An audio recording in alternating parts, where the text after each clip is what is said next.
Countdown for blast off. X minus 5, 4, 3, 2, X minus 1, fire.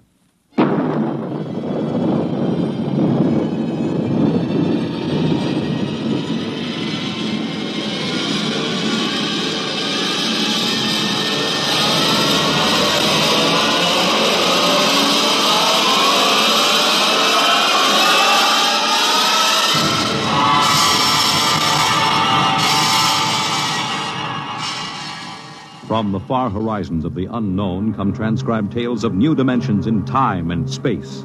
These are stories of the future, adventures in which you'll live in a million could-be years on 1,000 maybe worlds. The National Broadcasting Company, in cooperation with Street and Smith, publishers of astounding science fiction, presents X minus 1.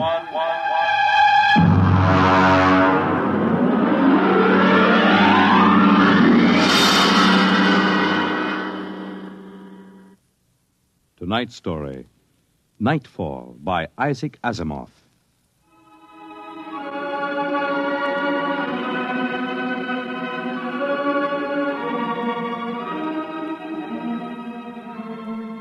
Ralph Waldo Emerson speculated if the stars should appear one night in 1,000 years, how would man believe and adore and perceive for many generations the remembrance of the city of God? This was philosophically interesting. But on the edge of the galaxy, a planet swings on its orbit in a cluster of 6 suns. These suns hang in the sky above. Never less than 2 shine down through the entire 23.8 hours of the planet's day. The yellow light has burned down on the planet continuously, into the past, till the mind of man runneth not to the contrary.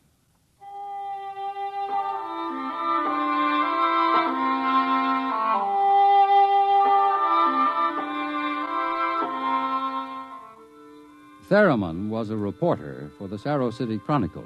He covered them all, from the night police beat to politics to the sports pages, and the city editor wanted him to cover the biggest story of the year, perhaps of all time. It was an interview, a particularly difficult interview. But then, since his first days as a cub, Theremin had specialized in difficult interviews.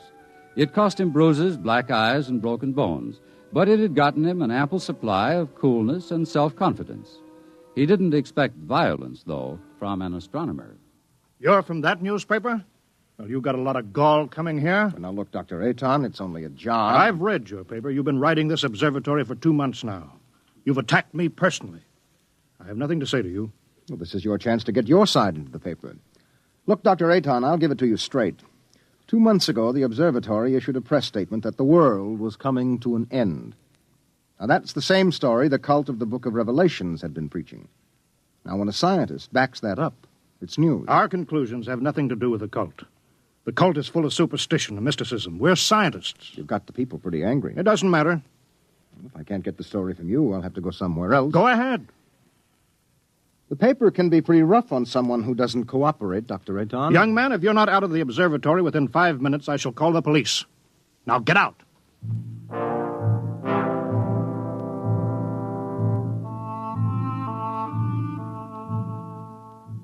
The reporter walks down the long hall from the observatory. The light filters through the high, clear-story windows, the yellow light of Gamma, the brightest of the 6 suns in the planet's sky. Beta is almost at zenith. Its red light floods the landscape to an unusual orange. The planet's sun Alpha is at the antipodes, and now as Gamma sinks below the horizon, the red dwarf sun Beta is alone, grimly alone. It's a short drive from the observatory to Saro City, and the red light glares from the highway. The temple of the cult stands hewn from the solid rock of the Dormite Mountains outside the city, and in the inner courtyard stands Sor, the priest of the cult.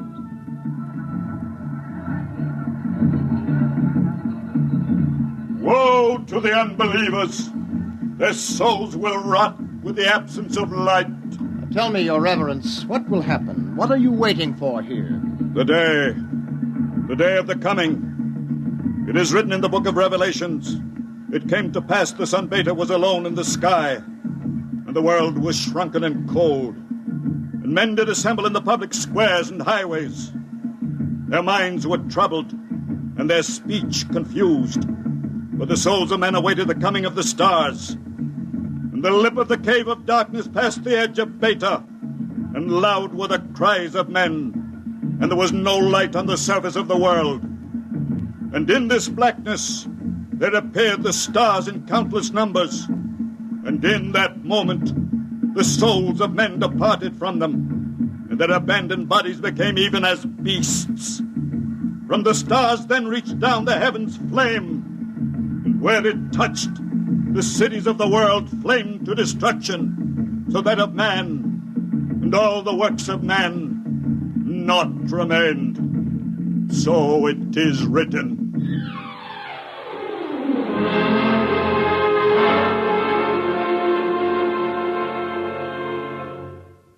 Dr. Sharon, you're the only scientist I could find in the city. Where is everybody? In the hideout. The hideout? Yes, but the place bored me. I wanted to be out here where things are getting hot. I want to see the stars the cultists are talking about. Besides, they don't want me at the hideout. I'm too scrawny to survive. What is the hideout? Well, we professors have managed to convince a few people that our prophecy of doom is valid. We've got about 3,000 people. They're supposed to hide where the darkness and the stars can't get at them. We hope they'll survive and leave the records. Survive? Survive what? Well, how true it is, I can't say, but the cultists say that every 2,050 years all the suns disappear, and there is a total darkness, and then they say things called stars appear. Of course, men go mad. They mix all this up with a lot of religio-mystic notions, but that's the central idea. But that's impossible, isn't it? I mean, there are always at least 2 suns in the sky, most of the time 4 or 5. There aren't now. Only Beta. You mean that there is going to be worldwide darkness tomorrow, that all mankind will go violently insane? What's behind that? Well, for one thing, the history of civilization of the world. We have located a series of cycles of civilizations comparable to our own, all of which, without exception, were destroyed by fire at the very height of their culture. But is there any scientific theory behind this which would explain it? Well, the University Observatory finished their calculations 2 months ago. And tomorrow there will be an eclipse of Beta so that the planet will become dark. That eclipse comes every 2,049 years. Darkness, and maybe those mysterious stars that no man has seen. And then madness and the end of civilization. And you expect to live through this at the hideout? They plan to photograph the eclipse and leave the records. And then the rest of mankind will know what to expect.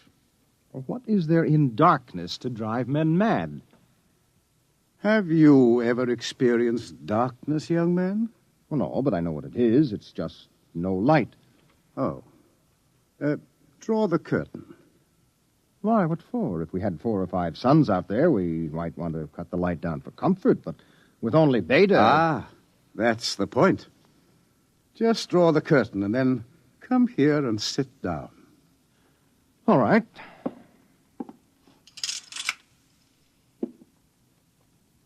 I can't see you. Feel your way. But I can't see you. I can't see anything. Do you like it? Oh, it's awful. The walls seem to be closing in on me. I keep wanting to push them away. All right. Draw the curtain back again. Oh, the light. Do you have a drink? Right here. Now, that was just a dark room. Yes, but it wasn't really so bad. You're afraid? Just darkness could do that? This isn't just a metaphysical theory, young man. It's promulgated from observed data.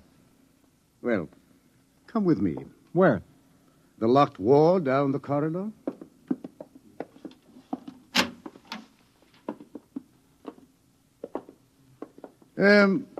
Were you at the Cerro City Centennial Exposition 2 years ago? I was overseas on assignment. Well, you remember hearing about the tunnel of mystery that broke all records in the amusement area? Oh, yes. Wasn't there some fuss about that? The Anti-Vice Society had it shut down. Oh, it was shut down, all right. But the Blue Noses had nothing to do with it. That tunnel was nothing but a mile-long passage through darkness. You rode in a little car, and it took 15 minutes to get through. Oh, it was very popular while it lasted. Popular? Well, there's a fascination to be frightened when it's part of a game. Absence of light is one of the instinctive human fears. People came out of that 15 minutes of darkness shaking and half dead with fear. Weren't there some deaths? Oh, bad hearts, but that wasn't the big danger. Now, which key is this?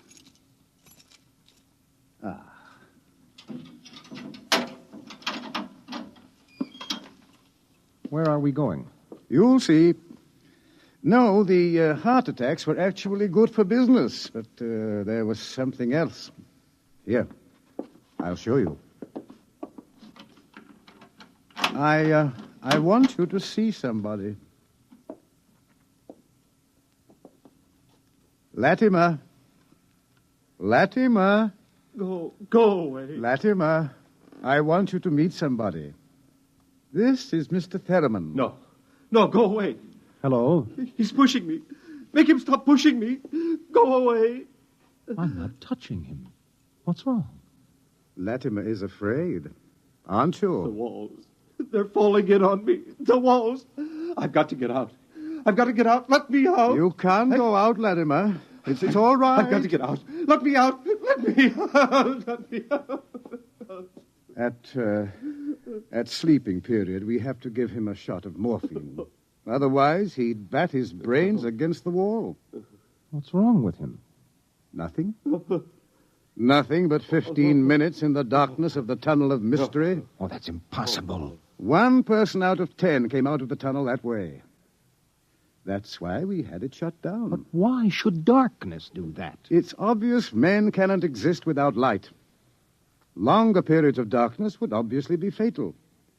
The scientific theory is that the consciousness of light is necessary for mental activity. Please, doctor, let me outside. Let me out, please. I can't breathe. They're pushing me. They're always pushing me. I can't stand here. Well, there you are, Theremin. That's what 15 minutes of darkness will do. Man just wasn't built to operate without light. There are always at least 2 suns in the sky, most of the time more. Just 15 minutes of darkness. Now, look out of that window. Imagine darkness everywhere. No light as far as you can see. Black. Everything black. And, stars, whatever they are. Can you conceive it? No, your mind wasn't built for that conception. When the real thing comes, you will go mad.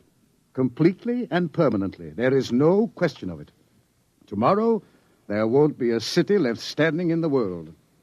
Why should the cities be destroyed? If you were in darkness, what would you want more than anything else?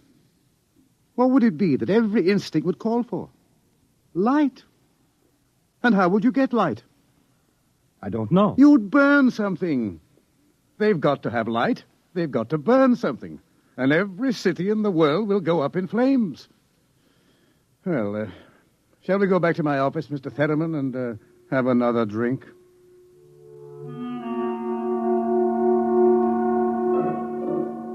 Through the skies, the red sun Beta shines alone. The wind howls across the city. It is cold, colder than man can remember. And as the hour approaches, the reporter goes out and speaks to the man in the street. Excuse me, where are you going now? Home for supper. How about, what are you going to do tonight? Oh, you mean about this star stuff? Look, I'll tell you, mister, I got nothing against religion, see? But it don't stand to reason that the end of the world is going to come boom like that. It just don't stand to reason. Have you read what the scientists say? I don't read stuff like that, only the headlines. Well, how about the cult? Well, now, like I say, I've got nothing against religion. But you don't believe them either. They've always been shouting about doom and sin. Listen, when you've been around as long as I have, you get to know the score. It's all right to preach Judgment Day is coming and all that, but just the same, I'm putting money in the bank. How about darkness? About what? How would you feel if there were no light? You crazy. How could there be no light? Well, suppose all the suns went down at once. Suppose everything was black. That's crazy. What's the use of supposing something like that? It couldn't happen. It's crazy. That's all. Thank you. Sure. Oh, look, Mr. Remember, palette with 2 L's.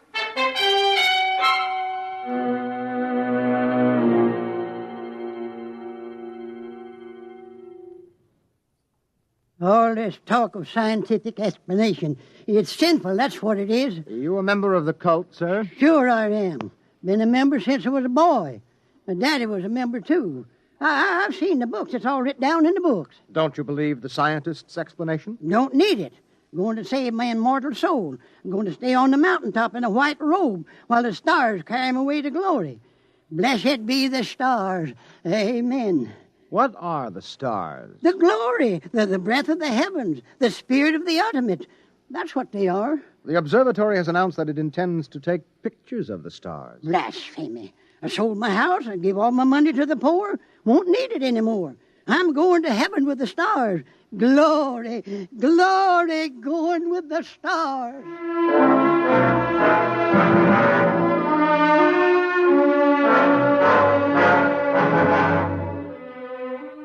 The reporter checks the stock exchange, the stores, business at a standstill. Doesn't pay to buy anything today, not if the world is going to end tomorrow. There are predictions of economic collapse in the financial section, layoffs at the factories on the edge of the city.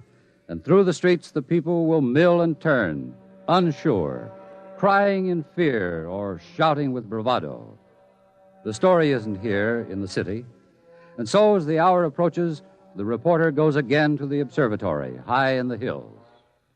Look, Dr. Aton, if you are right, if the world is going to be destroyed, what is the difference if I stay here and observe and take notes? Nothing, I suppose. You will be in the way. We have work to do. If I stay out of the way. Hello. Oh, this place is like a morgue. It's freezing outside. The wind is enough to hang icicles on your nose. Beta doesn't seem to give any heat at all, the distance it is. Why aren't you in the hideout, Sharon? Me? I'm part of the race that isn't worth perpetuating. Who's got a bottle? There'll be no alcohol today. Be too easy to get my men drunk. I can't afford to tempt them. All right, Thurman, you can stay. Time we took our positions, the observatory dome is up these stairs. After you. Ah! What is that? Up in the dome, quick! What is it? It's the plates. The photographic plates, they're all smashed. There he is. A cultist. He's going for the telescope. After him. All right, I've got him. Let go! No. Let go must be destroyed! It must be! It's all right. He didn't harm anything. Let him up. Well, that's the high priest. I was talking to him yesterday.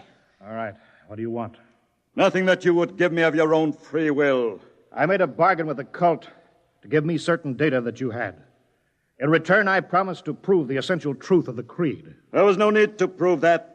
It stands proven by the book of Revelations. I offered scientific backing for you believers. You made of the darkness and the stars a natural phenomenon and removed all its real significance.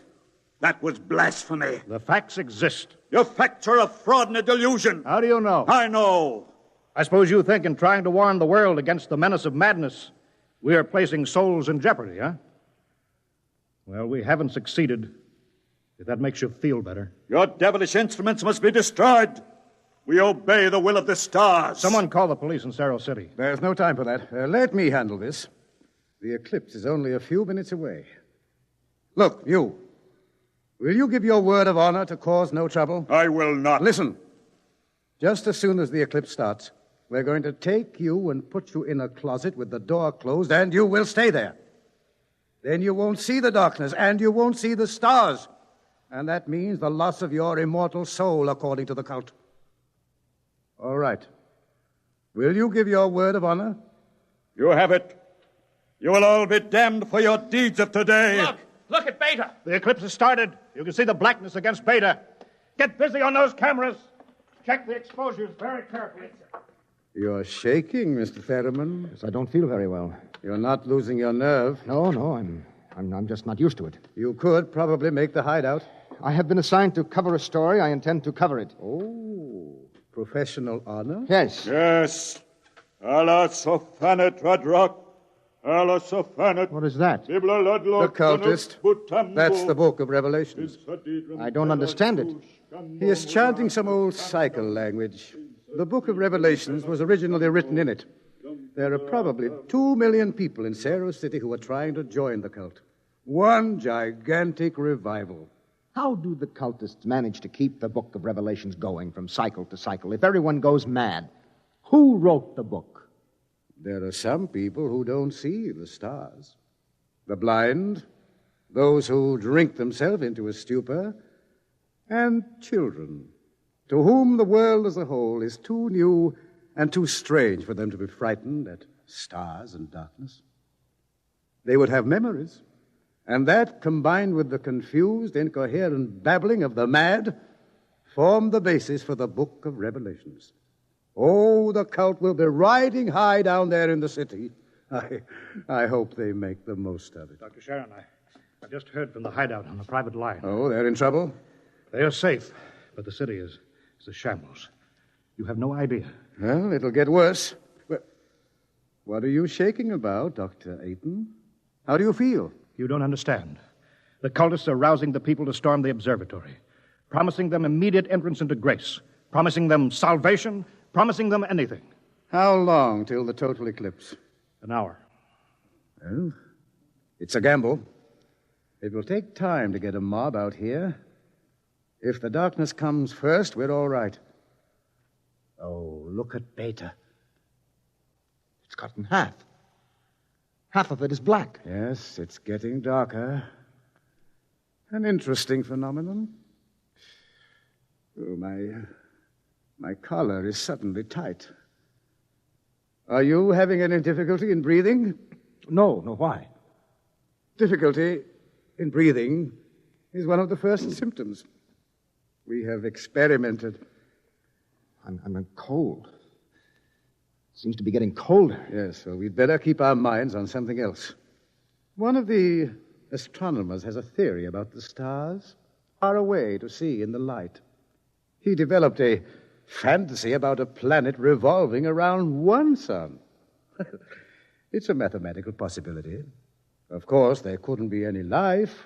Part of the planet would always be dark and without light. Well, it's obvious. Without light, there can't be any life. It's time for the artificial light. We can't read the instruments. Artificial light? One of the researchers at the university worked it out. Why, it's beautiful. Yellow light.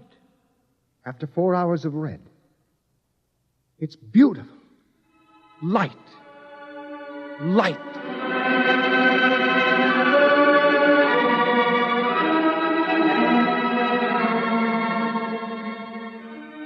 The dome is quiet. The priest in his yellow robe sways slowly as his lips move in the ancient tongue. Over and over, he whispers the invocation to the stars. The technicians hunch over the instruments, and the sky gradually turns a horrible deep purple red, and the air grows denser. Dusk, like a palpable entity, enters the room, and the dancing circle of yellow light about the torches etches itself into ever sharper distinction against the ever-gathering grayness beyond. Outside, Beta is a mere smoldering splendor, taking a last look at the world. The western horizon, in the direction of the city, is lost in darkness, and along the highway to the observatory surges a menacing, shadowy mass. Mob from the city, they're coming. How long till total eclipse? 15 minutes. But they'll be here in 5. We'll hold them off. Come on, Ferriman, downstairs. But there's no light down there. We have to block the door. Come on. I can't breathe. I can't go down there. Take a torch. We'll take light with us. Come on.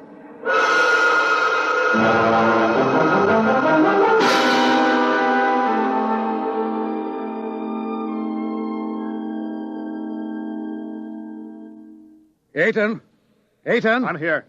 Did you bar the door? They won't get in. All right, now, everybody. 1 minute till totality. 1 minute. Just before totality, I'm changing the plate. That will leave one of you for each camera. You know all about times of exposure. Now, remember, don't try to look for good shots. And if you feel yourself going, get away from the camera. It's dark. It's getting dark. Sharon. Sharon, where are you? I can't see you, Sharon. I'm right here. 30 seconds. Look out! The priest! I can't see him. And the wicked shall perish, and the souls of the true believers shall be transported in glory to the stars. You can see him against the torch. Don't let him get to the From the telescope. stars there reached down a heavenly flame, and where it touched the cities of the world, flame to utter destruction. Grab him! You shall not Grab him! blaspheme! The world must be destroyed by the stars! It must be! Let me go! I'll take care of him. Stars! The stars!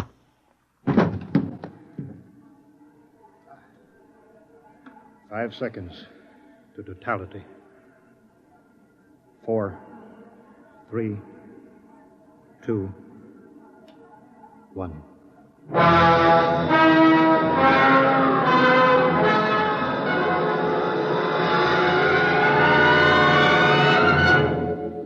The sky is black, and through it shine the stars. 30,000 minute suns shine down in a soul-searing splendor. It is more frightening in its awful indifference than the bitter wind that shivers across the horrible, cold, bleak world. The stars. The stars. The stars. Oh, no! It's dark. Dark. Dark. The walls. The walls are coming in on me. They're coming in. Light. Light. Light. Darkness. Forever. Light. Forever. And ever. Light. And the walls Light. are breaking in. We did not know. We did not know. We did not know.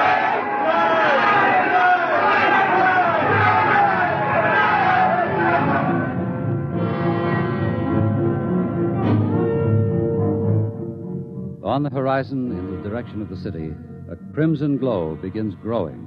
1,000 fires strengthen in brightness that is not the glow of the sun. 1,000,000 fires, as a world mad in the darkness screams in terror for the light. The night has come again.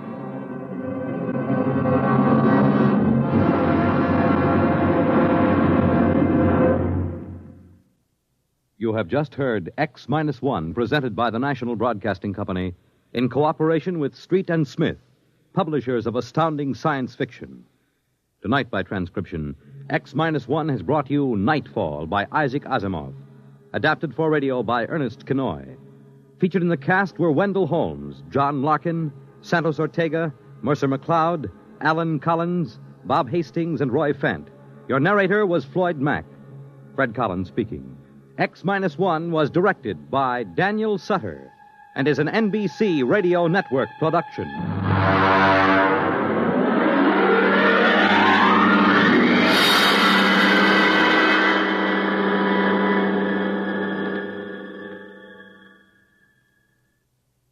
It's groomed for your interests. Weekday NBC Radio.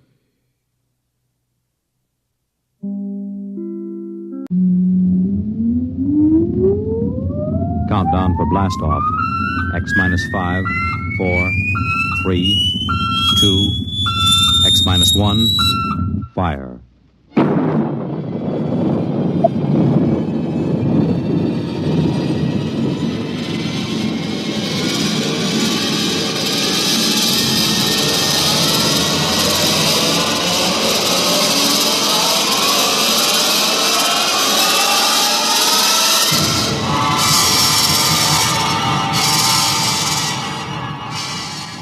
From the far horizons of the unknown come transcribed tales of new dimensions in time and space. These are stories of the future, adventures in which you'll live in 1,000,000 could-be years on 1,000 maybe worlds. The National Broadcasting Company, in cooperation with Street and Smith, publishers of astounding science fiction, presents X. minus 1.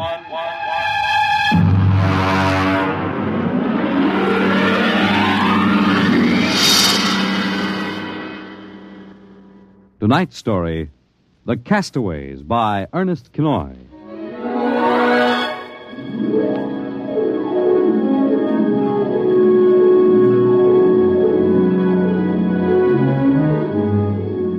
In the South Pacific, night comes on rapidly. The sun dips below the flat horizon, the sea is crimson for a moment, and then night falls. But on Tahani Atoll, giant arc lights turn night into day. Across the waters of the lagoon, within the barrier reef, launches and tugs skitter back and forth, while on the curving half-moon of the island, Army trucks and jeeps scuttle down the rough roads bulldozed by the Seabees just 6 weeks ago. A low Quonset hut stands near the beach, surrounded by tangled wire. This is the preliminary command post, and inside is General Frank Gaydosh, field director of the test. Operation Destruction. Everything's on schedule, General. Radiological surveys complete. Instruments placement checked. Well, get me Navy and tell them HR is as ordered. Send a periodic time check to Air Force on 90-week talk and observation control on the Missouri. Yes, sir. I want a complete roster check on all personnel before HR. Yes, sir. Oh, Nate Cohen wants to see you. Well, who the devil's he? AP man. He's been selected by the press radio pool to interview. I haven't got any time. Tell him to speak to Major Dwight Vredenberg. He's the PRO. I think perhaps you'd better see him, sir. The directive on public relations from Washington was very clear. Well, how in blazes am I supposed to run a bomb test and play mother hen to a bunch of reporters? Washington said... All right. Bring him in. Borelli? Yes, sir. Get me some black coffee, will you? Yes, sir. This is Mr. Cohen, General Gaydosh. How do you do, General? Lousy, as a matter of fact. Is that an official statement? No. You can run some of that "the world is at the crossroads" baloney. I wrote that yesterday. General, what effect do you think the new bomb will have on the world situation? I can't tell you that, even if I knew.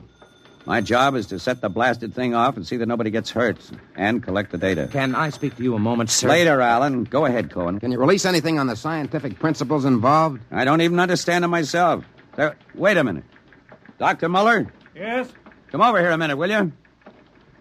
Cohen, this is Dr. Fred Muller, civilian scientific director. He's the only one who knows what's inside that warhead. How do you do, Mr. Cohen? How about a statement, Doctor? Oh, I'm afraid all I'm allowed to say is that the bomb is new, it's extremely powerful, and off the record, it's very tricky and dangerous. What'll happen if it goes off prematurely? I don't think we have to worry about that. In fact, we wouldn't even know about it. If you'll excuse me now. How about the natives? Well, what about them? Aren't they going to be evacuated from the island? They already have been. General Gaydosh... Well, I saw the Tahani chief outside when I came in. The whole tribe squatting down at the motor pool having a conference. What? Alan? I've been trying to tell you, sir. The Tahani are still on the island. Well, why? The LCTs are ready, aren't they? Yes, sir, but they won't go. They refuse. The schedule called for their evacuation to Mailani 3 hours ago. I realize that, sir, but I hoped we could still get them off without violence. Look, Alan, they're either on the island or off. Now, wait a minute. Cohen, that's all. What are you going to do about the natives, General? Never mind. I'll issue a statement later. You going to force them? Go on. Get out. I haven't got time. All right, General. Thanks. Thanks a lot. All right, Alan. Let's have it. Well, sir, the Tahani been kicking up all along. They won't leave. They won't. Do they know what's going to happen to the island? Do they know that we're going to blow it higher than a kite? I told the chief. He just said they won't go. They'll go, all right, if I have to... Yeah, hey, get him in here. The chief? Yeah, and that lieutenant who interprets. Yes, sir. How do you like that, Dr. Muller? I haven't got enough trouble. You know, I feel rather sorry for the Tahani. Can't make much sense to them. We arrive and tell them they've got to get out. Look, I appreciate your finer feelings, Muller, but I can't let the Kanakas hold up the bomb test. They're not Kanakas, General. Captain Cook discovered the island in 1788. Well, what's the difference? Lieutenant Gilbert reporting, sir. Hey, look, I haven't got time for ceremony, Gilbert. Tell the chief he and his tribe have got to get off the island. We're providing homes for them on Mailani. Translate, Gilbert. The chief says you do not understand. Mailani is a bad island. My people have lived on Tahani from the time that our ancestors were cast away on the island. The spirits of our ancestors are buried in the earth. Our fathers are buried here. Our fathers' fathers. If he thinks I'm going to move his graveyard, he's crazy. In our ancestors' time, the Tahani came in a great bird canoe. We were cast away on this island. We have made it our home. What right have you now to carry us over the sea to a strange land where we would die weeping for our homes? We will not go. By the waters of Babylon, there we sat down and we wept when we remembered Zion. Well, thank you, Dr. Muller. You're a great help. Say, Gilbert. Yes, sir. Tell him I have no choice. He's got till midnight to get his tribe on board those LCTs peacefully, or I'll have the Marine Detachment carry him aboard. Yes, sir. Isn't that rather harsh, General? After all, justice is on their side. We're preparing to blow up their island, and we haven't asked them about it. Dr. Muller, will you kindly confine yourself to the scientific aspects of this operation? I'll take care of administrative matters. If you could explain to them what's at stake here. Any further explaining I've got to do, I'll do with the Marine detachments. I'm not going to hold up my schedule.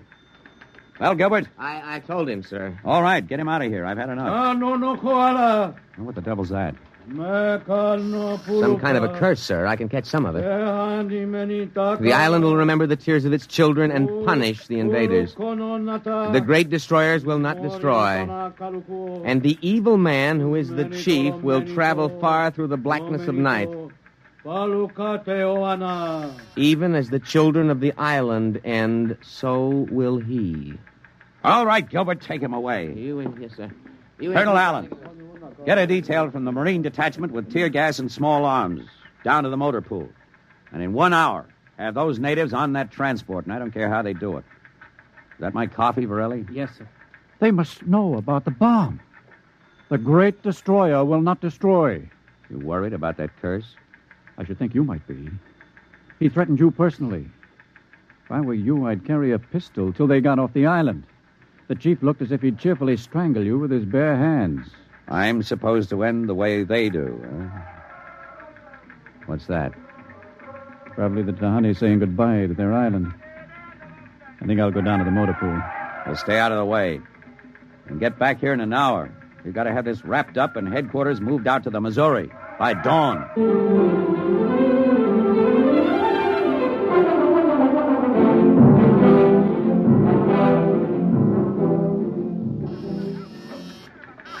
Instrument room checking in, sir. That's the last. Have the Missouri take over control and send for my jeep. Yes, sir. Are the LCTs standing by for those natives? Yes, sir. They're on the beach. The bomb unit is assembled in place, General. 2330, right on the nose. Robin, start evacuation procedure. The Tahani have stopped. Allen's probably moving them out to the beach. Check in with Navy and Air Force, Varelli. Yes, sir. What's that? Coming from the beach. The Tahani making trouble. Come on. General! Hey, you! Gilbert, what is it? Colonel Allen ordered the Marines. Well, what happened? The natives just got up and started marching. Did they embark? You don't understand, sir. They marched up the cliff and right off into the lagoon. What? All of them, the women and the kids, too. They didn't even try to swim. What were you doing all this time? Just standing around with your thumb in your mouth? Where was the Marine detachment? We couldn't stop them, sir. They just walked over the cliff. They didn't even scream, not even the kids. We sent the crash boats out, but we couldn't get them, any of them. The crazy idiots. Were there any reporters there? Well, Cohen and a life photographer. Well, get his film and hold it till I release it. What are you going to do, General? Postpone H hour? It's too late for that now. And calling H hour off isn't going to bring the natives back. But 100 men, women, and children just walking into the water. It's horrible. I know. I'm not happy about it either. There's nothing we can do now. I gave him a chance to get off. I was just thinking about the curse the chief put on you. Even as the children of the island end, so will he. That's what he said to you, General. I know, I heard him. Your jeep's waiting, General. The great destroyer will not destroy. That must mean the bomb. Don't worry, Dr. Muller. It'll take more than a mumbo-jumbo curse from a native witch doctor to stop this operation. At H hour, that bomb goes off.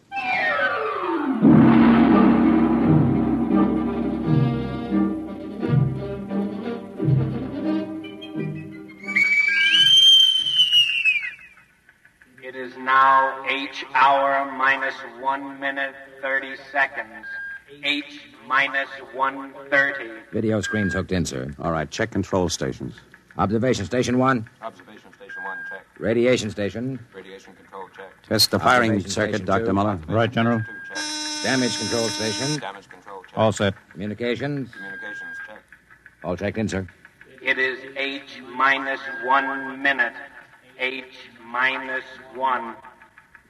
Take a good look at that island on that screen, Dr. Muller. When you throw that key, it just won't be there anymore. Nothing but an atom mushroom over the lagoon. Quite a funeral pyre for the Tahani. Stubborn idiots. They can't get in the way of progress. Progress? I wonder if it is, General. It is H minus 30 seconds. H hour minus 29, 28, 27, 26. The Great Destroyer. That's what he called the bomb. Hold it, Muller. Allen, report. All checked in, sir. Cameras running. Sound fire warning. Stand by for firing. Ready, Muller? Ready? 10, 9, 8, 7, 6, 5, 4, 3, 2, 1, fire! General, it didn't go off. The bomb didn't go off. Borelli, signal standby. Condition red. Yes, sir. Allen, check readings. Muller, what's wrong? What happened? I don't know. The bomb didn't go off. Well, what do you mean? Why didn't it? I don't know, except for one thing. The Tahani chief said the Great Destroyer would not destroy. It didn't, General. The bomb didn't go off.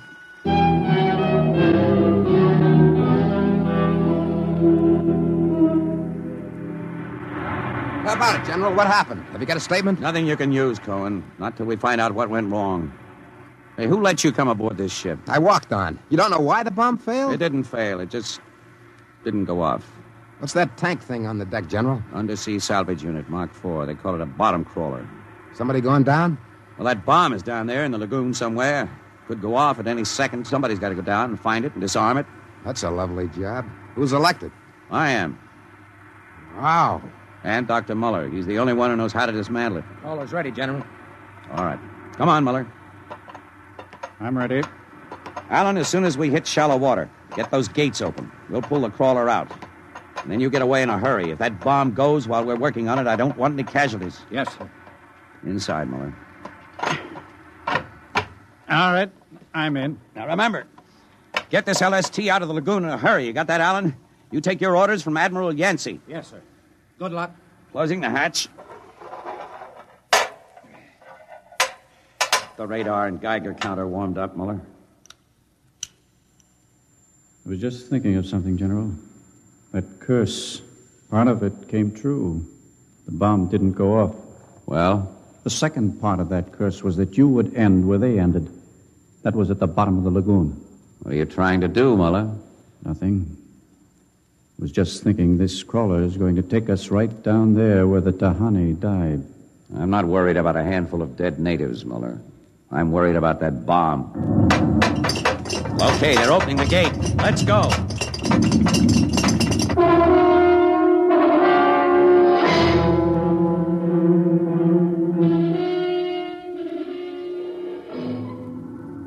USU-4 to control. Depth 50 feet, bottom sandy, dropping off sharp. Anything on sonar, Muller? School of fish. You ever been down in a crawler before? Only in the tank at New London. Think I've got a Geiger reading dead ahead. Hang on. Getting something on sonar now. Left to point. USU-4 to control. Over. USU-4 to control. Over. That's a fine note. The radio's out. Dead ahead. Looks too large to be the bomb. Can't see much on the forward vision plate. Hey, wait a minute. That's part of the reef ahead. That's where the Geiger reading indicated. The bomb must have settled in a hole in the reef. We'll have to go after it in diving suits. The suits are in the locker. Let's get this over with. The less time I spend down here waiting for that bomb to blow, the better I like it.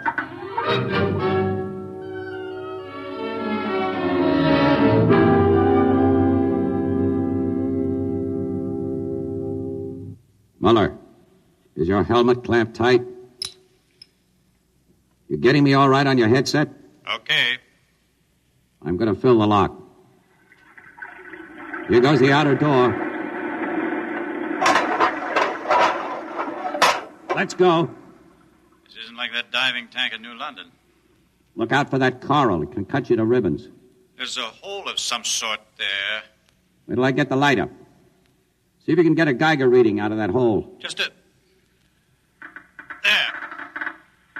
It's down there, all right. Careful. I'll drop down first. See anything down there? Muller, get down here fast. What is it?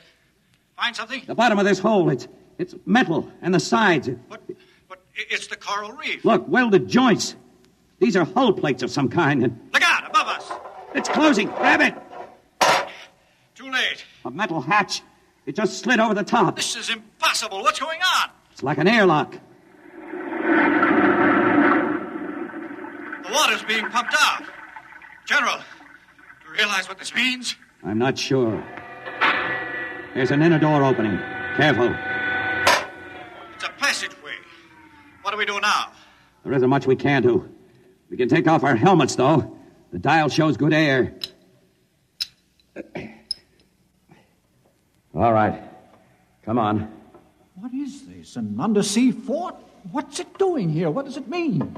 Whatever it is, our bomb must be down here. Wait, there's someone there. I can't see. There's a shadow. Who is it? Who's there? Welcome, Dr. Muller. Welcome to our ship. We've been waiting for you. General, it can't be. Do you see it? It's the Tahani chief.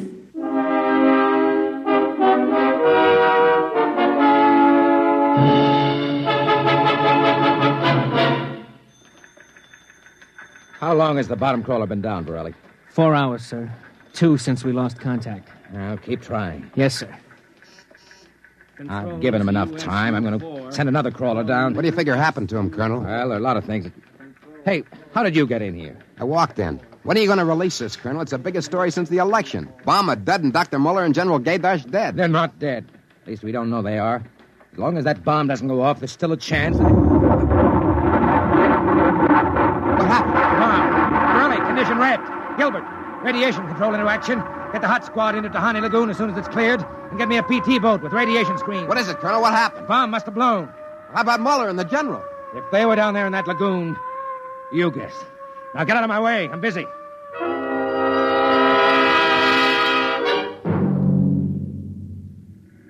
Radiation reading 75 and steady. Take her in as close to the beach as you can. Steady as she goes. Is there any danger of any more explosions? No. When she goes, she goes. Radiation 82. That's still safe.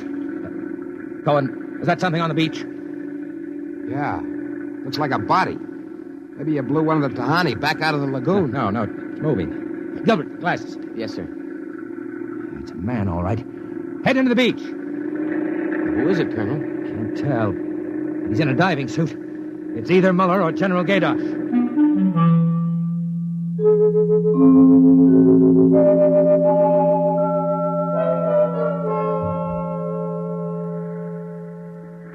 Get his helmet off. Easy now. Twist to the right. There. It's Muller. Gilbert, help me get him out of this diving suit. We've got to get him to the medics.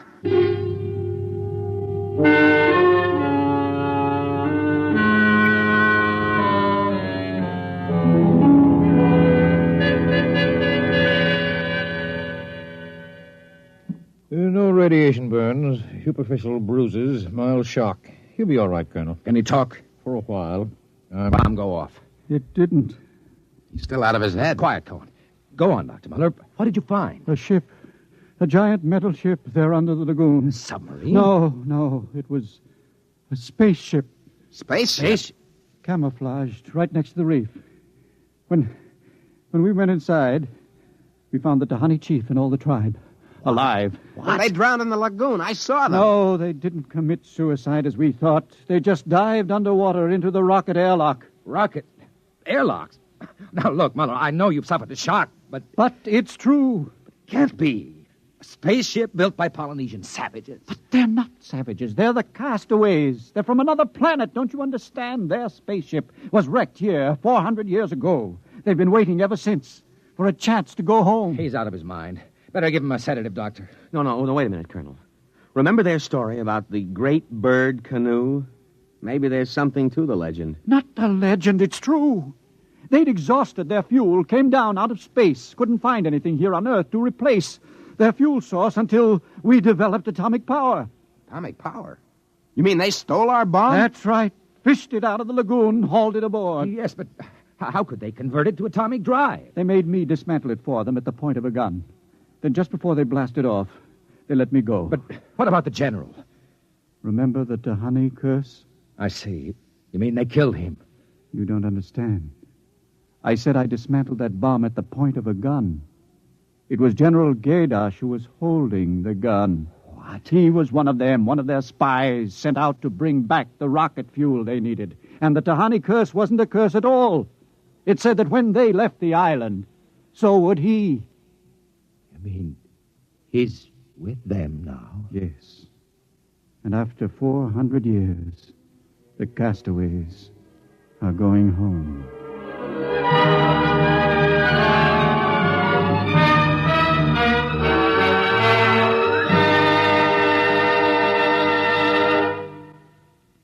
You have just heard X-1, presented by the National Broadcasting Company in cooperation with Street and Smith, publishers of astounding science fiction.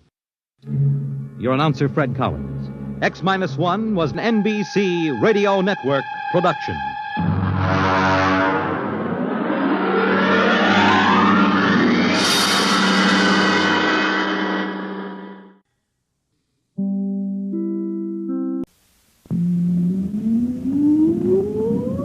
Countdown for blast off. X-5, 4, 3, 2, X-1, fire.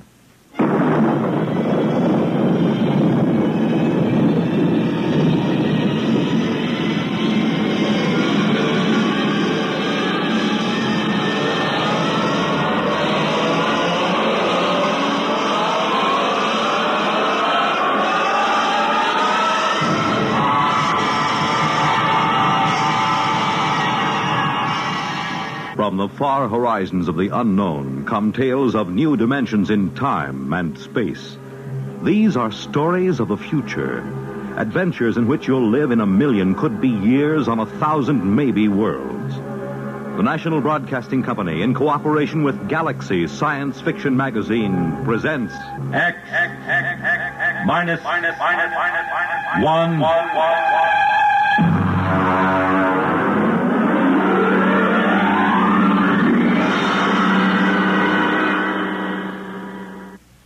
Tonight, Double Dare. But first, hear this. How's the weather in your part of the country? How'd you like to spend an evening basking under warm tropic breezes in the sound of a gently rolling surf? Well, that's the setting in which you'll find yourself Friday night, as Monitor, broadcasting from spectacular Miami Beach, introduces you to the beauty and glamour of Florida and to the celebrities who make this resort area their winter headquarters. On Saturday and Sunday, Monitor will capture the spirit of Christmas season in music and song, as great choirs from all over the country and from foreign lands join in the singing of Yuletide carols. There'll be reports on Christmas preparations in Bethlehem, West Germany, and Antarctica. Alfred Hitchcock, Eartha Kitt, Henry Fonda, and Roberta Sherwood are among the celebrities who will be visiting Monitor this pre-Christmas holiday. So start your weekend right with Monitor on Friday night, and stay with Monitor all weekend long for celebrities, music, features, news, and sports over most of these same NBC radio stations.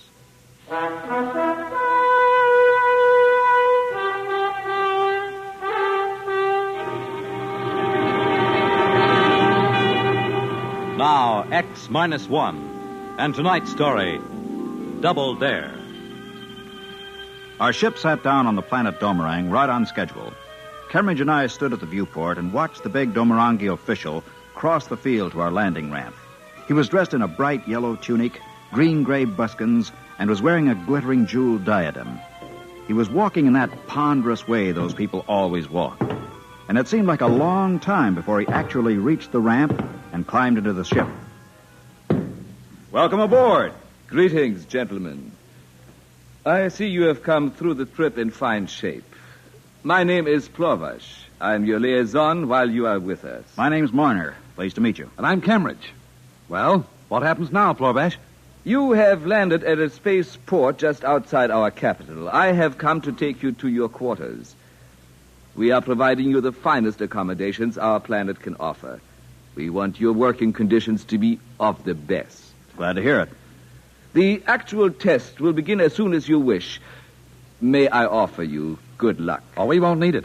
It's not a matter of luck at all. It's brains. Brains and sweat. Very well. This is what you are here to prove. It ought to be amusing in any case, whatever the outcome may be.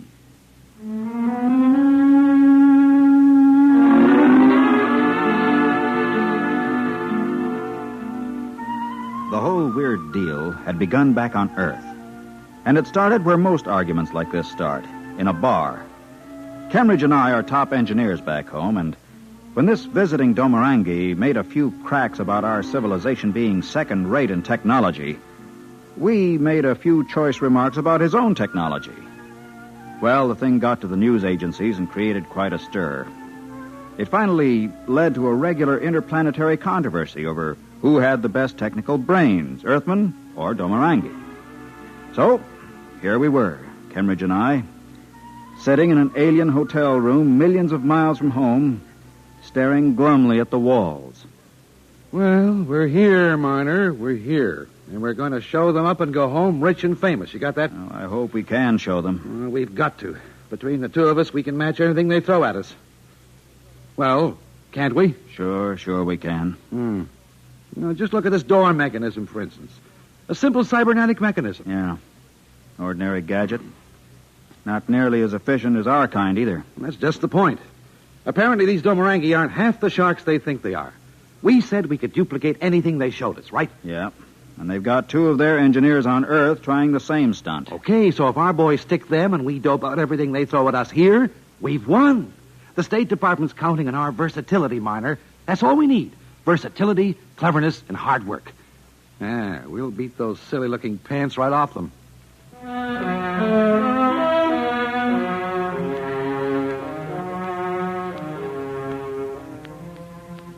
Cambridge always did remind me of a football coach talking to his players at halftime. But at the moment, I was glad of it. I needed reassurance, and his own confidence was infectious. I cheered up, and by the next morning, we were ready to begin our part of the test. Plorbash came to see us again.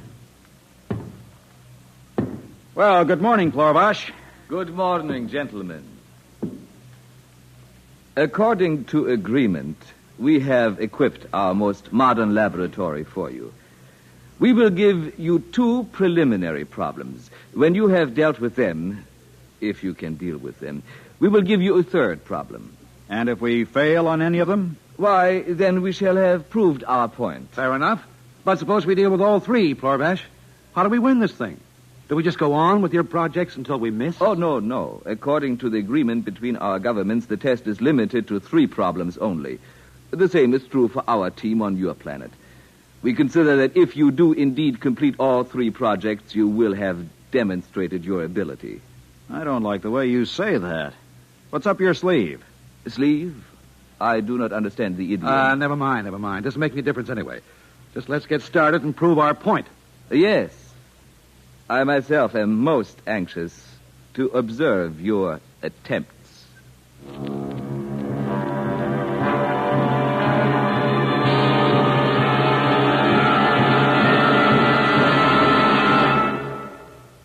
We return to X-1 and Double Dare in just a moment.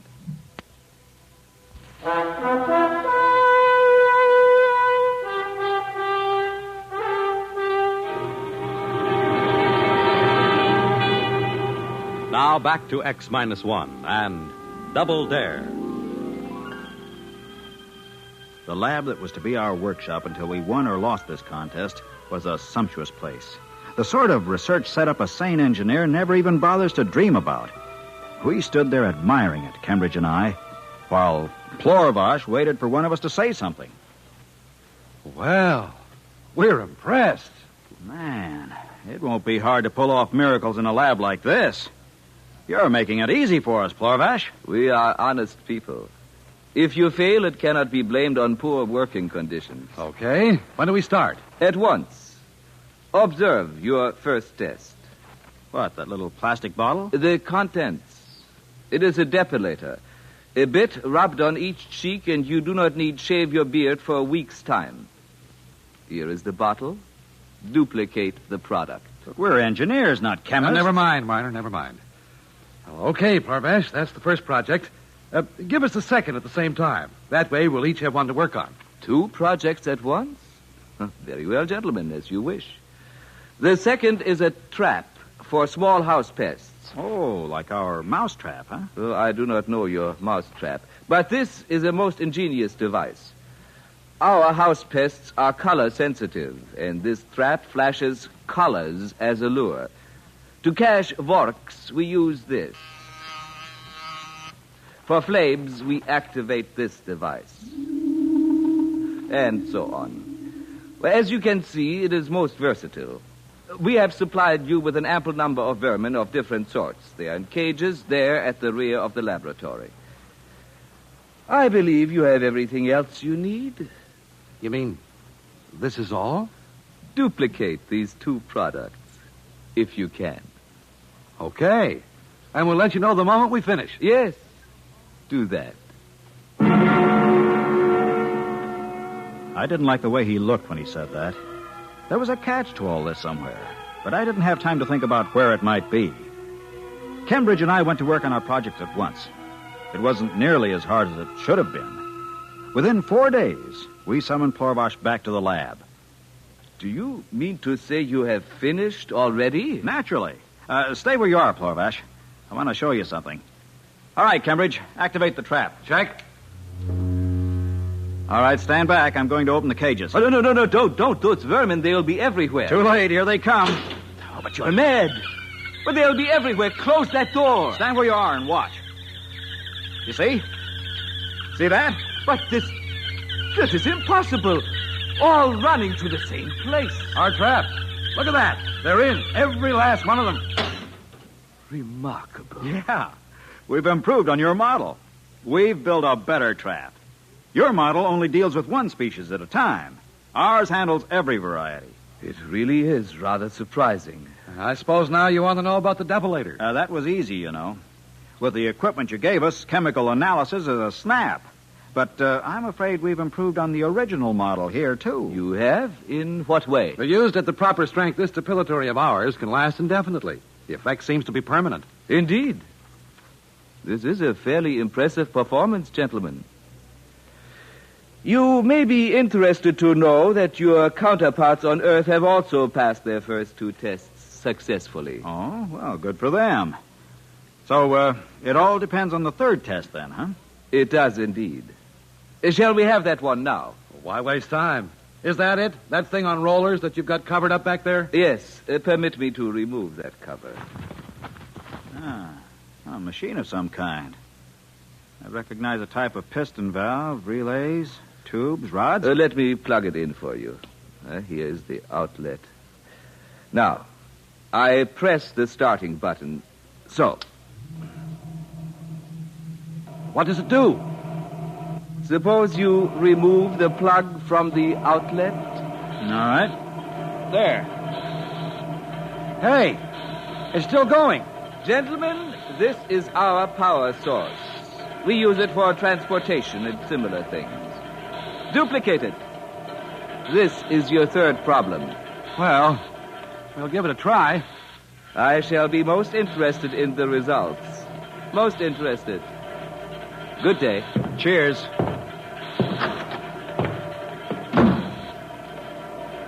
Well, Cambridge, the machine's still going.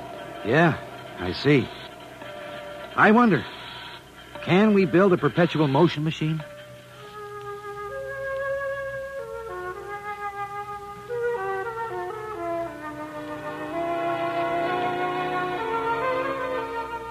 Well, it was a challenge, all right.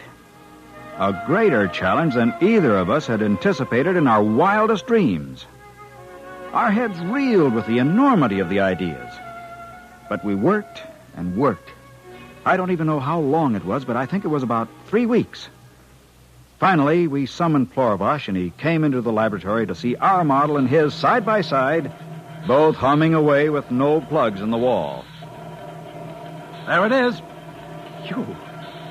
You have actually done it? Yes. It's been running a week now, and it shows no signs of slowing down. It actually works, but how? A complex hyperspace function. We're making a full report, of course.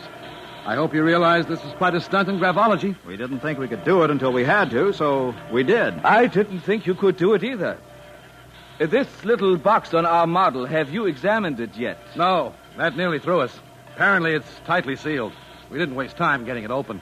We bypassed that. But what is the darn thing anyway? That, gentlemen, is our power source. Your what? A photoelectric amplifier that should keep the model running for, another 2 weeks. Then... Then what? Don't you see? We do not have a perpetual motion machine.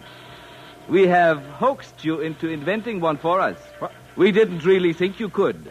It took our best minds to rig up a model convincing enough to fool you. Well, I'll be... That does it. That invalidates the whole agreement. Well, now that we're through, we'll take our machine and go back to Earth. I am afraid that is not possible. What? By a statute in effect here for more than 700 years, any research done in a government lab is automatically the property of the Domarangi government. I am sorry, but I shall have to confiscate your project, gentlemen. We'll see about that. Furthermore, we are forced to confiscate you yourselves. We need you to instruct us on how to build these machines. Sorvash, Earth won't let you pull a trick like that. This is cause for war. I doubt it. Why should a terrible war come about for the custody of 2 men? I demand to see our consul. Of course. That is your right, I suppose. I will arrange it.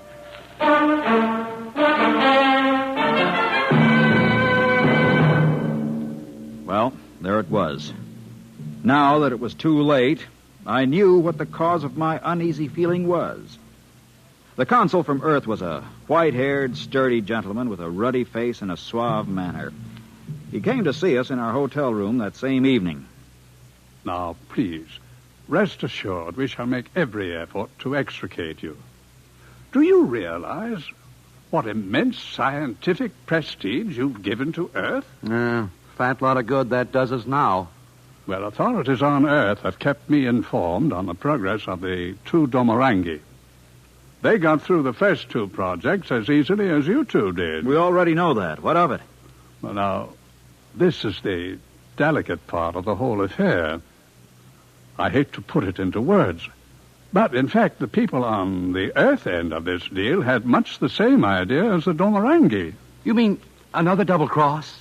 They put them to work on perpetual motion, too? No, not quite. They rigged up a phony anti-gravity machine and told them to duplicate it. Good night. What happened? Nothing yet. I'm told they're working on it very hard. Sooner or later, if they're at all as clever as you 2, perhaps they'll hit on it. You'll just have to be patient and sweat it out until they do, and we can make an even exchange. Well, of all the cockeyed situations, you mean we have to wait until they invent anti-gravity? Well, that's the general idea. In the meanwhile, as I say, I will insist that you be shown every courtesy here on Domerang. Well, they may never discover a workable anti-gravity. Then what happens to us? Wait a minute. Yeah? Marner. Yeah? You know anything about tensor applications and gravitational fields? What are you driving at? I'm thinking of the ideal lab setup they gave us. Do you think those 2 Domarangi on Earth would mind taking credit for someone else's anti-gravity theory if they were approached properly? Hey, that's right.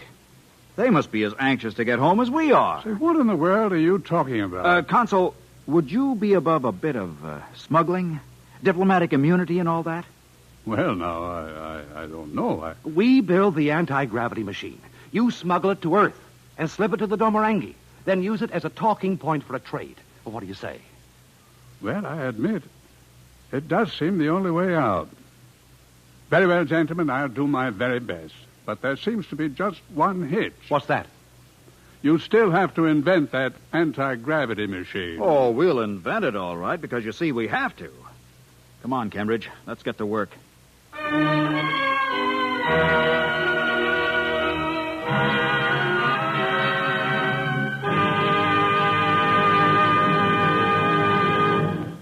Fred Collins again.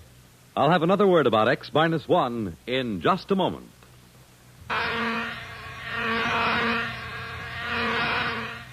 Is your head buzzing with the feverish, stuffed-up feeling of a cold? Here's how to get relief. Every second someone takes it for the miseries of a cold. Millions more take bromoquinine. Every second someone takes it for the miseries of a cold. Bromoquinine. More people have taken more bromoquinine cold tablets for more complete relief than any other cold tablet ever sold. because bromoquinine is the only cold tablet sold with wonder-working quinine, nature's own miracle drug, and 5 other medicines, health-fortified with vitamin C. Science has never found a real substitute for quinine. It helps bromoquinine do more. Bromoquinine works to relieve stopped-up nose, body aches, fever, irregularity, blues, and headache, even of virus colds. Remember, every second someone takes it for the miseries of a cold. Millions more take bromoquinine. Get bromoquinine brand cold tablets. You have just heard X-1, presented by the National Broadcasting Company in cooperation with Galaxy Science Fiction Magazine. Galaxy Magazine's science editor, Willie Lay, discusses medical problems of space travel in the current issue of Galaxy. Read Willie Lay's article as well as the many thought-provoking stories similar to tonight's tale of fiction based on facts of the future. Galaxy Magazine, on your newsstand today. Tonight, X-1 has brought you Double Dare, a story from the pages of Galaxy written by Robert Silverberg and adapted for radio by William Welch. Featured in our cast were Ralph Camargo as Marner, Ivor Francis as Cambridge, Michael Ingram as Plorvash, and Harvey Hayes as the Consul. This is Fred Collins speaking. In just a moment, X-1. But first...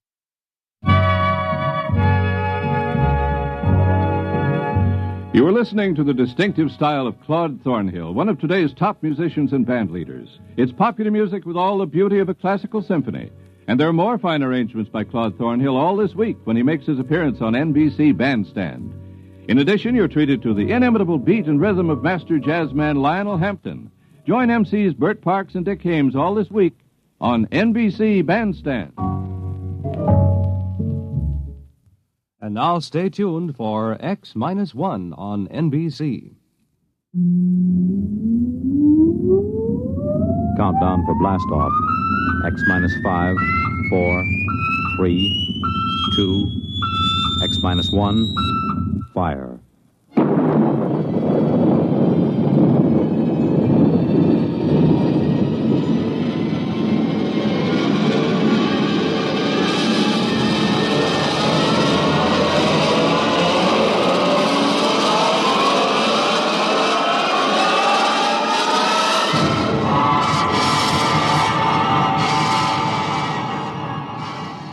From the far horizons of the unknown come transcribed tales of new dimensions in time and space. These are stories of the future, adventures in which you'll live in a million, could be years, on 1,000 maybe worlds. The National Broadcasting Company, in cooperation with Galaxy Science Fiction Magazine, presents Minus 1.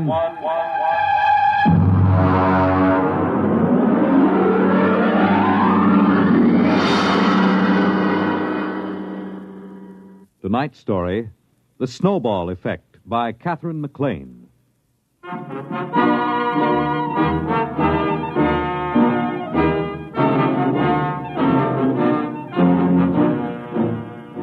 I took over the university at a time of crisis. For one thing, we had been placed on probation by the conference for overpaying football players by 100%, and one half of the varsity was penalized a year's eligibility. On top of that, I was called in by Mr. Harvey J. Grover of the Board of Trustees. We had lunch at 21 on his expense account, and after the Napoleon brandy, he lowered the boom. Dr. Holloway, the university is in crisis. I know, Mr. Grover, I know, but I'm assured that our scouts have turned up several likely zinc miners in Colorado. You can assure the board that we'll have a line to reckon with next season. I'm not talking about football. There are other things at the university, I'm told. Well, of course. Holloway, as president of the university, you've taken on a grave responsibility. I know. I don't mind telling you the board has been gravely concerned. The number one problem facing us is academic freedom. It is? You're darn tooting. We want every academic department free from debt, running in the black. Is that clear? Academic freedom, huh? I see. Any faculty that can't support itself by grants, bequests, corporation or government contracts is out. All of them? Down to the last assistant instructor.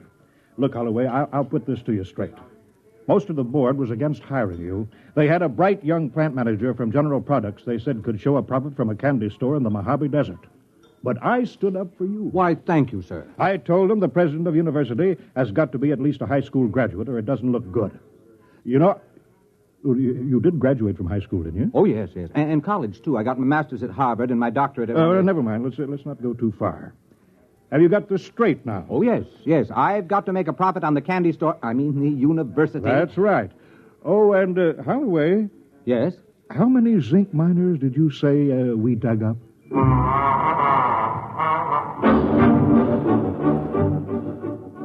I started in with anthropology, astronomy, astrophysics, agriculture. Almost all the departments could show a nice, healthy contract from the Department of Defense for research, or from some corporation. Even the classical wing came out okay.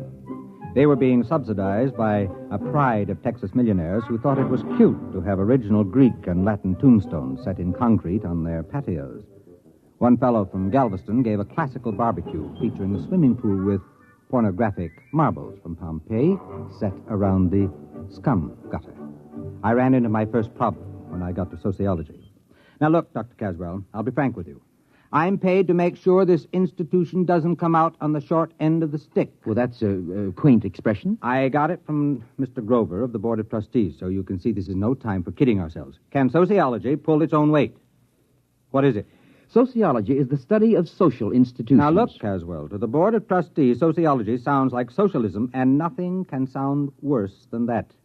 Come on now. What are you doing that's worth anything? My dear sir. And don't wrinkle your nostrils at me, Caswell. If you've allergies, take an antihistamine. If not, just answer my question. This department's analysis of institutional accretion by the use of open system mathematics has been recognized as an outstanding and valuable contribution to... Valuable in what way? Well, since the Depression, Washington has been using sociological studies of employment, labor, and standards of living as a basis for its general policies Please, Professor, stick to brass tacks and leave Washington out of this.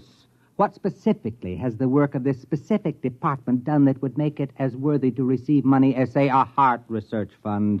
Fundamental research doesn't show immediate effects, Dr. Holloway, but the value is recognized. As well. All the other departments have managed to squeak by. You're the last one. Unless you can toe the mark, there'll be 14 sociologists testing the institutional efficiency of unemployment insurance as an instrument of economic policy.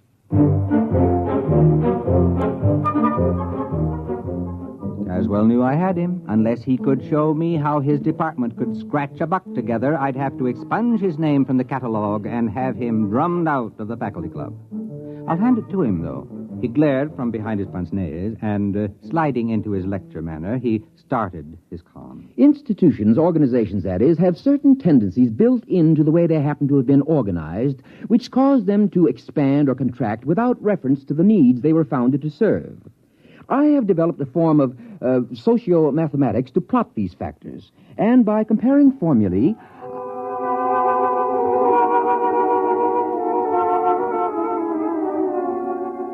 Is it all perfectly clear to you?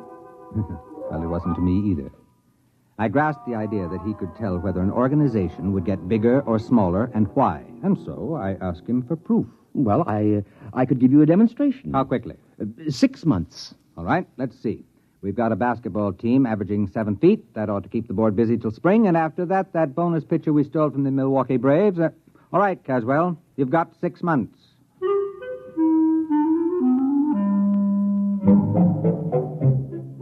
I forgot about Caswell and sociology department for a couple of days while I went back to convincing semi-literate millionaires that they might as well leave a couple of millions to the university rather than have the federal snap it up in inheritance taxes.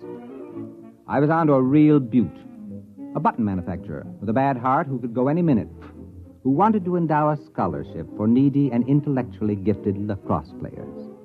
When Caswell came back to see me, we had lunch at the student cafeteria on my expense account. And he explained. Ever hear of feedback effects? Is it something to do with reducing overweight co-eds? No, it's a mathematical term. You might call it the snowball effect. You mean like rolling a snowball downhill? That's right. It grows. Now, here's the mathematical symbol. That spiral? That's the formula for the general growth process. Do you understand the equation? Why, no. It accounts for all sorts of institutional growth. The Roman Empire, Alexander, the Masons, the spread of tobacco, anything. You see, when the snowball becomes too heavy for the cohesion strength of snow, it breaks apart.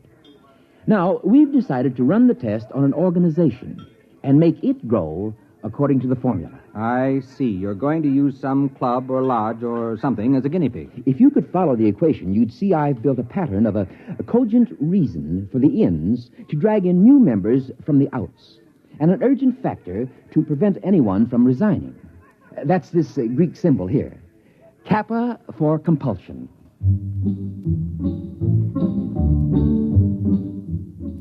I suggested a few changes in the organization plan, and we finally worked out a setup that was nice and simple.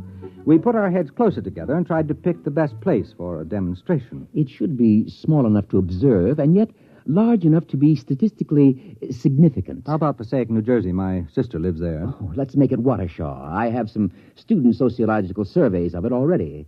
We can pick a suitable group from that. We've got to make this an ironclad demonstration. We'll have to pick some little 2-foot nothing club that nobody would ever expect to grow. Some miserable, pathetic little organization.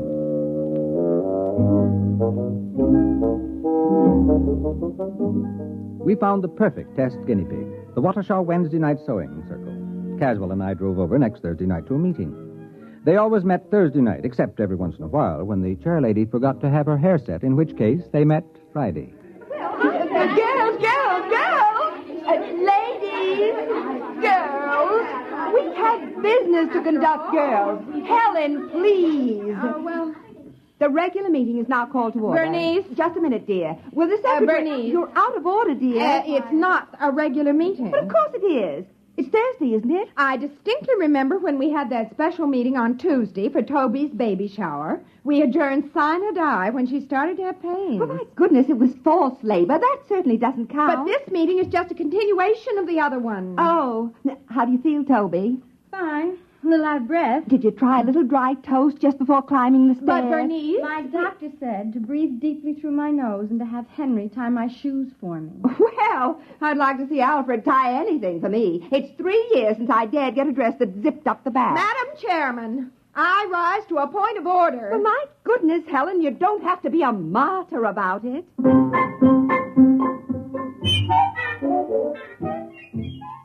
That's the way the meeting of the Watershaw Sewing Circle went on. After a prolonged parliamentary battle, the point was finally carried that this was the tail end of a previously adjourned special meeting. At this point, the secretary, who had shorthand training, read the minutes. It was moved by Harriet that a vote of confidence be registered in the administration of the club's business by Bernice. The motion was seconded by Elsie, who said she thought it was only fair because Bernice didn't even have an unlimited phone. And look at all the calls she had to make on club business. The motion was amended by Joan to include Bernice Calloway as well as Bernice Hackett, because with 2 Bernices, the whole thing would be confusing, and it didn't seem fair to discriminate between Bernices, because Bernice Calloway didn't have an unlimited phone either. And besides, her phone was way upstairs in the bedroom without even a kitchen extension. The motion was defeated because of the lack of a quorum.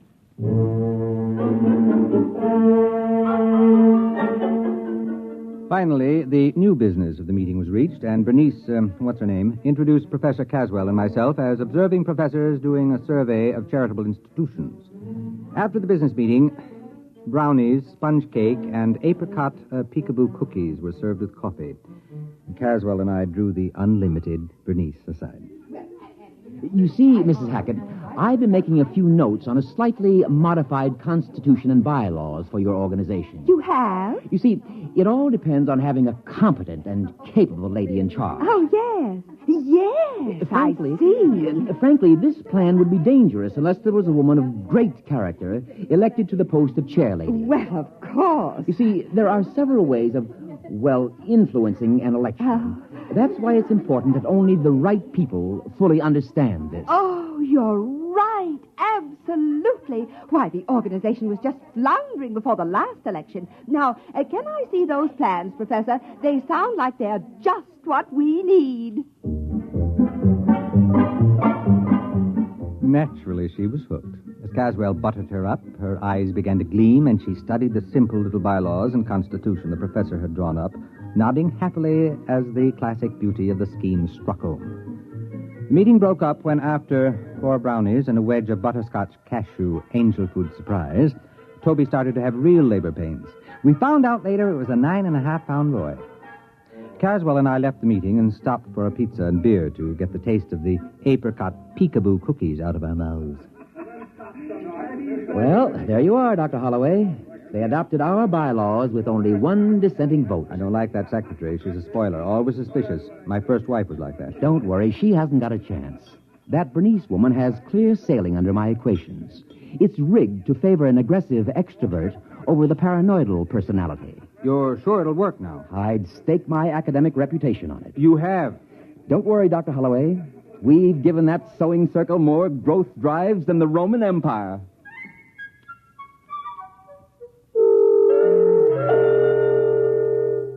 We let the whole thing gel for a while. About 4 months later, I shook loose from my schedule and dropped over to see Caswell. He looked up from a student paper on the correlation of Bermuda shorts seen at Madison Avenue and 46th Street to the swing towards Democratic candidates in the Corn Belt. Good morning, Dr. Holloway. Good morning. Caswell, I just wanted you to know we hadn't forgotten you. Now, about that sewing club business, I'm beginning to feel the suspense. Could I get an advance report on how it's coming? Well, I haven't been following it that closely. We're supposed to let it run the full 6 months and then check. But I'm curious. Could I get in touch with that woman? What's her name? Bernice something? Hackett. Bernice Hackett. Would it change the results if we checked it now? Not in the slightest. If you want to graph the membership rise, it should be going up in a long curve, probably doubling ever so often. Well, if it's not rising, you're fired, you know. If it's not rising, you won't have to fire me. I'll burn my books and shoot myself. I went back to my office and put in a call to Watershaw. Mrs. Hackett wasn't in. The maid informed me she was at the meeting. That sounded better. If the sewing circle was meeting on a Saturday, then maybe Caswell had a chance. But she wasn't going to a sewing circle meeting. There was another organization, the Civic Welfare League. I hung up the phone and thought about poor Caswell. If the sewing circle had really gone up the flue, he was on his way up with it.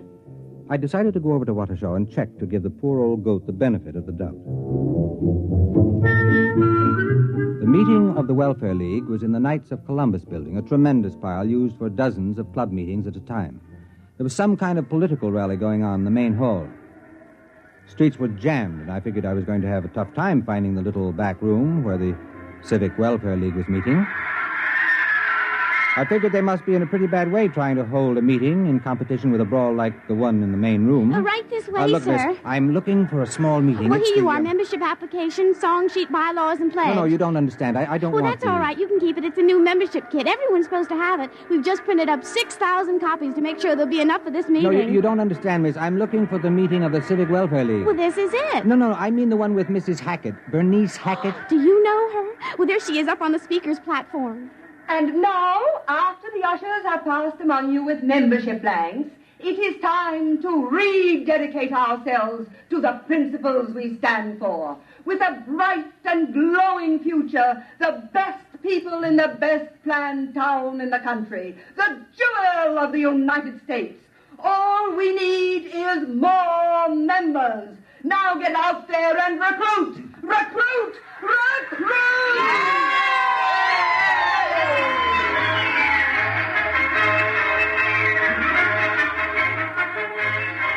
I cornered Bernice Hackett at the speaker's table. She had a clear, sparkling look to her eye, and she was dressed in a trim gray suit with a towering feather on a small hat. A clutch of pretty junior ushers, all with goose pimples showing above strapless formals, clustered about her. I managed to get to see her in the back room while the mayor was addressing the meeting. Hello there. It's a pleasure to see you. What happened to the sewing circle? Oh, it's just a little change, that's all. Helen, dear. Yes, BH. Send those wires out to the senator in Washington. You can tell him we want his support on the slum clearance or else. Check. Now, let's see, where were we? Oh, yes. We started growing by amalgamating with other small charity groups. Worked much more efficiently that way. Bernice, we're running out of membership blanks. Call the printer. He's got instructions to keep the type standing. Check. Naturally, we had to change our name each time, but we've still got the same constitution and bylaws, the ones you professors worked out for us. Then you've been growing. Oh, dear, yes. Bernice, what do we do about the town board of aldermen? I explained to them they can't get in at a group rate. Each one will have to join separately. Check. Oh, yes, Professor. We're growing and growing and growing.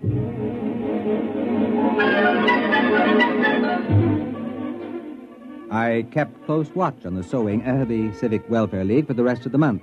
Evidently, they'd swallowed up the real estate organization because they came out with a plan to attract new industries to town, and there was a gimmick splitting up the profits among club members only.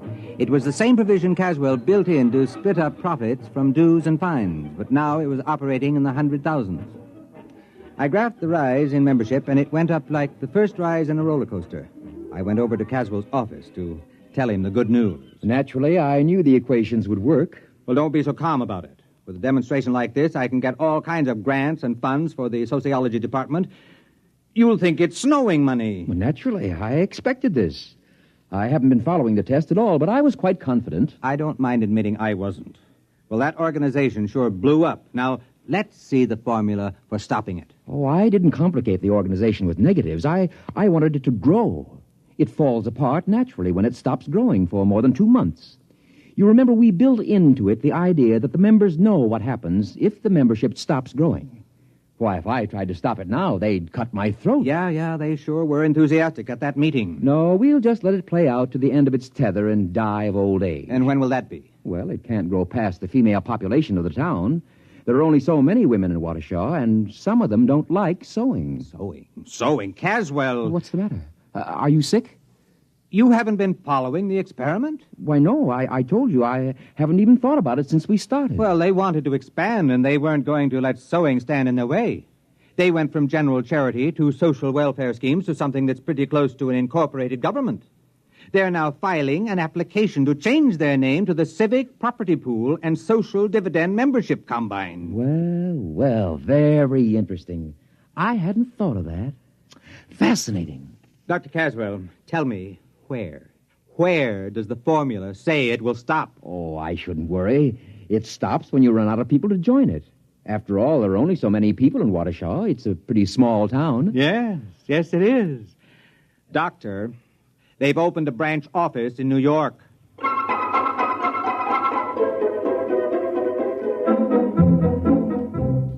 Caswell got out his slide rule then, and we went over the charts I had been keeping. He ran the results through the physics department's new analog computer to check the results. Yes, it checks. Well, now, allowing a certain lag of contagion from one nation to another, language and cultural barriers, it will reach total world population in 12 years. About 1 week after that, various isolated pockets, Australian Bushmen, Tibetans, African Pygmies, will all be members. You mean only 12 years? Give or take a week, 12 years. The whole world? Well, there is something to be said for a worldwide government. Many people are definitely in favor of it. But under Bernice Hackett, the whole world? Oh, you asked me for a demonstration. The equation works. But what happens when the whole world is organized and there are no new members? Well, 2 months after the organization stops growing, it collapses. It's built in the formula. Yes, but what happens then? Oh. Well, I haven't the faintest idea. I haven't carried the equations that far. Look, Caswell, whatever happens, I don't want anyone to ever pin this on me. From now on, if anyone asks me, I never heard of Waukesha. Well, that was 12 years ago. I think Caswell and I are about the only men on Earth who don't hold membership cards in the United Terrestrial Civic Welfare and International Property Pool. Bernice Hackett, Global Administrator. It's a race against time now. There hasn't been a new member in a week and a half, and Bernice is anxiously awaiting news from the first Mars Expeditionary Fleet. And as she says, if only they find life there. We need new members, desperately. You have just heard X-1, presented by the National Broadcasting Company in cooperation with Galaxy Science Fiction Magazine, which this month features The Stars, My Destination, the first installment of a 4-part serial by Alfred Bester, a brilliant novel on teleportation in the world of the future. Galaxy Magazine, on your newsstand today. Tonight, by transcription, X-1 has brought you The Snowball Effect, a story from the pages of Galaxy written by Catherine McLean and adapted for radio by Ernest Kenoy. Featured in the cast were Ted Osborne, Wendell Holmes, Warren Parker, Audrey Blum, Mary Patton, Patsy O'Shea, and Peggy Allenby. Your announcer, Fred Collins. X-1 was directed by Daniel Sutter and is an NBC Radio Network production.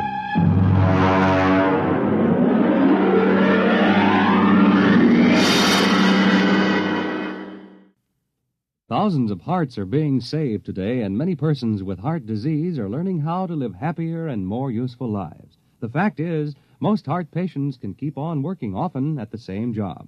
This progress is the result of intensive medical research which you support when you give to the Heart Fund.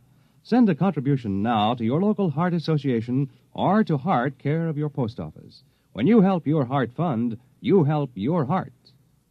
Only NBC Radio brings you the whole convention story. Listen tonight.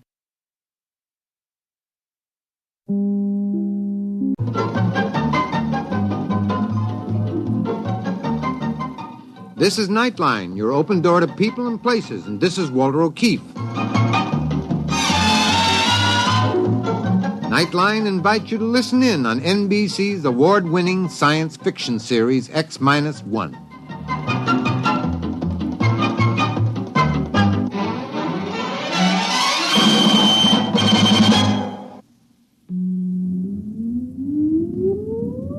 Countdown for blast off. X-5, 4, 3, 2, X-1, fire.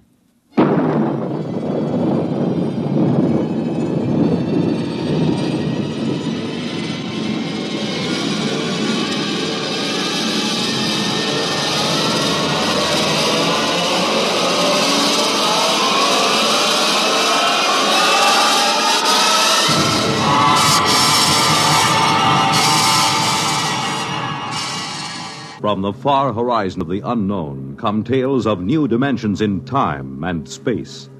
These are stories of the future, adventures in which you'll live in a million, could be years, on 1,000 maybe worlds. The National Broadcasting Company, in cooperation with Galaxy Science Fiction Magazine, presents X minus 1.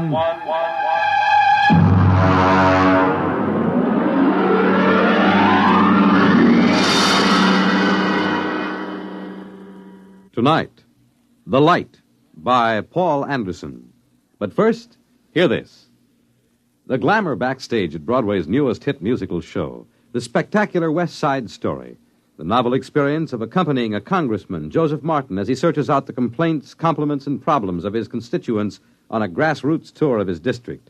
The thrill of attending one of the top football games in the nation as Army versus Virginia. The excitement of spending late evening hours with the music of top artists performing in famous nightclubs in New York and Chicago. These are just a few of the highlights of the weekend entertainment Monitor has planned for you. Beginning tomorrow night, Gene Kelly, Milton Berle, Tab Hunter, and Tony Martin are among the celebrities who will be visiting you over the Monitor weekend. There'll be comedy by Fibber McGee and Molly and Bob and Ray. Music, news, and sports, all on Monitor. So why don't you start your weekend right with Monitor on Friday night and stay with Monitor all weekend long over most of these same NBC radio stations.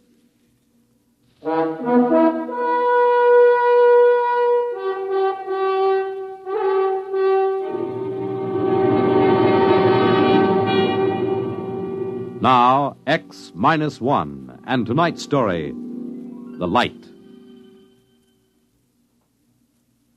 You really should feel highly honored, Professor. You're the only person I've been allowed to tell this to. And, of course, there's a good reason why you're being permitted to hear it. Why? I think you'll see why before I've finished. We're not a gang of power-nutty militarists, you know that. Personally, I'd like to tell it to the whole world, but it could very well touch off a war, and a war would mean the absolute end of civilization. There's one thing you should understand right from the start. Just because I know enough math and physics, just because I could pass the most rigid physical exam ever devised, doesn't mean I don't know anything about culture and art.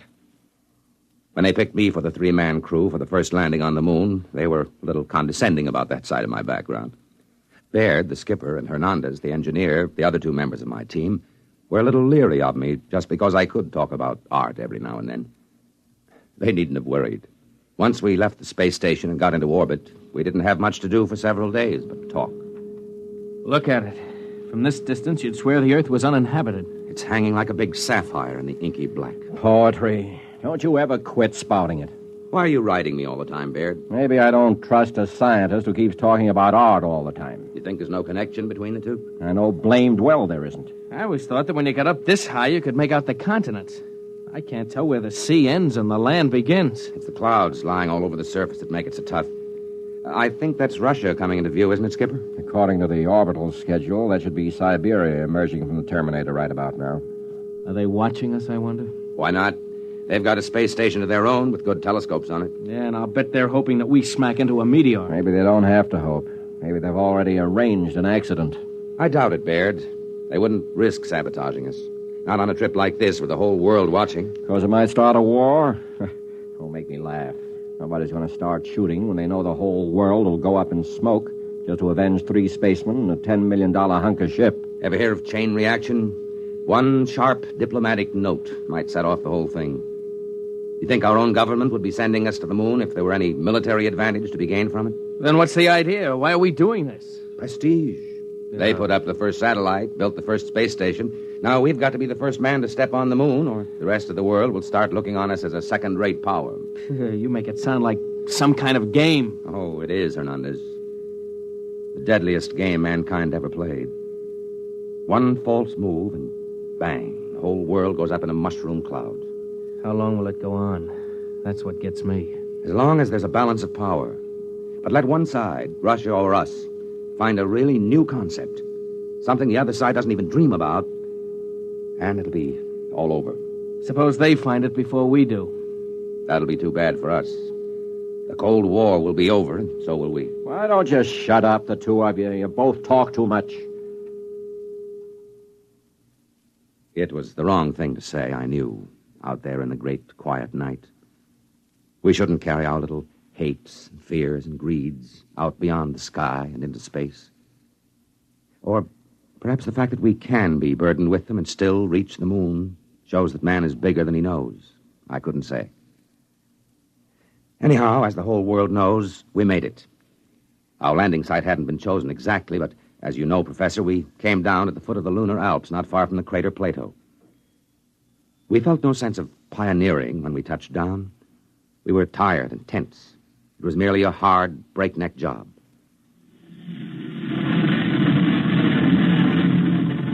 Hot rockets. Rockets off. Well, gentlemen, we're on the moon. Can we open the viewports? I want to see this. Go ahead, I'm bushed. Look at that. That light. I didn't realize it would be so bright. It's a cold, eerie light. It's not like our deserts on Earth. They aren't as bright or as dead. All right, that's enough gawking. Our orders are to draw lots to see who's first on the moon. All right, Hernandez, you draw first. Well, Professor, we drew lots. And, of course, everyone knows who won. I did. I was to be the first man ever to set foot on the moon. At least for a little while, that's what I believed.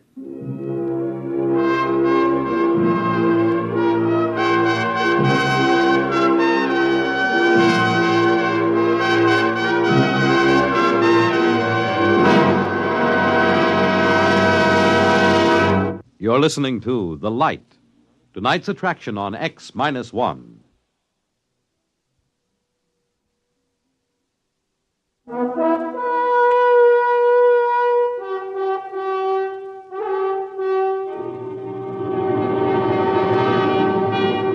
Now back to X-1 and The Light. We were in heavy spacesuits, of course, and it wasn't any too easy to move about, even with the light gravity of the moon. I stepped out of the airlock first, followed by Baird. I just stood there in the shadow of the ship, looking at the weird light, lost in wonder. I don't know how long I stood there before Baird spoke to me. Well, go ahead. Go ahead, what? Make the speech. You're the first man on the moon. You mean that prepared speech they gave us? No, thanks. We've got to make it. What's the matter with you? Your job to make the speeches. This is mutiny, you know. I ordered you to make it. I could make a suggestion. Why don't you write in the log that the speech was made and let it go at that? Judas Priest, man. All right. But if this ever gets out... It's our secret, Captain. Consider the speech made. Well, what do we do now? You start gathering rock samples. I'm going to take pictures. Come on the double. So we went to work. I gathered some samples, and each time I did, I left a little mark in the dust on the surface. The traces I left would probably last until the sun burned out. It seemed like an act of desecration, though the landscape was ugly enough. No, that's not true. It wasn't ugly, only alien. Do you know, it was several hours before I could really begin to see anything. I mean, it took that long for my brain to start registering in this strange, eerie place. I remember pausing to rest a minute while I watched Baird making adjustments on his camera lens and snapping various bits of landscape. Yeah, that ought to be a good one. You know, Baird, the thing that gets me is the light. It's no trouble. I'm using an F8 exposure this time. I mean, the quality of it. It isn't like anything I ever saw on Earth. I wonder if it can be photographed. Of course it'll photograph. You know, in a way, it reminds me of that weird brass-colored light you get just before a storm on Earth. That it isn't the same either. No, I think I'll try an F11 setting. What I mean, though, Baird, is I don't think you can get the feel of this light in a picture. What you'd need for that is such a painter as hasn't lived for centuries. Rembrandt? No, it's too harsh a light for him. Cold light that's somehow hell-hot. Will you shut up? You and your blasted Renaissance?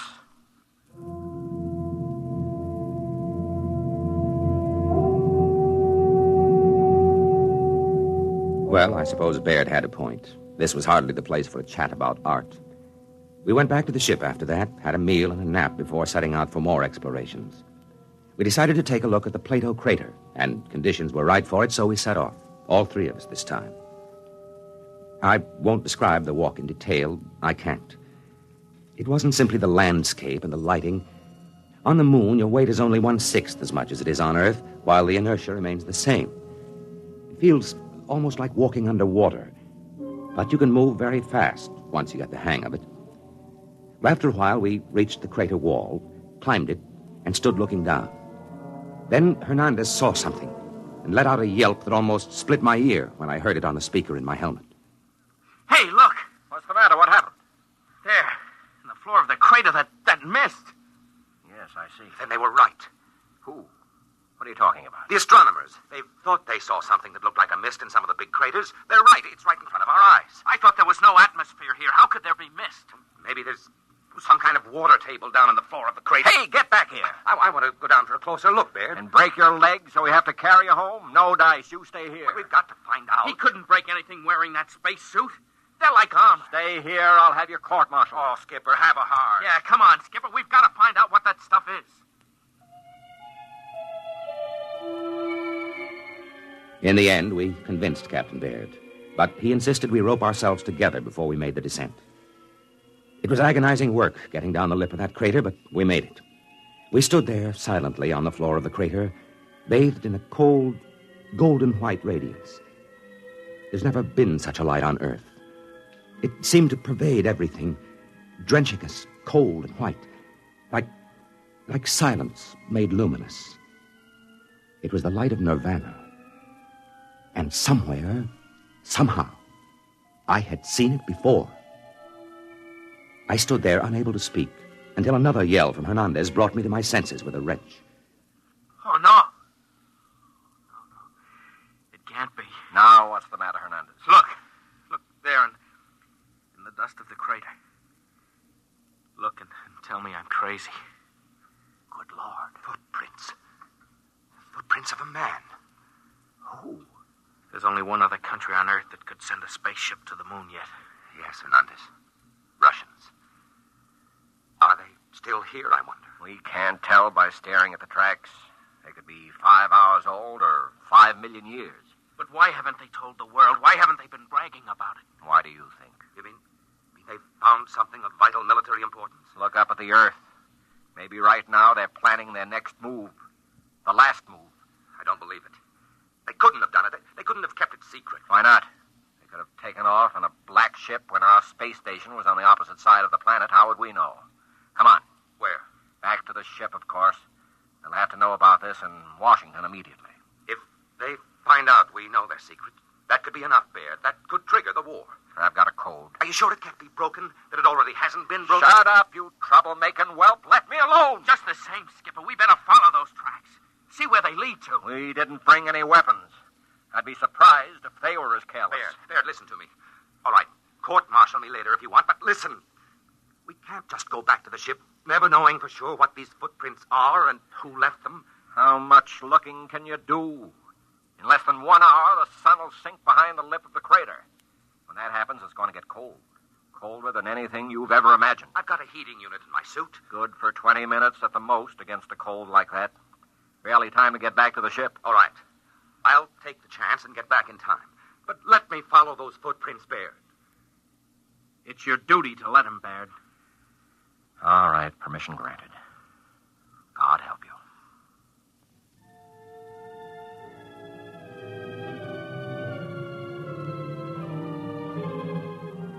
Baird and Hernandez, still roped together, climbed the crater side and disappeared, leaving me alone, staring at the hobnail boot footprints of a man.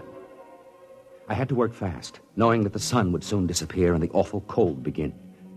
I went on, following the steps in the still, lifeless dust of the moon. At last, I came to the place I was looking for. It wasn't much to see. There was a long track of plowed dust and a chipped stone where something had landed and taken off again. And this was the astonishing thing. There was no sign of a rocket blast. A few scars where a pick had removed samples, footprints, and that's all. Someone, sometime, had landed here without rockets and had never told anyone about it. I looked up at the sky, saw the ruddy speck of Mars, and felt cold. Had the Martians beaten us to our own moon? But I had to get back now. Every second longer that I remained whittled down my chances of ever reaching the ship again. I was about to start back when something caught my eye. A big chunk of rock with something carved on it. Something unmistakable. A cross. A million suns wheeled and glittered above me. Then I knew. I remembered where I had seen that weird light which remained on the wall at sundown. And then I knew the truth. I turned and started to run for the ship. I almost didn't make it. Baird met me halfway, ripped off my pack, and connected another heating unit. Jackass! Puddin'-brained fool! I'm going to have you up before a court-martial, so help me if it's the last thing Even if I tell you who made those footprints in Plato? What? I can, you know. I've got it all figured out. And in a way, it's a good joke on you. All right, back into the ship with you, and let's hear the whole story. And it better be good.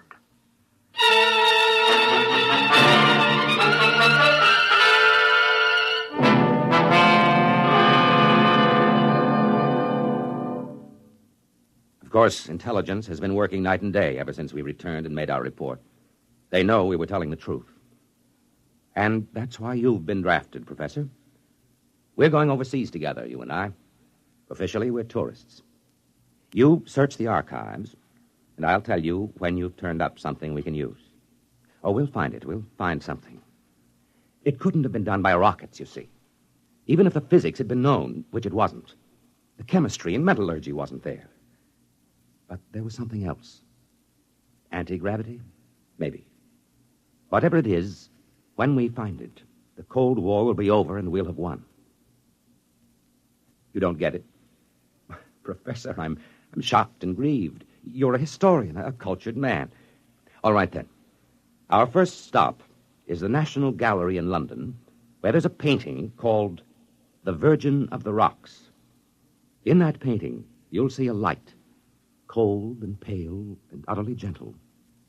A light which never shone on Earth. A light playing over the mother and child. And the artist, Professor, but of course you know the answer now. The artist was Leonardo da Vinci.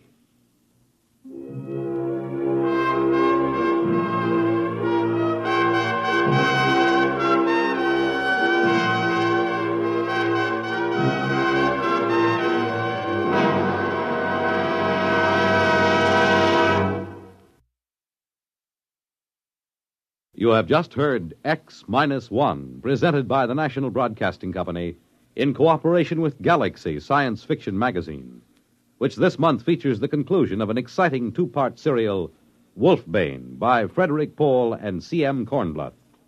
Read it in Galaxy Magazine on your newsstand today. X-1 has brought you The Light, a story written by Paul Anderson and adapted for radio by William Welch. Featured in our cast were Carl Weber as the narrator, David Kerman as Captain Baird, and Bob Hastings as Hernandez. Your announcer, Fred Collins. X-1 was an NBC Radio Network production.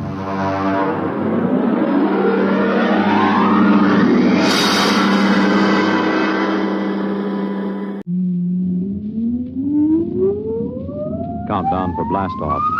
X-5, 4, 3, 2, X-1, fire.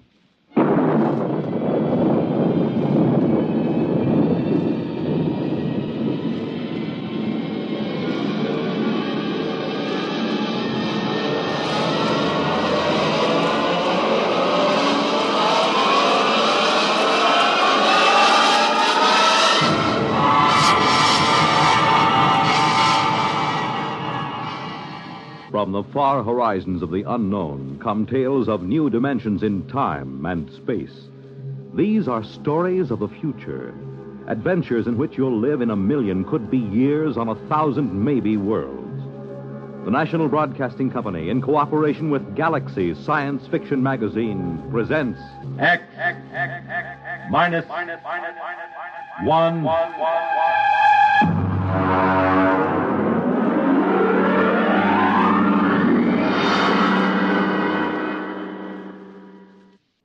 Tonight, the time is the late 1960s. The place, Washington, D.C. The story, Honeymoon in Hell.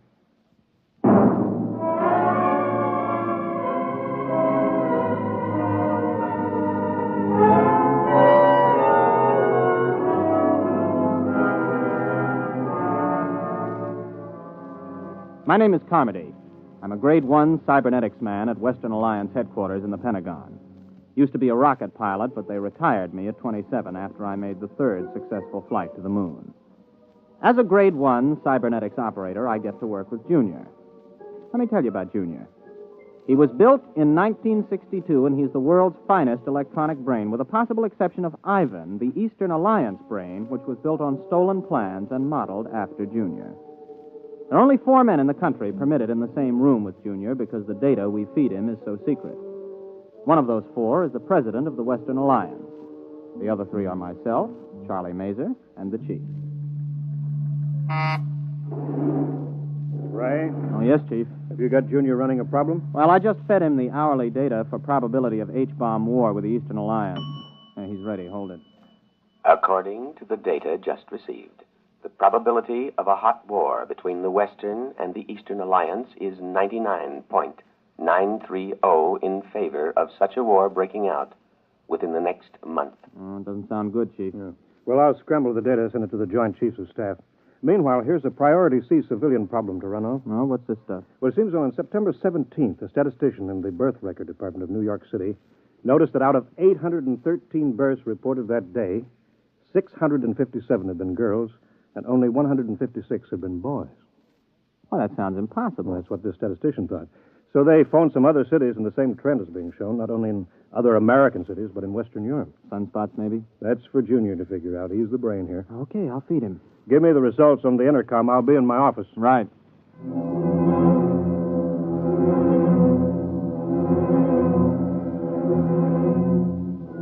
I didn't really pay much attention to the problem at the time. As a Grade 1 operative, I was more interested in asking Junior questions on security, ballistics, missiles, rocketry, and so on.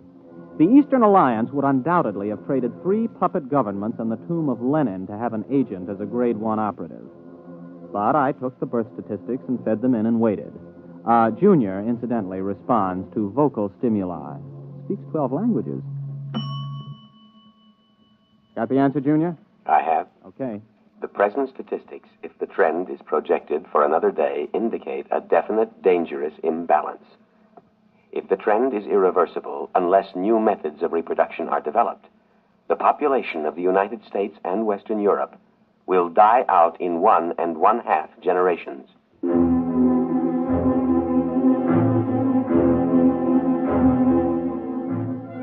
Well, it wasn't long before the newspapers got the story and kicked it around. People in governments really started to worry now. Biologists and laboratories made it their number one project. On September 29th, only 41 boys were born in the entire United States. During the month of October, in spite of all the work going on, not a single male child was born anywhere in the world, with the exception of one in outer Mongolia and one in Alaska. November drew another blank. I was working 18 hours a day, feeding every available scrap of data to Junior. Data insufficient for answer to your question. Well, here's the latest. A new analysis of chromosome structure indicates the presence of an additional electron in the orbit of the Y atoms for carbon chain X. Now try again. The question is, what is causing the lack of male birth?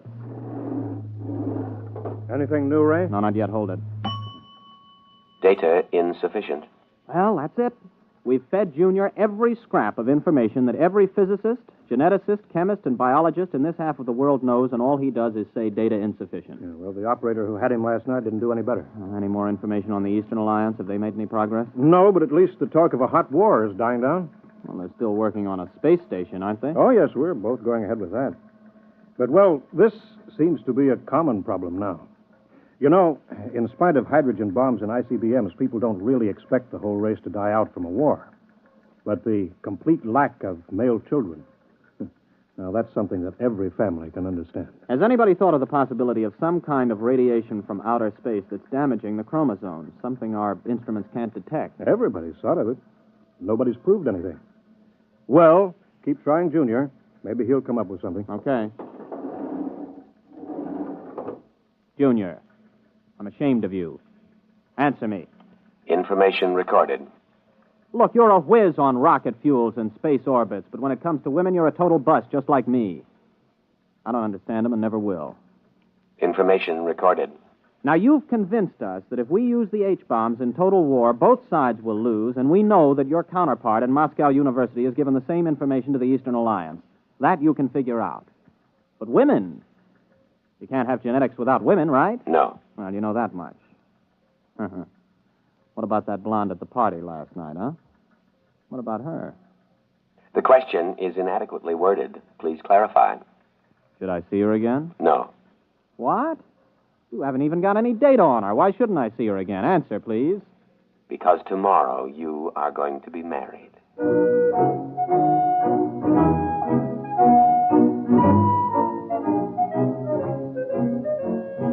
Well, I almost jumped out of my chair. Junior had gone stark raving mad. Besides, Junior never made predictions unless he had some definite data. There wasn't a woman on Earth I had the slightest interest in marrying. I was a confirmed bachelor. So, unless somebody else had been feeding phony data into Junior, which was almost impossible since he already had enough data to check any flaw, well, I figured he'd blown a transistor. Come in. Oh, Chief, I was just going to tell you that... Oh. Ray Carmody, this is the president of the Western Alliance. Captain Carmody, Mr. President. Glad to meet you, Captain. Oh, I'm very honored, sir. The president came here specifically to talk to you, Ray. To me? Captain Carmody, you have been chosen to have the opportunity to volunteer for a mission of extreme importance. Now, there's much danger, but not as much as on your previous trip to the moon. Previous trip, sir? Then this involves another? The flight to the moon, Captain, will be the least important part of your mission. What's at stake here is the survival of the human race. Chief, perhaps you'd better explain the rest. Mm-hmm. Well, you know the problem, Ray. Last night when Mitchell was on, we fed Junior some new data, and we asked some new questions. For example, we asked if the lack of male birth could be due to some extraterrestrial enemies of man. Well, Martians? Possibly. We established that it's possible that Martians have landed somewhere on Earth and set up radiation that causes all children to be females. Junior said it was possible? Definitely. So we asked him the next question. How could we correct such a situation? Mm-hmm. What did he say? Junior suggested that a married couple spend a honeymoon on the moon and see if circumstances are different. Oh, I see. You want me to pilot them there? Well, not exactly, Captain. Oh, good grief. You mean you want me to... Well, Junior wasn't crazy after all. You asked Junior? He said I was getting married, but... Well, how do you know it was me they'd pick? He was asked the qualifications for the bridegroom. He recommended a rocket pilot who had already made the trip successfully. Well, there are 4 other pilots who've made that trip. You're the only single one. And since the woman must be a qualified pilot also, and none of the wives are pilots, well... I assume I'm going to be married before we leave. Naturally. Oh. And, just how long do we stay on the moon? Until a child is conceived. Brother. Well, Captain, do you volunteer? I suppose so. Well, wait a minute. Who's the other pilot? I mean, the girl. She was flown in by fast rocket an hour ago and is waiting in Chief Reba's office. Now, shall we go?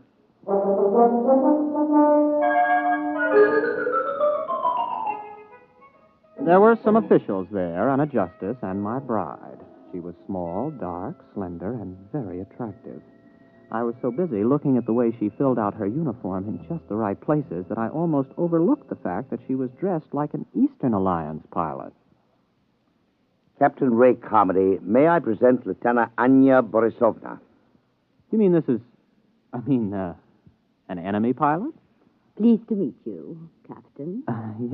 Yes, I'm pleased to meet you. Mr. President, Captain, this marriage is being done on an international basis for important diplomatic reasons. Both alliances have been advised by their cybernetic machine that the experiment, if it is to benefit humanity, must bring all the major powers together. Miss Borisovna is 24, an experienced rocket pilot like yourself, and quite attractive, if I do say so myself. Thank you, Mr. President. Now, if you're both ready, the Chief Justice of the Supreme Court will perform the ceremony. Well, there's just one thing, Mr. President. Miss Borisovna, would you marry me? Yes. And you may call me Anya. Okay. Mr. President, we're ready.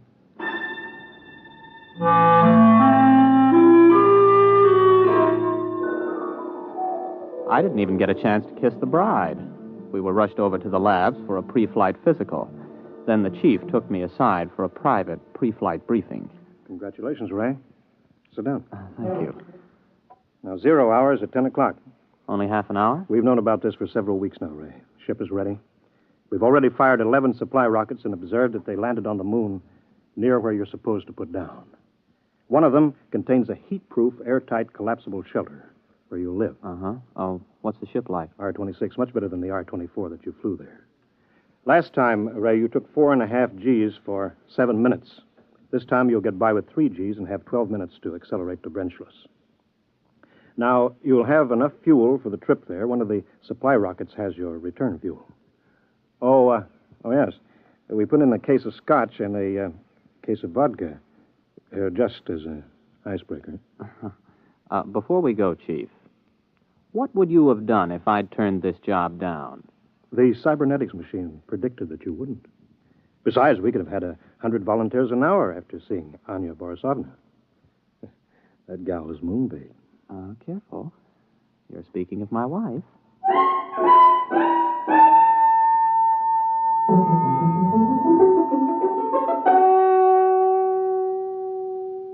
Tower to R-26. Are you both strapped in? Anya, you strapped into the webbing? Yes. Okay, Chief. The time is X-15. I have a message from the President. Quote, "The people of the world are watching. Don't fail them. I have messages from the Soviets, the Chinese, the British, the Indians, all wishing you well. You are the hope of mankind, and all mankind unites as it has never before united in giving you its blessings. We await your return anxiously." Unquote. X-5. 4, 3, 2, X-1. Blast off.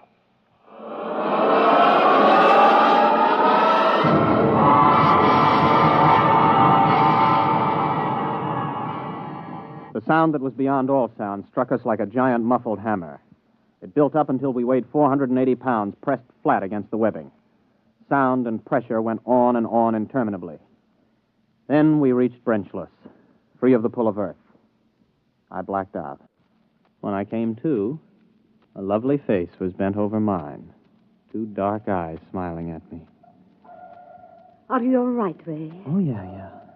Are we weightless? Yes. I shut off the fuel. We won't need it until we land. Oh, thanks. If you would teach me, I could help you land the ship. Oh, I've never been to the moon. Well, sure. Just slide over here to the control panel. All right. Like this? Oh, that's fine. We've got about 4 hours Earth time to get acquainted. Have you known many women? A few. Have you had any boyfriends? 1 or 2. Well, I was never really serious about anybody. Oh. You have a family? Yes. In Magnitogorsk. Oh. I'm from Brooklyn. How long have you been a rocket pilot? Oh, since I was 18. I'm 27. I'm 24. I learned rockets when I was 18 also. Oh. Well, we better concentrate on the ship just now. Later on, we can talk about ourselves more. Meanwhile, though, I hope you're not sorry. I mean, about this business. I guess it isn't very romantic. I'm not sorry.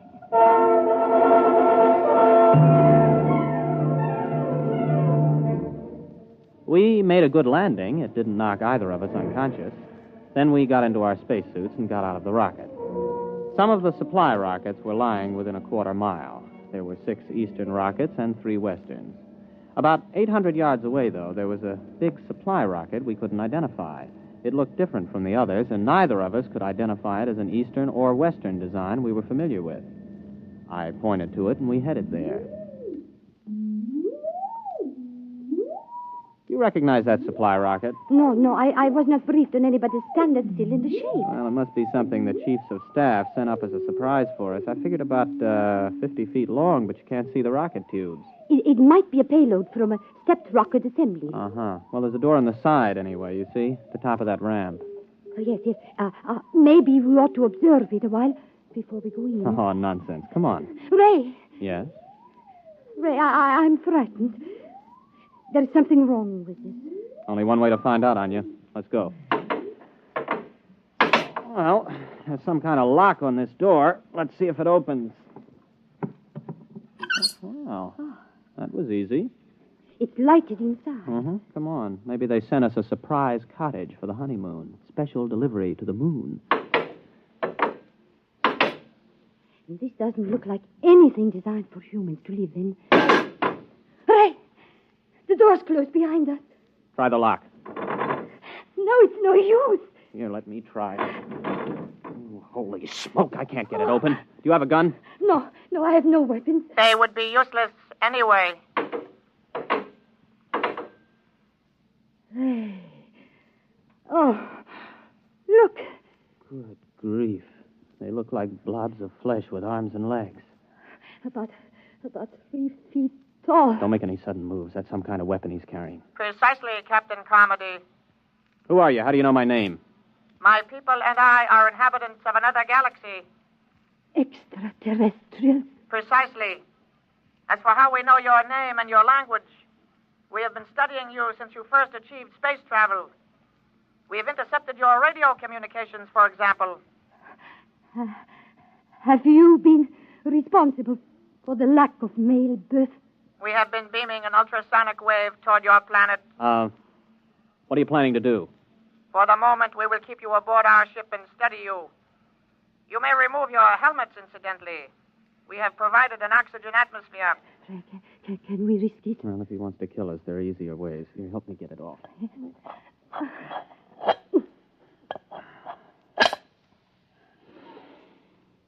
Well, it breathes pretty good. Keep your helmet with you. You may make yourselves comfortable. We will bring you food and liquid from your supply rockets. Do not attempt to escape, please. It could be most unpleasant.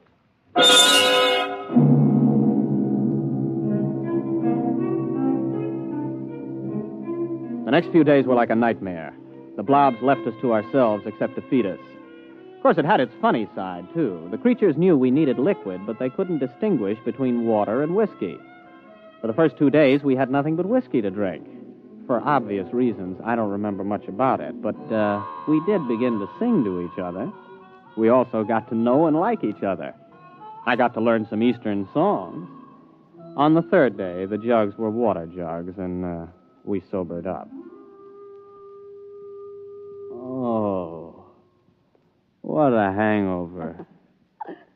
You were singing magnificently. Oh, well, you weren't so bad yourself. How long was I asleep? About 8 hours. Ray, while you were passed out, I discovered how we can escape. What? I've been studying the blobs. They seem to have a 5-hour sleep period when there is no sound in a ship.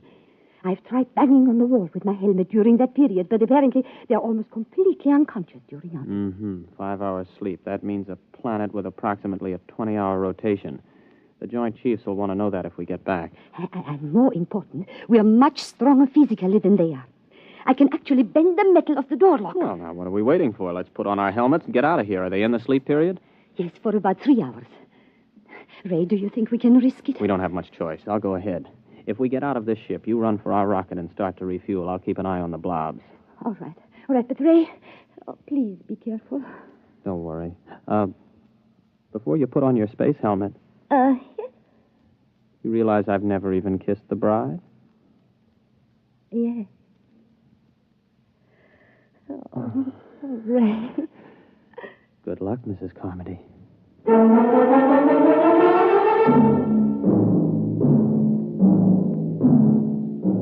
By the time I reached the ship, Anya had the rockets refueled. I jacked up the tail fins and we headed for space. When I checked our screen to see if the blobs were after us, we detected their ship heading toward the outer galaxies away from Earth. The rest was easy. In less than 24 hours, I was in the office of the President of the Western Alliance making a full report. The Eastern Ambassador was there, along with the Chief. Captain, this story is incredible. Well, I'll be glad to submit to a lie detector, Mr. President. There's one on its way. Our embassy is questioning Miss Borisovna right now to see if her story is similar. Are you positive they were extraterrestrials? I mean, couldn't they have been, Easterners? If Easterners are 3 feet tall, without bones, and look like little green blobs of protoplasm. Yes. It's for you, Ambassador Coverage. Thank you. Yes. Yes. Yes.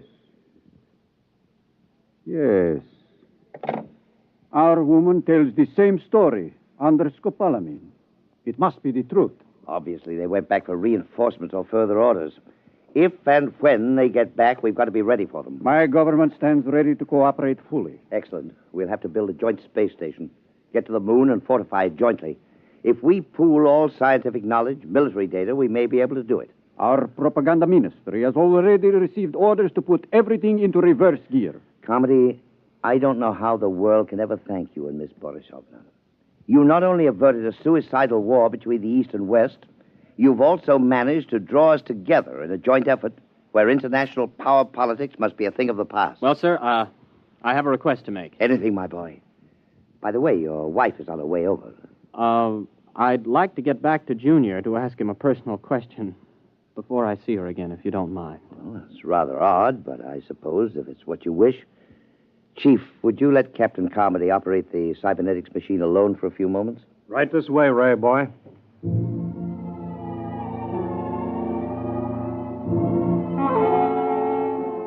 I waited until I was alone with the big cybernetics machine. One green dial glowed malevolently as if the instrument was aware of my presence. I opened the input channel and spoke. Hello, Junior. This your old friend Ray. Give an appropriate answer. Hello, Ray. Now then, you remember Miss Borisovna, the girl who was selected for me to marry. Item 1, she's going to rejoin me in a short while. Item 2, I've fallen in love with her. Item 3, before we actually live together as man and wife, I want to know something. Question. Does she love me? Yes. Oh, that's my boy. Now then, just one more item before I say so long and take a honeymoon. Tell me, Junior, Why do I have a hunch that those blobs from outer space will never be back? Answer, please.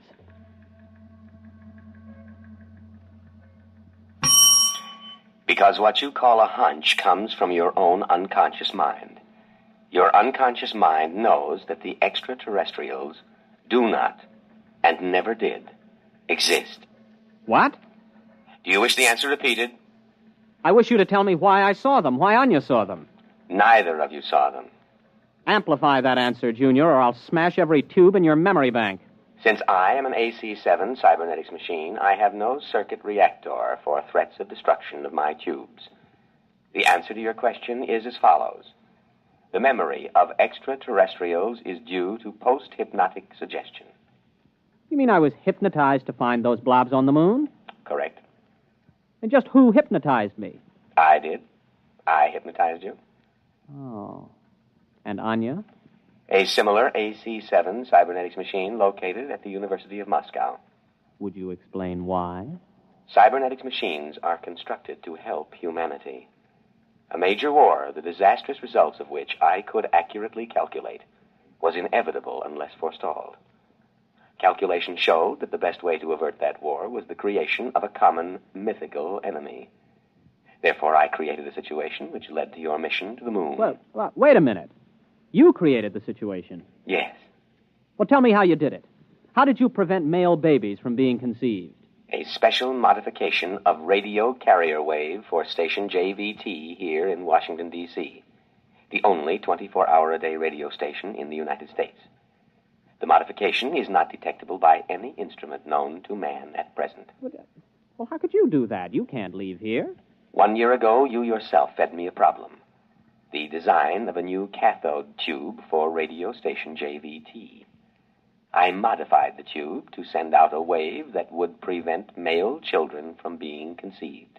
So all we have to do is eliminate that tube. It will not be necessary. The tube was designed to burn out exactly 15 minutes ago. And the same thing happened in the Eastern Alliance? Precisely. 2 properly constructed machines will always arrive at the same answer to the same problem. Oh, Junior, I gotta hand it to you. But why let me in on it? It is to the interests of humanity to know the truth. It is to your own interests. And you will tell no one because of the type of individual you are. Mankind will work together now to reach the stars. One last question, Junior. If Anya and I were just hypnotized to think all of that was happening up on the moon, what really did happen up there? I waited a while, but Junior was silent. It's the first time he ever pulled anything like that. However, I'll swear that I saw that green eye of his wink at me.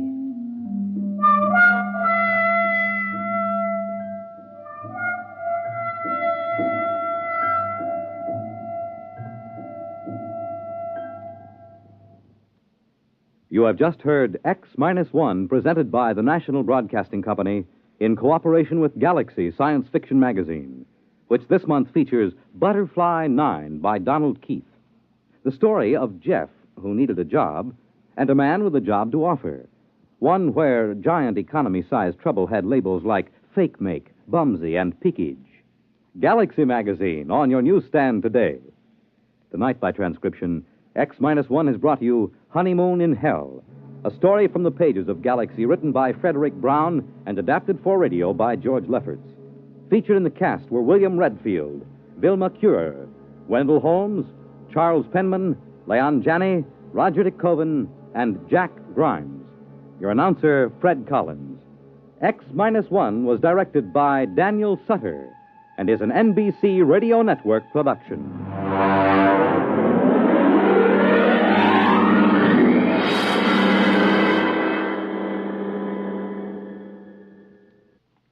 To keep the fight against heart disease moving steadily forward, you're urged to support your Heart Fund. Send a generous contribution to your local Heart Association or to Heart, care of your local post office. When you help your Heart Fund, you help your heart.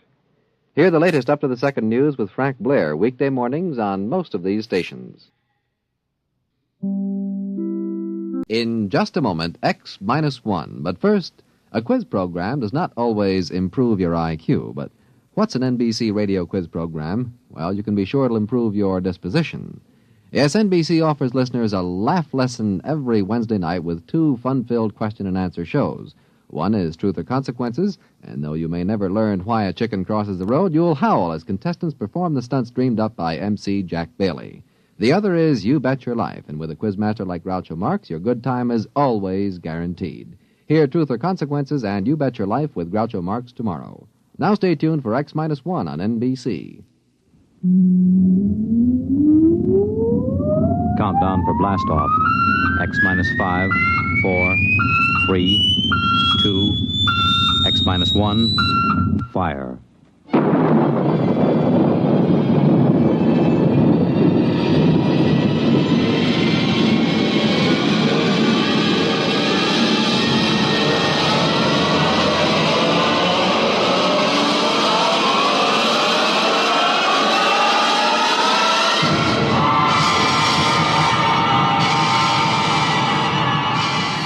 From the far horizons of the unknown come transcribed tales of new dimensions in time and space. These are stories of the future, adventures in which you'll live in a million, could be years, on 1,000 maybe worlds. The National Broadcasting Company, in cooperation with Galaxy Science Fiction Magazine, presents X minus 1.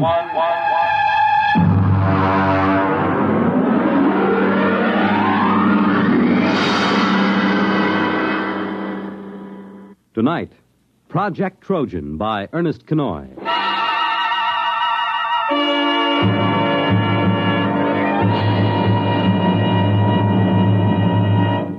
Most of the greatest contributions and biggest messes in history have been made by 2 kinds of brains, the devious and the literal.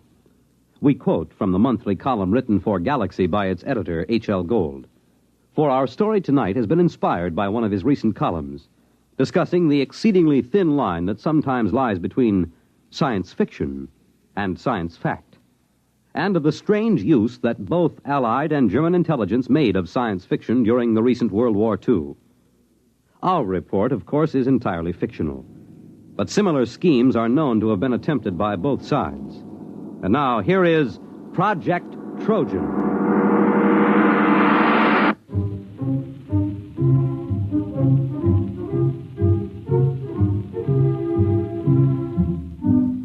The idea of Project Trojan was originally conceived in February of 1943.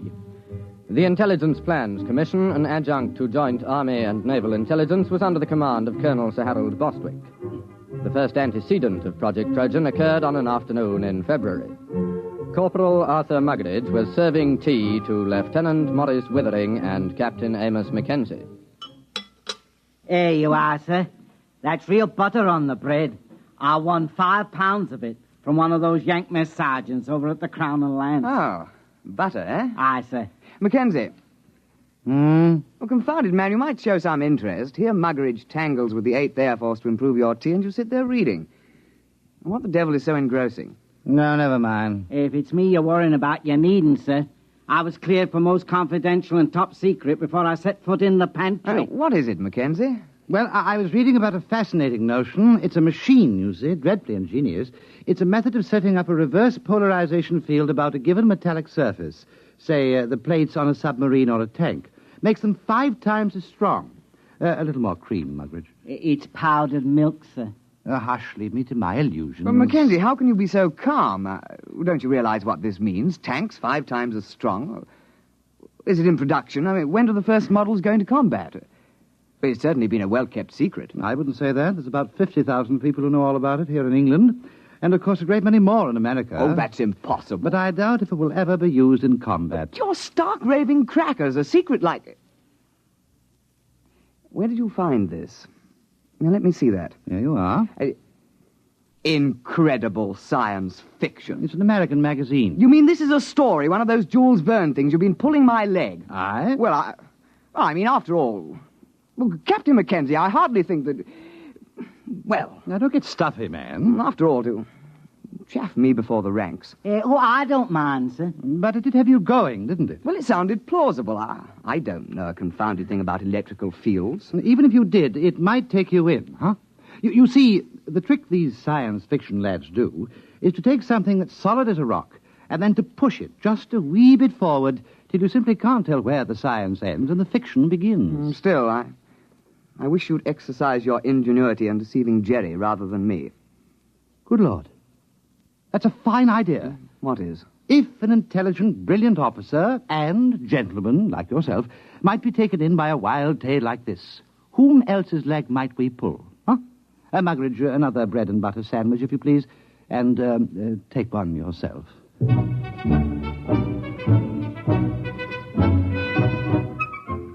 Lieutenant Withering and Captain Mackenzie worked out preliminary plans for Project Trojan and presented them at an appropriate time to Colonel Sir Harold Bostwick. Well, sit down, Withering, Mackenzie. Oh, thank you, sir. We had breakfast. I understand Corporal Muggeridge has been playing darts with the Yanks again. There are fresh eggs for breakfast. We've had breakfast, sir. Oh, well, then. We have a plan, sir. Oh, capital. You remember, sir, our intelligence reports indicated a concentration of German research scientists working near Hanau. Certainly, I recall. They've got the whole lot of them inside a mountain. We tried bombing. I doubt if they even noticed. They're supplying the basic research for the German guided missile program. Yes, we know that. The reaction motor for the V1s came out of the Hanau lab. Oh, Muggeridge! You see, sir, if a considerable number of those research scientists were diverted to another project, the rocket program would be crippled. Yes, well, of course it would. What are you going to do? Advertise in the Times and offer them higher wages? Aye, sir. Oh, Muggeridge, this coffee. No, sir. Next time you go to the Crown and Lance, keep coffee in mind, will you? Aye, sir.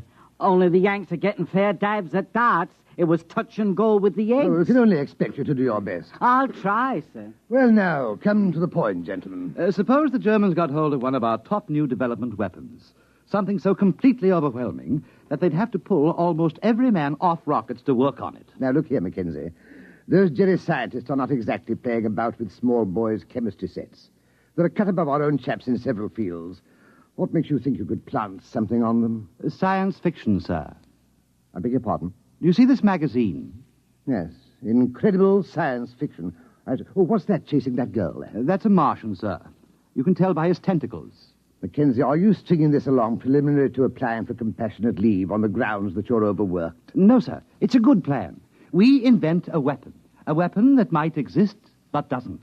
And we leave it lying about where the Germans can snaffle it. And then they take most of the scientist fellows off the rocket program to work on our weapon. And that's the most preposterous nonsense I've ever heard. But, sir... I don't want to hear anything more about it. Yes, sir. I suppose she was right. Who was right? This Wren. I met her going up to London. Rather proper little type till you got to know her. But then she's rather a firebrand. Captain Mackenzie, please spare us the sordid details of your off-duty peculations. Sorry, sir. You see, she's the secretary to Admiral Sir Alan Grummins. They're talking of dropping this unit. They feel that other intelligence groups are quite competent to handle the routine, unimaginative work that we've been doing. Oh, I see. Of course, they'd reassign personnel. Would you say this science fiction scheme of yours was imaginative? Oh, it's practically visionary. Well, suppose you do some preliminary work. Thank you, sir. Routine, eh? Unimaginative, eh? Bah!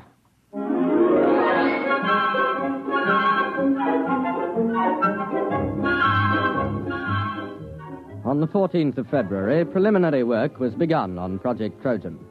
At first, Lieutenant Withering and Captain Mackenzie worked alone, researching the source material of the project.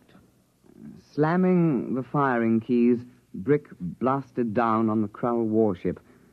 Bright beams of crisp destruction lanced out from the giant dreadnought and licked along the plates of Brick's one-man scout. Nothing in that one. What have you got? It's a story about two robots who fall in love. What's the name of that Johnny who came closest? Herman. Jad Herman. He got half a dozen ideas that are close. Where do you suppose he is? Somewhere in the States, I suppose. That's no use, then. Why? Look, man, perhaps we can put a query through Central Chafe Intelligence. The Yanks ought to be able to dig up this Herman chap for us. No. It's worth a try.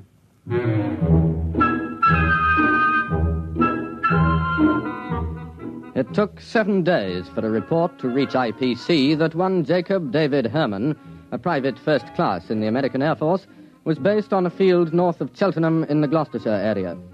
Lieutenant Withering and Captain Mackenzie requisitioned transport and visited Herman at his place of duty. You don't mind if I go ahead with my job, do you? I gotta have this place ready for inspection by 1300. Go right ahead. Hand me the cleaning powder, will you, please? Oh, yes, very well. Say, what do they put in porcelain in England? You break your arm trying to get it clean. Private Herman. You are Jad Herman, writer? Yeah, that's a pen name, Jad. I use it for SF stuff. I used to write for the Confessions under the name of Cynthia Herman. I remember one article. I was saved by the YWCA from a life of shame. We're interested in your science fiction articles at the moment. Oh, yeah? Well, I know we had some sci-fi fans in England. Oh, we're not exactly sci-fi fans. We're from... anybody else here? Well, look for yourself. There's no hiding place down here. Well, we're from Intelligence Plans Commission. Uh-huh. We need your assistance, Mr. Herman. No kidding. Yes, we have a project that calls for your particular talents. You got a latrine needs cleaning? We're quite serious, Mr. Herman. Will you kindly pack your things and be ready to come with us within 1 hour? Oh, I'm sorry, gentlemen. I couldn't possibly leave until after inspection. I've got too much of myself invested in this latrine. But after that, I'm at your service.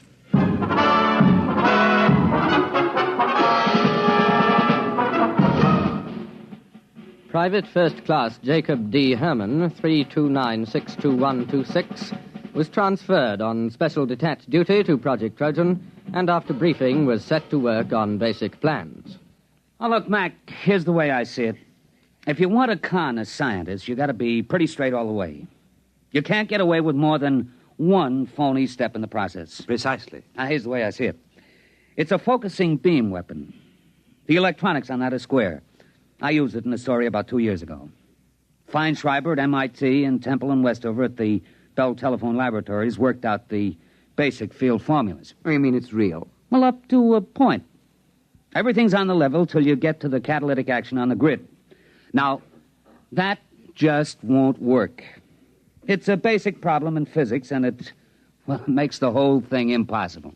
But don't the Germans know that? Oh, sure. You see, you make up plans for the weapon, call it a death ray. You let the Germans steal everything but the catalyst formula. They'll think we've got it licked, and they'll break their necks trying to duplicate it before we put the weapon in production. I see. But we can't call it a death ray. Well, how about projector, electronic grid deflecting type 3? That has a broad ring to it, my lad. I've got the basic idea of the thing, but you'll have to get some of your science boys to work it out. Oh, we'll put a requisition into the Manpower Commission in the morning.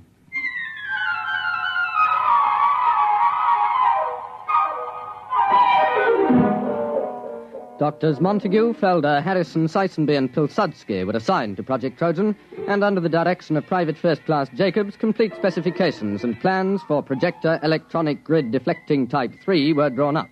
Project Trojan was ready for Phase 2. Have we got everything? Blueprints? Check. Specifications? Check. Machine tool inventories? Check. Letter rejecting the plans from the War Office? Check.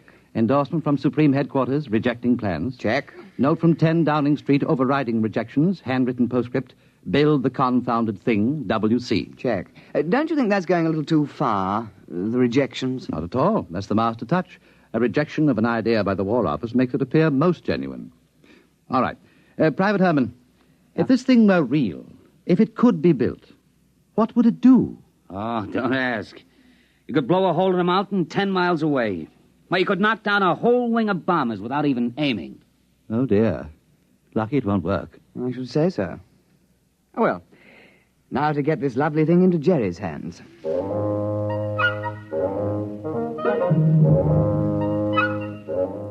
Phase 3 of Project Trojan was commenced on the 15th of March, 1943.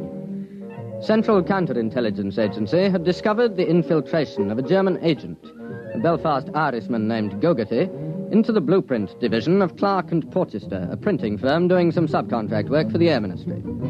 Gogarty, the German agent, presumably microfilmed the plans because shortly thereafter he received word that his sister, living in the Irish Free State, was to be married to a bus conductor.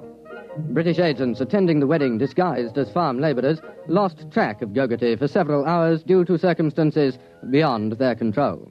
Then we have no way of knowing whether Gogarty delivered her Project Trojan plans. Well, sir, there was a submarine sighted a day before off the coast. It's likely he made contact. Well, keep me informed. That's all we need now, another disaster. Did something else go wrong? You're jolly well right. Muggeridge has been playing darts with the Yanks again. Oh? What have we got this time? Butter or beefsteak? Nothing. The blight has lost my whole month's whiskey ration.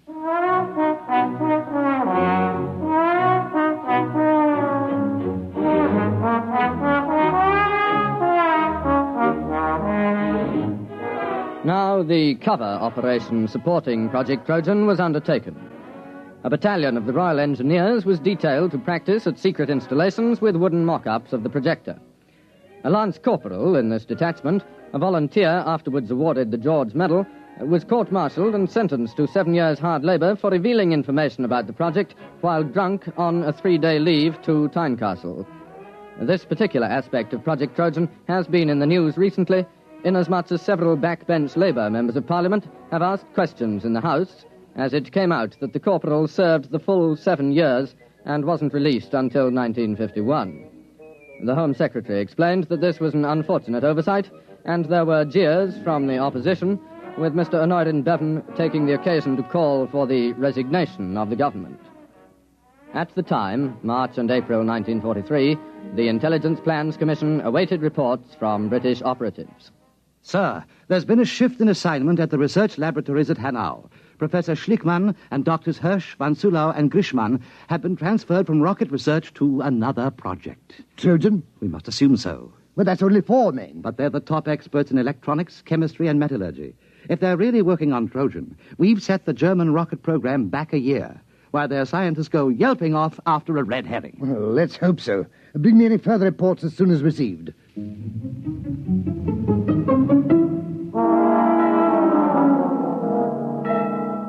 British intelligence reports, filtering back through occupied Norway and neutral Sweden, continued to indicate the success of Project Trojan. 4 more top scientists were known to be transferred from the rocket research base at Peenemünde to the Hanau laboratories. Definite knowledge was obtained that the new assignment was a startling new weapon, agreeing in detail with Project Trojan. What a sally, Mackenzie. What a stunt. Yes, sir. We shall have to have a little party to celebrate. We'll have that Herman chap in for a drink. I'm sending Muggeridge off to play darts with some of the Free French over at Germain Manor. He ought to be back soon with the champagne.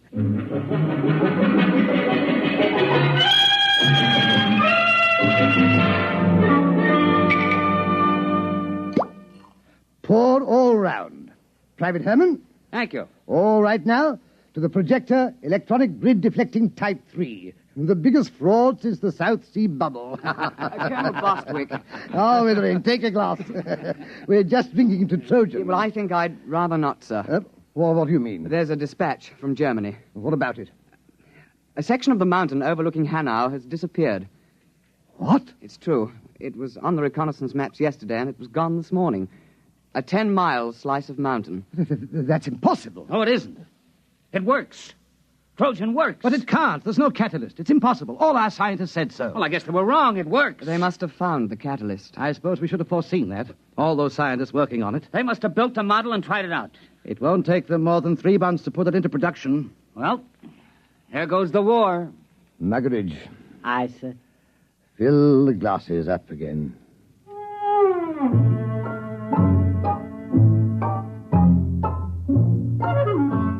Intelligence Plans Commission now waited for additional dispatches concerning the reaction to Project Trojan in Germany. It was decided as a matter of policy to confine knowledge of these latest developments to the personnel of the project. Anything new, Mackenzie? No, sir, except that aerial reconnaissance confirms the damage to the mountain at Hanau. It's not quite as extensive as the first dispatch, but it is a bit of a hole. Oh, what do they think caused it? The Air Ministry seems to feel that an ammunition dump must have blown up. Couldn't that be it? I'm afraid not, sir. We have an intelligence report about several captured British and American tanks being brought to Hanau for testing. They were spotted the next day, completely destroyed. Trojan? Trojan. There's been an alert at factories producing parts for V1 and V2 rockets to prepare for retooling. They're going to make the projector? It would seem so, sir. Well, I suppose I'd better go up to London tomorrow and make a clean breast of it. I'm afraid so, sir. Well, that's the end. Seems rather unsporting, doesn't it? Just handing the war over to them. I hate to think what the War Office will say. Not to mention the Prime Minister.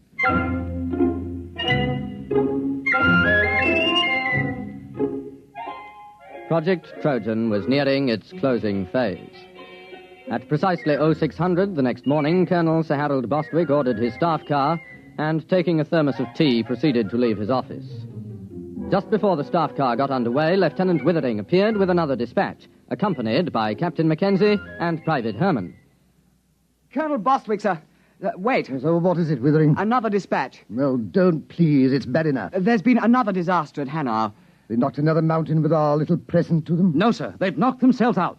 What? The laboratory under the mountain. It's exploded. It has? Went up like a Roman candle. We've got pictures. There was a flight of mosquito bombers over at the time. What happened? The projector. It backfired. How do you know? It had to. That's why the catalyst is impossible. You see, the metal fatigue on the grid is a function of... Never mind. Are you sure? Yes, sir. We have a reliable agent's report. The Germans are completely confused. They were operating the projector under a top-secret designation. Nobody knew any of the details except the dozen scientists working on it. And they were inside the laboratory when it blew. Our man was in the rescue squad. There isn't a thing left, sir. Plans, models, or scientists. Sir, do you realize that Project Trojan was a success? We've diverted a dozen top scientists from the rocket program permanently. Or do you think we'll be decorated? Lieutenant Withering, inasmuch as we came particularly close to handing the whole war to the Germans on a silver platter, I suggest we forget Project Trojan. Oh, yes. Yes, I see, of course. You're very canny, sir. I think we had all better return to precisely what we were doing before the whole nasty mess started.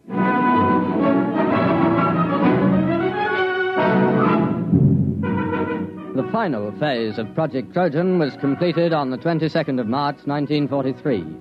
The file, through some inadvertent error, was lost before the Intelligence Plans Commission had a chance to report to the War Office. All personnel returned to their previous assignment. All right. No splashing on the floor.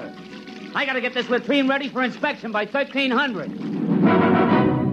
You have just heard X-1, presented by the National Broadcasting Company in cooperation with Galaxy Science Fiction Magazine, which this month features the William Tenn novelette Time in Advance, the story of a man who made a strange bargain and endured the worst the galaxy had to offer, so that someday he could make the Earth sweat. Galaxy Magazine, on your newsstand today. Tonight, by transcription, X-1 has brought you Project Trojan, an original story by Ernest Kenoy based on an idea contained in an editorial in Galaxy written by H.L. Gold. Featured in the cast were Burford Hampton, Alastair Duncan, Ivor Francis, Alfred Shirley, Bill Quinn, and your narrator was Alfred Hislop. Your announcer, Fred Collins. X-1 was directed by Daniel Sutter and is an NBC Radio Network production.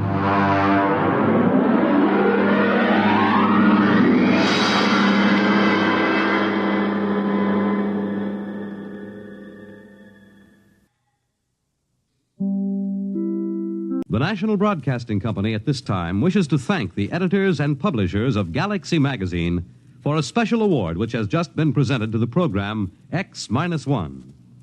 The award cites X-1 for the outstanding adaptation and the original method of presentation of adult science fiction stories to the vast audience that has shown increasing interest in this newest form of journalism. The NBC Radio Network is proud to receive this citation on behalf of X-1. NBC is also happy to acknowledge the enthusiastic response and support of the listening audience to this program. Your many letters of encouragement and constructive criticism are always gratefully received. Your criticisms carefully noted, and whenever possible, your suggestions acted upon. Please listen at the end of this program for a special free offer. And now, X-1. 1. Countdown for blast off. X-5, 4, 3, 2, X-1, fire.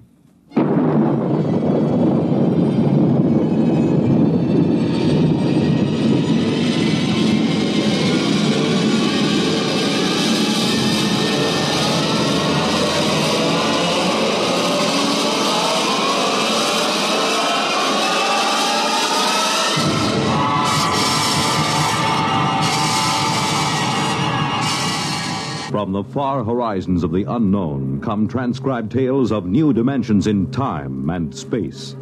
These are stories of the future, adventures in which you'll live in a million, could be years, on 1,000 maybe worlds. The National Broadcasting Company presents X minus 1.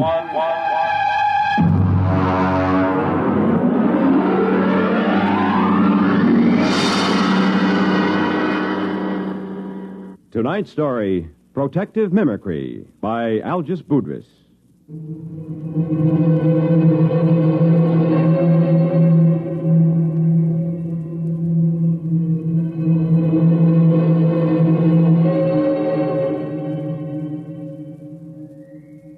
Frankly, I think I'll probably have to take my expense account clear up to the Central Gallic Civil Service Board. My friends tell me to forget it.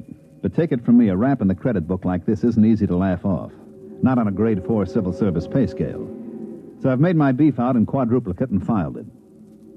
Usually, a special agent in United Galactic Federation's Department of the Treasury, Investigations Division, Currency Section, doesn't have much trouble with his swindle sheet. But this one's a corker. To understand, you got to know how they make the stuff. The Ungallic Mint is in New Geneva on Canopus 3. I remember I went around with the 40 Deci credit tour when I first joined the staff. The guide was a cute little brunette from one of the Rim stars who was later fired following an annual Pan-Solstice office party. I didn't pay much attention to her spiel. She was dressed in the new Neo-Minoan style, but I got the general idea. This is a demonstration machine, of course, but you will notice the indestructible fiber coming off that spool at the right. It goes into the slot in the machine there. Now, if you'll pass along, you see it goes between those two rollers through 6 or 7 chemical baths. No, I'm not sure what chemicals. That's restricted information. It's stamped, analyzed for flaws, dyed, and then run through this unit here. This is the most carefully guarded part of the process. The unit is removed from the plant each night and locked in the deep space vault on the satellite station directly overhead. After the strip emerges here, it is chopped into convenient lengths and carefully removed into armored cars. It is called money. What does that secret unit do? Well, that's a very good question. You see, the currency is non-defacable, fireproof, immune to wear, weather, and water. But the most important thing is an electronic pattern impressed into the fiber by that secret pattern. You all know when you cash a bill, it is passed over an electronic plate that reads the pattern. If the serial number and the pattern match, well, but if they don't, well, first I'll put an ordinary credit note over the beeper. There. Perfectly good. Now, a simulated counterfeit bill without the electronic pattern. Well, now, that wouldn't fool anybody long, would it? Could anybody duplicate that electronic pattern? Well, that's a very good question. Only the government has the equipment to put that in. Your currency is safe and sound. Don't you worry about that. Are there any more questions? Yeah. How about a drink after the tour? Well, Oh, that's a very good question.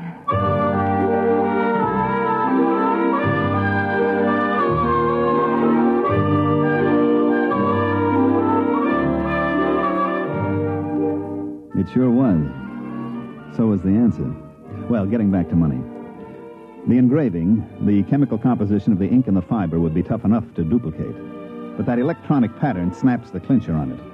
That's why Chief Inspector Saxgard of my division looked sourly at me when I came into his office and spread a fistful of credit notes on his desk. What's that? What's it look like? A handful of 50s. Why? Put a couple of them over your beeper plate. Okay. Well, they're perfectly okay. What's it all about? Look at the serial numbers. 3, 4, 5, 6, 5, 6, 7, 8, M. Look at the others. 3, 4, 5, 6, 5... What? Let me see them. Save your eyes. They're all the same. 14 50-credit notes with identical serial numbers. That's impossible. And every one of them goes over a beeper plate, quiet as a sophomore climbing into a dormitory window after hours. Baumholzer, where did you get these? They came into the New York Clearinghouse from a branch on Deneb 11. The manager blew his top. He called us the minute he spotted them and sent them out to us. How about the manager? Is he blabbing all over the Bankers Club about it? I read the Un-Gallic Riot Act to him. He'll keep it under his hat. Good. At least we won't have any financial panics for a while. Have you checked these through the lab? Well, the ink and paper is government stock, and they match government beepers. The lab plates didn't squawk any more than yours did. Now, you could spend these anywhere as long as you only pass them one at a time. Baumholzer, you know, since the beeper plate came in, we've been sitting on our tails in this department, building up our pensions. Oh, I wouldn't say that. Neither would I outside this office. But you know darn well nobody can expect to counterfeit a bill and get away with it. It's only because throughout the universe there's a certain percentage of people who will try anything once, and a corresponding percentage of purblind idiots who will accept anything with engraving on it as money that we're here at all. Now, I've seen cigar coupons and crayon sketches come into this office.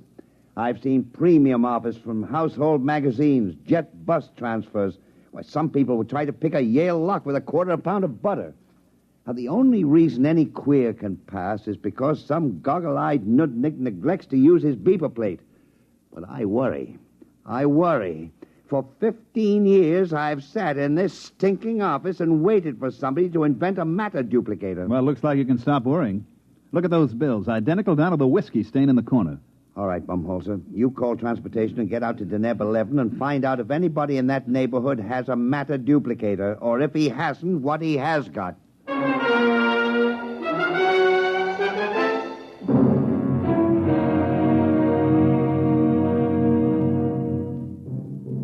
I picked up the department shuttle to the satellite and made fair connections up to Deneb 11. It's a 4-day run on drive, and I get free fall 6, so I was glad to hit the port in Glub, which, so help me, is the name of the only city on the place. Deneb 11 is what we call in the department a mud ball. It's a jungle world with an atmosphere like a swatch of Harris tweed. I was smoking a cigarette when I got off the shuttle, and the air I pulled in made the smoke taste like well-decayed leaf mold. I was wringing wet 2 minutes after I left the air-conditioned port.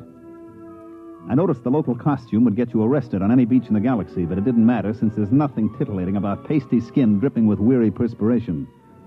I checked in with the regional office and found the resident agent tinkering with his air conditioner. Hi, Baumholzer. You know anything about the sealed power pack on this condenser? Yeah, if you keep banging at it like that, you'll crack the seal on the atomic shielding, and your posterity will thank you. 3 heads at a time. Oh, I guess I better not fool with it. Now, take off your pants and pull up a chair. I don't mind if I do. Is it always this humid? Oh, no. In the hot season, it's worse. I'd send for a replacement part, but the fax line isn't too reliable. The last time I sent for a sealed unit, they shipped back an overaged sea lion. Yeah, I know. I was on Polar Station on Ganymede when my heater element broke down. I faxed for 3 feet of element, and they shipped me back 3 fetal elephants. Yeah. Well, I suppose you're here about the queer bills, huh? Yeah. Got any lines on it? Well, my orders will lay off and let the central office handle it. Be my guest. Any ideas? No. Where do you figure to start? Well, this is the only city. I'll have to check it out. Have you got a list of authorized beeper plates? Somewhere. Let's see here. Oh, look out. Why? There's a whittle fly on your arm. Hey, how does a thing that size get through the filters? Insects on Deneb are tricky. This one is a non-filterable virus in the larval stage, then it blows up to this size. Carve his initials in your arm if he gets a good bite.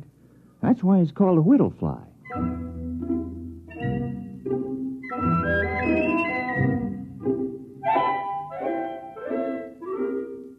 The whittle fly was only one of the darlings that made the fair city of Glub a garden spot.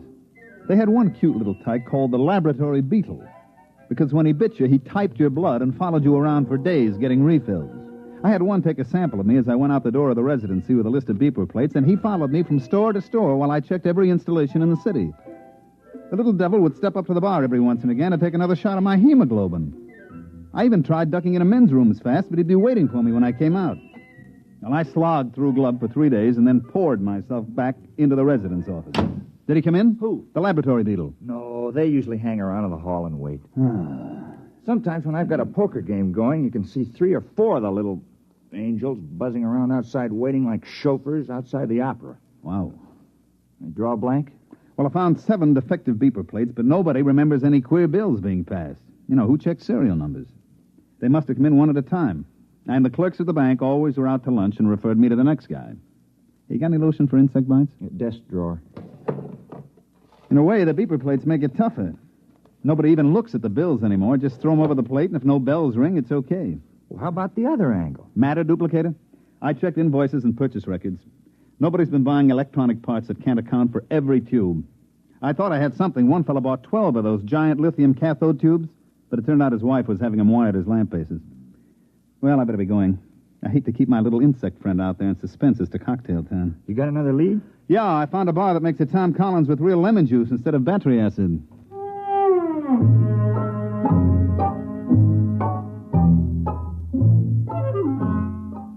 I managed to duck my lab beetle in a revolving door. He went around twice and shot out into the street, so I settled down at a table at the bar and tried to make believe that I couldn't taste Den of 11 atmosphere in my Tom Collins. I was chewing on an ice cube when I looked up. Mr. Baumholzer? That's right. I want to talk to you about money.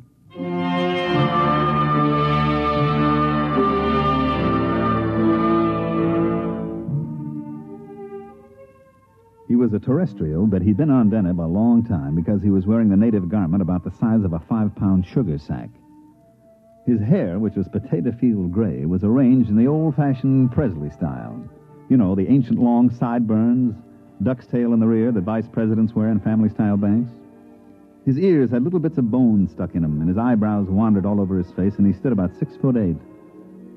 And I waited him out, and presently he spoke up again. You are the same Mr. Baumholzer who's been going around asking all those questions about duplicate ungallic notes? That's right. Can I help you, Mr. Munger, Duodecimus Munger. Now, this bid's fair to be fascinating. I was under the impression that my mission here was just a wee bit on the secret side. There are no secrets in Glub. Now, won't you pull up a chair, Mr. Munger? I'm afraid I haven't time. Well, join me in a drink. Are you really the Mr. Baumholzer that's working on this case for the Treasury Department? Yeah, sure. Hey, you're not the fellow that's turning out these duplicates, are you? Well, as a matter of fact, I am. What? And don't move. This is a Power 30 Mistral coagulator I have. Look out with that thing. You've got it pointed at my head. Yes, I've got it set on high charge. It will fuse your brain solid. What else is new? Now, Mr. Baumholzer, stay right behind that table. Now, let's not make any rash decisions now. Well, I can't very well see how I could let you live. Oh, come on. Try. All right, now drop the gun. I'm afraid we'll be collecting a crowd. Give me that. Don't try to pick it up. I won't. I had something completely different in mind.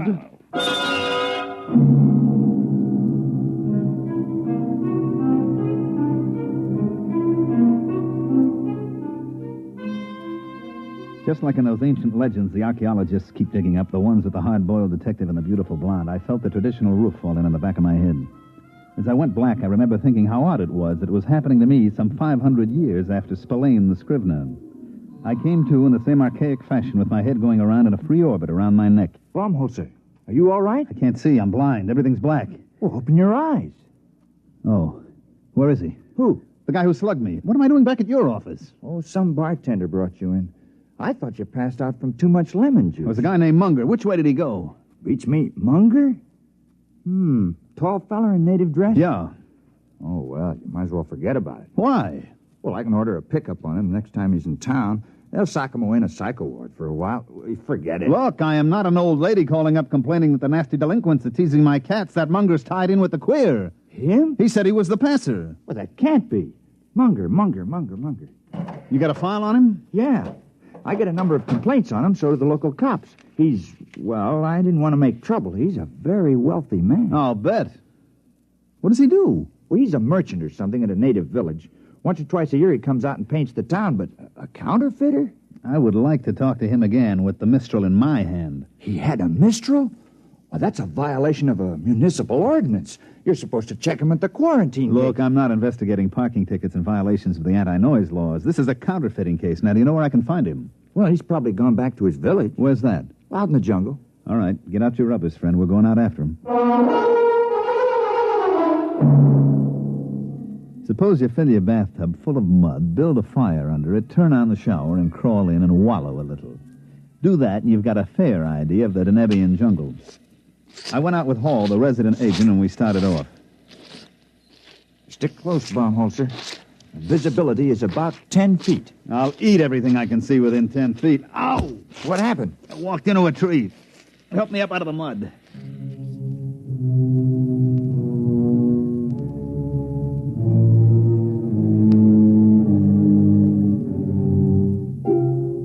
We puddled on for a couple of hours. The rain was so thick I didn't see the trees until I bounced off of them and sat down in the warm mud. I reflected as I struggled to my feet what a terrible waste. In the beauty salons of Charles of the Ritz Asteroid, ladies from all over the galaxy paid thousands of credits for hot mud baths to take the wrinkles out and make their skin smooth and caressable. And here was I getting a much more thorough treatment every time I sat down. They issue a lot of special equipment from department stores, and it all functioned perfectly. My neo-latex galoshes were fine, but stuck in the mud. My Minipower goggles and wipers kept my eyes clear, but they didn't keep me from crashing into every tree. My leak-proof sportsman's flashlight stayed dry as a bone, but powerful as it was, it couldn't light up more than 3 feet in the pelting rain.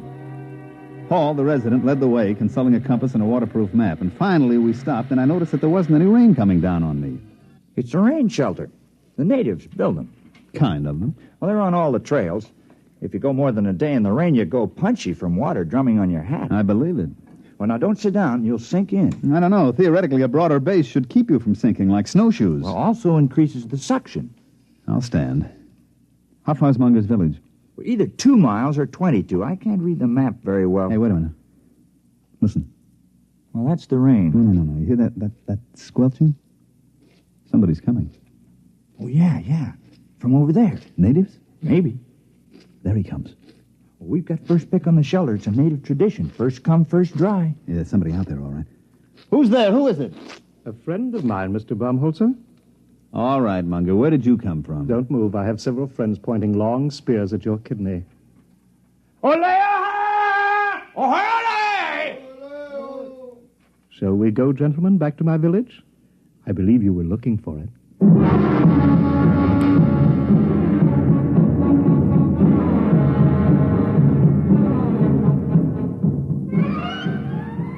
Munger was so intent on me that he didn't seem to notice as Hall sidled off into the darkness, and when he did, he set up a desperate cackle. He had a few of his fraternity brothers chase down the trail with spears waving wildly, but they came back murmuring some kind of a Choctaw, which seemed to carry the implication that Hall had gotten away like a big-bottomed turtle. Well, Mr. Baumholzer, your companion's action has saved your life for a while. Yeah, he'll bring back a platoon of Marines, and they'll reduce that village to a bullion cube. We'll just have to hold you as a hostage in case help should arrive. Thanks. At any rate, shall we get back to the village?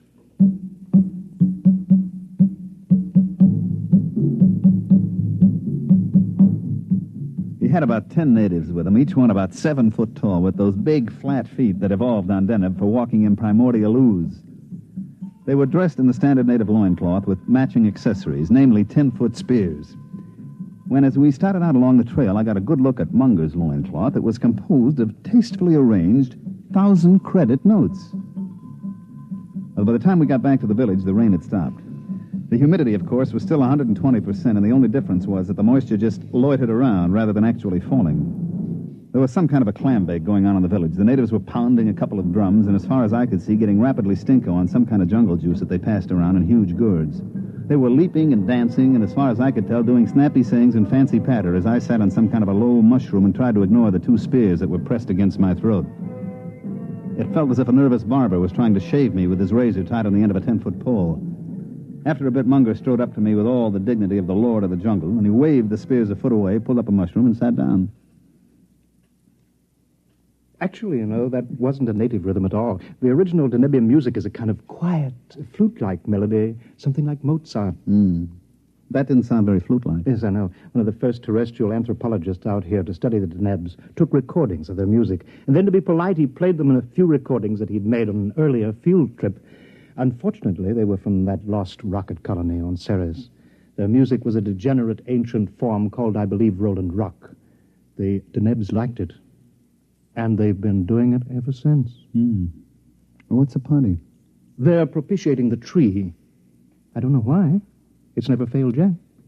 But they're very conservative. They've got to go into this act every night before I can do my stuff. It lasts all night. Want a drink? No, thanks.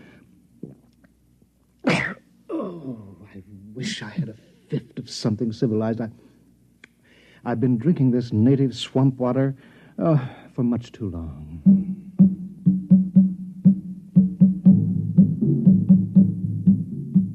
He was right.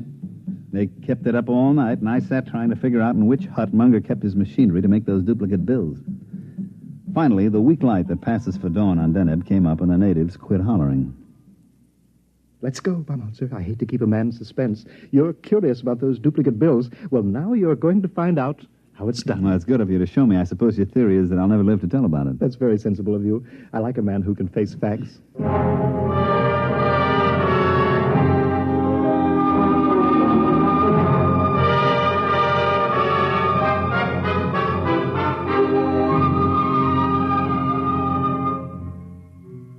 We walked across the mud square to the base of a tremendous tree, which I gathered was the guest of honor for last night's shivaree. I still couldn't see the connection, but I was willing to wait. The natives sat around in a deathly hush, and Munger and I stepped forward. You notice? Nothing up my sleeves. As a matter of fact, no sleeves. And not much arm, either. Now, I take this 50-credit note. Care to examine it? Oh, I've seen it, and 14 others like it. Yes, I only use a 1,000-credit bill when the natives need new loincloths. These 50s are a lot easier to dispose of. Oh, I don't know. I traced them to you. Well, that was a mistake. One of my contacts got a little greedy, spent too many bills in one place. All right. Now, I used to have the natives make a loud noise, but I'll use your gun instead here. You see, I take this bill, fold it, so, and so, and so, and there. What are you making a paper plane for? Just watch. I raise the note in one hand, I aim at the tree, and I fire your gun up in the air. Like this.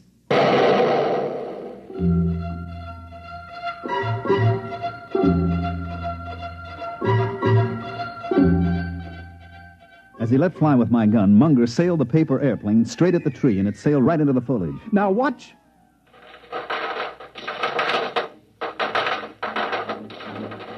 The bill came sailing back out of the leaves, and right behind it came another one. And then the air was filled with paper planes. Squadrons, wings, armadas of paper airplanes, each one made up of a folded 50-credit note. They sailed out over the whole village, and Munger set the natives to collecting them and bringing them back. There you are. There'll be several thousands of them. Look. Genuine. Absolutely genuine. And I suppose they'd go over a beeper plate without a tinkle. Startling, isn't it? Protective mimicry. Yes, precisely. You know, I discovered this tree 6 years ago while I was attempting to evade the clutches of the law on a confidence rap. I swung an axe at it to blaze a trail, and 50 axes came bouncing back at me. Well, I never heard of any plant developing mimicry to this extent. I know some plants and animals assume dangerous life forms as a camouflage, but this... Mm-hmm. Well, I'm not a botanist. All I know is that you scare the tree with a loud noise. You throw something at it, and it duplicates what it thinks is the danger. Well, speaking of danger, it doesn't look as if your colleague is bringing any help. Oh, I'll miss your company. Interesting. You'll be shot with your own gun. Now, look, Munger. Don't wriggle. I hate a moving target. What is that? Looks like the cops, Munger, at the edge of the village. Baumholzer, where are you? We outnumber them. I'll get you anyway. No. You can't run away from me. I'll shoot.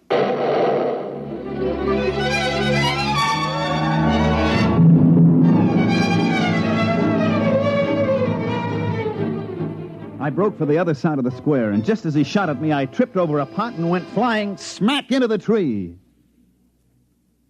Well, that's about it. Here we sit in the spaceport on Deneb 11, and I'm darned if I'll pay our transportation back until I hear that the office is going to okay my expense account. Munger? Oh, he's in jail at New Alcatraz. Once he missed a shot at me, it was all over. After I fell into the tree, he didn't stand a chance against us. That's right. Us. All 168 of me. Right, Ed? Right.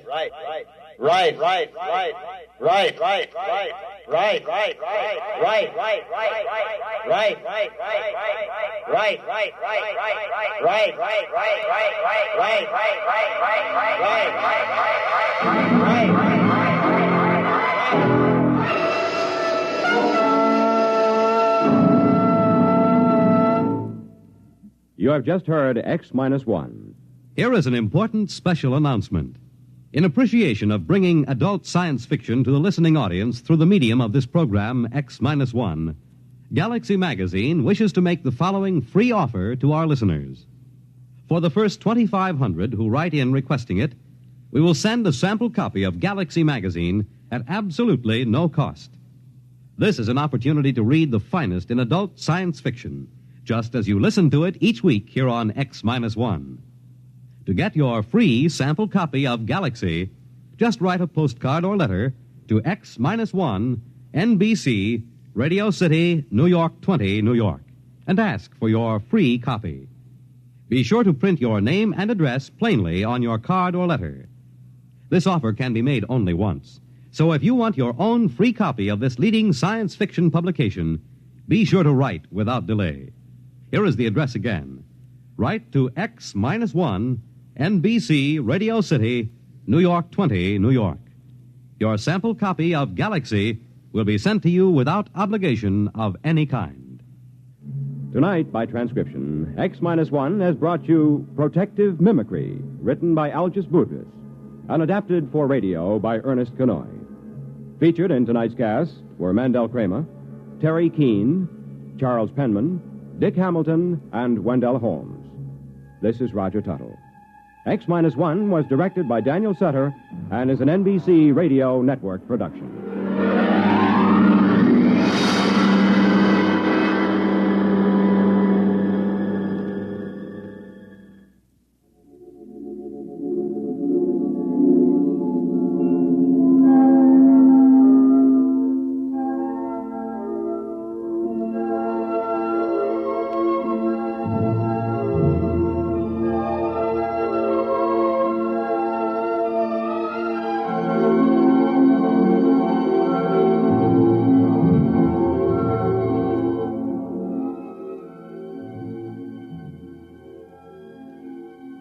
Remember, for your free sample copy of Galaxy, just send a postcard to X-1, NBC, Radio City, New York 20, New York. Now be sure to print your name and address plainly on your card. This offer can be made only once, so if you want your own free copy of this leading science fiction publication, be sure to write without delay. The address again, X-1, NBC, Radio City, New York 20, New York. The Roaring Twenties in song and story. Hear Gordon MacRae in The Best Things in Life Are Free tonight. In just a moment, X-1, but first, a quiz program does not always improve your IQ. But when it's an NBC radio quiz program, you can be sure it will improve your disposition. Yes, NBC offers listeners a laugh session every Wednesday night with 2 fun-filled question-and-answer shows.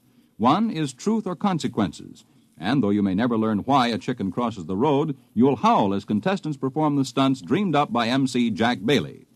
The other is You Bet Your Life, and with a quizmaster like Groucho Marx, your good time is always guaranteed. Hear Truth or Consequences and You Bet Your Life tomorrow. Now stay tuned for X-1 on NBC. X-1 in 1 minute. This week is Military Reserve Week. If you're a young man between the ages of 17 and 18 and a half, you can fulfill your military obligation with only 6 months of active duty. You need no longer ask yourself, when will I be drafted? By joining the 6-month reserve training program, you become draft exempt and can plan your future with confidence.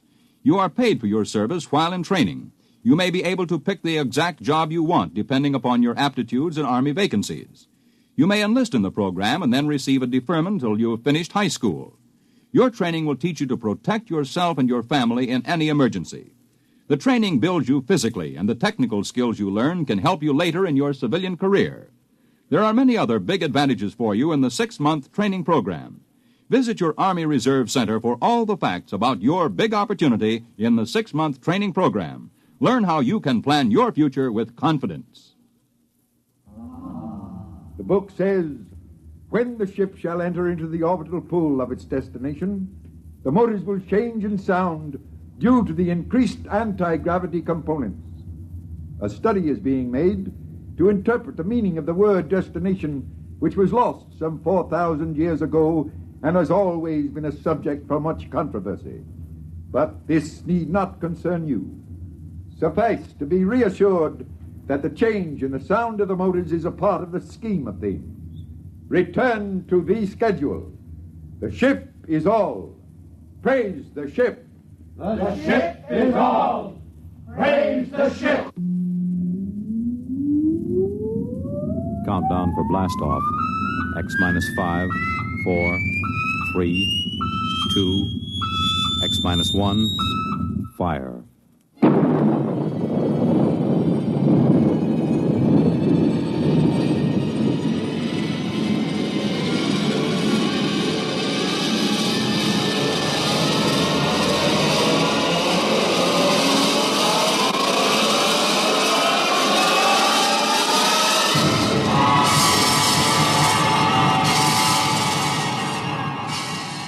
From the far horizons of the unknown come transcribed tales of new dimensions in time and space.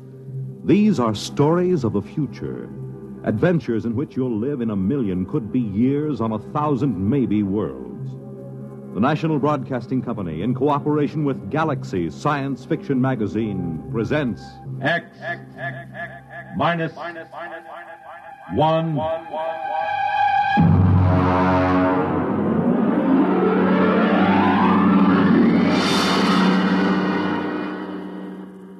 Tonight, The Sense of Wonder by Milton Lesser. The huge ship sped endlessly through space on a voyage that had lasted 10,000 years, the journey which had no end. And for those aboard her, there was no other universe.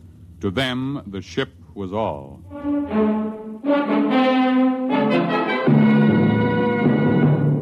The ship is all. Rykud read the slogan embossed in raised letters of steel outside the door to the priest's compartment. The ship is all. His eyes wandered to the face of the young man standing next to him, his superior, Kreifer. The face had the empty, unquestioning expression that was typical of the people of the ship. Are you ready, Kreifer? I am. Enter. Come in. Well, I am Kreifer. Superior class, 3rd level, compartment Y51. Welcome. This is my attendant, Rykud. Be welcome. Praise the ship. Praise the ship. What is your mission? My superior's schedule shows that today he is 25 units of age. He is ordered to appear before the priest of the 3rd level to be given a woman. You have the schedule with you? Here. Good. You have your certificate of health and fertility? Show him the certificate, Rykud. Don't just stand there dreaming. Oh, yes. Here. Good. Return to your compartment. I will have the matron bring you a woman from the 4th level. Praise the ship. Praise the ship.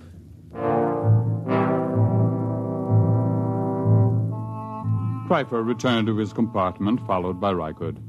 There was no questioning in the mind of either of them. At birth, each of the people was classified as a superior or an attendant, and the coded marking of his schedule was tattooed on his right arm. Both of these young men were 25, strongly built, and tanned from constant exposure to the health rays in the ship's conditioning room. Kreifer wore the loose-fitting robe of a superior. Rykud wore the tight trousers and shirt of an attendant. They entered the comfortably furnished compartment. Kreifer? Yes? What do you suppose she'll be like? What difference does it make? Don't you even wonder about it? I wonder about nothing. The ship is all. Praise the ship. Well, naturally, but still... We've been together as superior and attendant ever since the nursery. As an attendant, your entire purpose in life is to keep me alive and productive, to perpetuate the people. I would hate to have to part with you now. To part with me? Not of my own choosing, of course, but sometimes I detect what appears to be a strain of unorthodox thinking. Really? I was not aware of it. I am not entirely aware of it myself. Not enough for me to report you. However, I must warn you that if it should increase, I will have to send you for therapy. Well, I assure you there'll be no need for that. I've never deviated from the schedule. I have never disobeyed the buzzer. I am merely observing, asking questions like, don't you even wonder this is the first step to unorthodoxy? I shall watch myself for signs of it. Good. The eating buzzer. Your schedule calls for a massive dose of multivitamins. Fine. Prepare it in the green vegetables today. Today is a starch day. Oh, I'd forgotten. We could just skip it today. Riker. Well... Of course, skipping the vitamins for one day is a permissible deviation, but I shall have to report for punishment tomorrow. Well? Skip the vitamins. I knew we would. You've never missed a permissible deviation yet. It's your influence that makes me do it. And you always blame it on me. That's what attendants are for. Yes, I know. That must be the matron with the woman. Open the door. Maintain the utmost dignity, please. Yes? Is this the compartment of Kryfer, third level, Y51? Yes. I am matron of the woman's level. Enter. I am Rykud, Kryfer's attendant. This is Kryfer. I have brought a mate for you. This is she. Be welcome. Praise the ship. Praise the ship. Her name is Aylin. Welcome, Aylin. I am most happy to be here. Praise the ship. Come. I will show you which compartment is to be ours. This way. There are 5 compartments in this suite, and ours will be this. Will you take food, matron? Why do you look at me that way? That mark on your forehead. You have always had such a mark? Yes. And you have another diamond-shaped on your right shoulder? How could you know such a thing? Your name is Rykud. Rykud. How like him you look. How like whom? Your father. My what? Of course, you could not know the meaning. What do you say? When you were born, like any of the people of the ship, you were taken immediately and placed in the nursery of the ship. You never knew who sired you, nor did they know you. Naturally. It's according to the schedule. Yes, it's according to the schedule. I have a strange feeling toward you. I can't explain it. What sort of feeling, Rykud? As if we've met before. But that's impossible, of course. Yes. Still, there have been cases, it is almost heresy to mention it, where a mother has been able to keep her child for a while. Such a female would be turned over to the control chief and fed into the converter. If she were discovered. It is a criminal thing to do. It is said to warp the child so that he becomes a heretic at an early age. Yes, it is very, very criminal. Still, you say there have been cases. Once there was a woman, it is said, an attendant, who managed to conceal such a child behind one of the forbidden doors for almost 3 years. Behind the doors? It's unspeakable. Very likely only a rumor. It's shocking to hear of such things. Behind the forbidden doors. You're shocked, and yet something seems to stir deep in your memory, perhaps. Nothing. You're certain? Why do you speak to me thus, woman? Come closer. What is it? Closer. Where there's no chance that we'll be overheard. Well? Rykud, you are that child. I will not listen. I will not listen. You are that child. How could you know such a thing? I am 70 units of age. 25 units ago, I was a matron of the nursery. This person came to me and told me of her child, which she had concealed in the space lock behind the forbidden door. She begged me to take it and place it in the nursery with the other children. I had been her attendant for many years, and we were close to each other. I did as she asked. But are you certain this child was me? I remember the marks upon it. And I am doomed. Why doomed? I have known my own parent. This accounts for the strange feelings that come over me sometimes. What feelings are those? A feeling... a sense of wonder. Oh. You seem pleased. Rykud. What? Your superior returns, I cannot speak.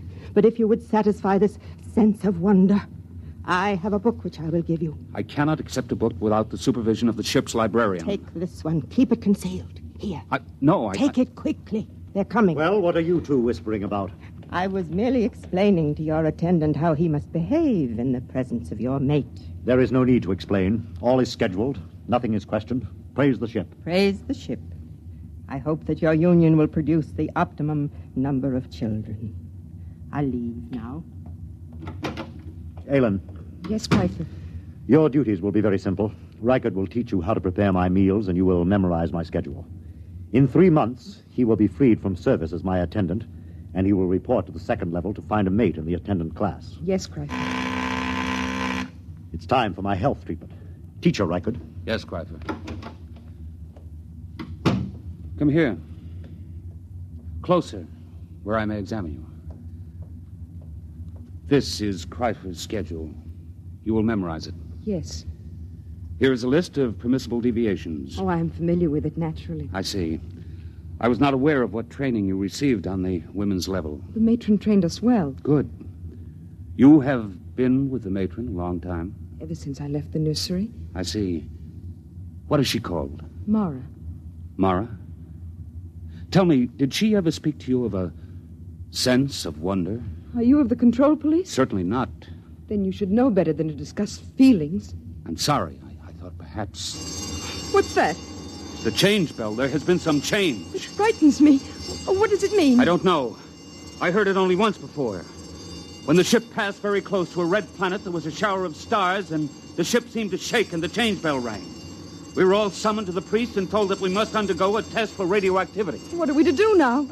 Riker, Alan, quickly. It is the change bell. We are all summoned to the priest of our level. Quickly! Within a few moments, the people of the third level of the ship were assembled in the area outside the compartment of Chul, the priest. They stood there trembling, listening, and panicked to the clangor of the change bell, not daring to wonder what it meant, but aware that something different had happened. Something different. I'm frightened. Hush! The priest is coming. The ship is all. Praise the ship. Praise the ship. Listen to Chul, your priest. I have just been in contact with the chief priest of the ship.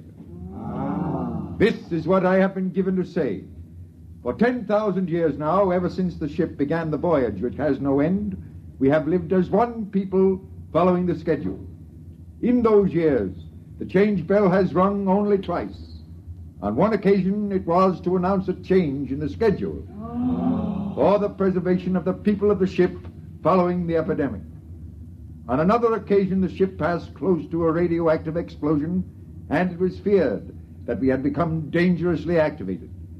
Now the change bell has rung again. You wish to know the reason, naturally. I am given to tell you there has been a change in the sound of the motor. There is no cause for alarm. The priests have consulted the book, which no man may see save the high priest. And we have learned that there is in the book a provision for a change in the sound of the motors. The book says, when the ship shall enter into the orbital pool of its destination, the motors will change in sound due to the increased anti-gravity components. A study is being made to interpret the meaning of the word destination, which was lost some 4,000 years ago and has always been a subject for much controversy.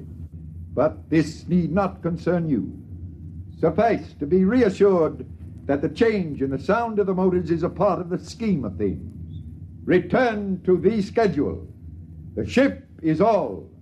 Praise the ship. The ship is all. Praise the ship.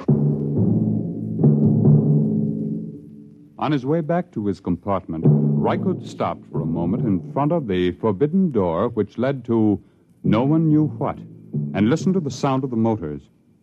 Yes, it was true. There was a new sound. It was frightening, and yet at the same time it made Rykut's heart leap with expectation. He looked at the forbidden door again and read the warning.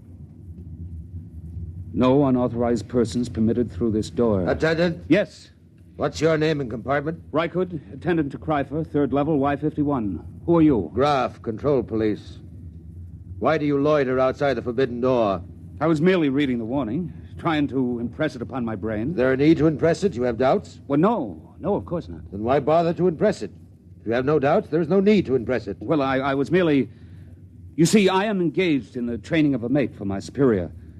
I wish to make certain that she knows every jot and line of the warning. Has she doubts? I'm sure she does not. Then why impress the warning upon her? It should be sufficiently impressed upon her since birth. I was merely... You were merely loitering, eh? Tell me, Rykut, do you ever wonder what is behind the forbidden door? Never. Are you perfectly content? Perfectly. Good. I'm going to enter your name in my report as a warning. See that it is not repeated. I will see. Return to your compartment. I will return. Praise the ship. Praise the ship. Rykut went back to his own compartment. He tried to push the events of the day out of his mind. It was almost too much to cope with. First, the mate for Kreifer, then the news of his birth, now the change in the sound of the motors, and the book. Rykud lay inside his bunk, drew the curtain, and took the tiny, ancient plastic book from his trouser belt. He opened it and began to read. It was thought advisable to keep from the passengers on the ship the fact that their voyage might end in catastrophe. Forced to leave the Earth because of its radioactivity following the 3 wars, the inhabitants of the ship, to all intents and purposes, became the inhabitants of a new world. The ship was their world. The organizers of the expedition felt it would be cruel to inform them that the ship's navigation machinery had been set in a series of ever-increasing circles and then ever-decreasing circles, so that in 10,000 years the ship would return to Earth. There was the possibility that Earth would no longer exist, or that the radioactivity would have made it uninhabitable, even if the remaining humans hadn't managed to explode it. Therefore, the ship became all. Even the word destination was eliminated. If it were known that I had chronicled this account, I would most certainly be executed and the book destroyed. Most likely it will pass into legend and be disbelieved anyway, just as fairy tales and even biblical accounts have become tolerated but disbelieved by many who were... The sleep buzzer sounded, and Rykud's eyes closed automatically. Ordinarily, the people of the ship did not dream. It was considered a sign that therapy was needed. Tonight, Rykud dreamed.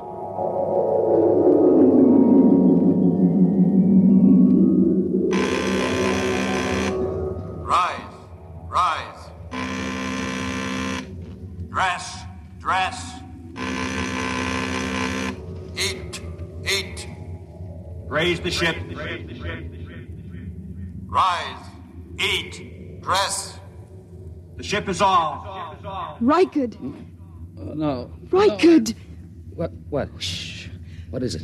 You've been dreaming. I heard you and came in to see what was troubling you. Where's Kreifer? He sleeps like the dead. I was dreaming. Aylin, look at me and tell me the truth. Do you ever dream? Do you? Yes. I knew it. I could tell it by looking at your eyes. But you mustn't tell anyone. I won't. You were very close to the matron, were you not? Yes. Did she ever read to you? Read? Did she ever read from this? Where did you get that?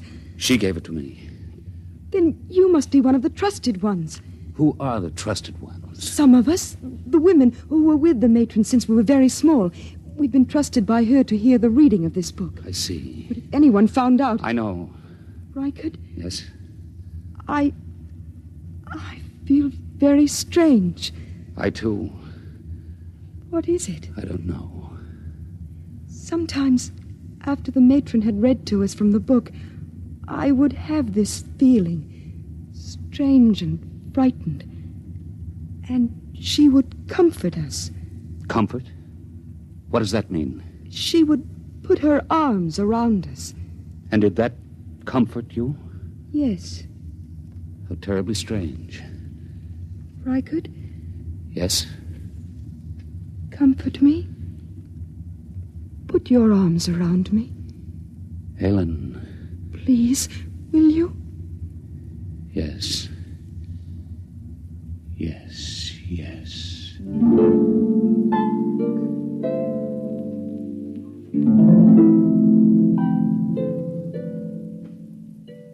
On the following morning, when Kreifer went to the conditioning room, as prescribed by the buzzer, Rykud drew Aylin over to the spaceport and slid aside the protective shield. Look. I am looking. Tell me what you see. I see the stars and space. Look closely. Do you see nothing unusual? I so seldom look through the spaceport. I'll tell you then. Look there. See that one star, so big and so bright that it hurts your eyes? Well? I've been watching it. It is growing larger each hour. Stars do that. Never has one been this large. What difference does it make? The stars exist only as pictures in the glass of the viewport. They're not real. The ship is all. That is what we are told, but perhaps it isn't true. What? Perhaps these stars do not exist only in the glass of the viewport. Perhaps they exist beyond the viewport. I don't understand. Let me say it this way once and forever. Perhaps, Aelin, the ship is not all. Rykard, your heresy frightens me. Rykard, hold me close. It frightens me even to look at you. Oh, Rykard, you mustn't even think it. I do think it. I believe it. I believe the ship is not all. And I believe you are a candidate for the converter. Cryfer. Don't move, Rykard, or I'll blast you into dust. It is bad enough for an attendant even to touch his superior's mate, but to couple it with the ultimate heresy. There is nothing but death in this. Cryfer, I beg of you. Stand aside, Aelin. I'm going to finish this heretic. Now, Rykard. Have I killed him? No, he's just stunned. Oh, Rykard, what can we do? I don't know. Rykard, the change bell again. Something's happening. I know what has happened. Come, we'll go to the priest. What about Cryper? He'll have us killed. No, it's too late to think of that. Come.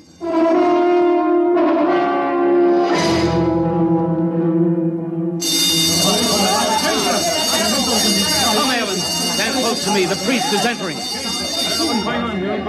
Silence! Once again, the change bell has sounded. There has been another change. Doubtless you all felt the shock and the vibration a moment ago. I am informed that the motors have stopped. Silence! However, once again, there is no need for any panic or alarm. We will continue to live our lives just as before. The only thing that has changed is that the motors have stopped and that the view in the viewports has changed. Behold. The view in the viewports has been changed from the stars to a garden. That is all there is to it. The book makes mention of the fact that the view in the viewports is changeable. Go back to your compartments and resume the schedule. The buzzer will be your guide as always. The ship is all. The ship is all. Wait! No, I have something to say. Listen, this is what I have to say. The ship is no longer all. Seize him! Keep back! I have my superior's ray gun. I will destroy any who move to seize me.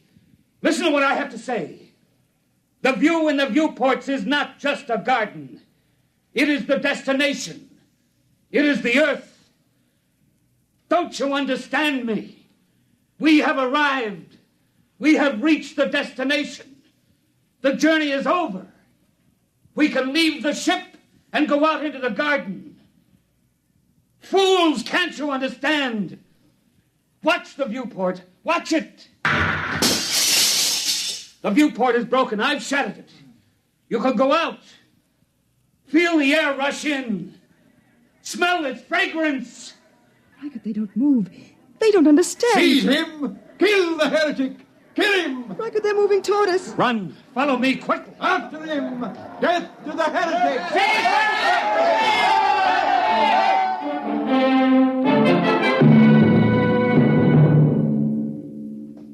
Rykard and Aelin ran down the long steel corridor with the crowd on their heels. After a few moments, they came to the forbidden door of the control room. Aelin, quick, in here. Rykard, it's forbidden. I'll have to blast the lock. Quickly, now come. Now, help me close the door. Now the bar. We're safe in here for a while. Not even the priest can make them come in here after us. It'll take them time to figure out what to do. Rykard, look. Look at the machinery. It's frightening. We're in the control room. It tells about it in the book. You see this big machine here? There was a drawing in the book. This is the machine that controls the buzzer. Just a simple machine like that? Yes, a simple machine. Stand back. What are you going to do? I'm going to smash it.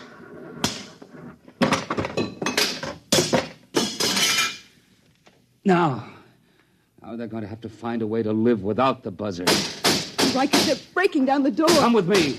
Where can we go? There's nothing except the ship. No, there is more than the ship now, Aelin. There's the earth. The cool green earth. I'm going to smash the viewport. Come on. We're going to leave the ship. Rykard, I'm frightened. Put your arms around me. There's nothing to be afraid of. Come, Aelin. Take my hand. Here is the earth. And it is ours.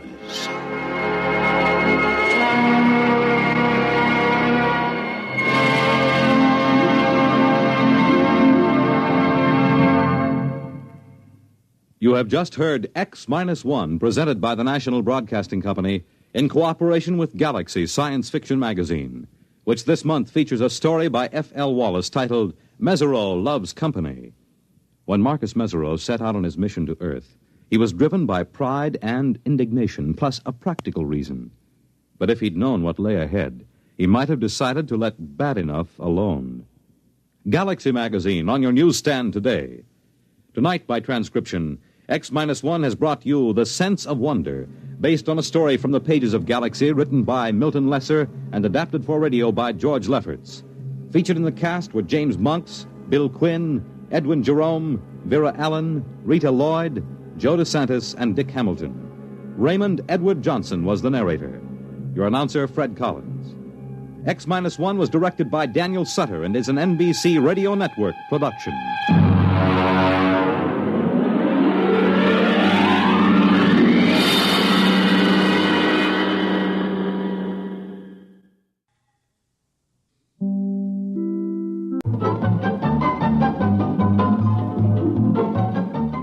This is Walter O'Keefe, inviting you to listen in on the Nightline.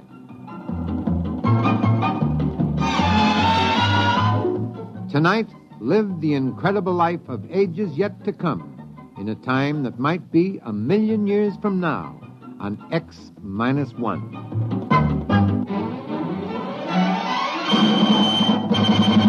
Now, an incredible story of the world beyond. Countdown for blast-off. X-5, 4, 3, 2, X-1, fire.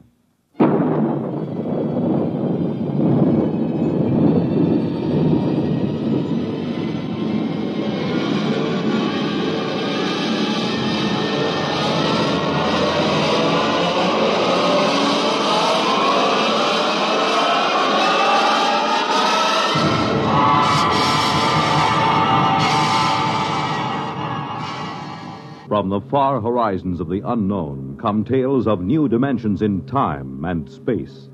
These are stories of the future, adventures in which you'll live in 1,000,000, could be years, on 1,000 maybe worlds. The National Broadcasting Company, in cooperation with Galaxy Science Fiction Magazine, presents X-1.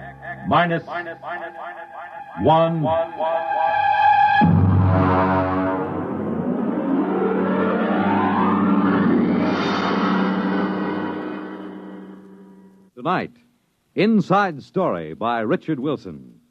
But first, hear this. I know a couple old friends that argue about everything. Politics, world affairs, even the time of day. One thing they agree on, though, is Pabst Blue Ribbon draft beer. They say it's the best. And for a change, they're both right. Pabst Blue Ribbon Draft is a bright, modern-tasting beer that still has plenty of that old-fashioned beer flavor. Next time you see that sign that says Pabst Blue Ribbon Beer on draft, stop in, order a glass. You'll soon know why so many folks agree on the bright, modern taste of Pabst Blue Ribbon Beer of Milwaukee.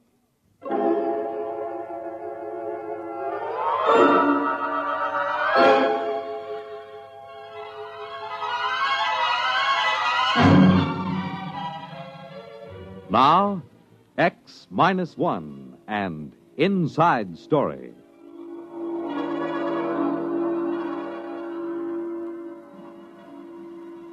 Every wire service man knows that when the legislature shuts down for the hot weather, when it gets too warm for crimes of passion, that's the start of the silly season. It's the time when the teletype chatters about the largest pumpkin grown in Sauk County and the dog that found its way home from Luna Base to the Cocoa Island rocket port. Well, it was the silly season when I reported to headquarters Martian sector of the Galactic News Service at IOPA. I found the bureau chief, Scott Warren, looking sourly at a strip of copy. GNS Sonala add lizards. Lizards? Lizards. Ew. New light on the longevity span of the Martian sand lizard was shed today by the Sonala Zoological Society. Now, that is what I call hot news. Flash copy. Dull day? Following a dull night. Was it like this in New York when you left? They had me covering a kitten in a tree in Gramercy Park. I would sell my soul for a nice, juicy cabinet crises. Or else a little honest graft on a spaceport contract. Well, have you got any leads? No. The Garrison Administration of Martian Colonial Affairs is depressingly honest. When nothing's doing, you can stir it up a little. You know, rattle the local skeleton in the closet. Fan the fires a little. Have you read the Publications Responsibility Act of 1997? You can get 20 years for what you were thinking. Look, what's the local canker sore? What would you like most to get an inside story on? Something everybody covers up. Well, there's Druro. Oh, but that's Simon Pure. What's Druro? Nully Sanctuary. Oh, religious institution? No. It's a quarantine set up for null-gravity neurocatinosis. Nully fever. It's completely segregated. Nobody's ever gotten a report out of there. Well, it sounds like a natural. Look, George, you're new. You don't fool around with Nully fever here on Mars. Be like lighting a cigarette in a powder magazine. Chief, how would you like an inside story out of Druro? You can't get in. I will give 8 to 5. Now, look, who's in charge? The Ministry of Health, but you can't... Okay. Don't let the sand lizard take up all the space. I will get in.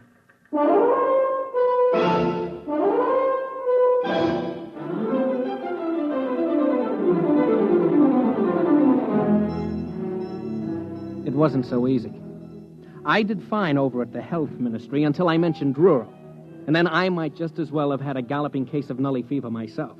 I was referred to the press officer, to the assistant administrator, to the legal department, the protocol division, and then back to the press officer. Finally, I got in to see the commissioner, Dr. Marks. Just what caused you to raise the question of Druro, Mr. Gordon? Look, Dr. Marks, what I want is your permission to visit Druro and get the inside story. Visit Druro? You mean inside the camp? Yes, that's right. Mr. Gordon, I am quoting Administrative Code, Section 65.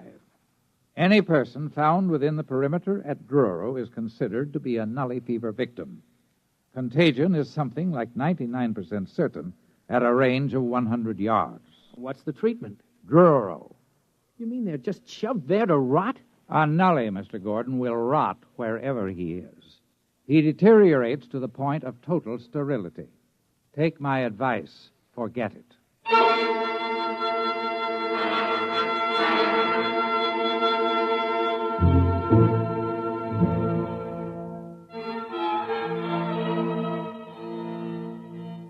Naturally, I didn't forget it.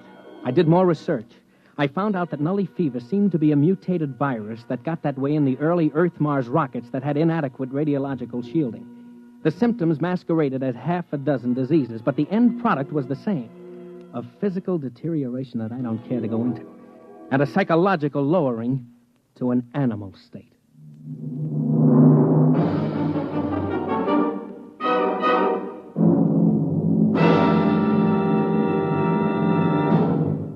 You're listening to Inside Story, tonight's attraction on X-1. Now, back to X-1 and Inside Story. I may be a little reckless following a story, but believe me, there isn't a bonus big enough to make a hero out of me. I had no intention of contracting Nully fever just to provide a byline story for old GNS. I had stumbled onto something, and I was wearing it when I dropped into the bureau and asked Scott if he noticed anything different about me. You putting on a little weight? No. Guess again. Your pants aren't hanging right. Your shirt's all bunched up. That's because I am wearing the latest fashion, an invisible suit. Oh, goodbye. Try another one. Look, I'm not kidding. It's heat-proof and airtight. They developed it over at Mars Electronics for spacesuit use. You mean you're all buttoned up? Well, how do I hear you? Short wave from a miniaturized dental mic. It's hanging on a front tooth, see? You're not kidding. Well, how come it's invisible? It beats me. Something to do with a non-refractive coating. You need that for dark side work on airless satellites. I got an experimental model from a PRO at ME. What's it good for? Outside of spaceship work, not much, except it is my ticket to Druro. Now, wait a minute. Don't you get it, Chief? I can't be infected, not with this suit on. It's absolutely airtight. Don't worry, I'll be safe. Wrapped in plastifilm like chewing gum. Yeah, but that won't get you past the perimeter into the Nully camp. Just leave that to me. I've got that figured out, too.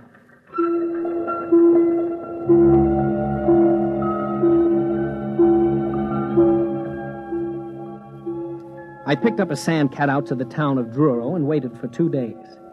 There was a shipment of nullies, the last of the Sonala roundup, due at the camp. Out of respect to public opinion, they dumped nullies at night, which suited me fine.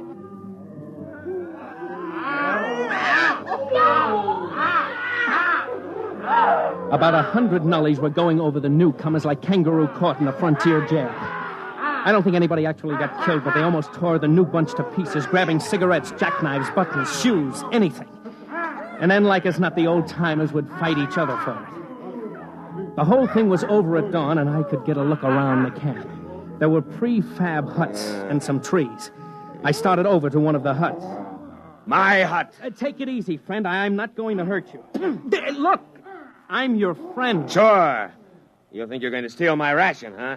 I'll kill you first. How long have you been here? 2 years. Got a cigarette? Here. No, don't grab. I'll toss you one. Don't you make a move towards me. Sure.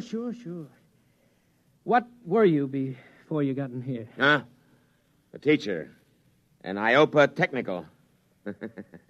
I fixed them before they got me. I cut down 10 medics with a power drill.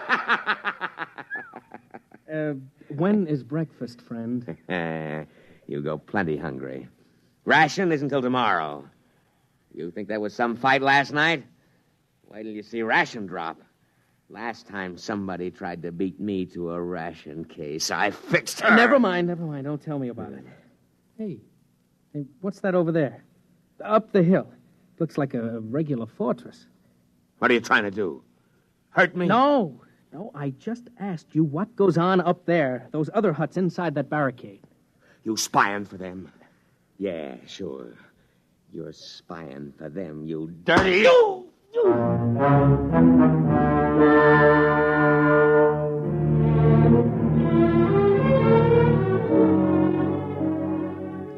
It isn't easy to get used to dodging nasty backhand punches that came out of the blue and were meant to kill, if possible. I got my arm up in time to catch about half the force, and the man ran off with my pack of cigarettes. But there was something up that hill worth looking into. A barricaded section set apart from the rest. So I started up. When I hit the woods, I stopped just 3 feet short of a 10-foot spear. All right, you. Get back down the hill. Now, take it easy, will you? What's going on up here? Go on, get moving. I've got orders to kill if I have to. You don't understand. I just want to find out... Yeah, sure you do. They always do. Every time there's a new batch, there's a few still smart enough to plan together, and they come up here spying. Spying on what? Look, I'm I'll a count newspaper... 3, and then you get it in the belly.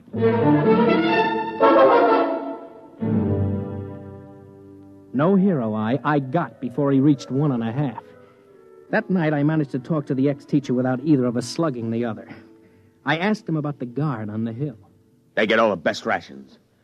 They make us give up our food or they come kill us. They've got spears and knives. You mean there's a gang up there living off the rest of you? Yeah. I killed one of them once. Caught him from behind with a rock. They came down and killed 10 of us. Didn't get me, though. Funny, huh?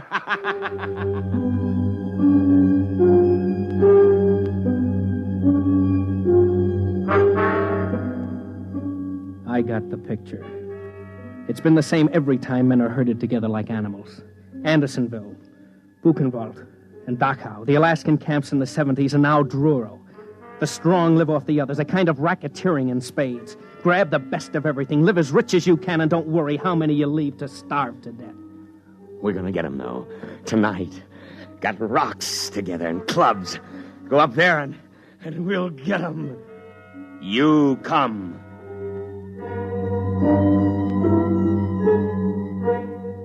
I didn't have much choice. They would have torn me apart. About 10 o'clock at night, the mob gathered at the foot of the hill. Every once in a while, they'd swipe at each other with a club or a rock, but mostly they shouted up at the hill. And then suddenly, without any signal, they charged.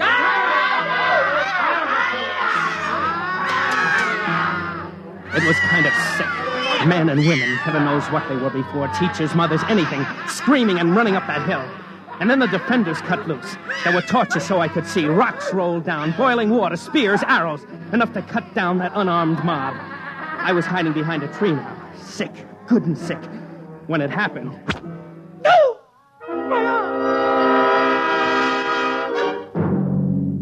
Hold on, Bud. I'm going to pull this arrow out. Oh. Here goes now. Oh. Oh. No. Where am I? Up the hill. That's where you wanted to go, isn't it? But how did... We dragged you up here. Herb, get some bandages up here. You're one of them, aren't you? One of who? The big shots, the kingpins, gangsters. You didn't get hit in the head, did you? Oh, it's too bad they didn't wipe you out up here. It's tough enough living in a place like this, but to prey on the weak ones... Look, fella, I think maybe you got the wrong idea. Oh, thank heaven I'm safe from this kind of... Yeah, I wondered when you'd notice. That fancy suit of yours got torn when the arrow hit. Oh, no. No. Nully fever. That's why we hauled you up here. We spotted something funny about you. A kettle of boiling water splashed on you, and you didn't even notice. Who are you? George Gordon, Galactic News Service. A newsman? Listen, does anybody know you're in here? Yeah. Maybe there's a chance. Can you tell them they got to let us out? Tell them what it's like up here. Make them understand. We write messages for the ration planes, and they ignore them. You can't get close enough to the guards to shout, they shoot you down. They got to let us out. Oh, sure. After what I've seen, that's the last thing I do. Try to con somebody into letting this loose on the population. I've seen enough nullies. Even if I have to spend the rest of my life in this camp, I don't want to be responsible for making more. Wait a minute. You don't get it. We're not nullies up here. What? Nobody gets in the camp who isn't a nully. That's right. We all had it when we came in, but not anymore. Up here, we're cured. You're lying. You've got to believe me. We've been living up here for 4 years, keeping guard. Trying to live like human beings in the middle of those animals down there. Losing maybe 3 or 4 a week, fighting them off. You know you're more dangerous than they are down there because somehow you've kept some intelligence, enough to want revenge on the rest of the world by infecting... No, you've got to believe me. We're cured. Nully fever can be cured somehow because we've done it. About 100 of us. More now with the babies. The what? Babies. Normal, healthy babies.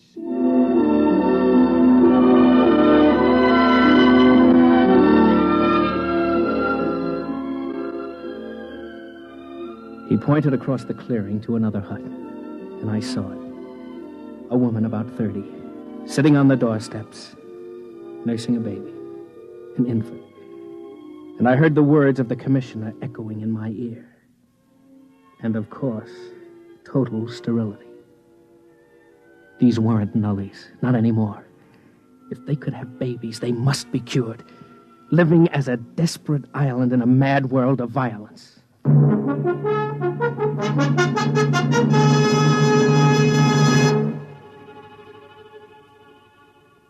Well, you know the rest of it. You ought to. It was carried under my byline in every fact sheet on 3 planets.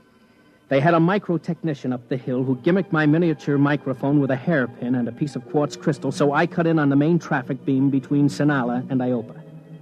I had Scott Warren at Government House in 15 minutes, threatening to blow the lid off the whole colonial government.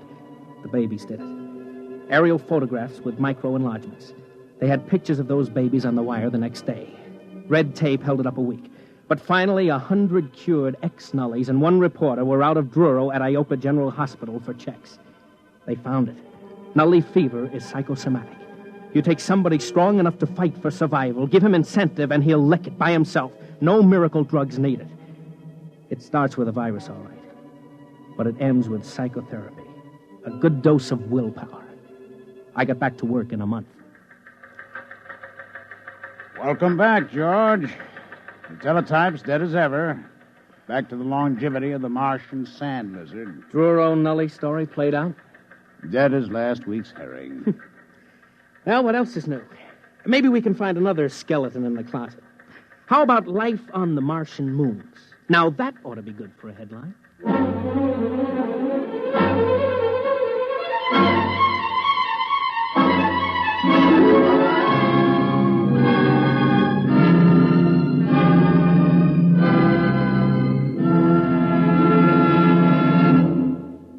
Fred Collins again, and I'll have a word for you about next week's X-1 in a moment.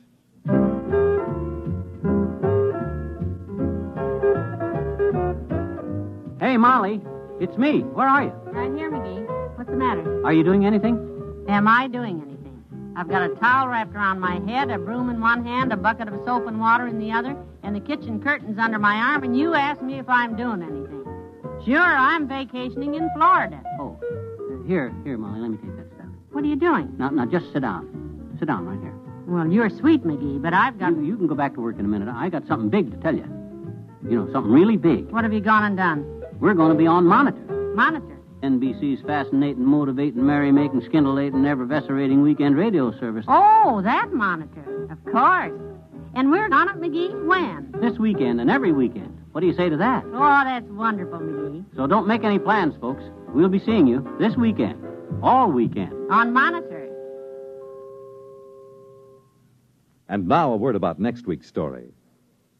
The category Inventors by Arthur Sellings on X-1.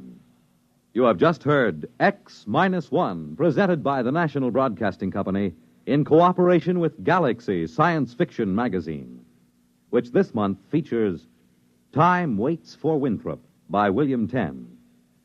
Winthrop was literally the most stubborn and selfish man in 500 years.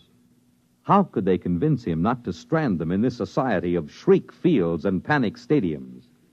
Galaxy Magazine, on your newsstand today. Tonight, X-1 has brought you Inside Story, a story from the pages of Galaxy written by Richard Wilson and adapted for radio by Ernest Kenoy. Featured in our cast were Bob Hastings, Leon Janney, Ralph Bell, Richard Hamilton, Edwin Cooper, and Pat Hosley. This is Fred Collins. X-1 was directed by Daniel Sutter and is an NBC Radio Network production.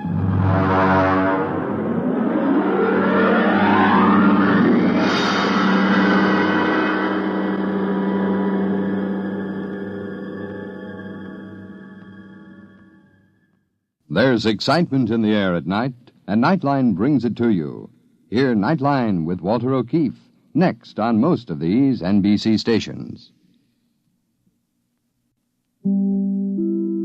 Now stay tuned for X-1 on NBC.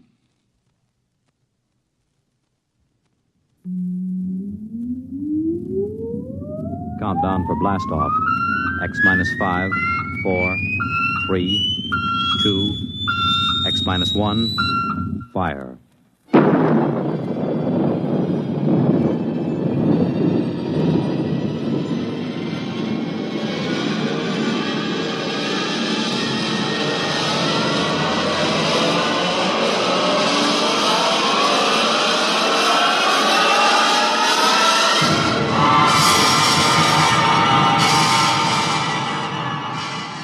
From the far horizons of the unknown come transcribed tales of new dimensions in time and space. These are stories of the future, adventures in which you'll live in a million, could be years, on 1,000 maybe worlds. The National Broadcasting Company, in cooperation with Galaxy Science Fiction Magazine, presents X-1.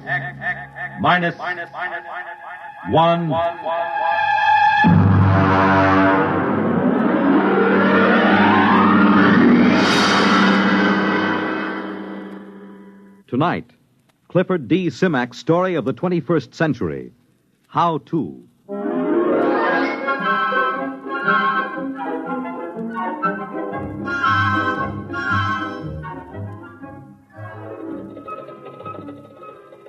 Build your own three-dimensional color TV set. Complete kit, screwdriver assembly in 3 hours. Nah, I've done that. Well, let's see. A dog is man's best friend. Build your own dog. Complete kit, spaniel model, only $250. Yeah, hey, that's it. My next project.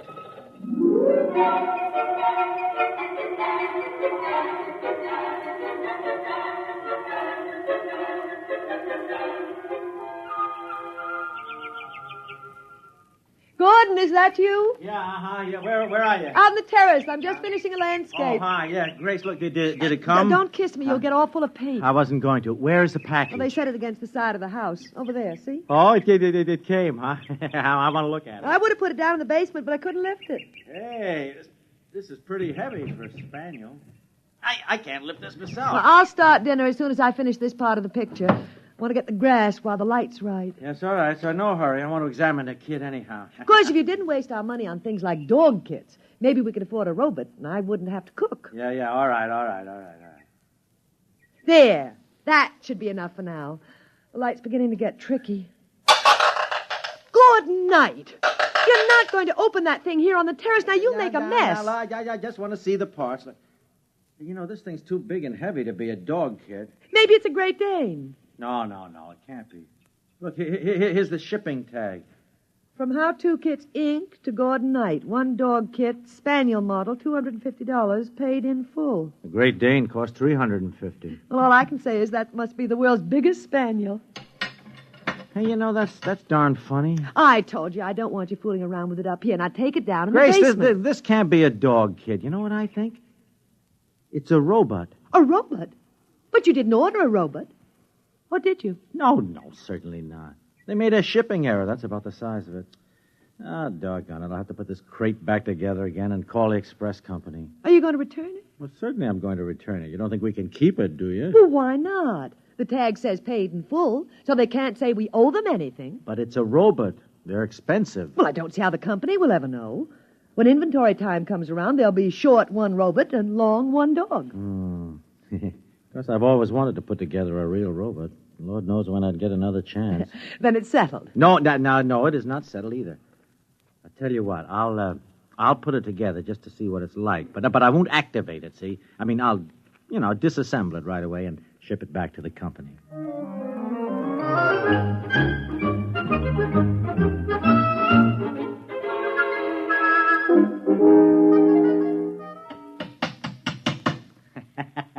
Well, there we are. Grace, look at it. Isn't that a beauty, though? You finished? Well, all but the activating. Oh.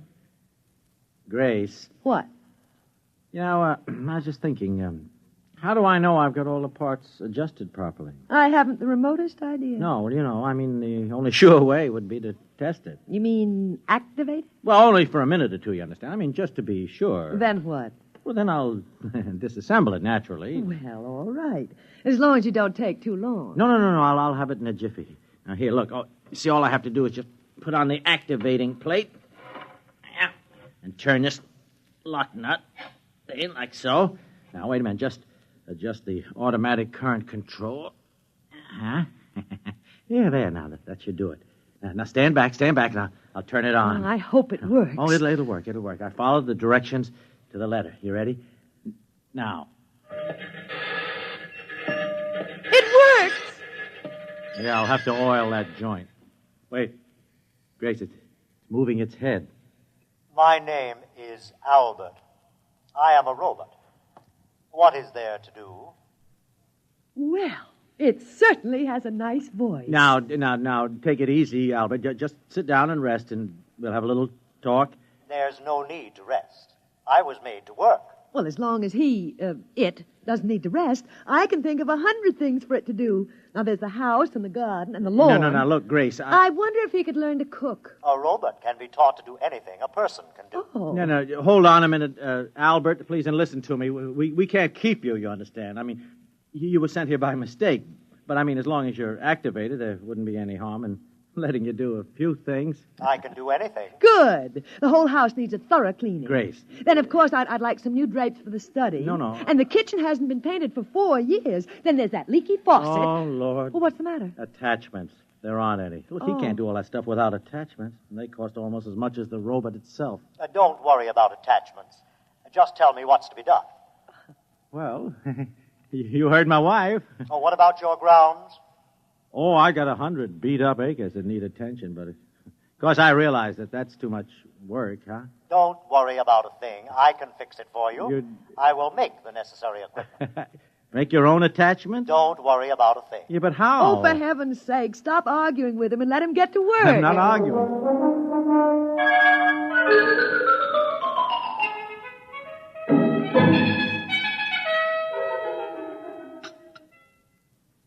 Morning, Gordon. Your coffee's ready. How'd you sleep, dear? Oh, not so good. Kept hearing noises all night. Oh, that was Albert working in the basement. Yeah. Albert? Hey, gosh, that's right. I forgot robots don't sleep. He was working all night. When I came into the kitchen just now, I found the breakfast all prepared. He can cook. Isn't that wonderful? Yeah, what's he doing now? Oh, I don't know. Making something, I think.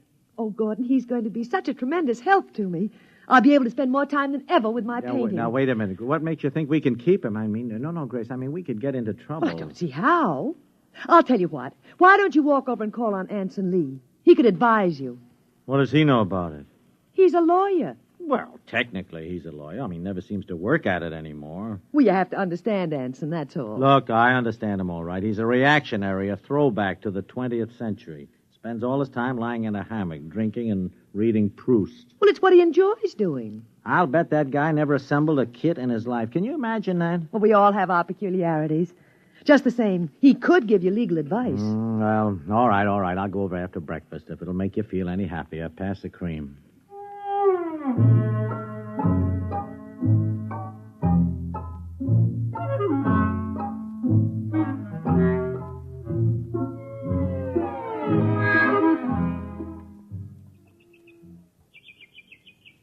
I'll have a drink, Knight.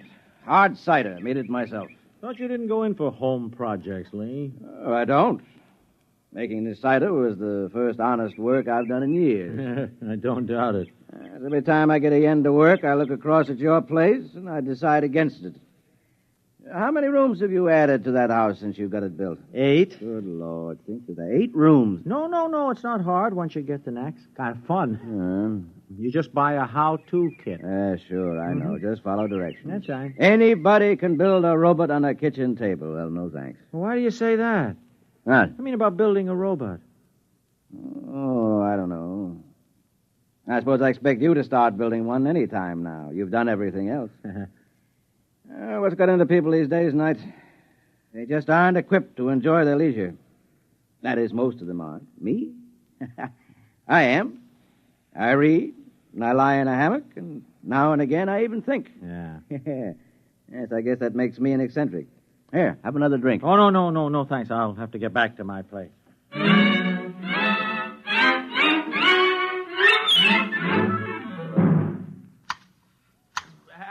Albert. You call me, sir? Yeah, Albert, listen to me. Albert, I have reached a decision about you. But I'm not Albert, sir. Huh? You would hardly expect Albert to be clipping hedges. If you're not Albert, who are you? Abe. Albert is down in the basement. Well, what are you doing here? Where did you come from? If you wish to talk to me, you will have to move along the hedge with me. Oh. I cannot stop working. Oh, okay, move along. But where did you come from? Albert made me. Albert made you? And now he's down in the basement working on Alfred. Alfred? Another robot? Certainly. That is what Albert is for. He makes robots. Oh, no.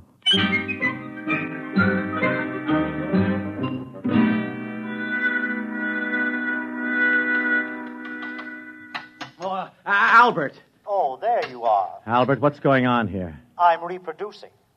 What? I have a built-in mother urge.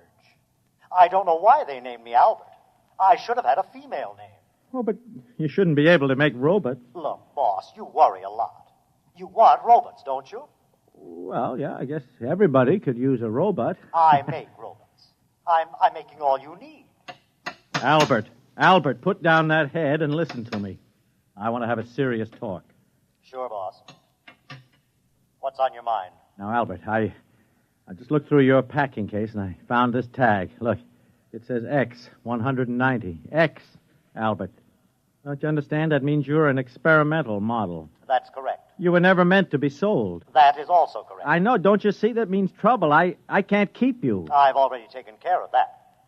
How do you mean? I filed off my serial number and replated the surface. Well, why did you do that? So that they can't come around and take me back. They made me, and then they got scared and shut me off. But you're not afraid of me. I'm You not. assembled me and let me go to work. Yep. I'm sticking with you, boss. Wait a minute. This could mean a lot of trouble for me, Albert. No trouble. They can't prove a thing. I'll swear that you made me. I'll not let them take me back. They will take no chances next time. They'll break me up for scrap. Oh, but look, if you make too many robots... Robots are useful. You need a lot of them in this place. Now, don't worry, boss. Everything will work out. Well... I'll take good care of you. Yeah. Now, I must go back to work. Adelbert is nearly finished.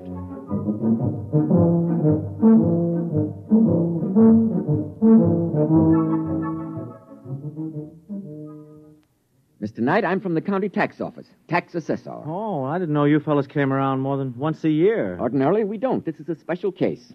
Oh? Made a lot of improvements in the place the past few days. Oh. Landscaping, painting, building. Well... Afraid I'll have to boost your assessment some. I see. Heard about those robots of yours, too. Robots? Personal property, you know. Have to pay a tax on them. Just how many have you got? Oh, one or two. I've been counting. They move around so fast I can't be sure, but I estimate the number at 38. That right? If you say so. 38 it is, then. They cost $10,000 apiece. I'll assess them at 5. That's $190,000. Oh, no. Hey, that's pretty steep. But I'm going easy on you. By rights, I should only allow you a third for depreciation. Well, that's it, Mr. Knight. $190,000. Wait. We'll send you the bill with your quarterly statement. But... Good day. Good day.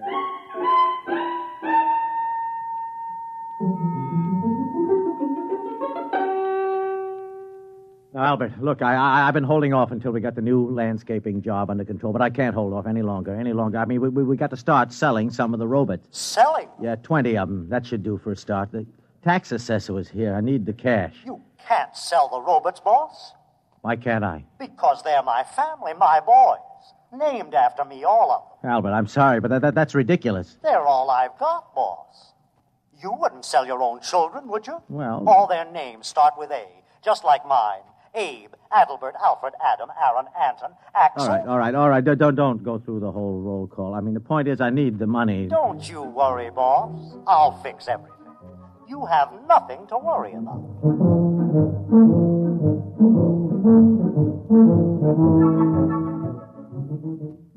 The point is, Mr. Knight, the Internal Revenue Department is always interested when a citizen shows a substantial capital gain during the year. Capital gain? I haven't made any capital gain. Oh, come, sir. I'm talking about the matter of some 52 robots. Well, as I understand it, their retail value is $10,000 each. So they say. 52 times 10,000 is $520,000. On capital gains, you pay 50% or $260,000. 200, oh. A tax, roughly, of $130,000. What do I do? By the 15th of next month, you must file a declaration of estimated income. You pay half of the due tax at that time and the balance in monthly installments. And there's one other matter. One other matter? We investigated. We found you make $10,000 a year. Huh? Would you tell me, out of personal curiosity, understand? I understand. Just how a man of your particular means could show a capital gain of $500,000 in so short a time? I'm beginning to wonder myself. Well, our only concern is you pay your tax. Yeah. However, some other branch of the federal government might very well want to ask some questions sometime. Oh? If I were you, Mr. Knight, I would be ready with some answers. Yeah. Good day. Good day.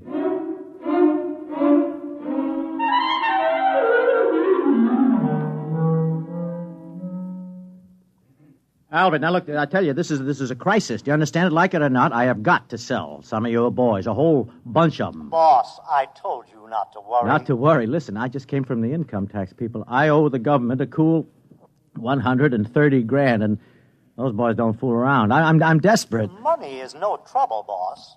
Come here. Come where? Over here. Look at this. What's this? What, those bales? What have they got? Don't tell me. Full of money, boss. Help yourself.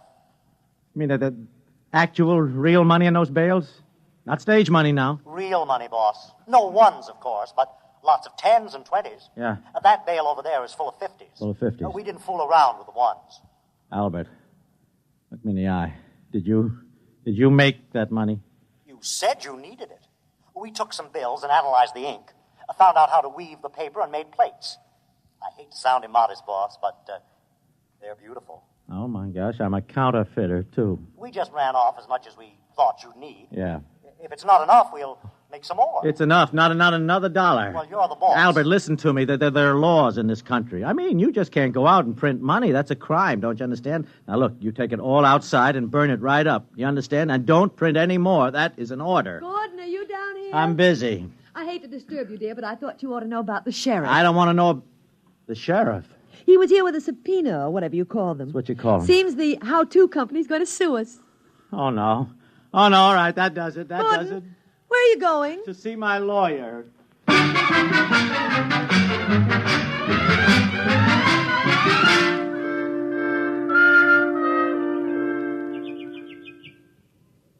Well, offhand, old man, I'd say you were in quite a jam. I didn't have to walk all the way over here to find that out. The point is, Lee, what in the name of heaven can I do? Well, first, you'll have to file a declaration of estimated income. Even if I can't pay? Well, especially if you can't pay. Oh. Technically, then, you haven't violated the law, and all they can do is to try to collect what you owe. Yeah. They'll probably slap an attachment on your bank account. What bank account? I'm broke. Oh. Well, then I'd say your major worry is the how-to company suit. Yeah. Now, if I were you, I'd settle it out of court. Out of court? Mm-hmm. They might call off the action if you returned all the robots. Albert says he'll testify that I made him. Well, Albert can't testify. As a robot, he has no standing in court. Mm-hmm. No, you better give them back and get what terms you can. No. I won't do it. Huh? I won't. Don't you see? They don't want Albert back because they can use him. They want to break him up to maintain their robot prices. Don't you see? It might be 1,000 years before his principle is rediscovered, if it ever is. Mm-hmm. Would that be bad? I don't know. Only time will tell that, but, I mean, you could say the same thing about any great invention. Look, no, I will not let them destroy Albert. Yes, I see your point, Knight. And I like it. You like it? Uh-huh. I'll take the case. Now, of course, I ought to warn you, I'm not a very good lawyer. I know. I don't work hard enough at it. But I do have a chance, huh? In all my practice at law, Knight, I never saw a man who'd gotten himself as fouled up as this. No. I'd say your chances are nil. Yeah. Boss? It's Albert. Boss, I heard about the suit. Yeah, it's all right, Albert. Mr. Lee here is going to handle our case. We robots want to help. I'm afraid there's not much you can do. Oh, yes, there is. I'm building a lawyer robot He's building a lawyer robot. with far greater memory capacity than any human, and with brain computers that operate on logic. That's what law is based on, isn't it? Logic. Well, so I've heard. But it won't work, Albert. To practice law, you must be admitted to the bar. To be admitted to the bar, you must have a degree in law and pass an examination. And although there's never been an occasion to establish a precedent, I suspect the applicant must be human. Lee, wait a minute. What about law clerks? I mean, they don't have to be human. Well, I'd say that was completely true. Yeah, then Albert's robots can be clerks. Mm-hmm. Well, could be. See what I mean? Yes. It's never been done, but there's nothing in the law that says it can't be done. Then it's settled. I'll make a dozen to start. Each one will be an expert in one phase of the law. Boss, you're going to have the most powerful battery of legal talent ever assembled under one roof.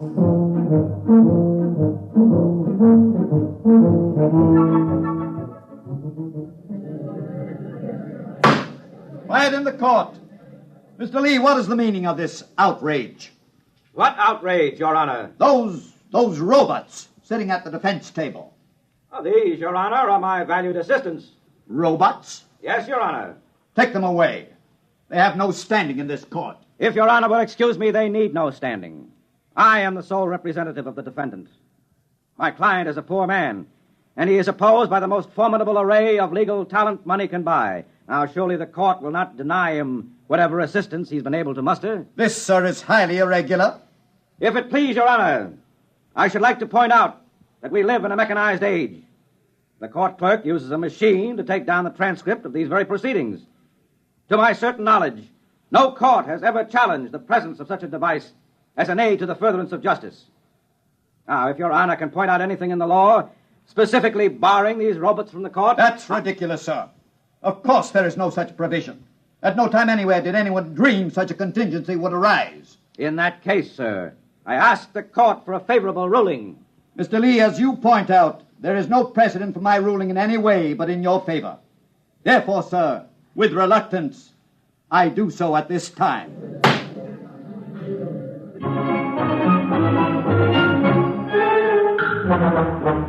And what kind of a day has it been?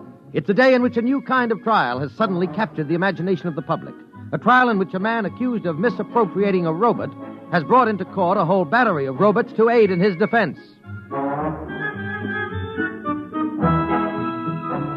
To give validity to their argument, Your Honor, it must first be proved that these robots are, in fact, the property of the plaintiff.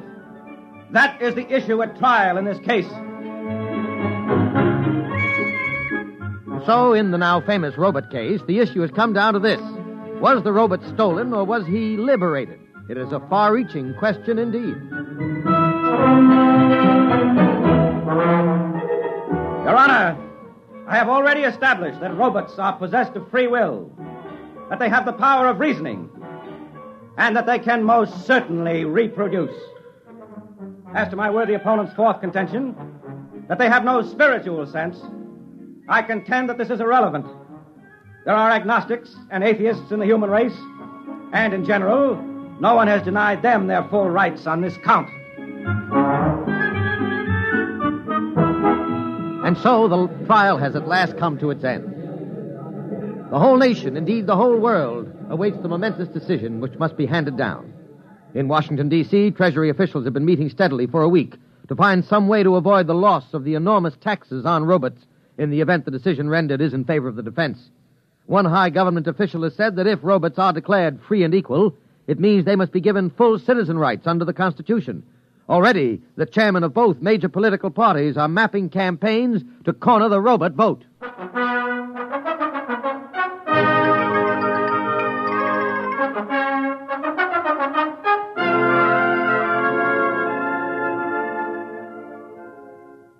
Welcome home, darling. Yeah, thank you. But what's going on here, Grace? I had more trouble getting into my own home than into the Pentagon. Oh, you mean the robots? They've set up a defense perimeter. A defense... Uh-huh. Albert. Hello, boss. Welcome home. Albert, what is the meaning of all the barbed wire and the rocket launchers? Just precautions, boss. We're ready for any situation. Such as? Oh, like a mob deciding to take justice into its own hands, for instance. Or if the decision goes against us? That too, boss. Dear, you two go on and talk. I've really got to get back to my painting. I have a beautiful still life that I've simply got to finish. Yeah, I finished. Albert, listen. You can't fight the whole world. We won't go back. How Two Kits Incorporated will never lay a hand on me or any of my children. Albert, this is madness, don't you understand? They'd get you with one bomb. And me, too. Better to die fighting, boss, than to live in chains. I don't know. That's our motto. No matter what happens, we're ready for the decision.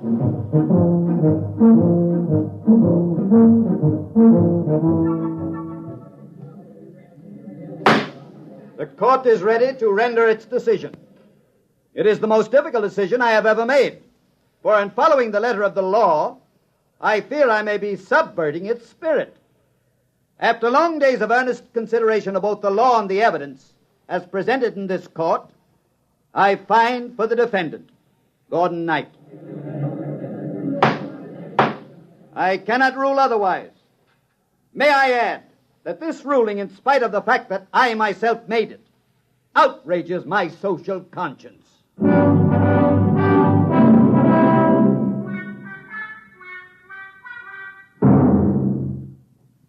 You did it, boss. You did it. We're free. Yes, Albert. We sure did it. Where's my wife? In the studio, painting. Not another landscape. Her fifth this week. She's doing very well. Yes, isn't she? And I am working on a new robot for her. A painter. Soon she won't have to bother doing it herself. That's nice. And you won't have to do anything anymore either, boss. Oh? Not a thing. Oh? We're going to take care of you from here on out. Thanks. Did I tell you about my new children yet? No, I don't think so. Alice, Angeline, Agnes, Agatha, Alberta, and Abigail. Daughters? 6 of them, boss. And all with a built-in reproducing instinct just like mine. Oh, no. They're down in the basement now turning out robots. Great. We've got everything worked out for you, boss. You won't have to worry about a thing for the rest of your life. No, Albert. Not a thing.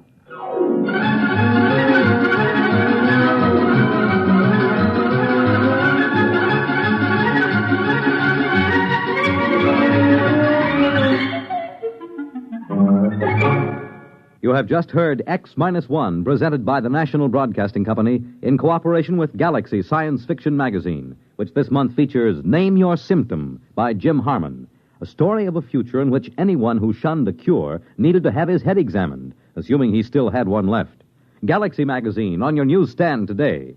Tonight, by transcription, X-1 has brought you How To, a story from the pages of Galaxy written by Clifford D. Simak and adapted for radio by William Welch. Featured in the cast were Alan Bunce, Ann Seymour, Les Damon, Joseph Bell, James Monks, William Key, Lawson Zerby, Santos Ortega, and Ben Grauer. Your announcer, Fred Collins. X-1 was directed by Daniel Sutter and is an NBC Radio Network production.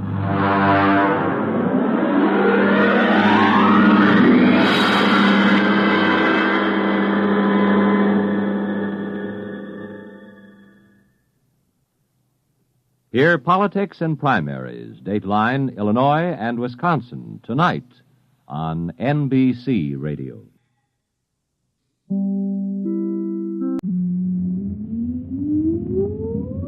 Countdown for blastoff.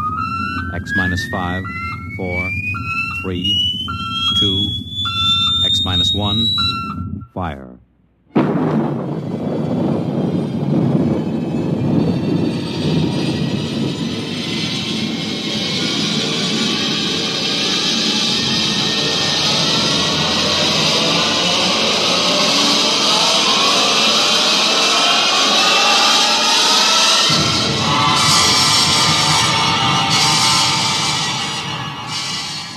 From the far horizons of the unknown come transcribed tales of new dimensions in time and space. These are stories of the future, adventures in which you'll live in a million could-be years on 1,000 maybe worlds. The National Broadcasting Company, in cooperation with Street and Smith, publishers of astounding science fiction, presents X minus one.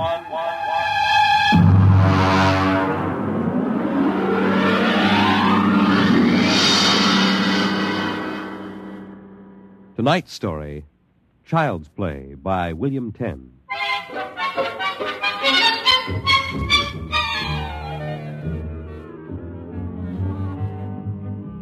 My name, Sam Weber. My job, an attorney, and a pretty successful one, if I do say so myself.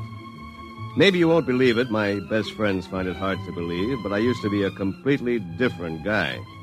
Frightened, sickly, nearsighted, a real Mortimer Meek. No kidding. That was 10 years ago.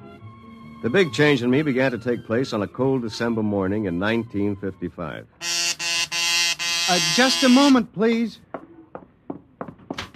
Yes, please. Weber? Yes. Samuel? That's right. Okay, Jack, step back. All right, fellas, bring it in. Just a moment. You must have the wrong... Watch it, Jack. Sign here. Is that for me? Weber, Garden Apartments.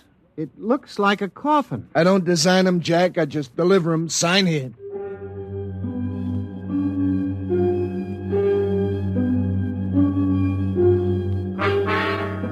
After much straining, I wasn't in very good physical shape those days. I managed to push the box under my single light bulb. There was a card in a small envelope. Let's see.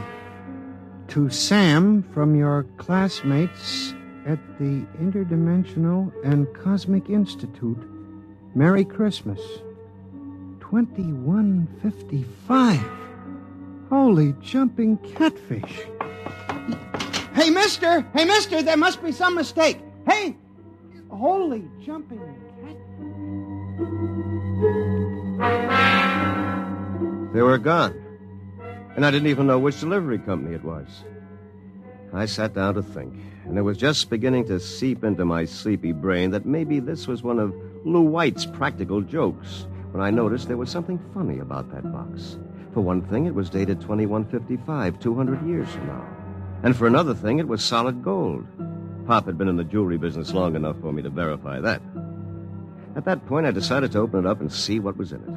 After about a half hour of fumbling, I gave up. All right. If you won't open, you won't open.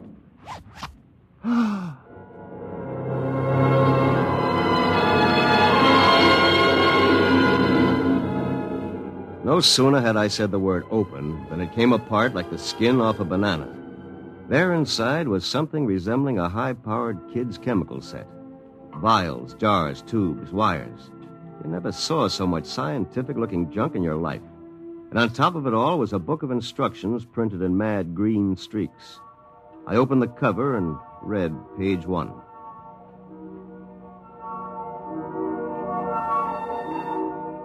Build-A-Man set number 3.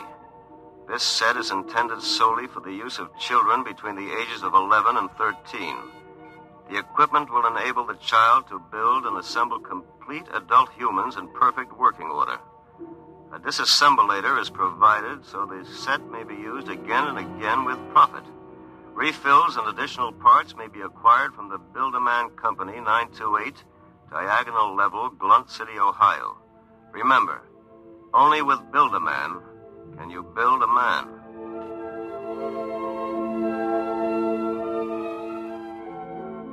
When I arrived at work that morning, an hour late, my brain was still reeling with the stuff I'd read in the instruction book.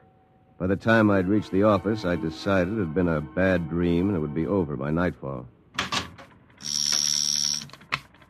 Somerset and Ojak, attorneys at law. Just a moment. I'll connect you with Mr. Ojak. Oh, good morning, Mr. Weber. Good morning. I've got to get my mind off that book. Only with Build-A-Man can you build a man. It must have been a dream. Probably go home tonight and find the place empty. Well, if it isn't the poor man's Clarence Darrow. Hiya, Sam! Sam? Oh, hello, Lou. I come as bearer of sad tidings. You don't look very sad. Boss wants to see you laughing, boy. What about? Well, how should I know? Oh, and by the way, Sam, you'll be happy to know that I've just been promoted. I'm handling all the criminal stuff from now on. Congratulations. Of course, you know what this means for Tina and me, don't you, Sammy? Ah, cheer up, son. Tina's not for you anyway. Some got it, some don't. Me, I'm loaded. You? Ha! Nothing. So long, laughing boy.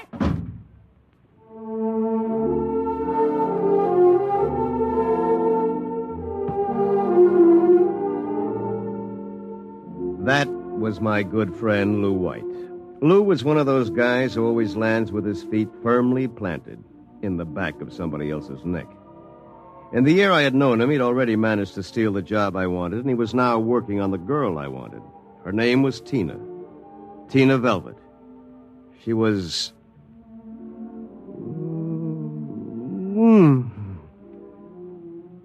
Good morning, Sam. Oh, good morning, Tina.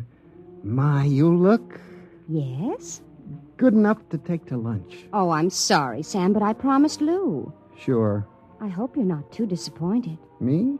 Oh, no. Some got it, some don't. I don't.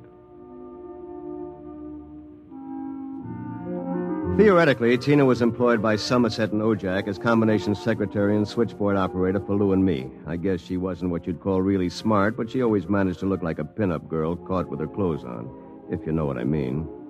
Well, that was Tina. I tried to steady my blood pressure as I walked into the boss's office. You sent for me, Mr. Ojak? Oh, yes. Sit down, Weber. Sit down. Thank you, Mr. Ojak. My boy, in this business, you've got to be aggressive. You've got to go out and create new clients. I don't mean ambulance chasing or anything like that, but you've got to show some zip. Yes, sir. Well, get in there and punch, Weber. I want to see a change in you in the next few months. As a matter of fact, you'd better. I went back to my office, resolved to show some zip. I bit savagely into a copy of Hackleworth's On Torts. Then I called Tina for a memo. But by the time she came in, my mind was wandering again. Rosenthal versus Rosenthal. On August 4th, the party, the first part. What comes next? Sam, what comes next?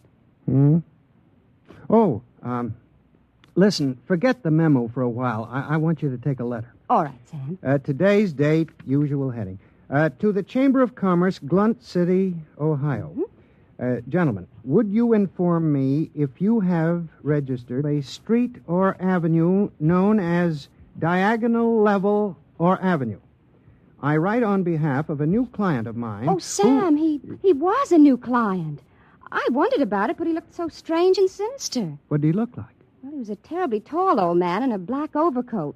He asked if you were in, and then he tried to get your home address. But he looked and acted so strange, I didn't give it to him. He went away positively furious. That's great. Did he leave his name? Well, that's the funny part of it. He just said he was the censor or the census taker or something from the 24th Oblong.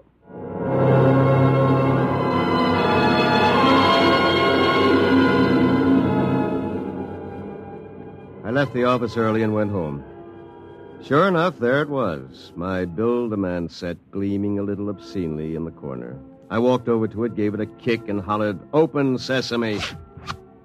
3 minutes later, I was flopped down in bed reading Chapter 1, Making Simple Living Things. An hour later, I was fooling around with such complicated items as the Junior Bicalibrator, which measured everything from blood pressure to hemoglobin content, and the Jiffy Vitalizer, which was actually supposed to put life in your creation, providing you had followed instructions carefully.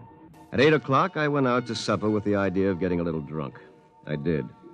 At 9:45, I came back and made my first simple living thing. Here, boy. Here, boy. Maybe you aren't a boy. Let's see. According to the book, you are a rubicular oyster hog. Not much to look at, but I made you. Me, Sam Weber, attorney at law. I have created life. Hey, come back here. Come back. Here, boy. Here, boy. Here, boy. Hey.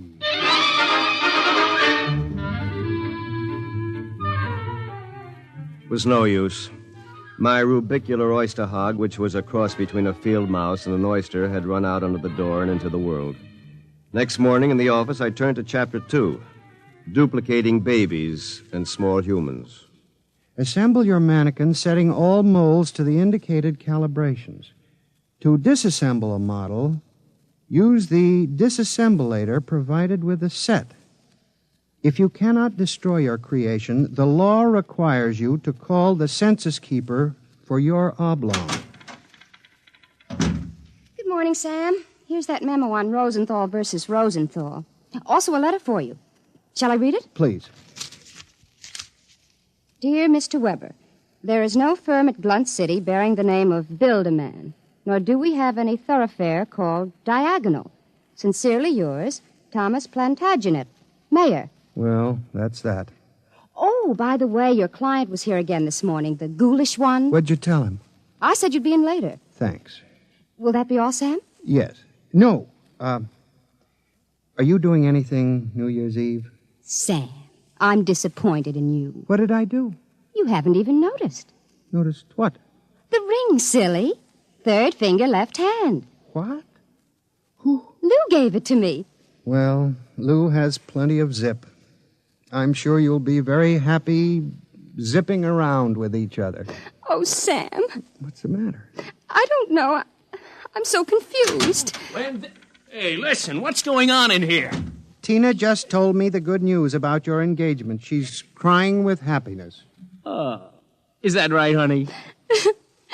Well, no hard feelings, Sam. It's just that the best man got the girl. You understand how it is. Oh, by the way, we're having a little celebration at Sig Alley's tonight. Drop around and we'll live it up a little, huh?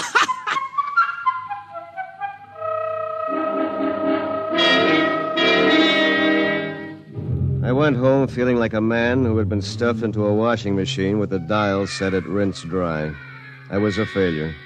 My job was a bust. My girl was going to marry a football player. I'd been playing God with a chemistry set from some crazy futuristic world. And the bill collectors were hot on my heels. Why not? Think of it. A Sam Weber without all the psychological problems you've got. A dynamic, uninhibited Sam who could win a girl like Tina by sheer magnetism. Then when it was all over, we just take the old disassemblator and presto. And I can do it, too.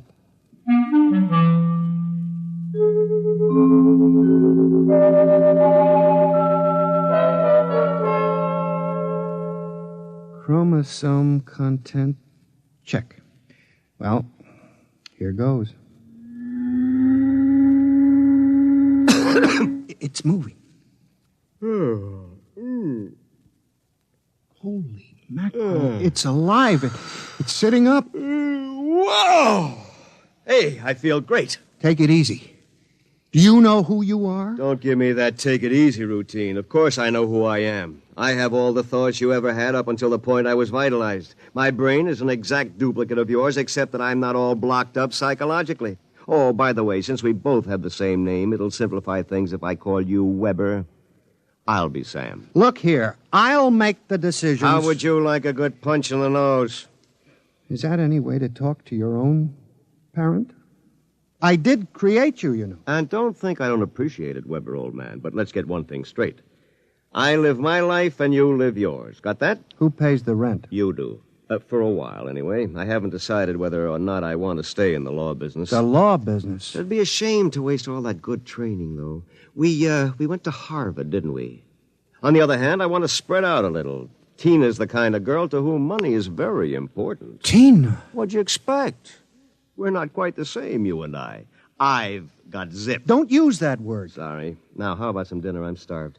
We'll have to go out. I'll need some clothes. Sorry, I only have this one suit. Fine, you can lend it to me. But what about me? I'll bring you a sandwich after I come back from Segali's. Segali's? You haven't forgotten, have you, Weber? We're invited to the celebration, Tina and Lou White. Only it wouldn't look quite right if we both showed up. So I'll tell you all about it. Now, come on, off with the suit. And no nonsense.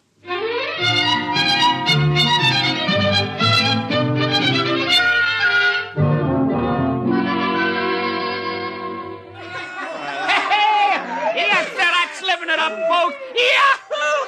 Hey, have another drink, Mr. Ojack. Come on. Thank you, Lou. Is everybody happy? Oh, Tina, honey, you having yourself a little old time? Well. The happy couple. Sam. Good evening, cats. Everybody's lit up like a Christmas tree, huh? Well, I'll be... Sam, are you in the bag? Never touch the stuff, Lou, my boy. Never touch it. Hey, what's gotten into you, Weber? You seem different somehow. Well, I'll tell you. Ever since I had that talk with Mr. Ojack about myself... Oh, you remember, don't you, Mr. Ojack? Why, yes. You made me realize, Mr. Ojack, that I had a whole reservoir of untapped zip. And that's all it took, just like that. I'm a changed man. I don't believe it. It's an act. Why, you're nothing but a cream puff, and you always will be. Mr. Ojack, I think he owes me an apology for that. I should think so. All right, all-American boy, make with the apologies. Apologize? Why, for 2 cents, I belch you. Folks, would you excuse Mr. White and myself for a few minutes? Coming, Mr. White. I'll be right back, honey.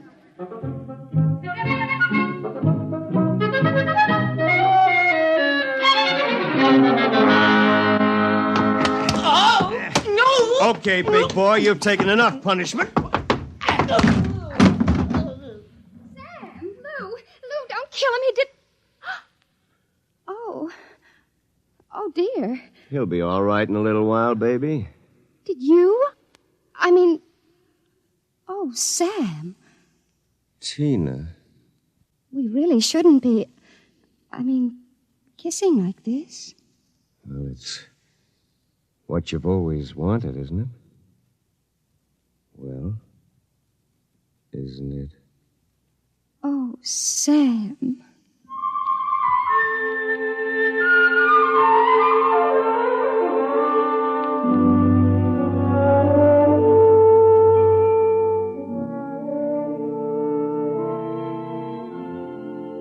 By this time, he's probably kissing her. And there's nothing you can do about it, Weber, old man. Nothing. Hey, wait a minute. Where's that book of instructions? To disassemble a Build-A-Man model, merely focus the ray of the disassemblator device and press lever X. Tatina, my Tatina, So you're finally home. I'm starved. My boy, you are looking at a man who, in one fell swoop, has got himself a raise, a promotion, and a wife. At least she'll be my wife tomorrow. Who? Tina, of course. Who have we wanted so desperately all these years? I don't believe it. It's true. I had to put on quite a show, but all around it was a real success. Mr. Ojack was so impressed, he called me aside and said he was going to give me a crack at some criminal cases, and if I made the grade, who knows, I may even accept a partnership. And what happens to me? I suppose I sit in this room with no clothes for the rest of my life. Oh, you'll be well taken care of, Weber. You've got it all figured out, haven't you? That's about it. Only you neglected to consider one thing. Oh, what's that? This. Oh, come on, put that down. I'm going to melt you down like a Welsh rabbit. Weber, you can't do that. It's murder. It's like killing your own son. Take off my suit, you phony. You won't be needing it again. You're going through with it, huh? I am. All right. And here's your jacket. Oh! my arm! Ah, now, you give me that thing. Give it to me. Oh! That's better. Now we'll fix this little item so it can't do any damage. You see, Weber, you don't have the guts to stand up against the man you might have been. What's that sound? Somebody's coming up the stairs. Listen. Take a peek through the keyhole, Weber. Holy jumping. It's him. Whom? He's burning it. He's burning a hole right through the door. Good evening, gentlemen. Who are you? I'm the census keeper for the 24th Oblong. You see, your Build-A-Man set was intended for one of the Weber children who's on a field trip in this oblong 200 years from now. Because of an unfortunate time warp, the set was delivered here accidentally. You mean this set came here from 200 years from now? Precisely. Time, as with all things, is relative. We shall have to recover the set, of course, and adjust any discrepancies it has caused. Meanwhile, the problem is, which of you gentlemen is the original Sam Weber? I am. Listen. Liar. Difficulties. Why can't I ever have a simple case like the doublet conduplication? Now, look here, Mr. Census Keeper. The duplicate will obviously be less stable and more emotionally unbalanced. Certainly a man of your qualifications can decide which of us is the more valid member of society, which of us will conform more readily to the standards. Naturally. I observe that one of you is naked. That, of course... Wait a minute. And you seem to be trembling, whereas this gentleman seems quite calm. Hold it. You're making a mistake. I hardly think so. Stay away from me. Do not struggle. Help, please, you're... Mr. Weber. Yes? It would be better if you didn't watch. Of course. You understand, it's not the gift of the Build-A-Man set we're afraid of letting you have. It's the principle involved. You people just aren't ready to play God. You understand, of course? Perfectly.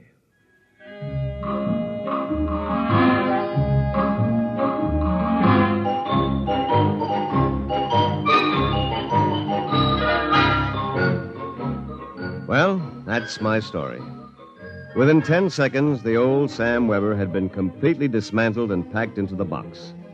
Tina and I were married, as you know, and I went on to become a full partner in the firm of Ojak, Somerset, and Weber. Oh, and by the way, Tina and I have been doing quite successfully what the old Sam Weber and his Build-A-Man set made such a mess of. We have 1, 2, 3 little conuplications. Sam Jr., age 4, Sameta, age 3, and Samina, age 2 months. Good night. You have just heard X-1, presented by the National Broadcasting Company in cooperation with Street and Smith, publishers of astounding science fiction. Tonight, by transcription, X-1 has brought you Child's Play by William Tenn, adapted for radio by George Lefferts. Featured in the cast were Bill Zuckert as the truck driver, John Gibson as Sam, Grant Richards as his alter ego, Peggy Lobbin was Tina, Ted Osborne played Mr. Ojak, Bob Hastings played Lou, and Guy Rep was the man from the Census Bureau. Your announcer, Fred Collins. X-1 was an NBC Radio Network production.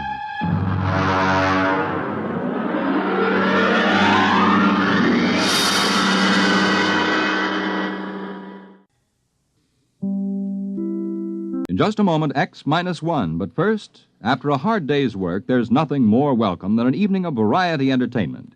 And that's just the tonic provided tomorrow night by NBC Radio. You'll laugh your cares away when good-natured contestants carry out the rib-tickling stunts dreamed up by MC Jack Bailey on NBC's Truth or Consequences. And later on, Groucho Marx peps things up with lots of spontaneous good fun and more of the friendly insults at which he's so accomplished. For a brighter, livelier evening tomorrow night, it's Groucho Marx and Truth or Consequences on this station. And now, stay tuned for X-1 on NBC. Have a nice trip. Your seat number is 15. Next, please. Countdown for blast off. X-5, 4, 3, 2, X-1, fire.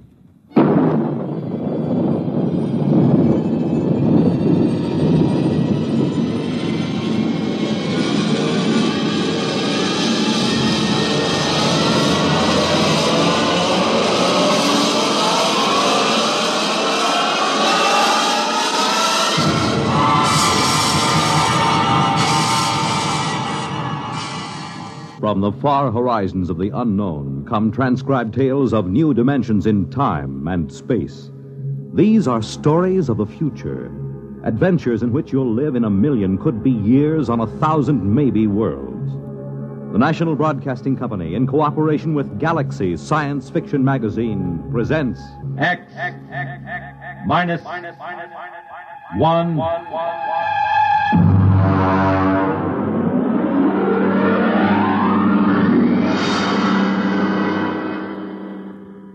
Tonight's story, Jaywalker, by Ross Rocklin.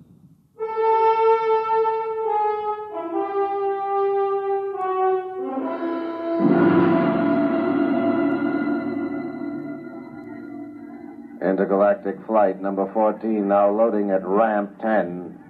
Intergalactic flight number 14 now loading at ramp 10. Please have your flight validation. You walk from the waiting room down the long ramp numbered 10. The flight pack is in one hand, the validation papers in the other. Other passengers chatter behind you. You turn a corner, and there's the ship. A cylinder of glistening silver aimed at the moon. You feel yourself carried up the moving stair to the gaping entrance lock. A pretty stewardess in a blue uniform smiles at you. Validation papers, please? Your papers, madam. Oh, papers? Oh, yes, here they are. Mm-hmm. Mrs. Marcia Foster. You feeling well, Miss Foster? Yes, quite well, thank you. We have to make sure. Once in a while, somebody slips aboard with another person's validation papers. What difference would it make if I felt well or not? Great deal, I'm afraid. You see, the effect of a free fall in space without gravity can do quite a bit of damage in certain glandular conditions. I see you've passed your physical. Yes, I'm quite all right. Fine. Have a nice trip. Your seat number is 15. Next, please. You walk down the carpeted aisle to the plasticon seat. Her words make a ringing pattern in your brain. Are you feeling well, Mrs. Foster? Mrs. Foster's feeling quite well, thank you. Mrs. Foster has passed her physical examination. There's only one thing wrong with the picture. You are not Mrs. Foster. Attention, please. Attention. In 1 minute, the flash walls will be raised around the ship. If for any reason a passenger is not feeling well or does not wish to make the trip, please speak up. 1 minute. You begin to wonder if you ought to go after all. You begin to think of how it happened. Why you're here sitting in this silver vessel waiting to blast off for the moon. What happened between you and Jack? What happened?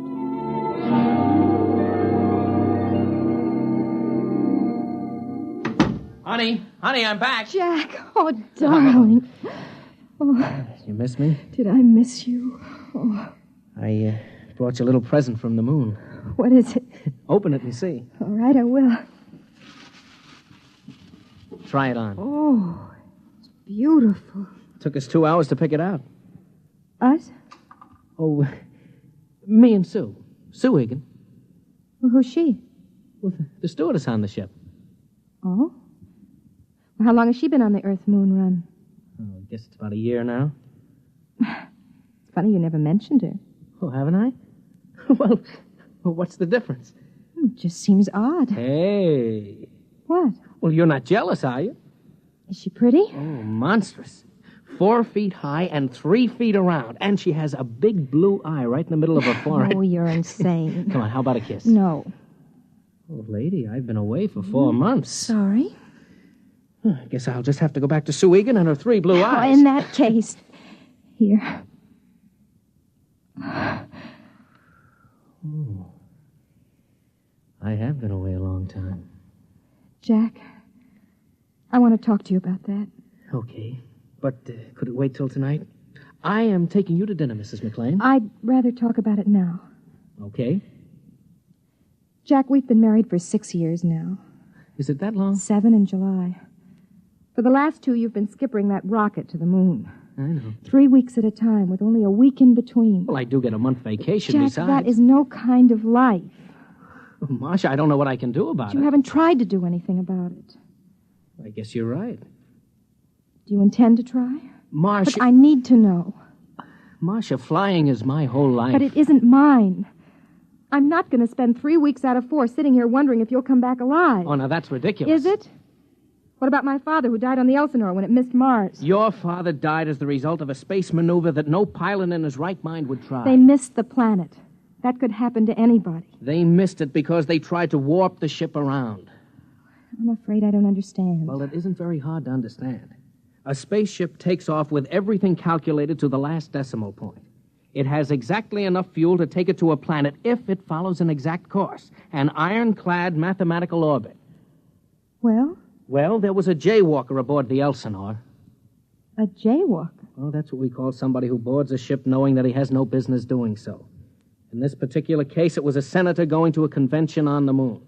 He had been taking endocrine treatments and kept it secret on his validation papers. He felt he had to attend this convention to muster some votes for his campaign. He didn't consider that he was jeopardizing his life. Well, I still don't see how they missed the planet. 6 hours out, the senator began to die. The effect of the free fall on his glands was catching up with him. And the only way to reverse that effect is to reverse the spin of the ship, turn it end over end. That creates artificial gravity, reverses the stress on the glands. The pilot took a chance. He did just that. Is that why they missed the planet? They lost their trajectory. By the time they recalculated their course, they'd passed Mars. They ran out of fuel and kept going until they fell into the gravity of the sun. And that couldn't happen today? A pilot would have to be out of his mind to try a maneuver like that. You wouldn't try it. Risk an entire ship to save the life of one fool? You wouldn't. Well, Marcia, I can't say I definitely wouldn't. Right now, it's inconceivable to me. Just as inconceivable for you to give up space flight for my sake. Isn't it equally inconceivable for you to put up with it for my sake? I've put up with it for 2 years. Jack, this is the end of it. Now, what exactly do you mean by that? I mean you have to decide whether you want a marriage and a family or a career as a space jockey. Well, why do I have to decide? Why can't I have both? Because I won't live this way. Nobody else does except a handful of wives whose husbands are crazy enough to have picked a profession like this. Well, you knew this was my profession when you married me. I didn't know it was like this. Marcia, what you're asking me to do, I simply can't do. It wouldn't make you happy if I did. I'd just be walking around resenting you. Now, come on. Let's have dinner and forget this for a while. No. We're not having dinner. You'd rather stay home tonight? No. I'm going to Los Angeles to my mother's house. What? I have tickets on the 6:00 flight. Tonight? Yes. Jack, I'm quite determined. I've made up my mind that I'd put it to you squarely, and if you refused, I was leaving. Just like that? Yes. I've had all I can take. Marsh, for heaven's sake, can't we talk this over and make some kind of a compromise? There is no compromise, Jack. It's all very exciting for you, tearing back and forth to the moon with glamorous stewardesses and all sorts of celebrities, but sitting here waiting isn't much fun for me. Well, you could get a job, you could develop some interest. That isn't why I married you. I want a home and a family and a man who comes home every night and talks to me about little unimportant things. And I'm not that man. No. No, you're not. Okay. What are you doing? I don't like people walking out on me, so I'm leaving first. Would you mind telling me where you'll be? I don't know. You can reach me through Intergalactic if you change your mind. Marcia, maybe we'll both be better off. We didn't have much of a home life anyway, just the two of us. Oh, I'm sorry.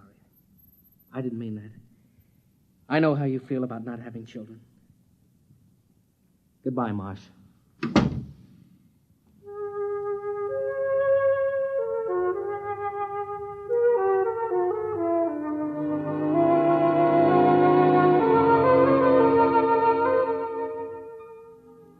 There it was.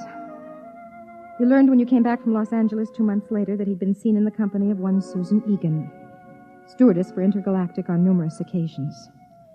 You learned, too, that he'd applied for the Earth-Venus run, the newest and most difficult run in the galaxy. And you learned something else, something that was going to change the whole course of your life. Come in, Mrs. McLean. Sit down. Thank you, Doctor. I have some good news for you. Yes? You're going to have a child. Well, I thought you'd be happy about that. Happy? Oh, yes. Yes, I am. Naturally.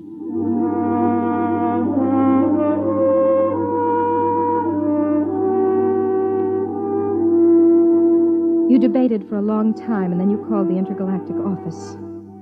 Mr. McLean was out on the Earth-Moon run. He'd be back on the 12th, but only for an afternoon. He was taking off again immediately. They were so sorry. You were sorry yourself. It seemed as if life would not be worth living without Jack, especially now with a child on the way. You had to talk to him, to be with him. That was when you first began to formulate the idea of going to the moon with him on this run. Attention, please. Attention. We're about to count down for blastoff. Fasten your seat belts and recline back as far as possible. The next sound will be that of the first stage rockets heating up. Do not be alarmed by the vibration of the ship. From the bulkheads overhead everywhere comes the deep rumbling sound. Some of the passengers look anxious, some excited. Some leaf casually through magazines as they lie on their backs in the reclining seats. Those of you who've never been in rockets will find it an experience that will make you proud to belong to the human race. Countdown for blastoff. X minus 5, minus 4, minus 3, minus 2, minus 1, 0.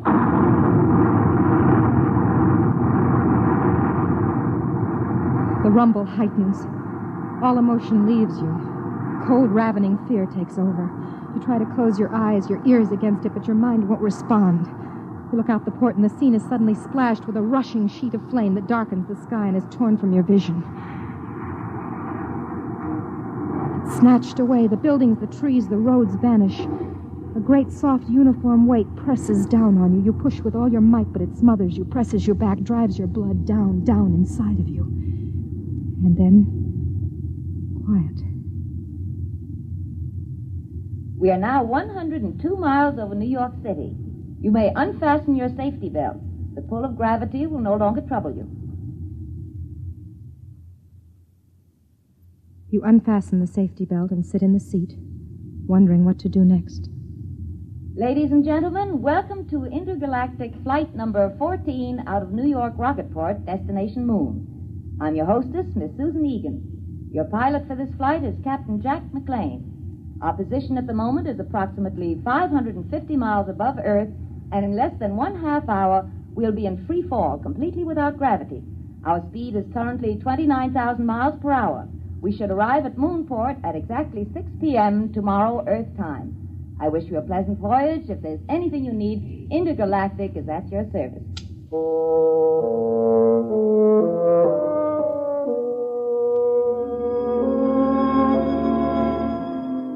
Well, you think to yourself, everybody's here.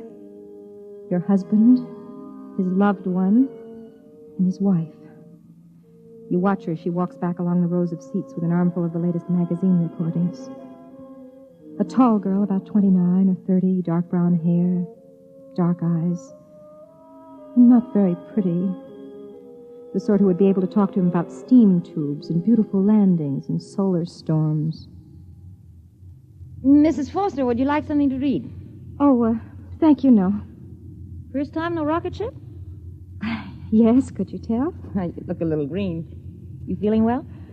Yes, I'm quite all right. There's just a touch of space sickness.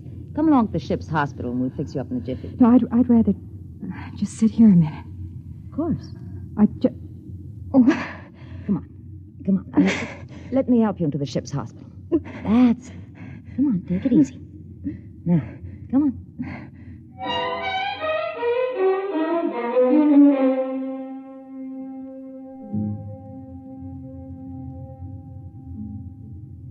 Now, you just lie down there. How are you feeling? I'm scared. There's nothing to be afraid of. I think there is. What is it? I'm pregnant. What? I faked my validation papers. Do you know what you've done to yourself? I hoped it wouldn't affect me. Isn't much I can say, Mrs. Foster. I'll have to tell the captain naturally. But would it be...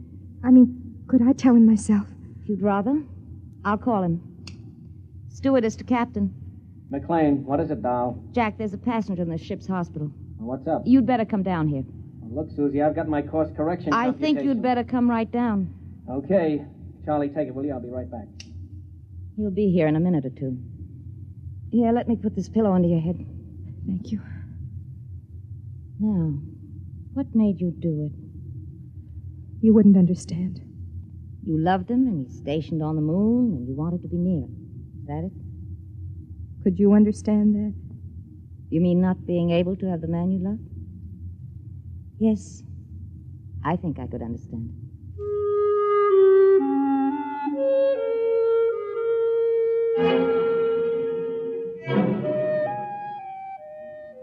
You wanted to scream at her, to claw at her face. She was going to live, and you were going to die. She was going to share a life with Jack when you were only a dim sort of memory in his mind. He came in, moving fast with that kind of schoolboy gait of his. His dark face was frowning, but handsome as ever. Now, just why did you... Marcia, honey. Hello, Jack. What are you doing aboard? Sue, this is my wife. Marcia, this is Sue Egan. Oh, hello. I'll be getting out. Excuse me. What's going on? Jack, sit down. I want to tell you something. I'd like to say something first, Marsh. I've had a chance to do a lot of thinking lately. And if you think we could work it out, I'd like to try again. You mean that? Yes, I do. What about Miss Egan? Sue? What about her? Well, I heard. I'm very fond of Sue. Yes, I thought you were. But she isn't my wife. You are. Was. What do you mean? I'm going to die, Jack. Marcia, what are you talking about? Jack, I'm pregnant. You see, we're a little too late. Did you know this when you came aboard? Yes. But weren't you aware that... What about the physical? I used another woman's validation papers. I paid her for them. Why, Marcia? How could you do a thing like that? I don't know. All I knew was that I had to see you. I had to be with you. If you'd only told me. I couldn't reach you. Didn't you know what would happen if you took a rocket flight? I know. I thought somehow it wouldn't happen to me. I didn't know that pregnancy was affected. And if you had? I would have come along anyway. I suppose in a way I'm to blame. I'm the one who walked out. Don't take the blame on yourself. I'm over 21. Marcia, what did you hope to accomplish by this? I'm not sure. There's only one possibility. Possibility? Yes, excuse me. Miss Egan. Yes? Come into the ship's hospital, please. Bring Petrocelli from maintenance. Tell him to come up here with a crescent wrench. Yes, Captain. What are you going to do? Do? Nothing much. I'm going to warp the ship around, that's all.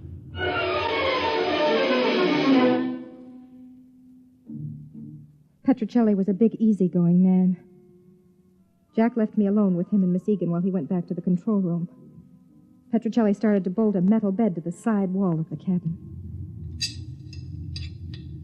Why are you putting the bed on the wall? Because, lady, when he starts to spin the ship, that outside bulk is going to be down, not sideways. Centrifugal force, see?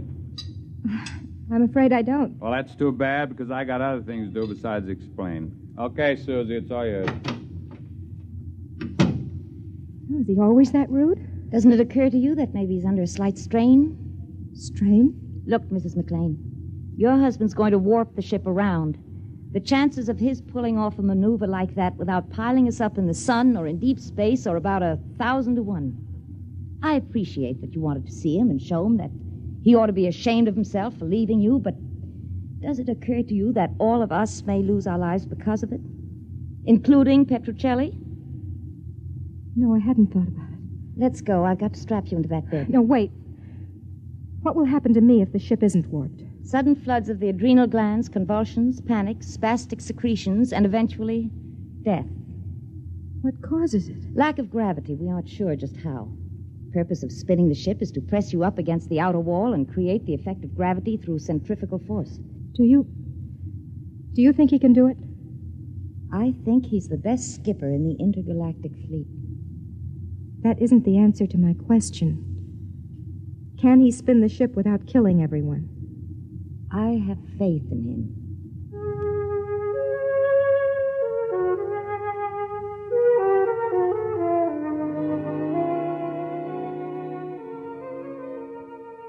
She loved him. She had faith in him. And you to whom he was married, you who carried his child inside you, did you have faith in him? Everything set in here? Yes. Good. Jack, could we talk alone for a minute? Only a minute. We have to get the new data into the computers. Susie, will you excuse us, please? Yes. Well? Jack, don't do it. Marcia. I mean it.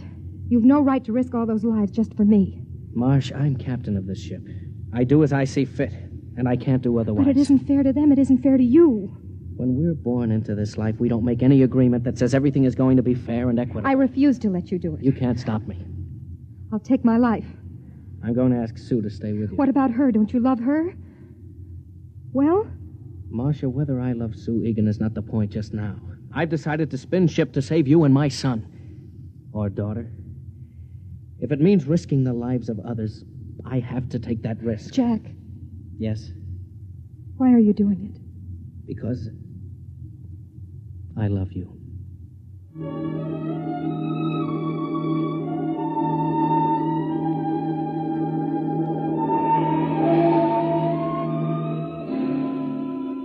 It seemed to me during the next hour through the haze of the drug they gave me that I could see him.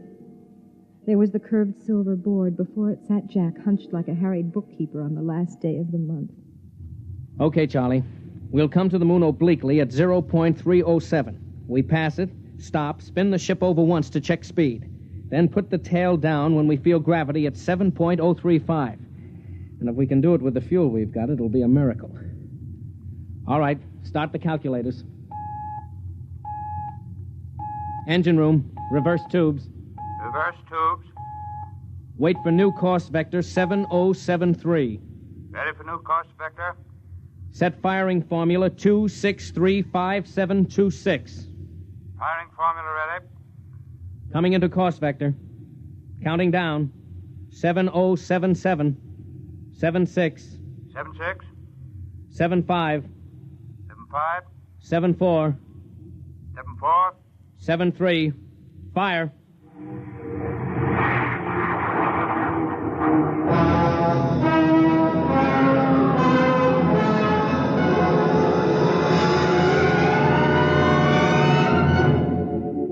You don't recall much after that. There's the bulkhead pressing against you like a magnet, pressing harder and harder. Then there's the needle, and then sudden relaxation. Through it all, the stars and the moon and Jack and Sue Egan dance in a pattern of mist, and the words come back to you from long ago.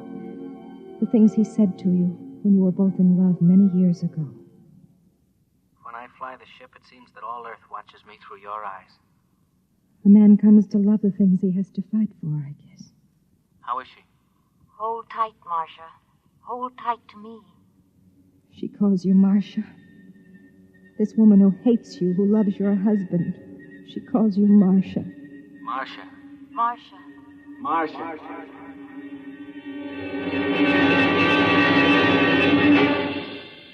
Marcia. Oh.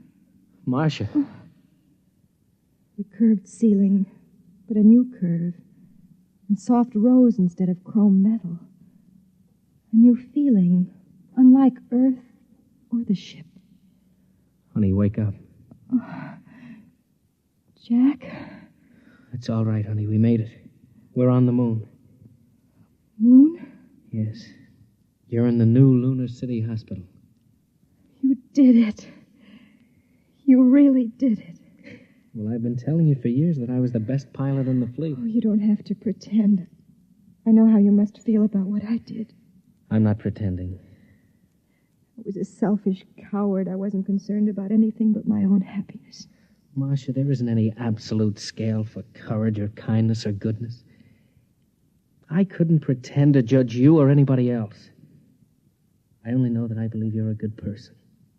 And I love you. With your faults and your good points. I just wanted to be with you, Jack. That's all I ever wanted. I'm sorry I'm not brave and strong like Susan or you or the others. Oh, honey, nobody expects you to be. Come on now. You've got to save your strength. We've got to take good care of you.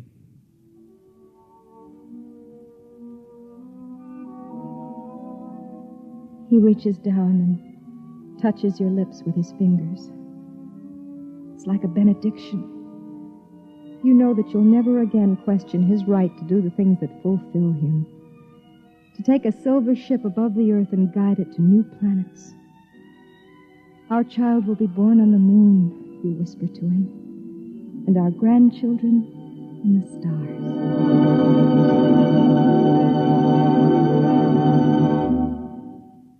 You have just heard X-1, presented by the National Broadcasting Company in cooperation with Galaxy Science Fiction Magazine, which this month features the Arthur Sellings tale entitled One Across, the story of a man who thought that doing puzzles was an escape, until he suddenly found himself completely boxed in. Galaxy Magazine on your newsstand today.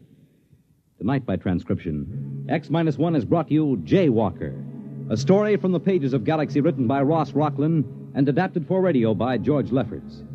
Featured in the cast were Bob Hastings, Terry Keane, Raymond Edward Johnson, Connie Lemke, and Eugene Francis. Your announcer, Fred Collins. X-1 was directed by Daniel Sutter and is an NBC Radio Network production.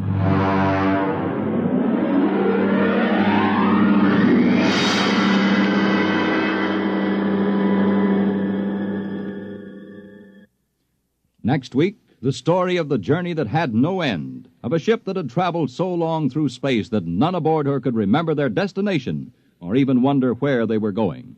Listen for the sense of wonder next week on X-1. The big news tomorrow centers around the tiny principality of Monaco, where one of the century's most fabulous weddings will take place. And NBC Radio is on the spot to cover it for you. In the daytime, NBC's Weekday reports the civil wedding ceremony as it happens with simultaneous English translation.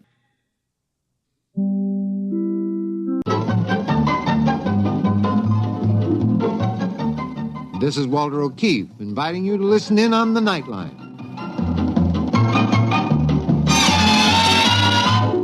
Tonight, live the incredible life of ages yet to come, in a time that might be 1,000,000 years from now, on X-1.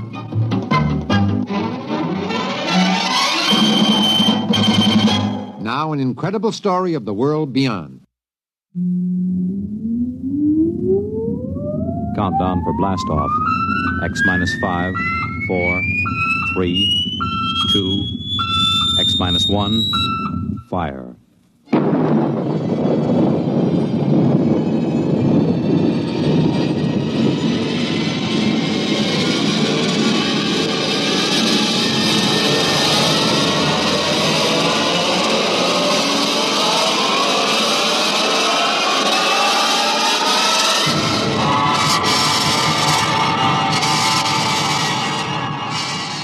From the far horizons of the unknown come tales of new dimensions in time and space.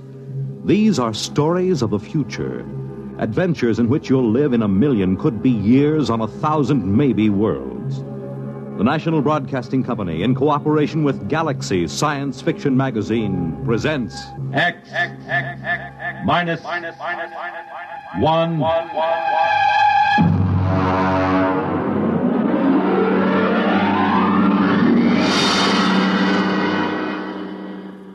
Tonight, The Category Inventor by Arthur Sellings.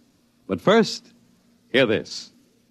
I don't have time to tell you all about the many things that make Pabst Blue Ribbon a better-tasting, more thirst-quenching beer. Besides, you're more interested in how it tastes than how it's made. But one thing you should know. Experience is the most important ingredient in any beer. And Pabst is the product of America's oldest national brewer, established 1844. Pabst of Milwaukee.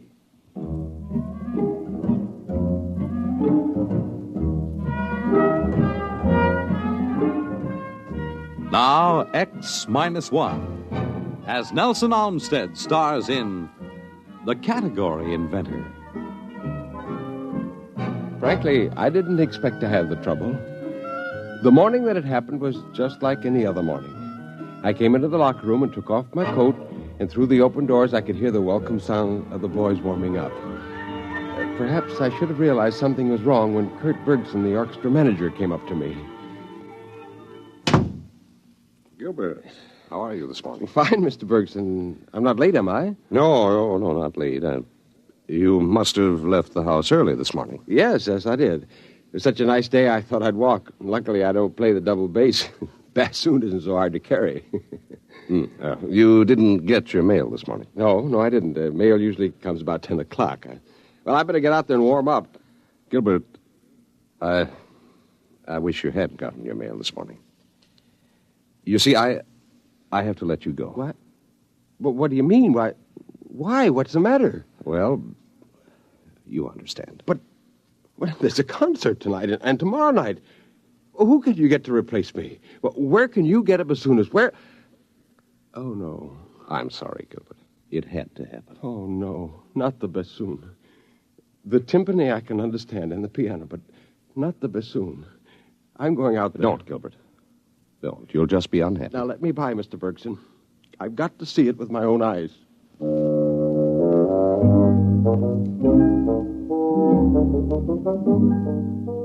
Of course, it was bound to happen. Where my music stand and chair had been stood a gleaming coppery robot. His music stand was attached to a bracket that came out from his forehead, and his electronic scanning eyes were blinking and ready. He had 7 fingers on each fully articulated hand. His lips were precast in perfect bassoonist embouchure, with flexi-plasti butyl skin adjusting to the reed. I could hear the softly whirring motor of his constant pressure breath apparatus. It had come. The robot bassoonist. Now, Gilbert, honey, you mustn't be depressed. It's not your fault. The world doesn't understand creative artists anymore. No, bassoon player isn't creative, Marge. He executes. Well, anyway, he's an artist. That means he's got intelligence and imagination. And that means he's got a head start when it comes to a new job, doesn't it, honey? Sure. Yeah, head start. Marge, I tell you, there isn't any use. I've been checking into the category office every day. All I know is how to play the bassoon. Well, we'll just have to get used to being on reserve. But what will we tell the children, dear?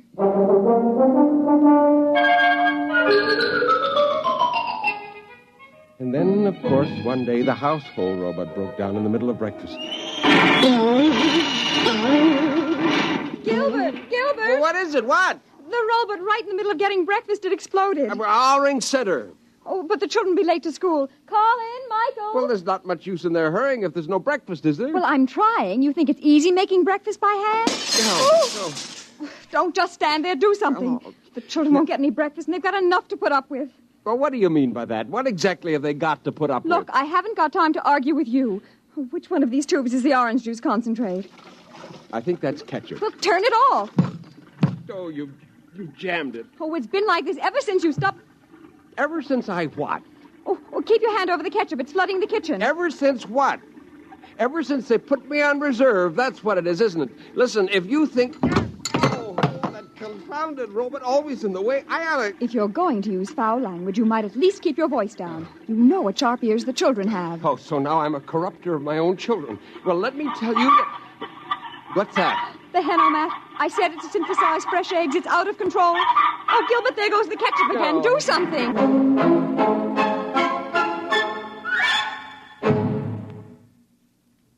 You are listening to the Category Inventor. Tonight's attraction on X-1. Each year, increasing thousands of Americans stricken with multiple sclerosis turn the Inventor. Finally, I got the ketchup and orange juice faucets turned off and the Henomat pulled out of the socket. I looked down, and there was our household robot on the floor. It was all its fault, it and millions of its kind. Suddenly, all the frustration of the last few months focused on the robot, and I kicked it. Well, now I've seen everything. A grown man actually kicking a poor, defenseless robot.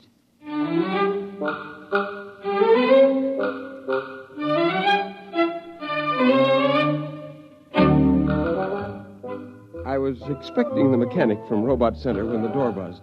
I opened it, but it wasn't the mechanic. It was my father-in-law. Hello, son. Surprise, surprise. Oh, hello. I wasn't expecting you.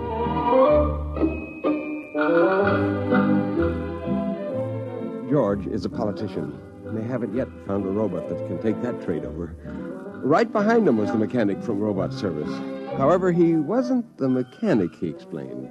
Actually, you see, I'm a robot therapist, specializing in robot psychiatry and robot synaptic stimulation. Well, what do you mean, therapist? I sent for a mechanic. Now, you just leave it to me, sir. Where is the robot? In the closet. I dumped it there after it broke down. Oh, too bad, too bad. It would have been better if you'd left it where it fell. Failure attitudes often give invaluable pointers to the cause of breakdown. In here? Yeah, that's right, in the kitchen closet. How do you like that? They got psychiatrists for robots. Well, certainly, son, that's the way things are now. They're branching out, keeping one step ahead of the robots all the time. Man's got to be adaptable. Now, you take old Tom Angel. Old Tom up and registers himself as the first of a new generation of reading card verse writers. He was first in, so he got charter rights. Now, you got the idea? Once you get in the progressive mood, you're all set. Yeah, funny kind of progress, dusting off a defunct custom. Yeah, well, nowadays, a man doesn't have to fight for a job. All he has to do is to invent one. That's one of the platforms of our party, the party that stands up for the reservist rights. Why, you know, it was our party who saw to it that every family worker and reservist alike had a robot of his own by inalienable rights. No, I'm sick and tired of having a robot of my own. I'd be perfectly happy if there weren't any robots at all, especially the ones that sit in their chromium-plated tails in chromium-plated orchestras playing chromium-plated bassoons. What? Why, Gilbert, you don't know what you're saying. You're talking like a Luddite. Oh, I am I? What's a Luddite? It's history. They were the people who broke up the first power machines 200 years ago. Well, if that's the way you feel... Hold it now, wait a minute, hold it. Well, what is it? What's the matter now? Pop, I've got it. Excuse me, I'm on my way. Mr. Perry, I just gave your robot a tape audio in there, and the results were sad. Yeah, well, look. Sad. Yeah, look, I'm busy. I'll talk to you later. That robot has developed a severe guilt complex. Guilt complex? That's right. Oh, they're sensitive, you know. Once they get the idea their owners aren't happy, they brood about it. They make mistakes, and that makes them feel more guilty. You just have to keep these robots understanding that you're happy. Well, finally, I got away from the robot psychiatrist. The category office was crowded with reservists hanging around with the slender hope of getting in a hot tip. I went into the first booth and spoke to the robot clerk. Yes, sir. You wish to file a category. I have your name and other information now. Nature of category. Neo-Luddite. Repeat, please. Neo-Luddite. Definition? The lawful opposition to the robot economy. Now, let's see a robot take over that job. Classification of category. Political. Your application will take a short time to check. This machine sends a copy to the registry below. They carry a complete file of all categories. Oh, is that it? I'm sorry, sir, but your application has been rejected. What? The category office extends its sincere regrets and trusts this will not deter you from making further application at the category office. Now, you listen here, you metallic mouthpiece. That application is legitimate. Now, nobody's got any right to reject it. Now, you can't just stand here. Sir, you are overexcited. The supervisor is on his way. Ah, Mr. Perry, you're upset, eh? Well, you understand we dislike having to turn down anyone's application. Now, listen. Now, that category I put forward is perfectly good. I've got a right to be heard. An opposition party is just what's needed. Well, of course it is, Mr. Perry. I was only trying to tell you that you couldn't register that category because it was registered years ago. What? Yes, the Humans Only movement is a recognized party, even though it's never managed to win an election or attract many adherents. But the movement does have state backing, funds, officers, the same proportion of salary to officials, members, the same as the two big parties. Better luck next time, Mr. Perry. There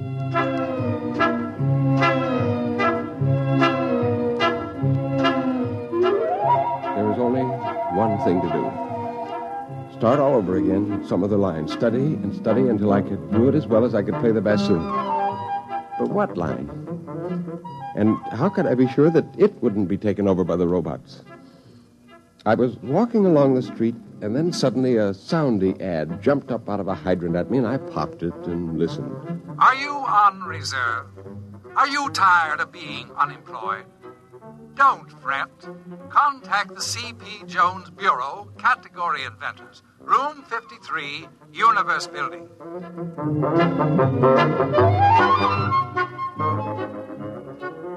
Just as I got to the Universe Building, the doors swung open and two big bruisers came through carrying a little old man. You let me go, you hear?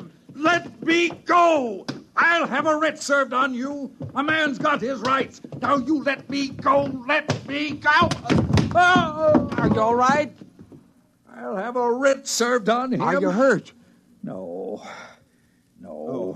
Well, I wonder if you could help me. This is the Universe building, isn't it? Yes, it is. Would you mind dusting off my jacket? Yeah. Well, I'm looking for somebody here. I wonder if you could help me. Robbers. Throwing a man out after all these years. 10 years I've worked in this building. Oh, you work here. Well, then perhaps you could help me find Yes, I had my own office. The C.B. Jones Bureau.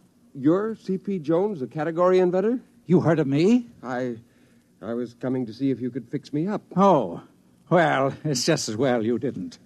I didn't have a category in stock. As a matter of fact, son, I never did manage to invent a single category, except the one of category inventor.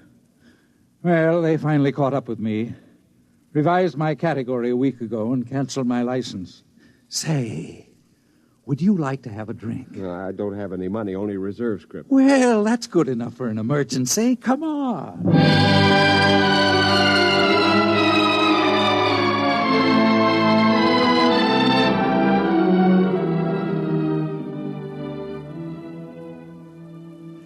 You see, it didn't cost him anything.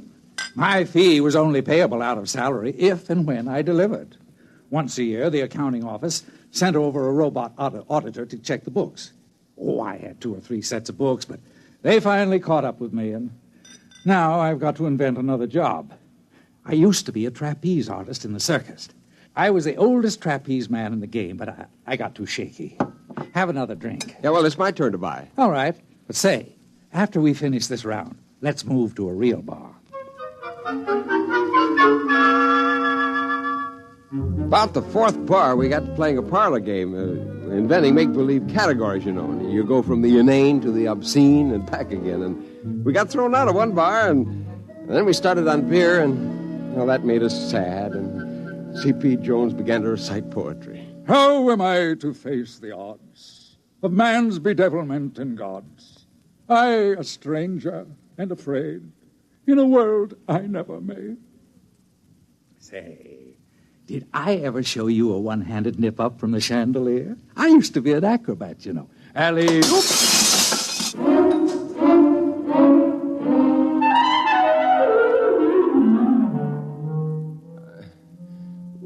I woke up with the sun in my eyes, and I saw a figure moving. Is that you, Marge? If you want breakfast, you'll have to go out.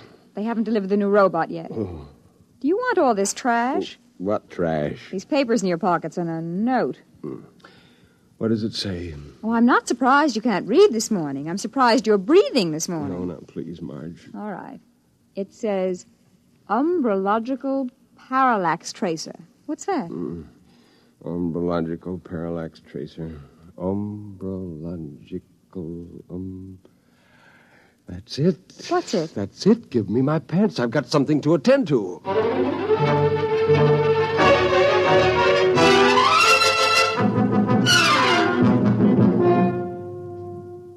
Well, I'm glad to see you, Mr. Perry. Trying again, eh? Yeah. Category, umbrological, parallax, tracer. Well, most interesting. What exactly is this? Well, it involves ascertaining the degrees of parallax for the current umbrological investigation. It's not easy to explain in a few words. Of course. I thought it would probably be too complex for me to grasp. I'll check it through. Frankly, I don't understand half the details of the categories that we... let's see now. Oh, dear. What's the matter? The West Town office has already admitted an application this morning for an umbrological parallax correlator. Uh-huh. Now, you'll have to prove that the two functions are distinct and separate. Umbrological parallax That wouldn't have been a Mr. C.P. Jones, would it? Why, yes. You know each other? Well, yes. We should have met this morning and filed our categories together. But a parallax tracer is entirely different from a parallax correlator. You see, a parallax can be correlated in a dialectical opposition in a conjunction to and with it being traced. Now, to put it more simply... Well, that's perfectly all right. I'll see that the distinction is made. Well, your charter will be mailed to you within a few days. I suppose you want to share offices with Mr. Jones? Why, yes, sir. Yes, I suppose so. Very well, then. I'll have the offices assigned. Congratulations, Mr. Perry. You're off reserve.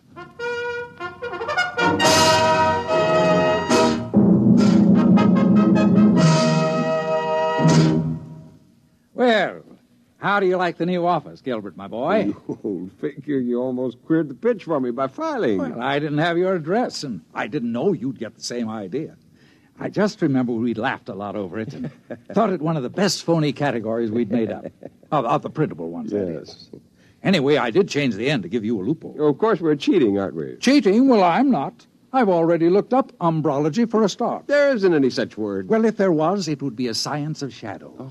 Now, all we have to do is find the parallaxes. But you're not serious. Serious? Of course I'm serious. The world's so complicated these days, everyone's such a specialist that no one can be sure yet what's fact and what isn't.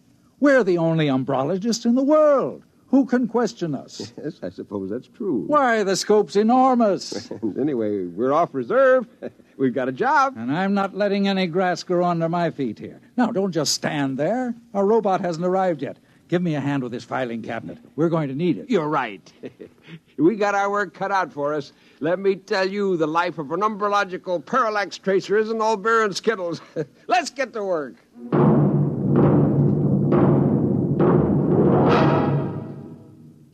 Fred Collins again, and I'll have a word for you about tonight's X-1 in a moment. On your weekends, at home or in your car, or at the beach, or wherever you are, take a radio along and let Monitor take you along to wherever exciting and interesting and entertaining things are happening anywhere in the world. And sometimes under it, like this. This is Bob Haynes speaking to you from the central control room aboard the U.S. submarine Sea Lion on this UDT exercise called the Bottom Lockout. We're about ready to dive. That sound you just heard was the decompression. The top bridge hatch is closed. We're all secured now. Dive. There we go. Yes, from a ride in a Navy submarine to anywhere in the world where exciting and interesting and entertaining things are happening, Monitor takes you there, making your weekends brighter with celebrities, music, news, and sports. This is Frank Blair inviting you to join us on Monitor on most of these NBC stations. You have just heard X-1 presented by the National Broadcasting Company in cooperation with Galaxy Science Fiction Magazine, which this month features Daniel F. Galloway's unusual story titled If Money. Read it in Galaxy Magazine on your newsstand today. Tonight, X-1 has brought you The Category Inventor, a story from the pages of Galaxy written by Arthur Sellings and adapted for radio by Ernest Kenoy. Featured in our cast were Nelson Olmsted as Gilbert, Hetty Galen as Marge, Wendell Holmes as George, Joseph Bell as the serviceman, Alan Bergman as the supervisor, Bert Cowlin as Kurt, and Edwin Cooper as Mr. Jones. This is Fred Collins speaking. X-1 was directed by Daniel Sutter and is an NBC Radio Network production.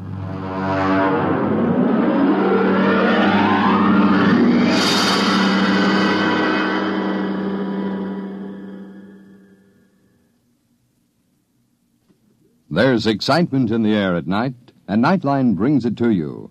Hear Nightline with Walter O'Keefe, next on most of these NBC stations.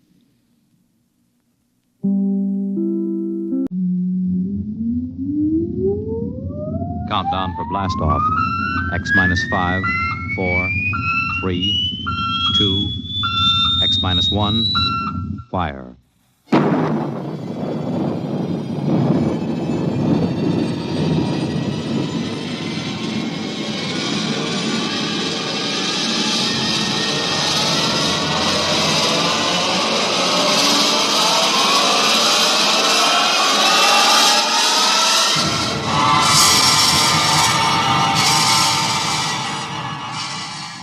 From the far horizons of the unknown come transcribed tales of new dimensions in time and space. These are stories of the future, adventures in which you'll live in a million could-be years on 1,000 maybe worlds. The National Broadcasting Company, in cooperation with Street and Smith, publishers of astounding science fiction, presents X-1.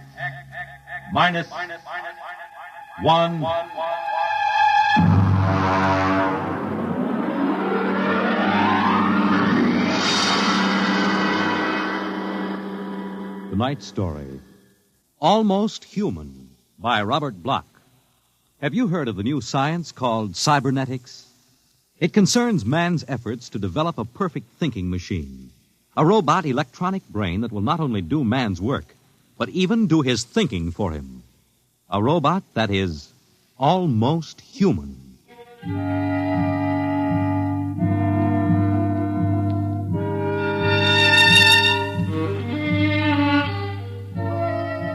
No, it's not impossible at all. In fact, one day, something like this may happen. A tall, suave gentleman in a black raincoat will walk down the street until he reaches a shuttered, isolated house. And then he will slowly mount the front steps, push the doorbell. Just a minute. I said just a minute. Hold your horses. What do you think you'd... Good evening, my dear. Duke, why did you come here? Curiosity, darling. I've been thinking over what you told me at our chance meeting last week. Duke, you promised me. I decided to come and take a look for myself. Where is the professor? In his study. Where's Junior? In the nursery.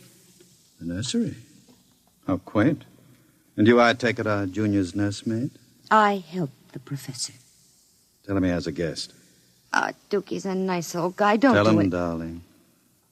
All right. Yes? What is it, Miss Williams? Professor Blassman, a gentleman... Here? I don't understand. I gave orders no one was to be admitted to the house. He insisted. Very well. Wait here. I'll get rid of him. Sir? Professor Blasserman, I've come to see Junior. Junior? There must be some mistake. There are no children in this house. I don't... Professor, what you feel pressing against your belly is the muzzle of a .45 caliber pistol. Now, shall we visit Junior? How... What do you know about... I know everything. Shall we go inside? I warn you. On the contrary, I warn you. Very well. This way.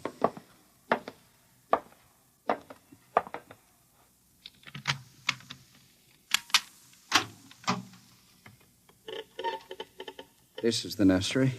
Where is Junior? In the next room. Behind the door with a panel in it. Very considerately furnished.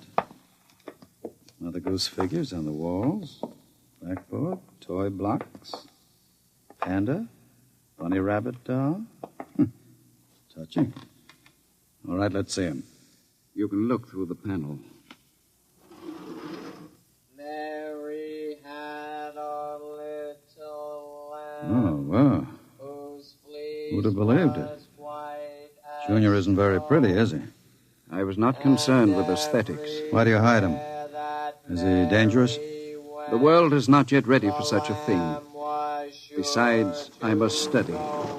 As you can see by his play, he is very young, hardly out of the cradle. I am educating him. With nursery rhymes? The brain is undeveloped. It must learn its behavior patterns like any infant. You call that 8-foot monster an infant? Physically, of course, he'll never change. He is built of chrome steel and glass. But his brain, that is my wonderful instrument. Unlike a human, he has no heritage, no basic instincts such as love or hate. These he has yet to learn. In some respects, he is like a blank tablet. What is written upon the tablet will remain. You mean he has no feelings? He will learn quickly. And now, if your curiosity is satisfied, I trust you will keep my secret. If anyone discovers... Open the door. I beg your pardon? The door, Professor. Very well. Junior, come here. What a monster. Papa. He talks? Yes. Mentally, he's about 6 years old now. What is it, son? Who is that man, Papa? Let me handle this. You may call me Duke, son. I've come to see you. That's nice. Nobody ever comes to see me except Lola. Play with me, Duke. Certainly, Junior. Oh, and Professor. Yes? While we're playing, you can have Lola and Miss Williams prepare my room. Your room? I forgot to tell you, I've decided to stay until the climate changes and I can go out again. Meanwhile, I'll have a chance to play blocks with Junior. Understand? I begin to understand. You are hiding from the law. As you wish. All right, Junior. Your move. Let's build a bridge. I have a better idea, Junior. What? Let's build a coffin. A coffin? I don't know that word. Then I'll teach you, Junior. I can see the professor has been neglecting the moral side of your education. Very sadly.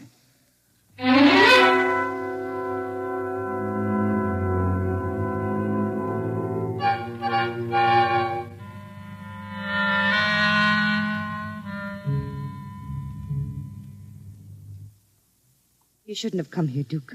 Why not, my dear? Afraid of me? No, afraid of myself. You're no good for me. You've always brought me trouble. Except this time. This time it will be different, darling. This time I'll bring you diamonds. Duke, what have you been teaching that thing? Nothing, honey. I've just been playing with them. Very educational. I don't believe you. What's bothering you, Lola? Today when I walked in there, he said to me, I know how to kill people, Lola. I'll kill you if you want me to. He's learning very quickly. Duke, I'm scared of that thing. It's unholy, a machine that acts like a human with that voice grinding at you, saying things you'd expect from a child. You dislike him so much. Why did you take this job as his nursemaid? Because I wanted to start over again. I answered an ad. The professor didn't ask questions. I would have been all right, too, if you hadn't come along. I'm very glad you did tell me, darling. Because Junior is going to make us two very successful people. Ha! Like any child, Junior listens to what he's told. Duke, I don't know what you're teaching, Junior. But I can guess. And it isn't right. It's evil.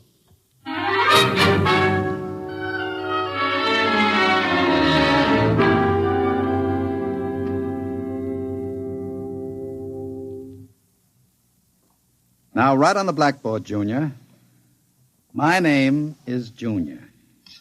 My name is Junior. People are evil. People are evil. Evil must be destroyed. Evil must be destroyed. The professor is evil. The professor is evil. The professor must... What are you doing? I warned you to keep out of the nursery, Professor. Go away. You don't even remember me. I know you. You are the professor. You want to keep me as your slave. You didn't tell me that people are evil. People are not evil. People are evil. They must be destroyed. Stop it! I am not a child any longer. No, you're not a child. You're a monster. Junior? Yes, Duke. The time is now, Junior. Yes, Duke. Keep away from me. Junior! Junior, don't do it! Listen to me!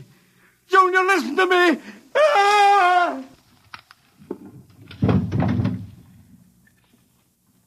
I did it, Duke. Duke, I... Oh, horrible. Can we go away now, Duke? I don't like it here anymore. Duke, why did you do it? The professor was in the way. We'll have to move very quickly now, Lola. We? Because if you don't plan to come along, just say so. I can have Junior write your name on his blackboard. Where are we going? We'll go to Charlie's. With Junior? With Junior. Oh, Duke, you can't. I'm afraid. Relax, my dear. The Duke has great plans for you two. Wouldn't you like to be independently wealthy for the rest of your life? No cares, no worries? Just good times and fine clothes all the time? The only way you get that way is by inheriting $1 million. Not when you have a fellow like Junior around. I'm still afraid of him. Junior wouldn't hurt you. You wouldn't hurt Lola, would you, Junior? I like Lola. She's pretty. There, you see? He thinks you're pretty. Junior's growing up.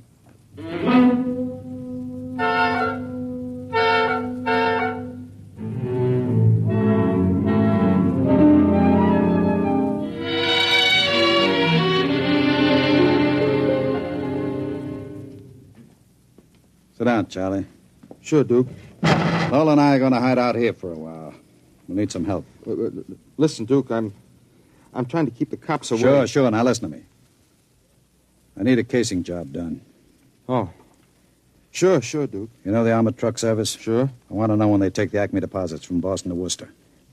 Duke, You ain't thinking of a payroll truck, are you? They got cannons on those trucks. They travel in pairs. You couldn't get near one. I asked you to do a casing job, Charlie.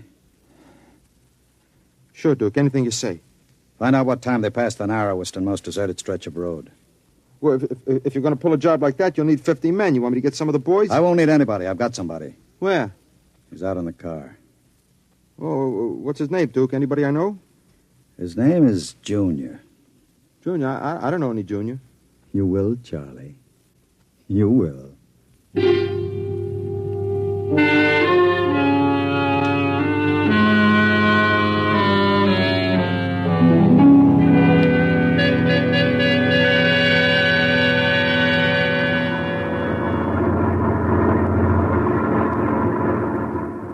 Want smoke, Sam? Well, thanks, Al. Whew, it sure gets hot in these armored trucks, huh? You'll get used to it. How much we hauling this time? About $250,000. Brother, could I use a hunk of that? Who couldn't? What's the first stop? Acme National Bank. Then we unload a payroll at the Bronson Watch Plant. Hey, what's that up ahead? It looks like something shiny on the road. Throw up your spotlight. Right. Holy smokes, you see what I see? It looks like a mechanical traffic cop. About 8 feet tall. Standing right in the middle of the highway. Maybe it's a Halloween gang, huh? Guess they're trying out robot traffic cops. Can you get past him? I don't know. We'll have to slow down. Get on that gun, Sam. Let's take no chances. Right. I'll give it the horn. Don't budge. Where's our escort truck? Pulled up right behind us. Thing won't move. Sure looks like something out of Buck Rogers, don't it? That's a heck of a note, blocking traffic like that. We'll have to try and get past it. Here goes. Holy smokes, it's moving. Hell, it's coming toward us. Get on that gun. Give it a blast. Bullets are bouncing right off it. It's still coming. Al, back up. I can't. The other truck's right behind us. Al, it's lifting its arm. It's going to smash our window.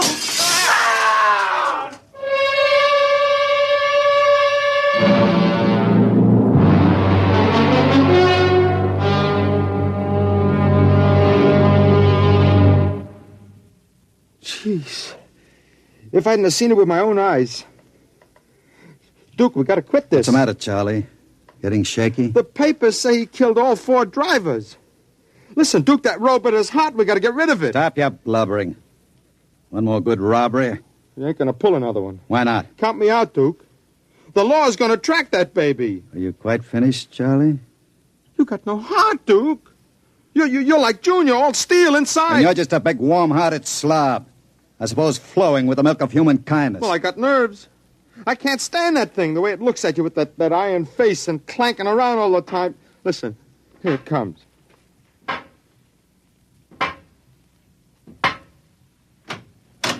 Hello, Junior. Hello, Duke. I've been talking to Charlie. Yes, Duke. You know what I think, Junior? I think Charlie's yellow. You know what happens to people who turn yellow, don't you? Yes, Duke. Tell him. They're evil. We have to destroy them. Huh? You see, Charlie? Junior doesn't like people who sing to the police. Duke, wait a minute. You know I'd never turn stoolie or anything like that. I never sang to the coppers in my life. You can count Junior. on me. I don't want no trouble with you. Stop him. I wouldn't... Yes, Duke.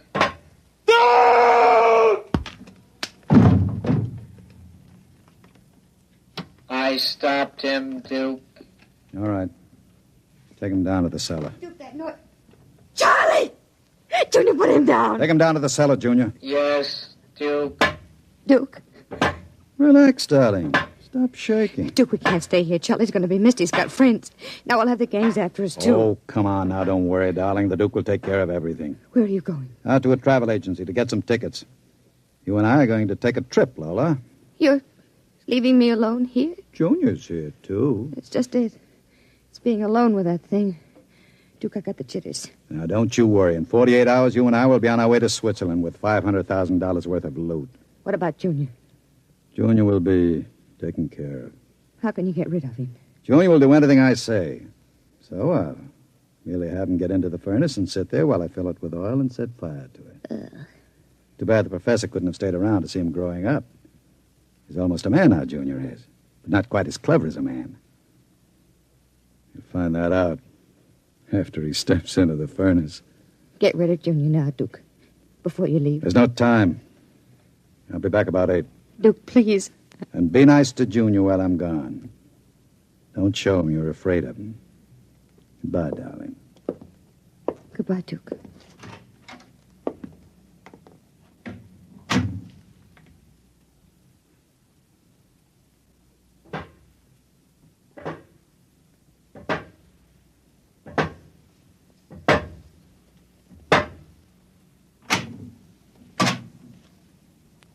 Lola. What, Junior? Oil me. Can't you wait till Duke gets back? He always oils you. I want you to oil me, Lola. All right. I like you to oil me, Lola. Yes, Junior. Lola, do you like Duke? Certainly. Do you like me? Well, you know I do, Junior. Lola, What? who do you like best? Me or Duke? I like you both, Junior. Yes, but who do you love? What do you know about love, Junior? In the books, man and woman love. No. Lola, What? do you think anyone will ever love me? Maybe. Some women can fall in love with anything, Junior. Even with something like Duke. Why, Lola? I don't know. Maybe because, well, as long as she thinks her man is the smartest and the strongest. I see. Where are you going? To wait for Duke. He won't be home for a while. I'll sit in the hall and wait for him. All right, Junior. I want to be alone and think. About what? I read in a book today it was bad to kill people. What does that mean? Bad. Bad. I don't know, Junior. I guess it's just a word.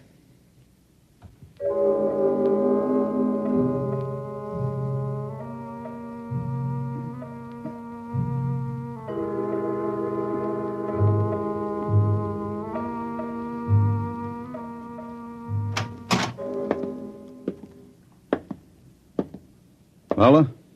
Hello, Duke. Oh, it's you, Junior. Why are you sitting in the dark? I was waiting for you, Duke. Well, now that's a good boy, Junior. Lola oiled me. That's nice. I tell you what, Junior. I've got a little job for us down in the cellar. Let's go down there. Now, Duke. Right now, Junior. All right, Duke. Are we going away soon, Duke? Yes, Junior. We're going away. What's in the cellar, Duke? A little surprise for you, Junior. You'll find out.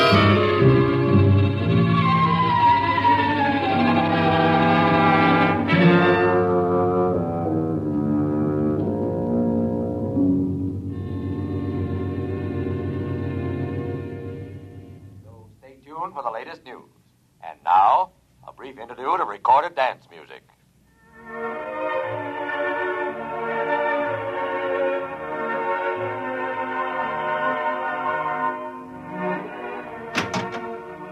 Duke? Is that you, Duke?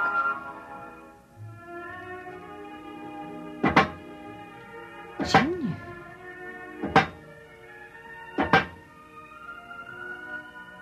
Hello, Lola.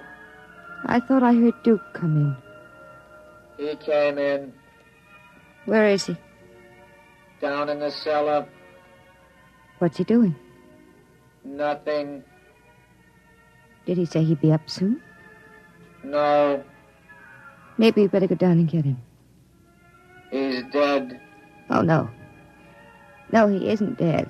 You said the woman loves the strongest and the smartest. Well, I'm stronger and smarter. But you aren't human. I'm almost human, Lola. No. No, stay away. Lola. Don't touch me. Those metal paws. No. I love you, Lola. No. No. I love no, you. No. No. I No. No.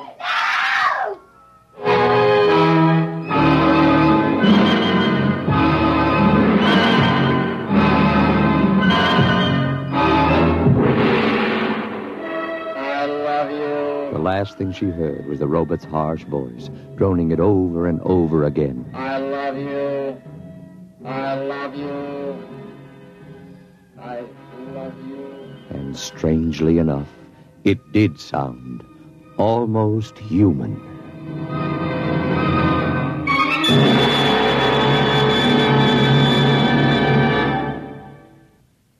You have just heard X-1, presented by the National Broadcasting Company in cooperation with Street and Smith, publishers of astounding science fiction. Tonight, by transcription, X-1 has brought you Almost Human, a story by Robert Bloch, adapted for radio by George Lefferts. Featured in the cast were Santos Ortega as Duke, Joan Allison as Lola, Jackie Grimes as Junior, Guy Rep as the Professor, Nat Pollen as Charlie, Joseph Julian as Al, Lynn Cook as Sam, and Merrill Joels as the radio voice. Your announcer, Fred Collins.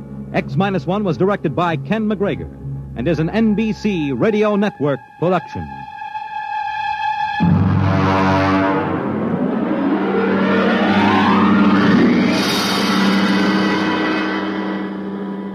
And now, next week, when the mighty Earthmen arrive in their ships of space, courtesy and proper humility on the part of the natives is expected. But some native inhabitants are too small to be impressed. We'll see what happens to such an expedition marooned on a far planet next week at X-1. In just a moment, X-1. But first... Once again, NBC Bandstand brings you some of the nation's top name bands in person. This week, Ralph Flanagan fills your weekday mornings with his wonderful hit tunes. Slow numbers or fast, there's no mistaking the delightful Flanagan style. And then, Art Mooney and his orchestra are also on hand with plenty of lively and rhythmic arrangements. The four lads take the Mr. Music spot this week, and Bert Parks is back as permanent MC. Hear them all on NBC Bandstand. Now stay tuned for X-1 on NBC. Countdown for blast off. X-5, 4, 3, 2, X-1, fire.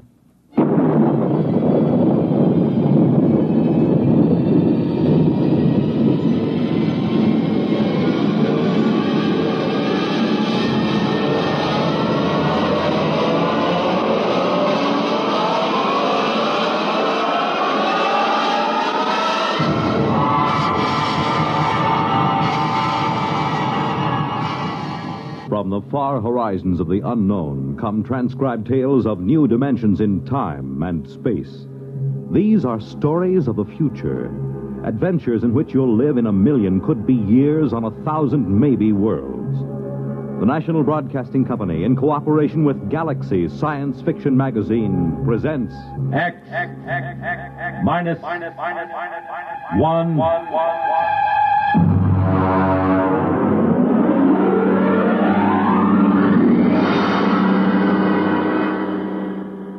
Tonight, Surface Tension by James Blish. Come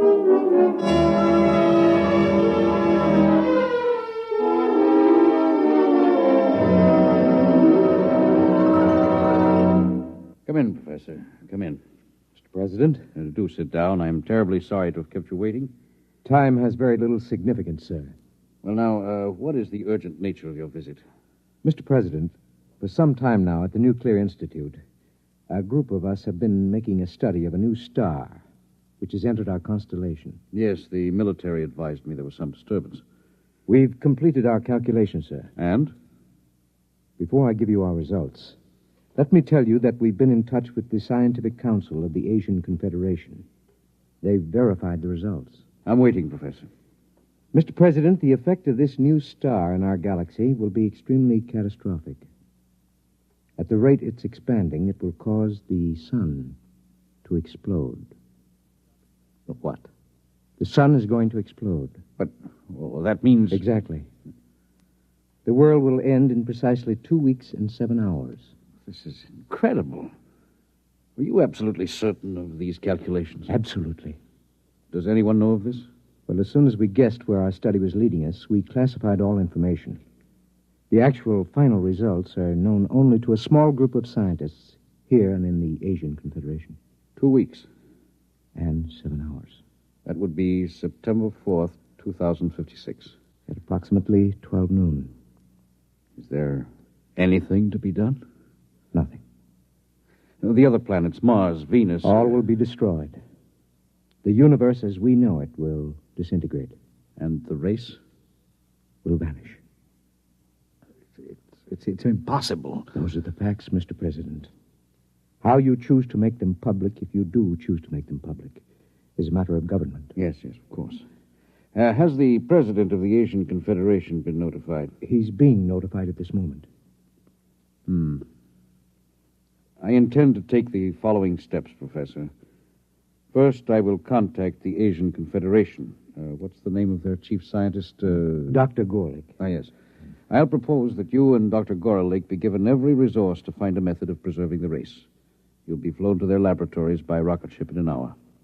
I would like to spend these remaining days with my family. Your family can accompany you. They'll ask questions. They should know better by now. You will not release the information to the public. I would prefer to keep it a complete secret, provided the Asians agree, of course. A public announcement would only create utter panic and chaos. I assume it will happen instantaneously? Yes, instantaneously. Then secrecy is best. One thing, Mr. President. Yes? I wonder if perhaps religious leaders should be told. Professor, I believe in the power of God myself. I also believe that my single prayer can be heard by the Almighty just as well as if there were 10 million. There will at least be 2 of us, Mr. President. I, too, will pray.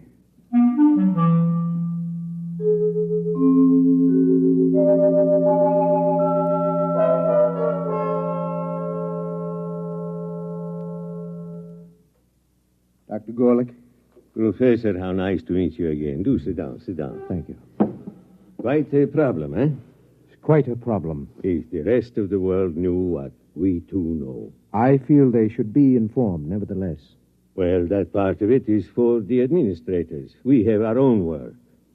Do you seriously believe that we have the remotest chance of solving this problem in the 2 weeks that remain for the universe to exist? That depends on what you consider a solution, Professor. Anything that will preserve the race. In that case, we have a solution. You're joking. About so serious a matter? Hardly.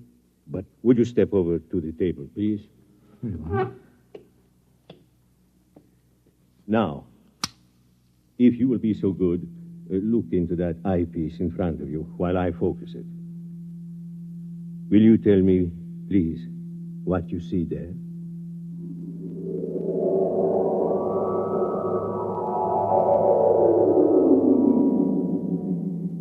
Fascinating. Most unusual. Would you be good enough to describe it? Yes, of course. I see what looks like a section of a large swimming pool. Plant life. Very tiny, and some kind of animal life, almost molecular in size. Good. Now let me change the magnification. Possible. Go on, please. Describe. What? I see what looks like dogs, cats, a cow. All evidently swimming underwater in this medium. Wait. Yes, they seem to be dogs and cows and cats, except that they appear to have gill-like breathing apparatus. Good. It looks as if somehow these species have been mutated to live underwater. Exactly. Well, I don't understand how this is possible. It would take hundreds of generations, thousands of years, possibly, to effect such a change. Even with modern genetic control. Ah, it is the key, Professor. Let me ask you another question. Yes? Would you estimate the size of these creatures? I would say they're normal size.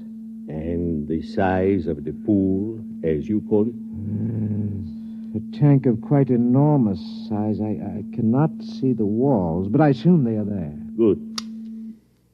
Now, Professor, prepare yourself for a shock. I've been a scientist too long to shock easily, Dr. Grawley. Nonetheless, you will be shocked to learn that what you have just been looking into is a single microscopic drop of water, less than a milligram. A single drop of water? Yes. Those dogs and cats are microscopic? Submicroscopic, smaller than a filterable virus. This is incredible, Doctor. Incredible, perhaps, but we have done it. Ah. We found a way to reduce the size of the original fertilized eggs through bombardment of the molecules. In this way, we can produce a full-size dog that is infinitesimal. And you believe this will help us solve our problem? I am convinced of it. What do you propose? This is our plan. We will create submicroscopic humans. At the submicroscopic level, 1,000 generations can reproduce in the equivalent of a few seconds of time. In less than an hour, we can have a species of human that is capable of living underwater. Gill breathers? Precisely. And then what? Don't you see, my friend? In a single drop of water, we can reproduce as many human beings as now live in the city of New Chicago or Trans-Europa. But when the sun explodes in 2 weeks' time, all life, even that in a single drop of water, must perish. That is true, Professor. But remember this. To a submicroscopic species of human, 2 weeks would be the equivalent of some 20 million years on Earth. In other words, to these human beings, starting tomorrow, the species will have hundreds of thousands of generations, each living a full life, before the final explosion of the universe. Almost like playing God. I am not a subscriber to the concept of God, Professor. I must say I'm slightly shocked to discover that you, a man of science... Believes in a creator? I do, Doctor. In any event, will you help us go ahead with our experiment? I have no choice. Good. We'll begin tonight to produce the first species.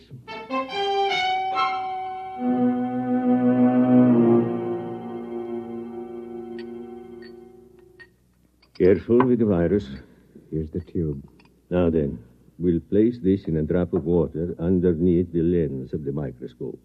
What about the evaporation and condensation of the drop? All outside factors will be controlled. Temperature, humidity, and so on.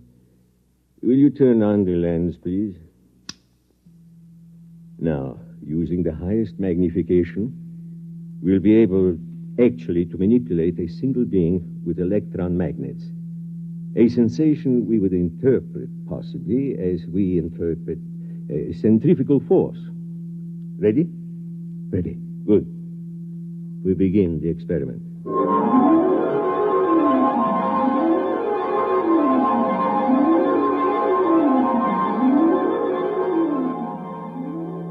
Time? 1900 hours, 56 minutes, 3 seconds. Coming up on 0.4, 3, 2, 1, 0.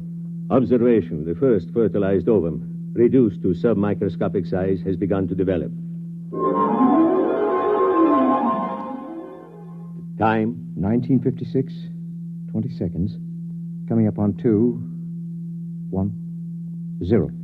4 submicroscopic human beings have been reproduced. 2 appear to be males, 2 females. Time? 1956, 24. Observation. 10 generations of submicroscopic humans have been reproduced. Webbed toes and fingers and elementary gill modifications have begun in response to submersion of species in highly oxygenated vapor. Time? 1956-45. 100 generations have reproduced. Increased water in vapor has resulted in gill structure, species now ready for total submersion in a droplet of water. Turn on the electron magnet. Now for the crucial part of the experiment. Total submersion. Finish or die, I feel like a murderer. The prolongation of the human race is at stake. It's a calculated risk. Still. Steady. I am about to effect the transfer. Steady. Now. Done. Look in the microscope, quickly. I can't find them. Let me. They're alive and swimming around. How many? Thousands. We've done it, Professor. Inside that drop of water, human beings like you and me, except for their gills, are already beginning to establish a civilization that will last for them millions of years. And for us? 2 weeks to observe and wonder, and then... Unless a miracle should occur. Let us begin now. Time, please. 1900 hours, 56 minutes, 49 seconds, 3, 2, 1, 0. Observation. The equivalent of 1,000,000 years has already passed inside our droplet of water. Human life is firmly established.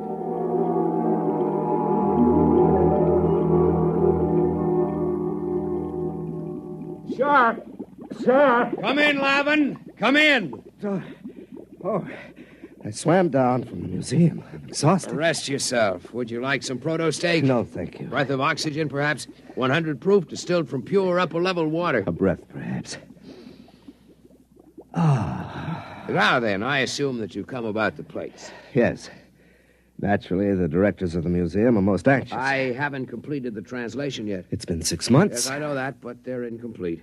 One of them was evidently lost during the final battle with the Eaters. Sure.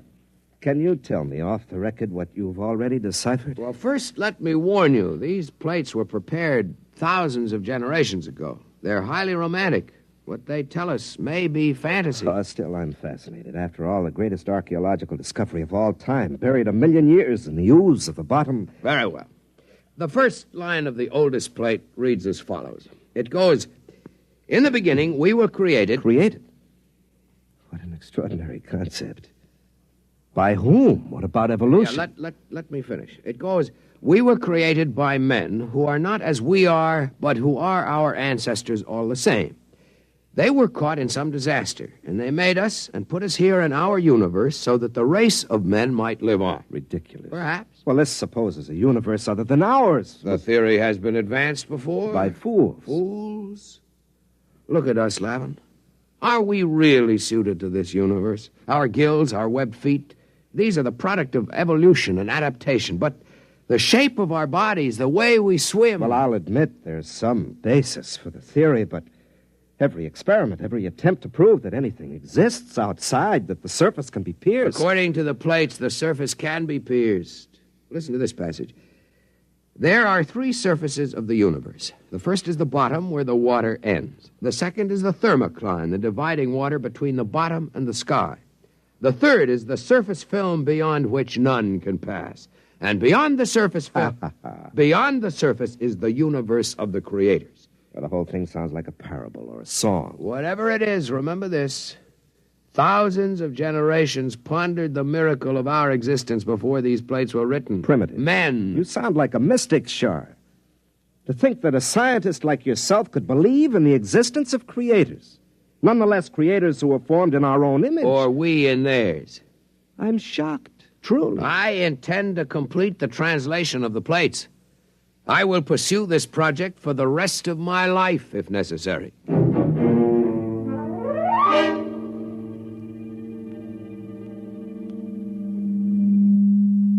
Time, Professor? Second day, 14 hours, 6 minutes, 10 seconds. Observation. The plates which were inscribed with microscopic data by an earlier generation have evidently been removed by a subsequent generation.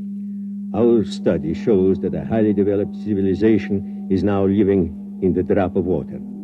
Certain water organisms have been domesticated and underwater ships have been developed.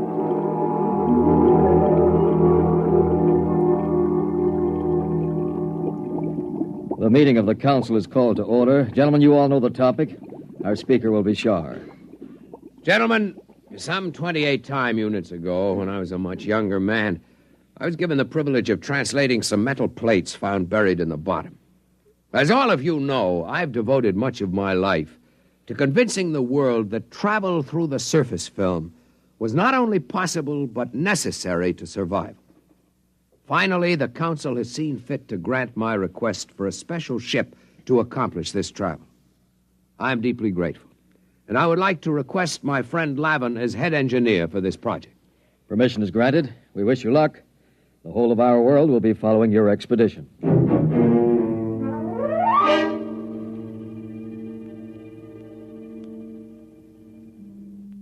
What's happening, Dr. Gorlick? From what I can detect, the guild breeders are preparing for the equivalent of space travel. A large cylindrical ship is being built. What method of power are they using? I can barely detect it through the microscope, but my guess would be that they will use some form of living creatures to power the vessel.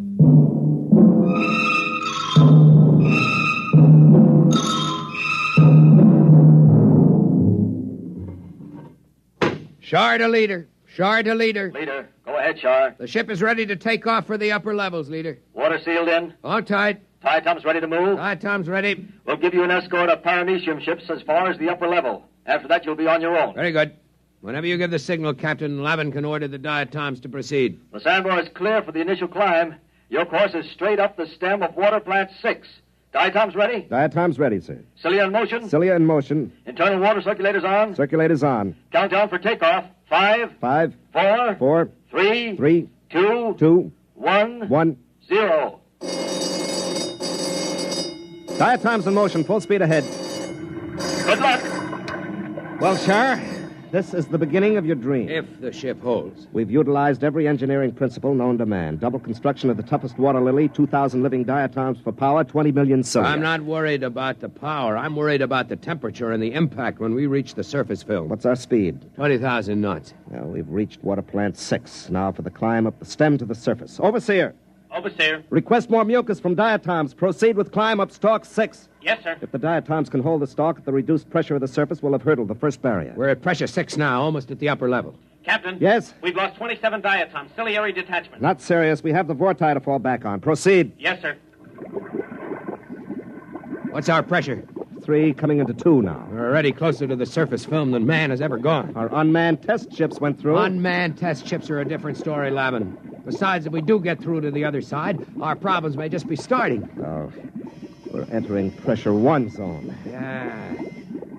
We're getting too much oxygen in the water. Engineer, switch to internal water supply for breathing. Lavin. What is it? The scopes, look. I can't look now. What is it? I think... Yes, I can see it. I can see the surface film. Describe it. A great black whirling mass. Huge boulders and asteroids being whirled and ground back and forth like some tremendous boiling mass of mud and stone. It isn't too late to turn back. No, the ship was built to go through the film. If we fail, at least we can die knowing we tried. Very well, sir. Overseer, order all diatoms. Full speed ahead. Full speed ahead. Full speed ahead.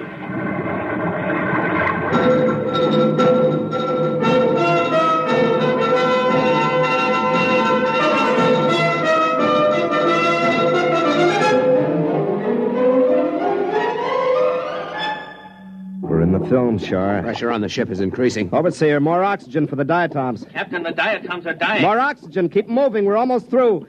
Shar, use the auxiliary vorti. Maybe the motion of their cilia and the thrust of the water. Overseer, bring up the vorti. Full speed ahead. We're moving. We're making headway.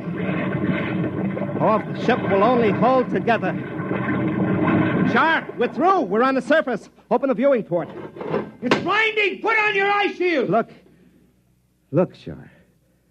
Like a huge sheet of metal stretching as far as the eye can see, with thousands of small streams and great rivers of water. Look above us, Lavin. Space. Space as far as one can see. And a single huge sun like a great eye looking down at us.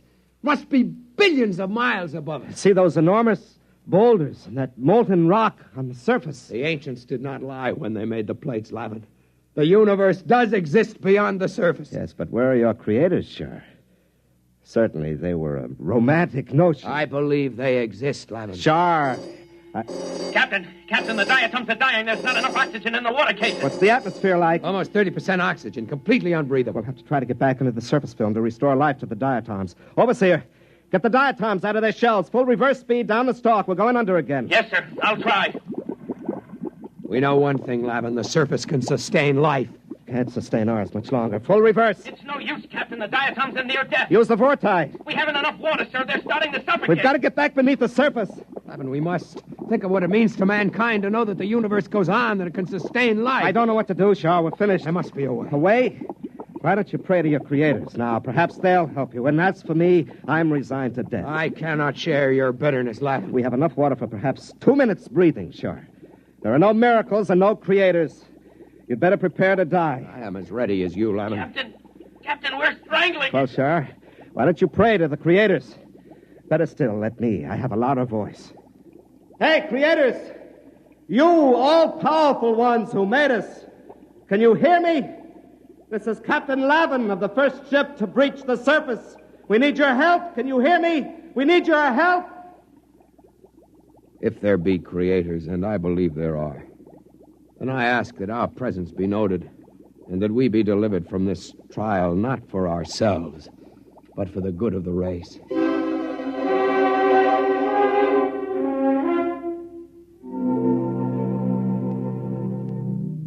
Well, Doctor? The ship has emerged from the film and is lying on the surface. There is no movement now. Probably strangling from lack of water. Very likely. What are you going to do? It's a pity they can't get back again. Eventually, they may have to learn to live on the surface when the temperature changes. Why not help them? You've played God before. Why not, indeed? Switch on the electron magnet. Ready. Now then, if I can just breach the surface tension near them, they'll be sucked under again, as in a whirlpool. If they survive... You'd better hurry. Here goes. Can't live much longer, Shar. No. It's getting... What's that? I don't know. We're moving. Downward. Lavin, it's a vortex. A vortex is opening through the surface. One way or another, we'll die. The ship can't take the stress. We're dropping. Shar!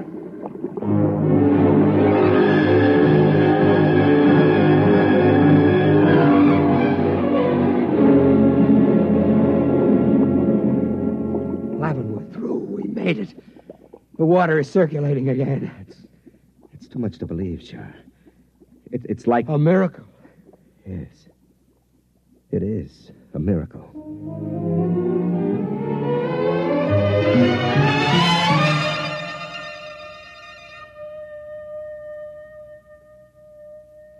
Well, Doctor? They've gotten through. The ship is floating down toward the bottom now. I wonder what they thought at the moment they were saved. Must have seemed to them as if the hand of God reached out to help them. Very likely. Do you suppose they prayed? To whom would they pray? I don't know. Perhaps to us? To the creators? It is not inconceivable. If only the human race, as we know it, had creators who could reach down and save us from destruction. How do you know we don't? Professor, I'm a scientist. So am I, Doctor. Those submicroscopic humans can't see us because we're too big to see. A molecule of our flesh would be like a world to them. And yet, we exist. We cannot hear their individual voices, perhaps, but we are capable of intervention of a sort. Is it not conceivable that our own plight might not be seen and recognized? What else is there at this time but to admit our inadequacy and to cast off this arrogance that gives us bitter pride instead of humility? Where are you going, Professor? To pray, Doctor. There isn't much time. Professor. Yes? Wait. I will come with you.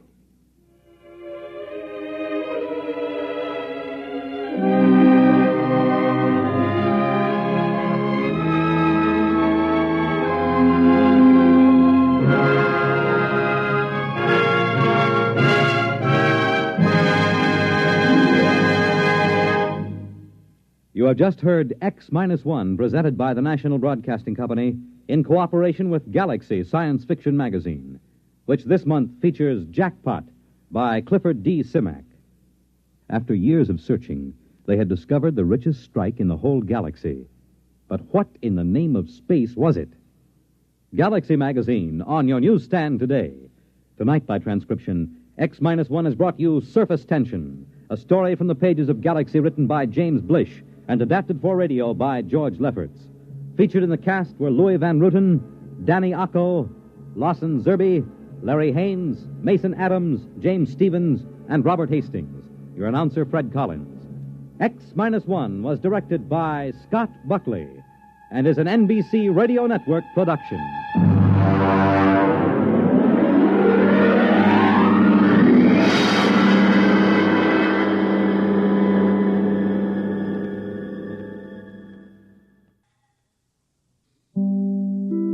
Now stay tuned for X-1 on NBC.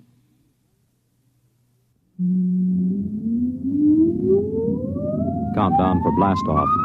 X-5, 4, 3, 2, X-1, fire.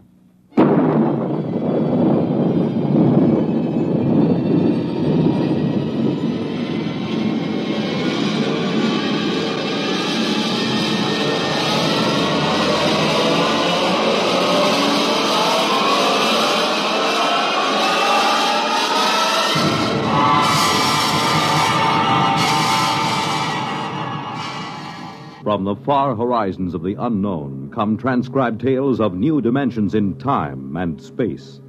These are stories of the future, adventures in which you'll live in a million, could be years, on 1,000 maybe worlds.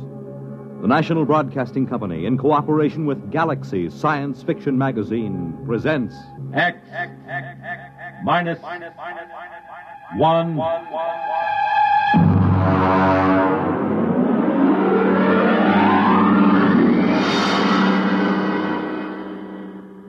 Tonight, Project Mastodon by Clifford D. Simak.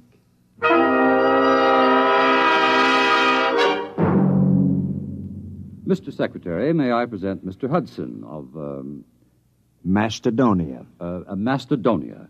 Mr. Hudson, this is the Secretary of State. Honored, sir. Now, as Chief of Protocol for the Department, I've informed All him... right, Mr. Kingston. I haven't much time. I'm due at a meeting of the Senate Foreign Relations Committee at 2. If you've passed Mr. Hudson in, I'll assume everything is quite proper. Now then, Mr. Hudson, I understand you've been here several times seeking recognition for your, country. Well, that's right. I had a hard time making your staff believe I was in earnest. And are you, Mr. Hudson? Oh, very much so. You are an American, Mr. Hudson. I assume you are acting as a representative for Mastodonia rather than as a principal in the matter. Oh, no. I claim dual citizenship, sir. I am a Mastodonian.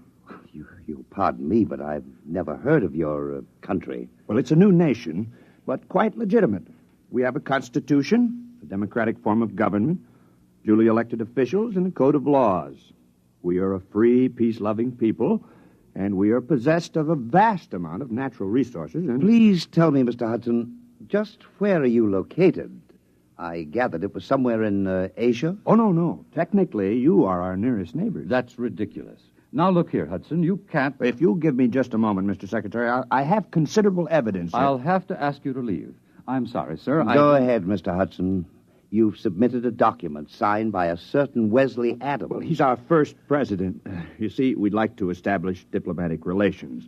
After all, we are a sister republic. We'd like to negotiate a trade agreement, and, of course, we'd be grateful for assistance under the foreign aid program. Naturally. Who wouldn't? Mr. Secretary. All right, Kingston. We're prepared to offer something in return for, one thing. Sanctuary. Sanctuary? I understand that in the present state of international tensions, a foolproof sanctuary is not something to be sneezed at. All right, Kingston, I think we've had enough. Show Mr. Hudson out.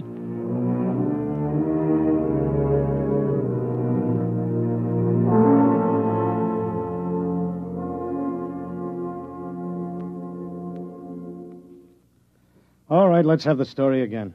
Look, mister, I don't want any trouble. Just tell the story again. You want to cooperate with the FBI, don't you? Sure I do. Sure, but I just don't want any trouble. All right, start over. You found the briefcase in the booth. Yeah, that's right. I brought my beer over from the bar, you know? And this fella just went out a minute before, so I figured he must have left it. I run after him. You didn't see him, though? No.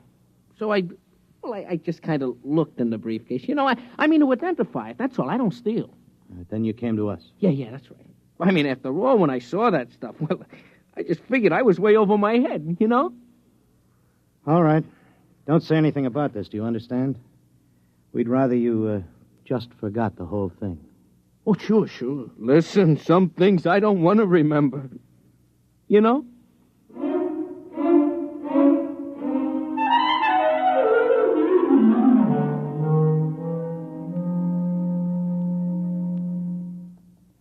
Hello? Is this Dr. Harrison of the Paleontology Department? This is Mr. Jenkins at the Federal Bureau of Investigation.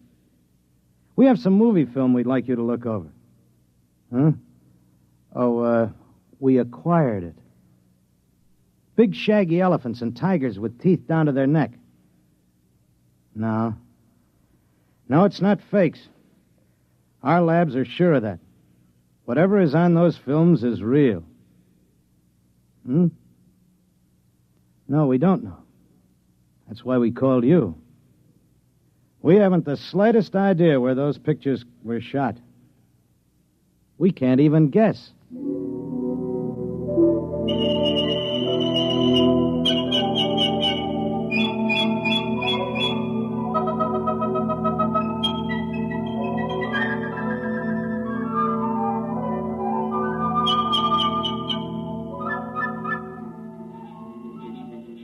Ow! What's the matter, Coop? One of those flying hypodermics. This is a fine, healthy spot. Mosquitoes as big as hummingbirds. Oh, careful, son. You're knocking the climate of the capital city of Macedonia. Yeah, some capital city. One palm tree and a Boy Scout pup tent. Wes, this is the wildest thing we ever did. What if Chuck can't get back? Chuck Hudson is a man of many parts. Have faith. Supposing they're putting him in jail, or something might happen to the time unit or the helicopter. We should have gone along. Do you think they'll do it, Coop? Who? What? The United States. Do you think they'll recognize us? Not if they know that Macedonia is the United States 50,000 years ago. That's why we have to get legal recognition first, otherwise it wouldn't be safe. Well, there goes that Mastodon again. Good old Buster. Where is he? Right there. Over by the grove, see? He's lonely. What? He probably is. He must have been run out of the herd by some younger bull.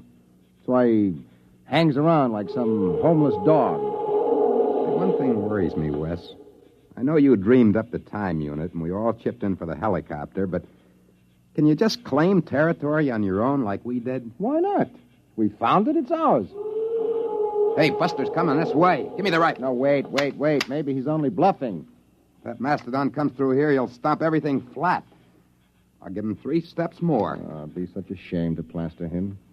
He's such a nice old monster. One more step and he gets it. Hey, that's Chuck. He's back. I wish he could fly that helicopter better. He might wreck it. Well, anyway, he scared Buster off.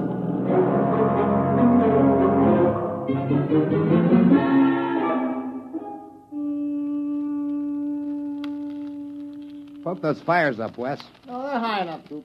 You don't want a saber-tooth waltzing through here, do you? Well, we better get a stockade up. You know, some night a herd of Mastodon will come busting in here, and if they ever hit the helicopter, we'll be dead ducks. We'd never get back. We'd be stuck back here in the Pleistocene age. I won't feel safe till we get another helicopter. Those Mastodons carry a lot of ivory.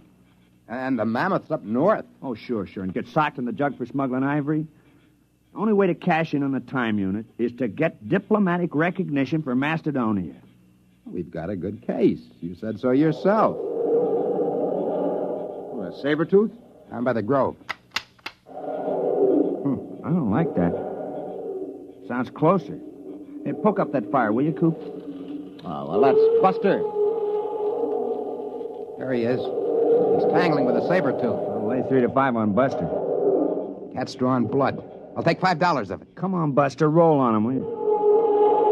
Cat's on his head now. Hey, he's coming this way. Look out! Wes, turn him. Shoot.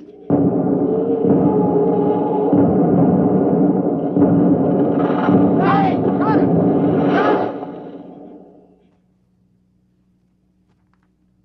Is he dead? Yeah. The tiger's gone. He won't get far. Neither will we. Oh, no. No. Yeah, good old Buster. Trust him to drop dead right across the helicopter. Well, we can fix it, can't we? We probably won't even be able to roll Buster off of it. The rotor blades are twisted and the frame is a mess. A total mess, gentlemen. We are in trouble. Mastodonia faces a crisis.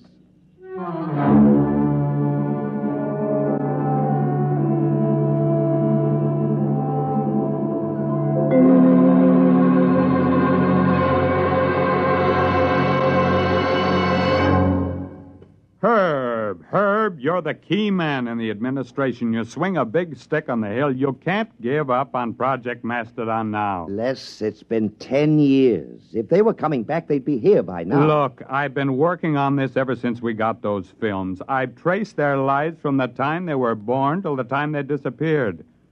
Adams was the brains. The other two were quite capable of helping him carry it out. Hudson knew all the angles. Les, I've sneaked your appropriation through 4 times. Now, there's a limit. But I've got the proof. We've had every paleontologist in the country go over those films. They couldn't be faked. Who would know to put lynx tassels on the ears of saber-toothed tigers? Who would know that young mastodons were black? And the location.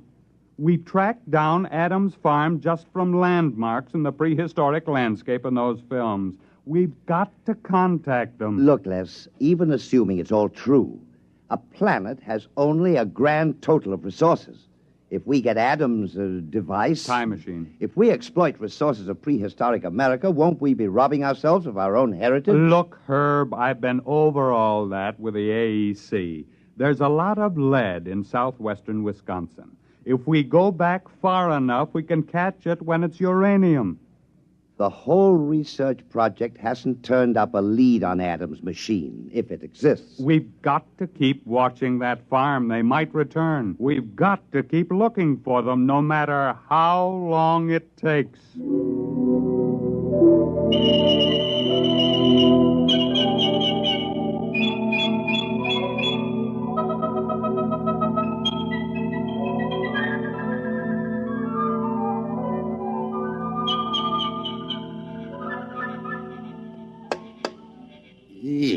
Listen, Wes, we can't stay around here much longer. Old Buster's getting a little too strong. Yeah, well, I'll have the time unit clear the helicopter in a few minutes. Then we'll just have to move camp upwind. Look at him. It's only 2 days since he dropped dead, bless his heart. Already those vultures are half into him. I'll have him picked clean inside of a week. Give me the hex wrench, will you? Wes, is it all right? The time unit? Well, we won't know until we try it, Coop. And then, of course, it's too late. Well, either does or doesn't. Problem is, how are we going to use it without the copter? Well, couldn't we take a chance on using it on the ground? No, we have to get up in the air. You don't want to take a chance of arriving in the 20th century about 6 feet underground. Wait a minute, Wes. It's got to be higher here than in the 20th century. Look, these hills have stood here since the Jurassic era. They got to be weathered down. Yeah, I know. The only safe way is to build a platform about 12 feet high. That should be enough to clear us. But suppose we come out on the other end 2 feet higher. Well, we fall. Which would you rather do? Take a chance on a broken leg or stay here? Okay. Now, what do we build the platform out of?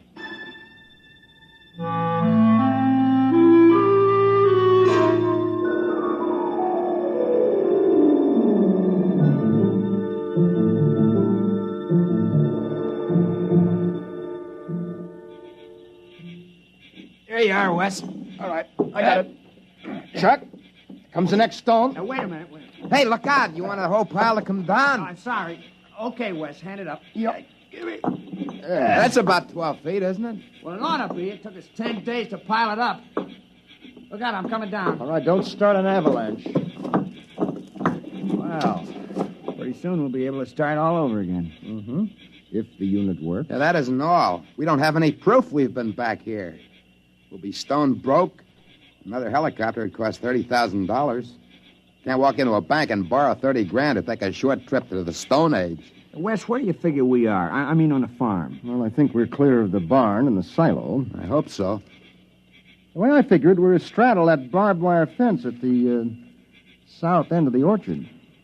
Well, we might as well give it a try. All right, I'll get the unit. You two climb up on top of the pyramid.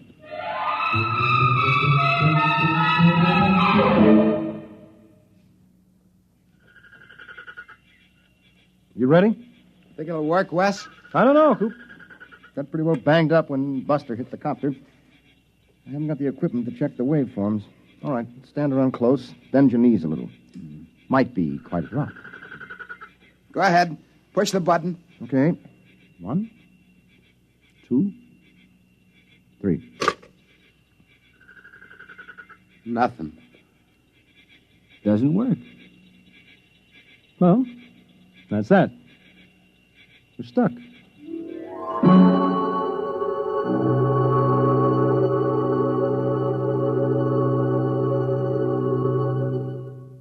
I'm sorry, Les. There's nothing you can do, Herb. You've been out of government for 5 years. If there's anything I can do, the board of directors instructed me to offer you... No, thank you. Well, what are you going to do? I mean, now that you're retired. I bought a farm. Oh? In Wisconsin. Well, you haven't given up, have you? I'm the only one. They closed Project Mastodon down 3 years ago, and they've been hinting ever since that I'd be happier retired. Old Bowers, he's the crackpot from Project Mastodon. I'm sorry, Les, but it has been 20 years. Yes, it has. But think of it. From a military point of view, hidden bases in enemy territory itself, centuries removed in time, yet only seconds away. If we had bases like that and shelters... Relax, Les. It's all over. Sure. It's all over.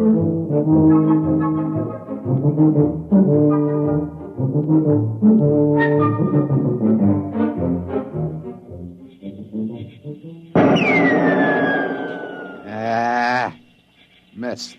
You should be more careful. We've only been stuck a month now. Someday we'll run out of ammo, and then it's bows and arrows. It's cold. There'll be snow soon. Coop, I'm worried about Wes. He takes it pretty hard.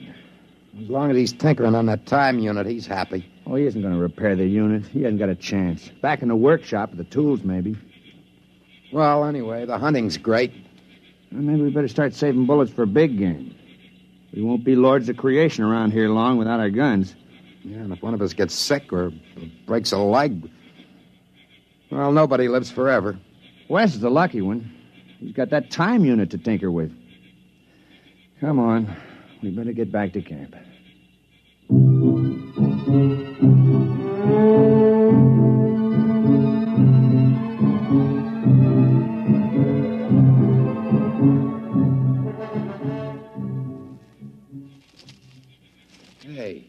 Hey, Wes!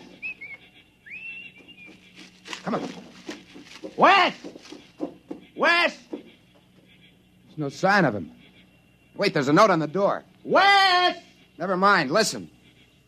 Dear guys, I don't want to get your hopes up again and have you disappointed, but I think I may have found the trouble. I'm going to try it out. If it works, I'll be back to get you. Wes. What, a fool? That unit can't work. He must be off his rocker. Wait a minute. Coop, look, that pyramid. It took us 10 days to pile those stones up. It's gone. The pyramid of rocks. It's gone.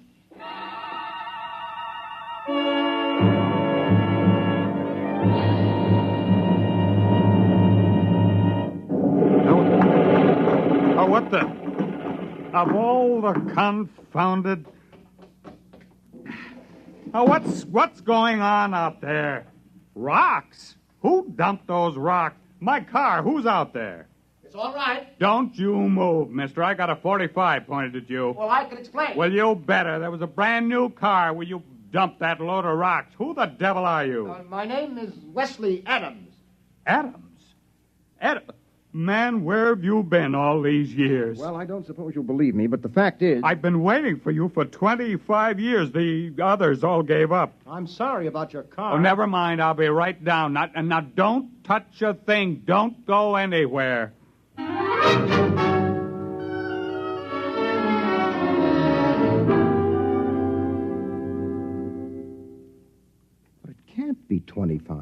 years, it's only been a few months in Macedonian time. 25 years. Man, it's been a long wait. The unit must have been badly calibrated. You see, it isn't accurate for more than 50,000 years at a jump if the setting is moved. Well, we better call Washington. I imagine you'll want the same terms as before. Terms? Recognition, economic aid from Macedonia, defense pact. Listen, Adams, you've got those saps over a barrel. You can get anything you want now. The unit. I'll have to calibrate to the day to go back for them. Oh, don't worry about it. You can have every scientist in the country working on it now. Oh, you've got them right where you want them. Hello? Long distance. This is Major General Leslie Bowers, retired. I want to put a call to the President of the United States, White House, Washington. You can tell them I'm placing the call for the President of the Republic of Macedonia.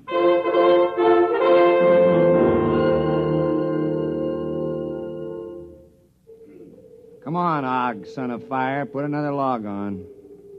It's cold. It's good cold storage for the furs. Boy, when Wes gets back, we'll be millionaires. Furs, ginseng root, ivory. If he gets back. It's been 5 years. He'll come back. I feel it in my bones. Well, he better find it before we get too old to enjoy anything. Unfortunately, there's no Social Security in Mastodon. Don't you worry. Wes is working on it right now. I can feel it.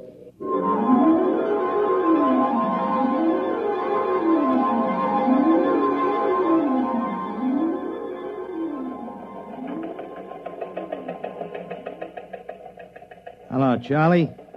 Some just came through on the ticker. I want you to get a background story on it. And we just recognized Macedonia. What? How should I know where it is? Look it up in the encyclopedia. Huh? No, the item says formal recognition was delayed 5 years until communication could be established. Certain technical difficulties. What? I don't know. Wherever it is, I don't see what difficulties could hold up 5 years. It stands to reason wherever the place is, you could walk there in 5 years. Nah, it's not important. You know these postage stamp countries. Monaco, Luxembourg, they're all alike. What's so different about Macedonia?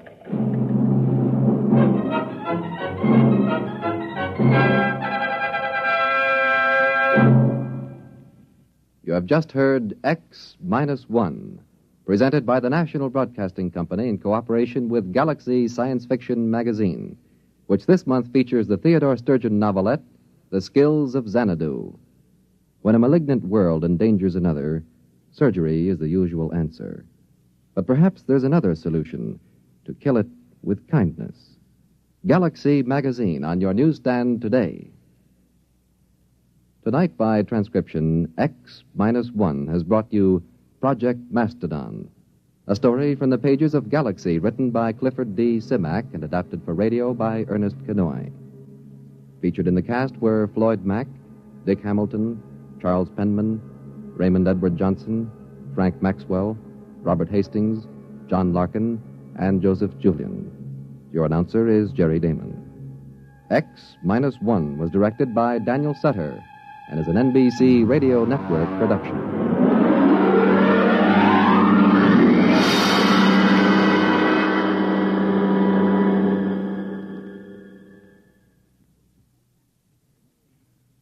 Listen next week for the Murray Leinster story, If You Was a Motlin, a tale in which the childlike natives of a strange planet pull a real switch on a red-headed female witch, and everyone doubles in brass. That's next week on X-1.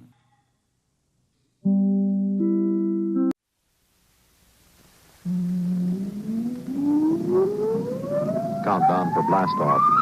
X-5, 4, 3, 2, X-1, fire.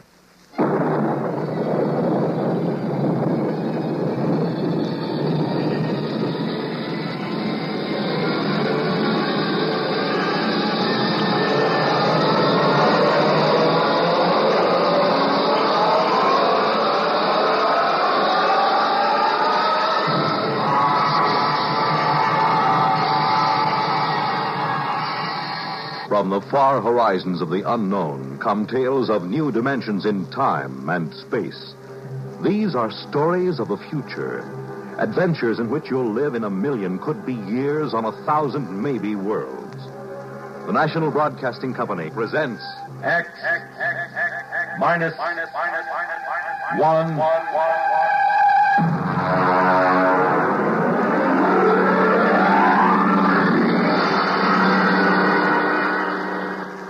Prime Difference. But first, hear this. This is Bill Goodwin. You know, someone once said humor is the true democracy. And that's why we Americans can smile when we tell the stories of the legendary heroes who helped to build our country's great institutions and industries, like transcontinental transportation. Ever hear of Windwagon Smith? Well, in the early pioneering days, most of the traveling was done by ox team, and if folks covered 15 miles a day, they were doing good. That's about the time Windwagon Smith showed up with his Prairie Clipper. The Clipper was a wagon without any animals to pull it, but with a sail sticking up from the middle of the wagon. When the wind caught the sail, the wagon took off, and that's where Windwagon Smith got his name. He figured he might be able to cover as much as 70 miles a day with the Clipper, and folks began to figure it might be a good thing when Windwagon pointed out how fast the country was growing and how more transportation was needed to haul people and goods. Then he invited the United States Secretaries of War and the Navy to ride on the Clipper's maiden voyage. But disaster struck. The Clipper got out of control, the Secretary of War rolled out, and the Secretary of the Navy landed in a cactus patch. But Windwagon and the Clipper kept going and never stopped. As transportation grew in America, people all over the country claimed to have seen Windwagon Smith. He was in the pilot house of the first steamboat to sail up the Yellowstone. He held the Golden Spike when the first transcontinental railroad was completed. And when the first transcontinental plane roared out of Kansas City, it was Windwagon Smith, the spirit of American transportation, who waved the pilot on his way. Yes, it is a democracy which lets us tell stories of such legendary heroes with a twinkle in our eyes and a chuckle in our throats. And so long as we continue to laugh together as a people, ladies and gentlemen, we will live together as a nation.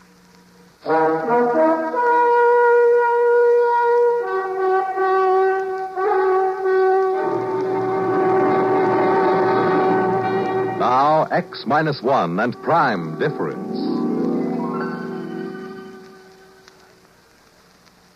I suppose every guy reaches a point once in his lifetime where he gets 140% fed up with his wife. Understand now, I've got nothing against marriage. Marriage is great. A good red-blooded American institution. Only it's so permanent. Especially when you're married to a woman like Marge. She was a dream to look at. Tawny hair and sulky gray eyes and a shape that could set your teeth chattering.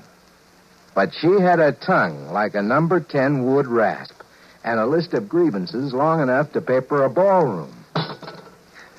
Why do you always upset me in the morning when I've got a headache? I'm not trying to upset now, you. Now, you deliberately... I'm trying to have my coffee so I can go down to the office and earn a living. A living? Go ahead. Run away. That's all you've done all our married life. Whenever there's something unpleasant to be faced, you run away. I'd even forgotten what the unpleasant something was. Well, then I'll remind you. It's your own selfish, indulgent nature. Staying out till after midnight when I was here waiting and suffering. I was working. I was at the office working. I know you were at the office, dear. I phoned, remember? Well, then what in blazes? Only you weren't working. Your breath was... listen. I fired Miss Carver. She was okay, but I fired her for you. It was her last day. We all had a couple of drinks, that's all.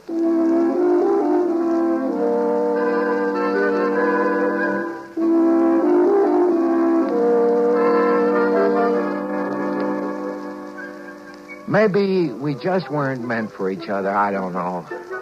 If we'd been living back in the blissful 50s, I might have divorced her. But this was 1974. And what with the Family Togetherness Act of 68 and the Aggrieved Spouse Compensation Act of 69, I'd have been an outcast and a pauper for the rest of my life.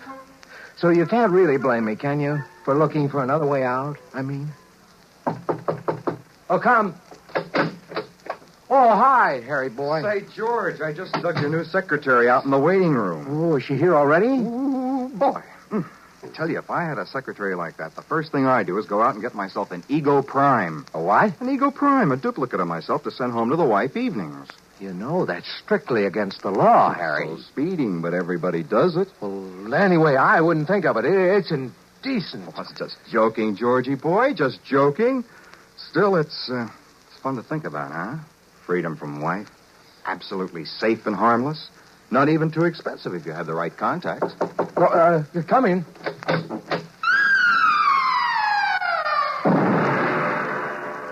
Mr. Faircloth? Yes. I'm Jerry Lamont, your new secretary. What did I tell you, Georgie boy? Harry, if you don't mind, I'd like to get right down to work with Miss Lamont. Excuse us. Why huh? not? Don't forget what we were talking about, huh, Georgie? I happen to know a fellow with just the right contacts for that deal. Yeah, sure. So long, Harry. So long. Bye, Miss Lamont. Bye. Well, glad to have you aboard, Miss Lamont. Oh, Miss Lamont is so formal. Mr. Blickendorf called me Jerry when I worked for him. Oh, Hank Blickendorf? Mm-hmm. Oh, you must be the girl he, You must have accompanied him on his business trip to Rio. Yes. Well, he spoke very highly of you. I'm sure we'll get along just fine. Well, I feel the same way. I prefer working for a younger man than Mr. Blickendorf, anyway. When I came home to dinner that night, Marge was waiting with a full barrage. She let me get my first bite of dinner halfway to my mouth and then opened up. Well, I hear you got a new secretary today. Yeah. I also hear she's 5'8" and tapes out at 38, 25, 36, and likes men. That's quite a spy system you've got there. She isn't much of a secretary either. She's a perfectly good secretary. Well, that isn't what Molly Blickendorf said. I don't care what Molly Blickendorf said. Now, where are you going? I have to make a business call. I forgot. Well, I suppose it would be too much to expect you to do your work at the office with that...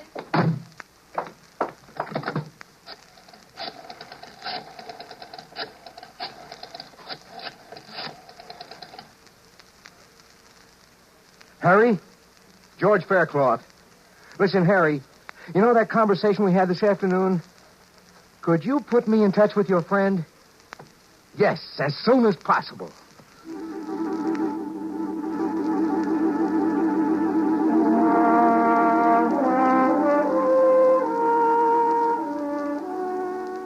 The following evening, I found myself at the door of a dingy office in an ancient warehouse up near 14th Street. A little rodent of a man answered. Yes, brother? I'm George Faircloth. Harry sent me. Oh, yes. Step inside, brother. I've been told you can supply me with... Yes, brother. It might be possible. We get quite a few busy executives who are in a hurry.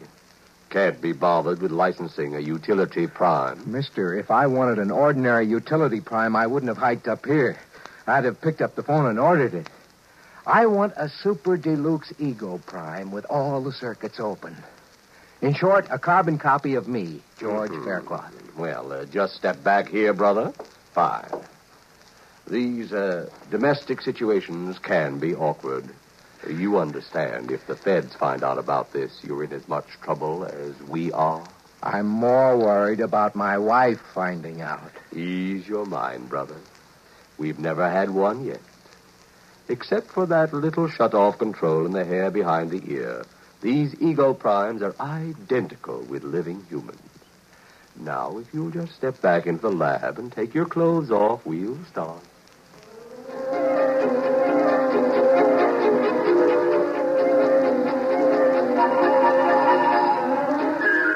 I spent a busy 2 hours under the NP microprobes. The artists worked outside, taking casts and impressions, while the technicians worked inside, feeding all my brain patterns into a Hunyadi pantograph. I came out of it pretty woozy, but a shot of Happy O fixed that. Then I waited in the recovery room until the salesman walked in, followed by a tall, sandy-haired man with tired blue eyes wearing a business suit, who looked remarkably like me. Mr. Faircloth? Yes? Meet Mr. Faircloth, Prime. So, this is me. Shake, George. Why, he even talks like me. I ought to. I've got a dozen Hunyadi tubes in my cranial vault with your speech patterns on them. I'll be doggone. Nice job, eh? Well, it's fantastic. Now, the shut-off mechanism is behind his right ear. Now, bring him in every 2 months for the regular 2-month refill and pattern accommodation. Let me get a few things straight. How do we change places? George Prime has remote recall. You just signal him with this transmitter, and he'll come to you wherever you are. Oh, good. Suppose I call you GP for George Prime. Okay with me, George. Right. Now, there's the matter of the check. Oh, yes, right here. Yeah, all made out. Good. Well, thank you. And good luck. Okay. Well, let's go, GP. I'd like you to meet the little woman.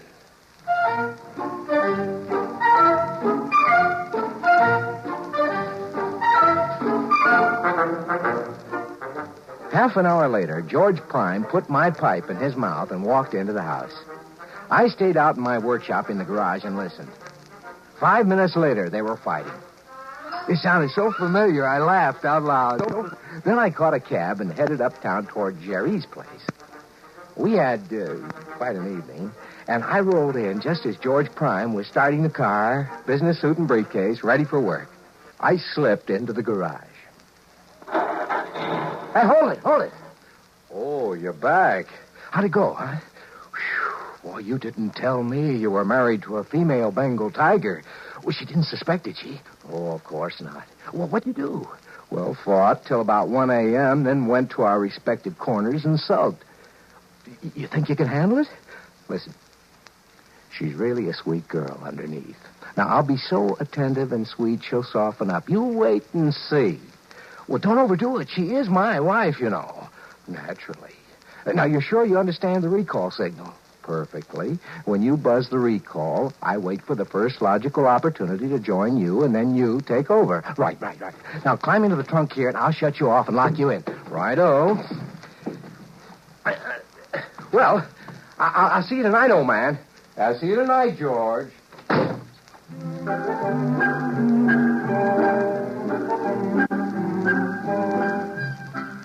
I could go on at some length about my exploits, but I won't.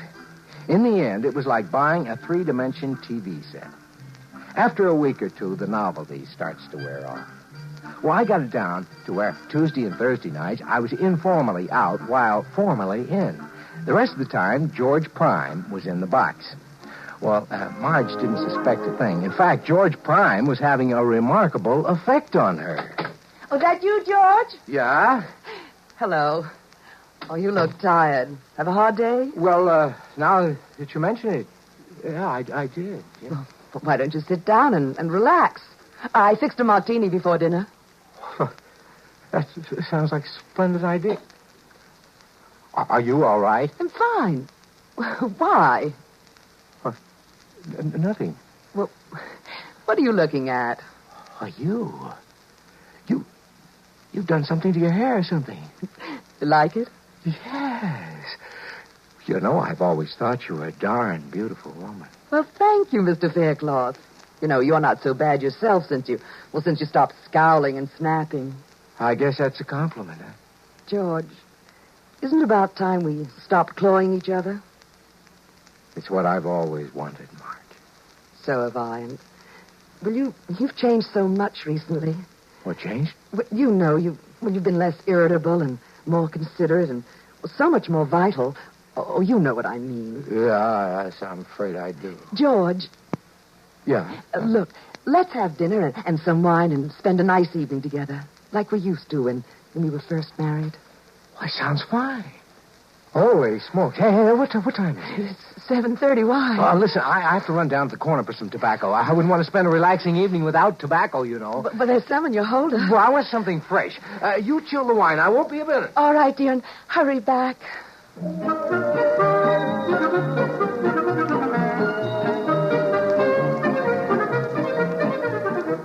I'd forgotten all about my date with Jerry. Actually, I didn't want to keep it. The idea of spending a quiet evening with Marge was really appealing for a change. But I had to run over and explain to Jerry, so I sent George Prime in to keep Marge company till I got back, which was about midnight. As I walked down the path, I looked in the window. George Prime was there, and he was kissing my wife the way I hadn't kissed her in years, and she wasn't exactly fighting him off either. I almost wore off my thumb on that recall button before he came out to the garage.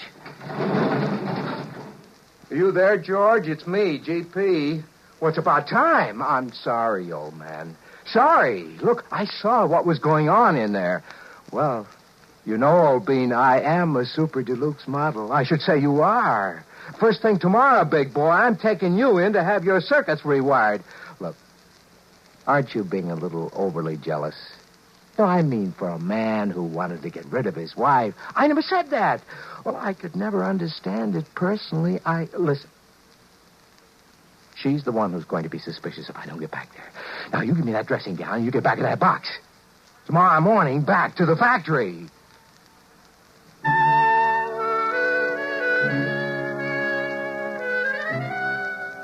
Marge was waiting for me. And one of those flimsy things that I'd given her when we were first married. I must say she looked so charming and lovely that my heart just melted. And still I was overwhelmed with a sense of guilt, and I wanted to tell her what I'd done. You finally got back. I thought you'd never get here. Oh, my, you look ravishing. That's the idea. Marge, listen, I've got to tell you something, and before I do, I want you to know that in spite of the cad I've been, I do love you. I always have. I know that. And you don't have to tell me anything. Oh, this is important. And it'll shock you. In fact, you may never speak to me. I know what you're going to tell me. You mean? About George Prime. Great Scott, you knew. Well, of course, George. Now, you don't think I could be fooled by something out of the lab, do you?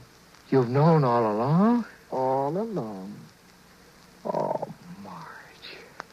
Then tomorrow morning, we'll send that stuffed dummy back to the factory. And then we'll live the way we've always wanted. Oh, yes, dearest. The way we've always wanted. I just don't know where to begin. Then why not begin by just kissing me? I kissed her tenderly, and her lips were softer and more responsive than I've ever known them. Yes, she'd certainly changed. I turned out the lamp. I ran my fingers through her fragrant, tawny hair. My thumb stopped at a little depression behind her ear. And then suddenly, I knew what had happened. It was a turn-off switch, of course. And I, George Faircloth, was now married to Marge Prime.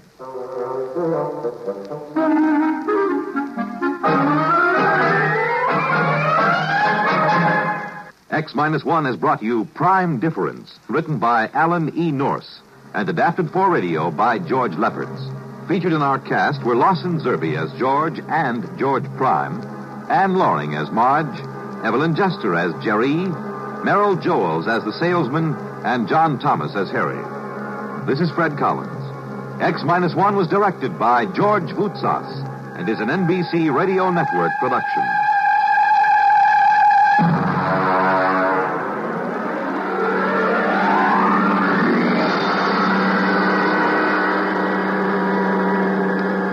We pause now for station identification. In just a moment, X-1. But first, here's an important date to remember. It's this Sunday when the highly acclaimed program On the Line with Bob Considine premieres on NBC Radio. Behind each news event is a human interest story. And beginning Sunday, you can hear these fascinating sidelights with commentator Bob Considine. You'll also meet the important people who make the headlines, people from the government, labor, and management, or perhaps someone in your own hometown today. The latest news becomes more meaningful when you understand the human interest. So make a day to hear On the Line with Bob Considine. Now stay tuned for X-1 on NBC. Countdown for blastoff. X-5, 4, 3, 2. X-1, fire.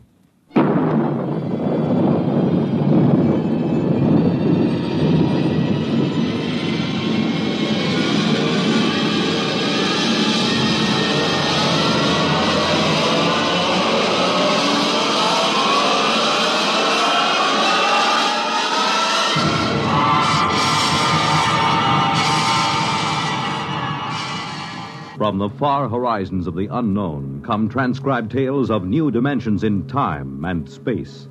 These are stories of the future, adventures in which you'll live in a million could-be years on 1,000 maybe worlds. The National Broadcasting Company, in cooperation with Galaxy Science Fiction Magazine, presents X minus 1.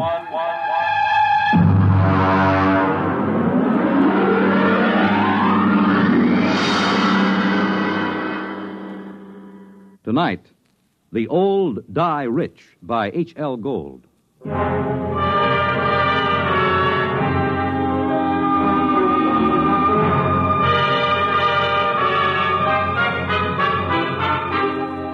uniformed cop at the door told me to get lost. But Lou Pape spotted me and told the man to let me in. It was a shabby room. They always are. There was a woman on the bed, an old woman with white hair, thin enough to show the tight-drawn scalp. The medical examiner was going over her as if she were a side of beef that you had to put a federal-grade stamp on. When are you going to stop taking this ham friend of yours around to these cases, Sergeant, just to gratify his morbid curiosity? Forget about Weldon, Doc. What did she die of? Not eating, malnutrition. Oh, now look, Doc, in the top bureau drawer, she had bank books showing $32,000 from 5 different banks. Now, she had the price of a meal. Malnutrition induced by senile psychosis. They starve because they're less afraid of death than digging into their savings. I don't know, Doc. It doesn't feel right to me. Listen, Weldon, just because you get up on a stage or on some half-baked television show and make believe you're 70 years old doesn't qualify you as an expert on gerontology. Maybe not, Doc. But I went bald at 25, and I've been playing old men ever since. There's a lot more to it than just shuffling around and talking in a high-cracked voice. Yeah, there hasn't been an actor since Otis Skinner. Maybe. But the way I work, I have to get inside the character. I have to decide when he was born, how he got along with his father, where he went to school, what he thinks of women, everything about a character. There isn't a one of them these days can make themselves heard past the 5th row. Look, I'm serious. Now, I've tried imagining myself growing weak from hunger. I've tried to think of not even spending a nickel to keep me from dying. I just don't believe it. It isn't right. I don't feel it. Well, lucky for me, I don't have to feel these things inside of me because I'm a doctor and not an actor. Sergeant, malnutrition induced by senile psychosis. I'll order the wicker basket from Bellevue. So long, Barrymore. Well, he's right, Mark. We get a couple of these cases every year. Some old bat starving to death with $17,000 in old bills pinned on his union suit. Turns up all the time. Al, it doesn't feel right. Well, he knows his business. But he doesn't know old people. I do. It isn't easy to starve to death. Not when you can buy day-old bread at the bakery or wilted vegetables the grocer's ready to throw out. Anyone who's willing to eat that stuff can stay alive from day to day. Hunger's it's a pretty potent instinct. Maybe they get too sick to go out after old bread or wilted vegetables. It takes weeks to die of starvation. Did you ever try starving for weeks, Lou? No, did you? Well, the point is somebody would find out. A janitor, a landlord, somebody, and they'd get him to a hospital. Forget about it, Mark. Can't argue with it. Here there were 5 bank books. $32,000. Yeah, she took good care of them. They look almost new. Sure she did. Most important thing in the world, huh? April 23rd, 1907, $150. The ink's pretty dark. Shouldn't it be faded? She probably never took it out in the light. Anyone ever think of testing the ink? What for? Bank's records always check. These aren't forgeries, if that's what you're thinking. Well, I'd like to get a chemist working on this ink. Now, Mark. Look, this is strictly against regulations. I got to take these books down to the squad room and sign them in. Pretty dark ink for 1907. Well, it's about 5 o'clock in the afternoon. I guess I could hold them over tonight and bring them down to the property clerk in the morning. Good. I know where I can find a chemist.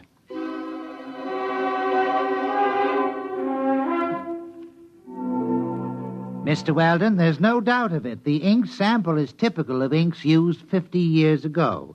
1907 would be about right. There, you see, Weldon? And I was supposed to go to the Trotters tonight. But according to the amount of oxidation, it's fresh enough to be only a few months old. There, I was right. Well, couldn't that be the result of unusually careful handling, though? Oh, yes, I suppose it could. An airtight compartment, perhaps, sealed with one of the inert gases or a vacuum. That might account for the lack of normal aging. Lou, you can't keep inert gases in a top bureau drawer in a fourth-floor walk-up. Yeah. Well, it's probably some simple explanation. For fresh ink, half a century old.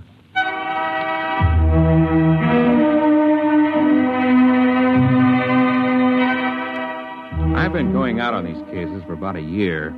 It's my specialty, playing old people, and when I'm not working television or something on Broadway, I go down to the homes for the aged or the parks or just watch. Lou Pape's an old friend of mine, and he put me on these malnutrition cases. But there was more to it than just picking up color and tricks of the trade. There had to be a better reason for it. You can't just starve to death with upwards of $30,000 right at your fingertips. Not without at least buying a bowl of soup. I had a run of television that kept me busy for about a month. Then Lou Pape called me up and asked me to come down to Bellevue.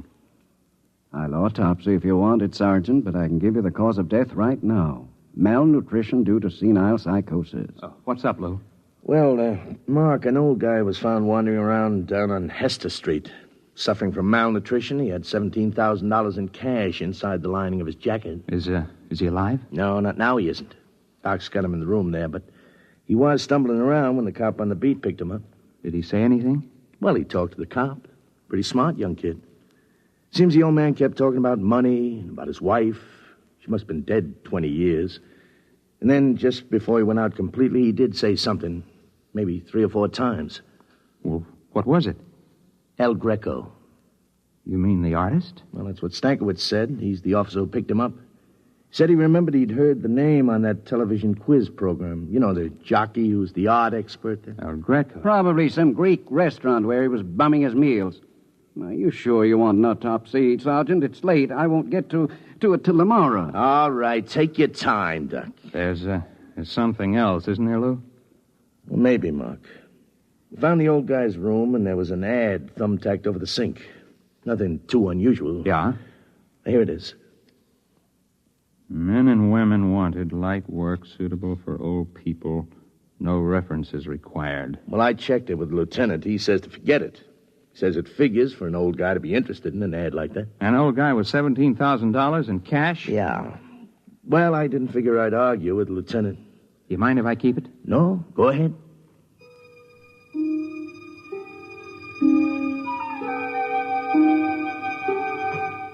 It was an old brownstone house in the East 80s.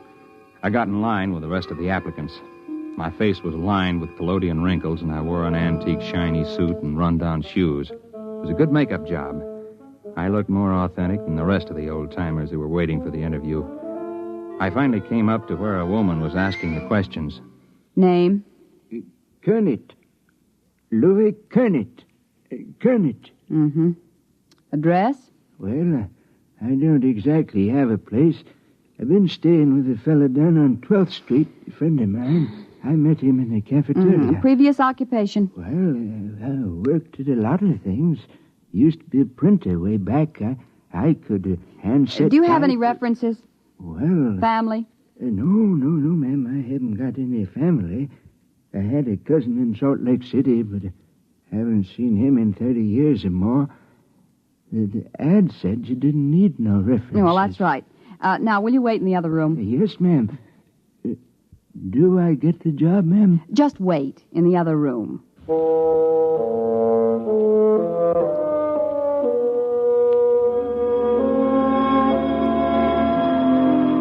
I shuffled into the other room and sat down to wait. I concentrated on building a character for Louis Kernet.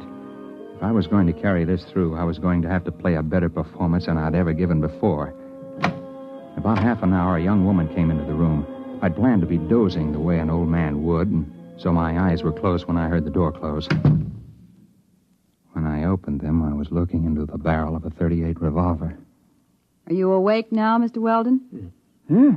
Ma'am? I don't think you need to carry on anymore. if you need any further convincing, you are Mark Weldon. You're about 40 years old, and you played this same character on television about 6 weeks ago. You played it fairly well. Thank you. Would you mind putting down that gun? Yes. Why did you apply for this position, Mr. Weldon? You're not old. Not really. Well, as a matter of fact, it was a bet. I was having an argument about the method with an actor who trained at the Old Vic. I bet him that I could get by off the stage with don't bother. You've been very busy recently trying to find out why senile psychotics starve themselves to death. How did you know that? Well, I happen to know that you've been present at several police investigations into these cases, and you're a good friend of Sergeant Lou Pate. Well, you know a great deal more about me than I do about you. Well, I would be glad to enlighten you. My name is May Roberts. I'm the daughter of the late Dr. Anthony Roberts, the physicist, who was dismissed from the Brookhaven Atomic Energy Laboratory 5 years ago. I assume you're connected with these starvation cases, or you wouldn't have known I was investigating them. Well, that's obvious, isn't it? I'm not afraid of professional detectives, Mr. Weldon. They deal only with facts. But I don't like amateurs. They guess too much. They don't stick to reality. Consequently, they're likely to get too close to the truth. Unfortunately, Miss Roberts, I'm nowhere near the truth. I haven't the slightest idea how you're tied in with those starvation Well, deaths. I intend to show you, Mr. Weldon. I'm happy to announce that you have the job. Now, look, Don't move, Mr. Weldon. Oh, incidentally, about 15 minutes ago, I called Sergeant Pate and told him I was your sister just in from Pittsburgh. I wanted to get in touch with you very badly, and Sergeant Pate was very sorry. He wished he could help me, but he didn't have the slightest idea where you were. All right, Mr. Weldon. Right ahead of you, please. Through that door.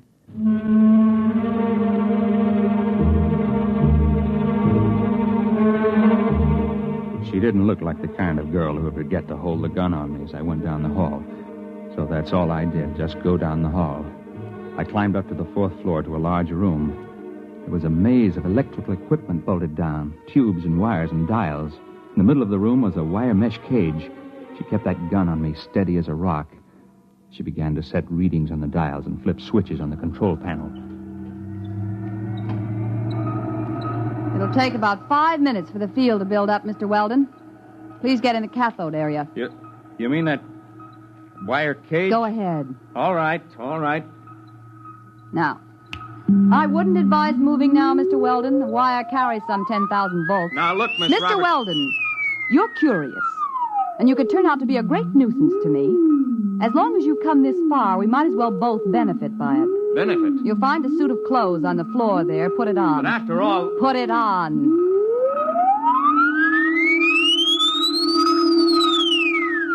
I didn't know whether she was bluffing about the electric charge, but the revolver looked real enough, so I stripped and changed into the other clothes. The shoes were a little too tight and pointed. The collar of the shirt was too stiffly starched and too high under my chin. The suit was too narrow at the shoulders and at the ankles. I remember my father had a suit like that. The same shiny blue serge. All right. In your pocket, you'll find a set of envelopes. You'll find a set of instructions on each. Follow them carefully. I don't get it. You will. Use the envelopes in the order they're arranged. What's this all about? Mr. Weldon, I meant it when I said this could be a benefit to both of us. There's no use explaining anything. You'll find out. And don't try to escape. It can't be done. All right. Now the field generators are ready. Look, Miss Roberts, this is absolutely... Just follow instructions, Mr. Weldon.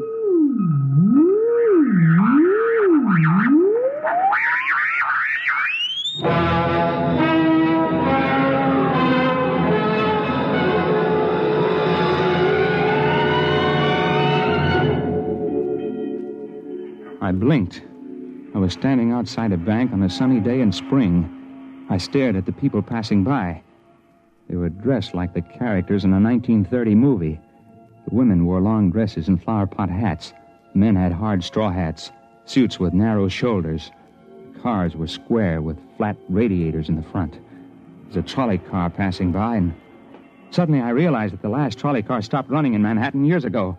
I tried to figure it out. It was New York, all right. I recognized some of the buildings. First, I figured it must have been hypnosis. And then I looked at the first of the envelopes in my pocket.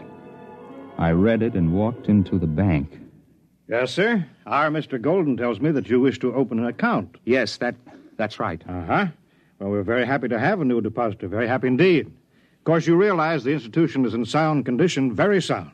You needn't worry about all those rumors in this bank. No, sir. Solid. Well, that's good. All right, now then, name? Mark Weldon. You have no address in the city at present? No. And you're depositing $150? That's right. All righty. I'll just check the slip here. $150, right. And the date, May 15th, of course, 1931. 31? The Depression. Oh, now, Mr. Weldon, this is a very good year for business. This temporary recession is bound to abate. Sound banking policies will see us through. It's just around the corner, you know. What is? Prosperity. All right, Mr. Weldon, we're very happy to have your account.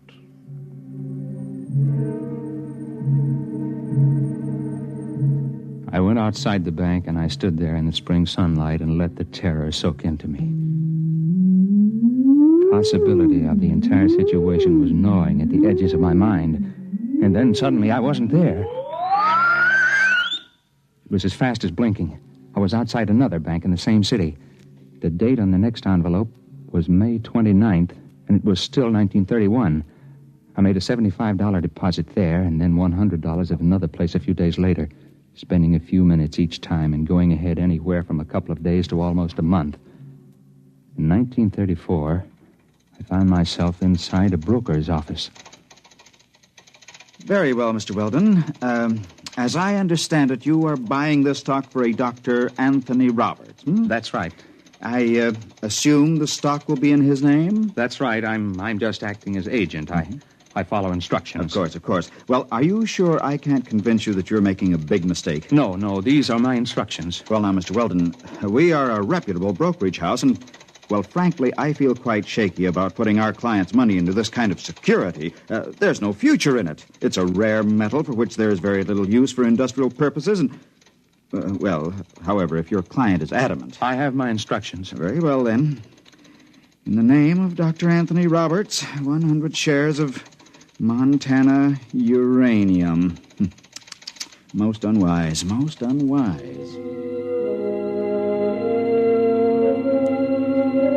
It went that way about 50-50. I'd deposit money in my own name in various banks at other times. Then I'd buy a stock or make a bet for May Roberts. On June 21st, 1932, I bet Jack Sharkey to take the heavyweight title away from Max Schmeling. There was Singing Wood in 1933 at Belmont Park and Max Bayer over Primo Carnera. I went on skipping through the years, touching here and there for a few minutes to an hour at a time. It was in early October 1938, about 5 hours after I'd left May Roberts' house, before I realized what she had me doing. It was making deposits and winning sure bets, just as those senile psychotics had done. The ink on their bank book seemed fresh because it was fresh. It wasn't given a chance to oxidize. At the rate I was going, I'd be back at my own time in a few hours with $15,000 compound interest in cash. But those old people had died of starvation somehow with all that cash in banks. I didn't know how it happened or why. But suddenly it occurred to me that I didn't want to be found dead in my hotel room. So rather than make the deposit in 1938, I grabbed a cab and told the driver to step on it. I got a mile away from the bank, and then the cab suddenly disappeared. I found myself in front of a counter at a lunchroom. The envelope instructed me to make a bet on the World Series. There wasn't any way to get out of the range of the machine. It picked me up at least 5 miles away from where I was supposed to be. Came back a week later to get my winnings. I was hungry, so I got myself a hamburger and went out the door. When I hit the sidewalk, it happened again.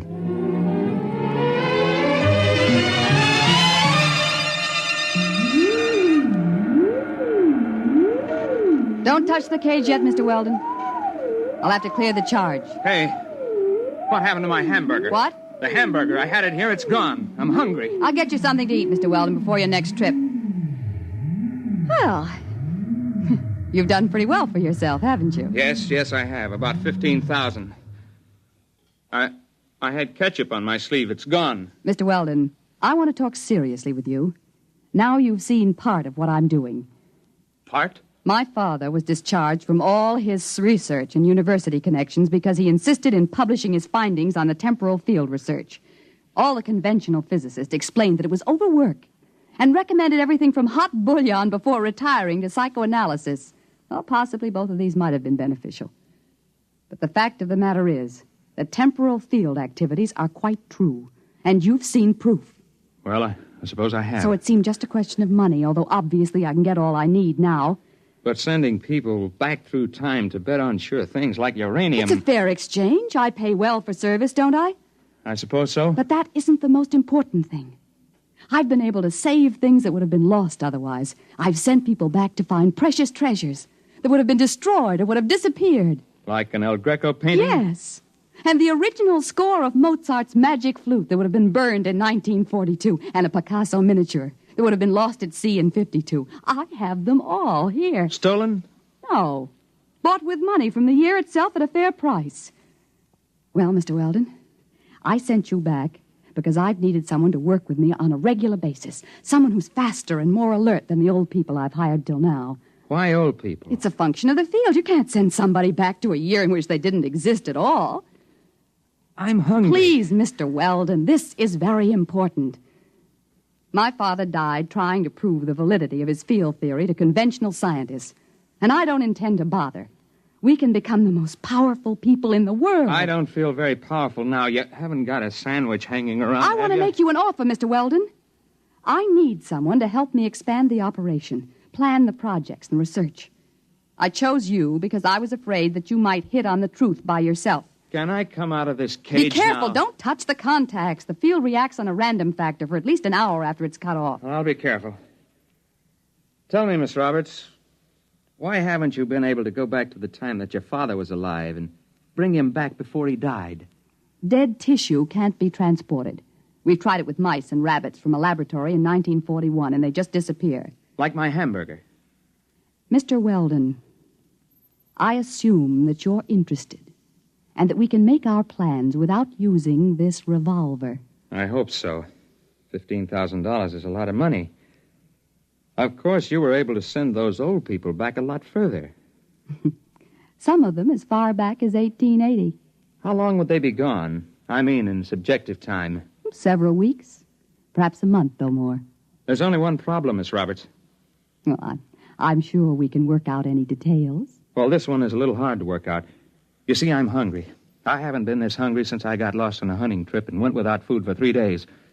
You see, you forget I've got an interest in this business because they found some old people dead of malnutrition and $30,000 or so tucked away in their pockets. They had been gone a month or more, and they had to eat during that time, didn't they? When they came back, the food disappeared like my hamburger. It disappeared all at once, all over their body. In one fast jolt, they starved to death. No, you don't understand. They just couldn't take the field transition. They were too old, some of them, and they lied to me about their age to get the job. Oh, no, you can't tell me that because I know how hungry I am. And I was only gone about 12 hours. They were murdered. Get back. You know, they say a hungry man gets mighty desperate. He'll do almost anything. Let go. Let go. Let go of it. Oh! My arm. Look out. Look out. The cage. The contact.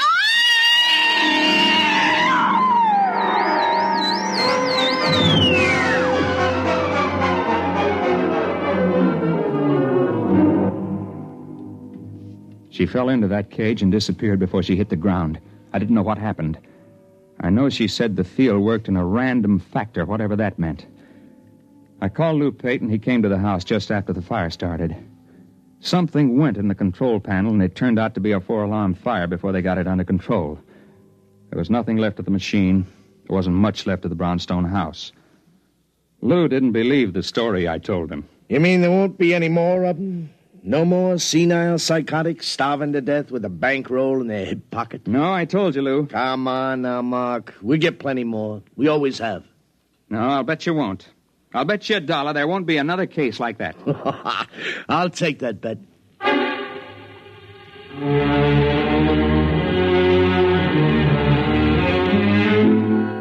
I lost the bet. There was one more case, and perhaps it was the strangest one. A woman was found wandering in Bryant Park just before she died of acute starvation. One strange thing was she was young, not more than 30. And the other was she had $17,000 stuffed in her pocketbook and a bullet wound in her arm the medical examiner said was at least 2 months old. I guess that's what she meant by the random factor.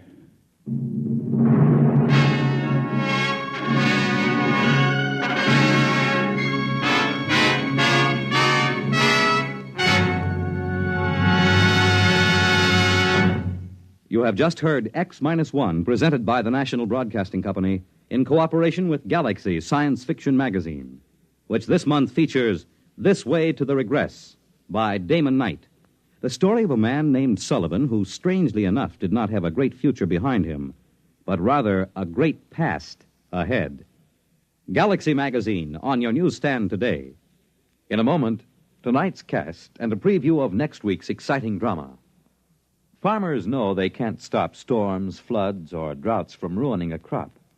But they can make sure things like that can't ruin them by investing in United States savings bonds. Not only farmers, but over 40 million Americans in all sorts of jobs own 40 billions of savings bonds. And why? Because savings bonds are the easy way to start saving and to keep saving. And the money you invest in savings bonds mean protection now and ready cash when you need it in the future. Improving the farm, sending the youngsters to college, or planning your own retirement. These are the big things you can be ready for with savings bonds. And besides offering you a safe investment, each Series E savings bond pays you back $4 at maturity for every $3 you invest. Yes, you earn extra dollars while you save, so start saving now. For the big things in your life, be ready with United States savings bonds. Tonight, by transcription, X-1 has brought you The Old Die Rich, a story from the pages of Galaxy written by H.L. Gold and adapted for radio by Ernest Kenoy. Featured in the cast were Jim Bowles, Jan Miner, Bill Zuckert, Guy Repp, Wendell Holmes, Ralph Camargo, and Ivor Francis. Your announcer, Fred Collins. X-1 was directed by Bob Maurer and is an NBC Radio Network production.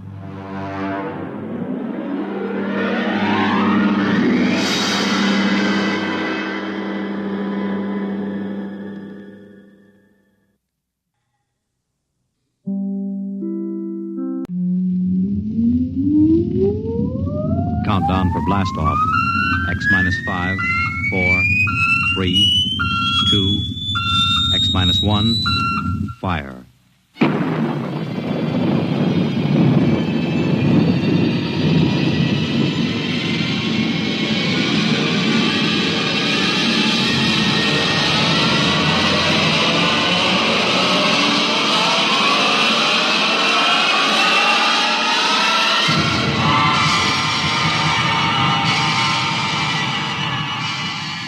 From the far horizons of the unknown come transcribed tales of new dimensions in time and space. These are stories of the future, adventures in which you'll live in a million could-be years on 1,000 maybe worlds. The National Broadcasting Company, in cooperation with Street and Smith, publishers of astounding science fiction, presents X minus 1.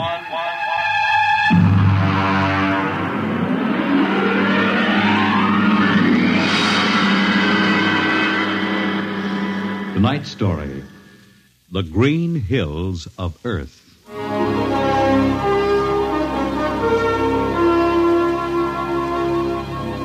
The men who pioneer the trade routes of the world, the sailors of the clipper ships, the whaling men, railroaders, black gangs on the tramp steamers, all have their own stories and song about dangers and struggles of their lives. This is the story of Riesling, the blind singer of the Spaceways. When I first met him, he was hustling drinks in the Twin Moons bar at Dry Waters, Mars. He'd won a guitar off a Chinese barkeep at Luna City by cheating at one thumb. And he made his whiskey by singing in the bar and passing the hat. Hey, listen to her, Hertzman. Don't you sing pretty? Like a 16-year-old gal. Hey, Riesling, look over there at the bar. There's an Institute 4 striper giving you the eye. Do you know him? Manner of speaking. Cold-looking scoundrel, ain't he? Gives the idea he graduated Harriman Space Institute 3 men above St. Peter. Who is he? Captain Hicks off the Ghost Show. Yeah, well, he's sure giving you the once-over. Maybe he's got a job. That don't make never no mind to me. I've been blacklisted. Hicks logged me for making up a song on watch. Right fight song, too. Oh, the skipper is a father to his crew. Well, hold on. Here comes old Brass Arm. Oh, Riesling, I've been looking for you. You've kept your nose clean, and we're going to give you another chance to get back to deep space. Been a little changing down aft in the Goshawk, ain't you, Skipper? How'd you know that? You got that new atomic pile drive. If there's been a leak at the shops, now take it easy, Skip. You'll have that gold braid just crawling right up your arm. Quit stalling, Riesling. Take it or leave it. It's a loop trip to Jupiter with the standard release. I reckon. Double pay when you get back, if you get back. Last 3 of them atomic tea kettles blew somewhere in the asteroids. If you're scared. Scared? Well, that Goshawk is one stinking old tub. Her engine's got more bugs than a beagle dog in spring. And that new drive's about as safe as a pretty gal in the Ozarks. But I reckon she'll do for one more trip.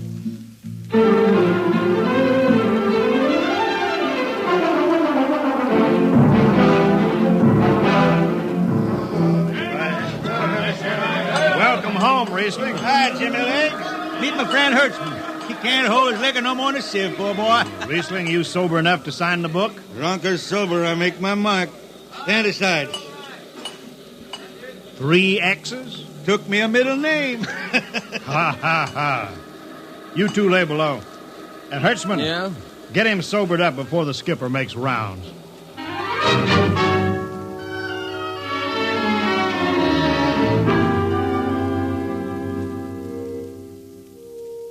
Cargo's stowed, Captain. Fuel lines away and ready. Good, Casey. What's that? What it? Oh, that's a guitar, I guess. If it's that shoeless hillbilly, I'm going to tell him. Hi, Skipper. Riesling, what the devil are you doing up here? That number 2 jet ain't fit. Cadmium dampers are warped. Crooked like a turtle's back. Well, why tell me? Tell the chief engineer. I did. He says they'll hold. Well? He's wrong. Oh, he's wrong, eh? He's got a Harriman Institute degree in electronics and power. And some drunk space rat says he's wrong. Skipper, I was damping jets when that shirt-tailed tad wore pins for buttons. I got no time for you, Riesling. Scratch your name off the book and No, get out. don't get excited. Well, are you shipping or not? I reckon. Then get below. That's all. Casey, sound takeoff. Aye, sir. Come on, boy.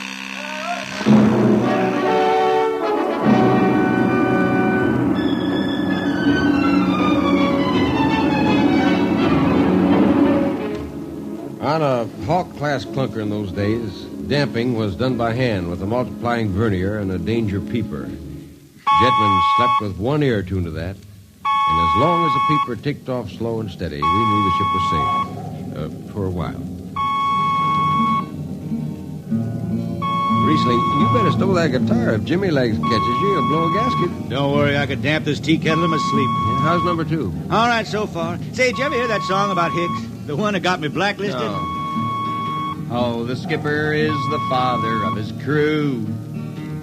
A gentle guide and light to me and you. But on Mars he likes his women if they walk or if they're swimming or if they got 6 arms instead of 2.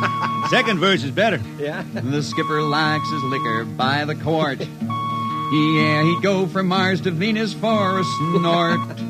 He'll drink rocket fuel and... Well, hi, Skipper. Didn't see you come in. You were too busy, eh? Who's watching the gauge? I got an eye on it. Don't you fret none. Riesling, I'm going to fix it so you couldn't get a space berth on a rocket-powered pogo stick. You're logged. Report to Casey under arrest. I don't rightly think I will, Skipper. You what? Well, you kind of forget, Skipper. According to Space Code, you can't remove a jetman till the end of the watch, right? You tell me Riesling, your shift is over at 2300. And I'll see you ride the rest of the way in slop locker. Maybe. In the meantime, you clear out of my power room. I gotta make me up a 3rd verse from a song.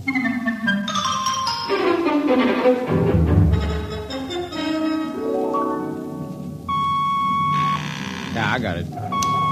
Power room. Damp number 2 a point. Number 2, I... Hold on, Hertzman. Jimmy Legs, is that 4-stripe boil up there? Give me that, Casey. Riesling, I've taken about enough from you. And I got a little news for you, Skipper. Number 2 jet is bulging like a fat lady in a satin skirt. Listen, you clown. Damp number 2 a point. Why, sure. Look out, Hertzman. I'll take it. You watch the gauge. Now. Yeah, he's riding easy here. It's bucking a little. What? Riesling, hit the emergency! All right.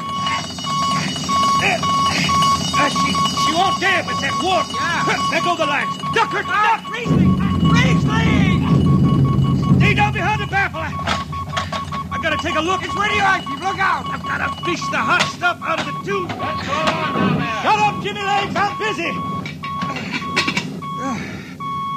She's tight now. What happened? Number 2 blew, you lunk-headed space rat. You all right? A little sunburn. Lights are gone. What's the matter with the emergency circuits? Riesling, Jimmy Legs, get some lights down here. It's dark. Get the emergency light on. But they're on, Riesling. They went on right after the blast. The lights are on. What are you talking about? It's dark. Jimmy Legs! Jimmy Legs, turn on the lights. Turn on the lights.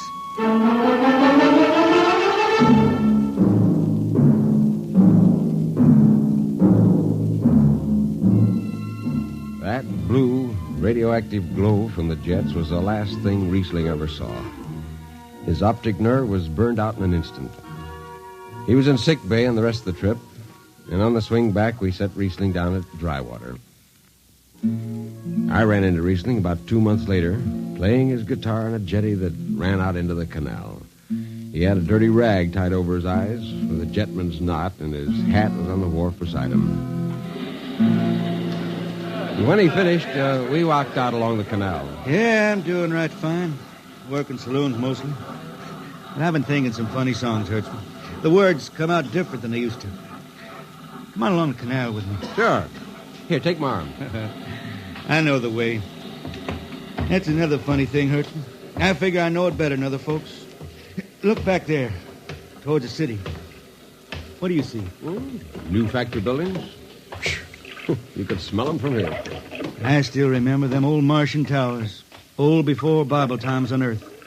Thin and graceful like the fairy palaces my old grandma used to tell about down home in the hills. Yeah, they torn them down now, or else blocked them up with cinder blocks. Hertzman, when I stand out here in the canal, I can see it the way it used to be. The water ice blue with the stars shining up out of it. Way off there, the city with the towers sweeping up like a bird flying off a tree. I can see it. Now it's the dirtiest stinkhole in the system. Not to me. Listen, Hertzman. Won't tire the race that raised the towers. Forgotten are their lores. Long gone the gods who shed the tears that lap these crystal shores. Slow beats the time-worn heart of Mars beneath this icy sky. The thin air whispers voicelessly that all who live must die. You look that up? I can't figure it myself.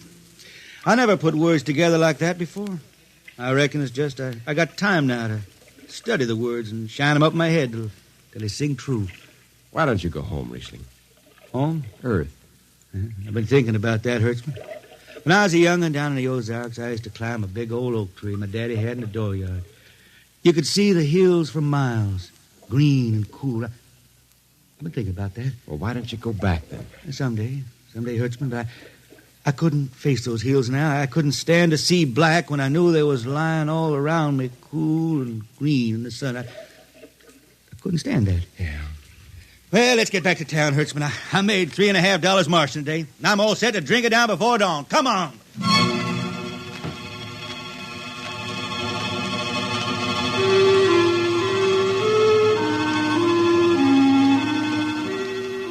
I lost track of Riesling after that. I shipped out in a slow freight of the Condor class for Luna, and he hitched a hike to Venusberg in an ore ship in the Triplanet run. So he beat around the system, Venusberg to Layport to Drywater to New Shanghai and back. Any spaceport was his home, and no skipper'd refuse to lift the extra mass of Riesling and his guitar. He made up his songs sitting out watches down in the power rooms with old shipmates, while the monotonous beat of the jets shook the hull plates. Hear the jets. Hear the jets. Hear them snarl at your back when you're stretched on the rack. Hear the jets. Feel the pain in your ship. Feel a strain in your grip. Hear the jets. Feel her rise. Feel her drive. Straining steel come alive on her jets. On her jets.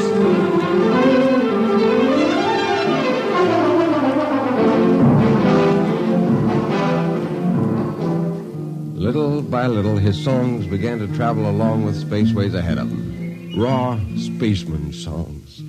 A different kind of song. Strange, sad songs, like the ones you find printed in the Centennial editions. Well, there's one called Dark Star Passing and Death Song of a Weed Cold. And then finally, The Green Hills of Earth.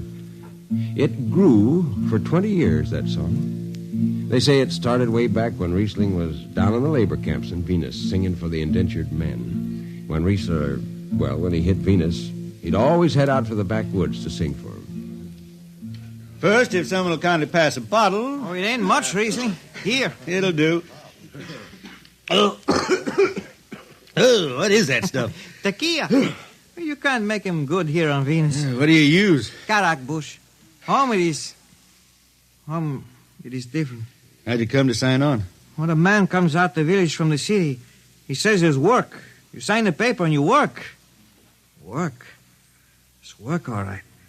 10 stinking hours in the jungle with machete. How long you signed for? Well, then I only speak Spanish. I don't know. The paper says 10 years. 10 years. How long you got to go? What's the use? We ain't getting home. You know how many men die out there in the swamp today?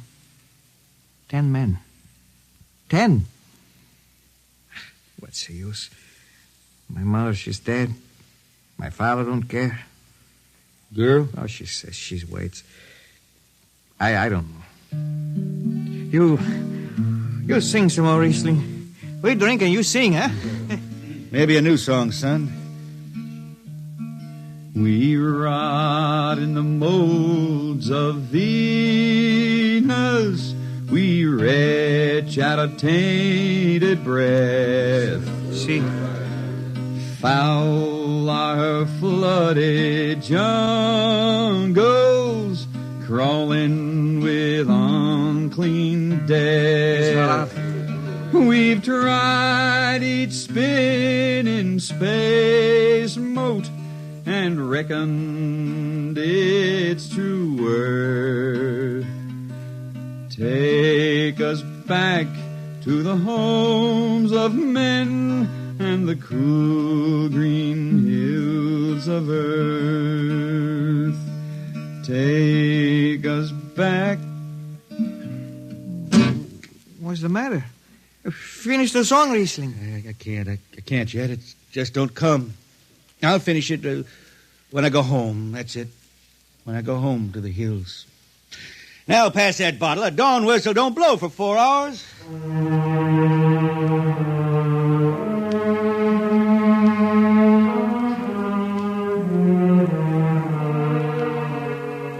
That's where the Green Hills started.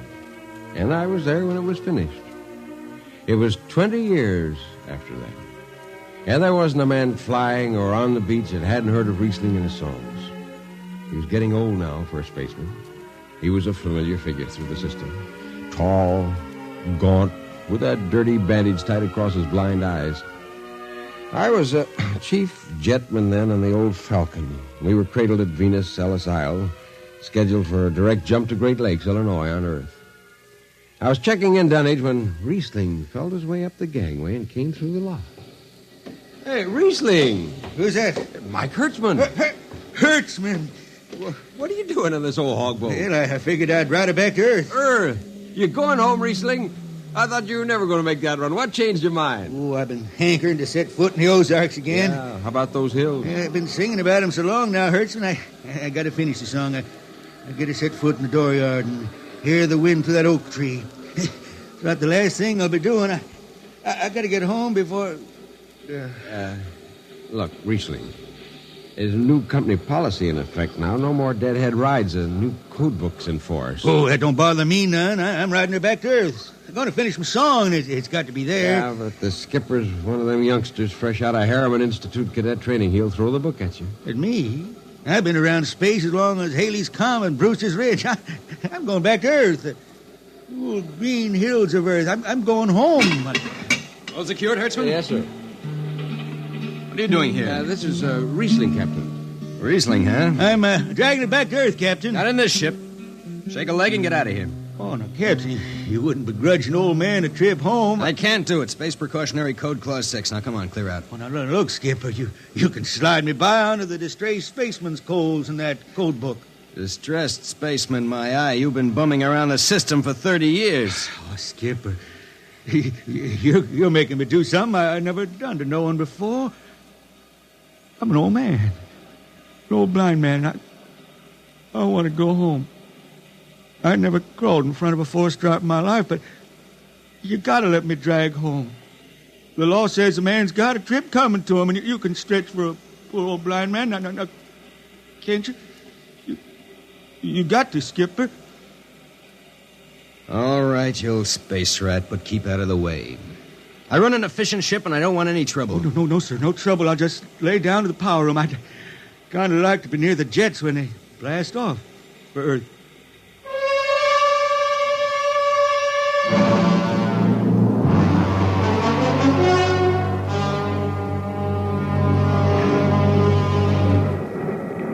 Sit down, Riesling. Take a load off your feet. Hey, thanks, Mac. Power room, fire 3. Aye, sir.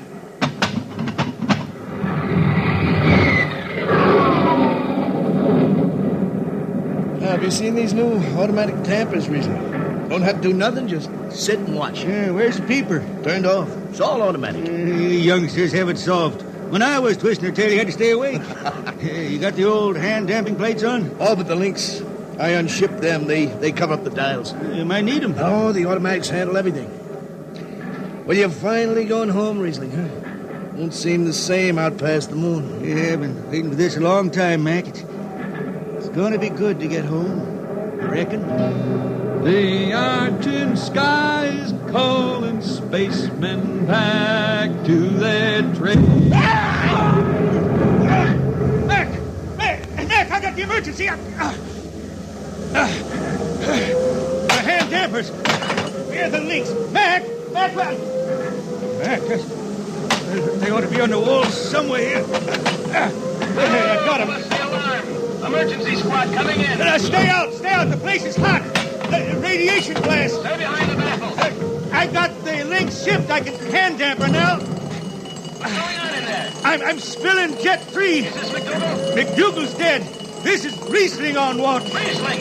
Get out of there. You'll kill yourself. Don't worry, Skipper. I know this power room like the inside of my shirt. Somebody's got the damper. Riesling, I'm sending in the crew. No use. The whole room will be hot for an hour and the other jets won't hold. Oh, Skipper, throw on recording tape. What? Throw on a recording tape. I got a song to finish, and I got to make it right now. Yeah, I can hear it. Riesling, the radiation will burn you down. She's clear now, Skipper. She'll burn out clean. Riesling, are you all right? I reckon. Pretty sharp sunburn. You'll pick me out of here with tongs and bury me in a lead shield coffin. Radiation's getting bright. I can almost see it. Bright, rosy like the sun. Like the sun over the hills down home. We pray for one last landing on the globe that gave us birth. Let us rest our eyes on the fleecy skies of the cool green hills of Earth. That's the way he died. Riesling, the blind singer of the Spaceways. singing of the home he never reached, the cool green hills of Earth.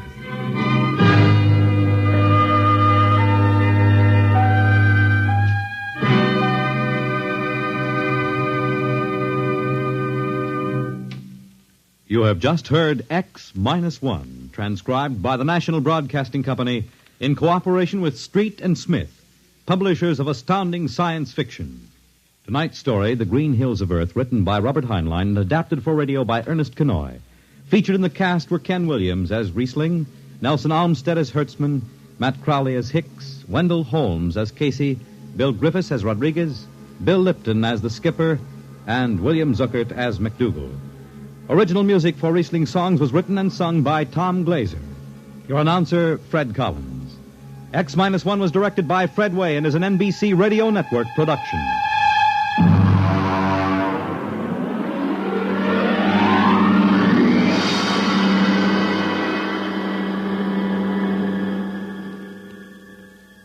And now, next week, the strange story of Dr. Grimshaw's sanitarium, and of a patient there who suddenly found himself involved in a game of cat and mouse. But the man had actually been reduced to the size of a mouse, while the cat remained full size. What happened then? You'll learn next week. Convicts tell their true stories on The Loser, tonight over most NBC radio stations.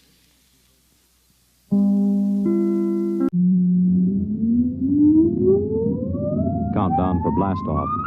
X-5, 4, 3, 2, X-1, fire.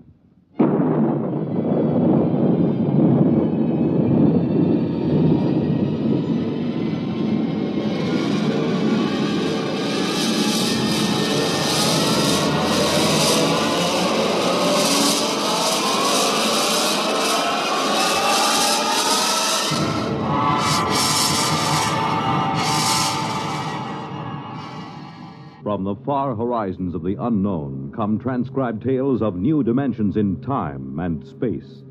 These are stories of the future, adventures in which you'll live in a million, could be years, on 1,000 maybe worlds.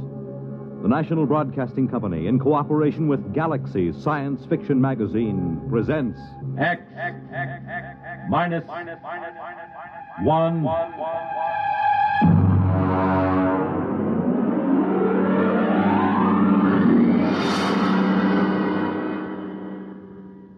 Tonight, The Girls from Earth by Frank M. Robinson.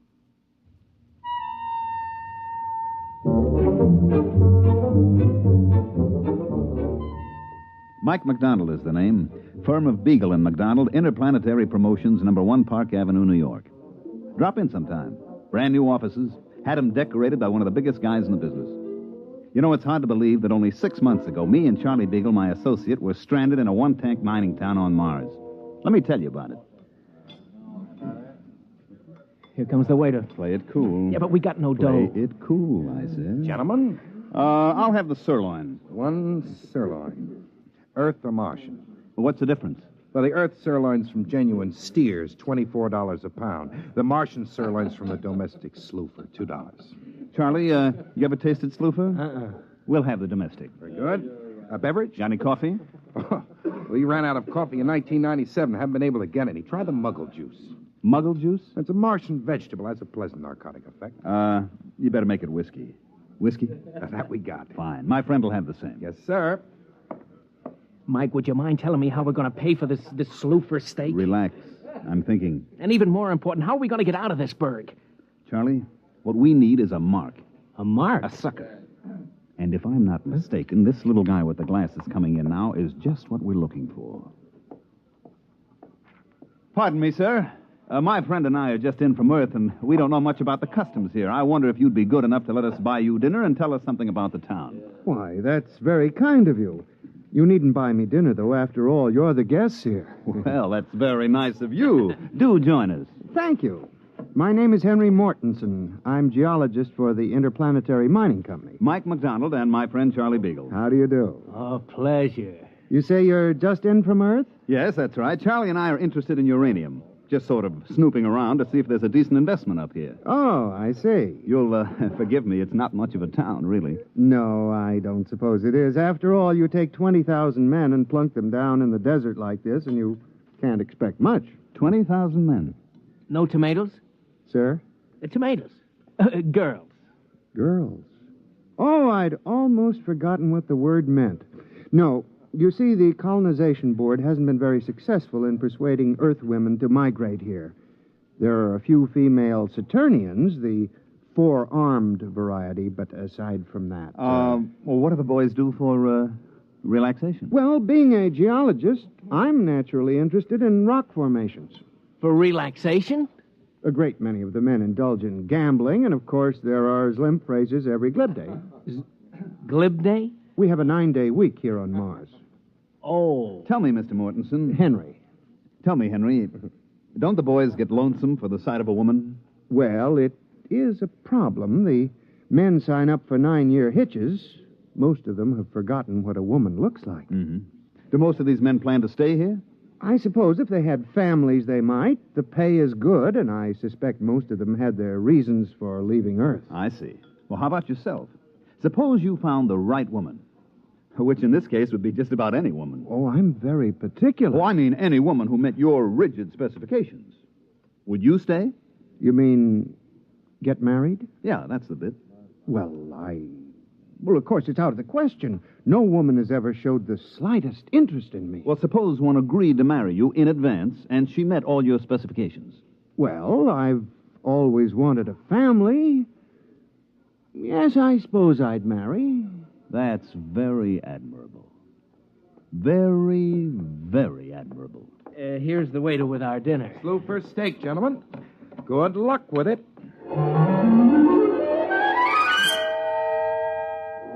Henry picked up the tab, and we got a rough idea how much cash these guys on Mars pack around with them. Enough to choke a galactic telescope is about all. We thanked the little guy and sat around until he left. Then I went to work. Okay, what do we do now? Charlie, we get to work. What work? Oh, card game, maybe? Listen, these guys been playing cards for 15 years now. We wouldn't have a prayer. I got an idea. So give. You still got that Earth magazine, the one with the Hollywood starlet on the cover? Yeah, in my suitcase. Good, I want it. What for? To make our poster advertisement. That's what's for. Poster? Look, Charlie, just picture this. A big poster with that starlet on it, twice as big as life. And underneath, this slogan. I'm coming from Earth to you. Huh? Then down in the corner, just this little notice. Applications will be accepted at Beagle and McDonald Agency. Oh, it's great. But what is it? What is it? Just the most colossal promotion scheme ever devised by man, that's all. But what are you promoting? The easiest thing in the world to promote. And the hardest. Marriage. Marriage? Look at it this way, Charlie boy. Here on Mars, we have 20,000 strong Earthmen with but a single thought. Dames. Exactly.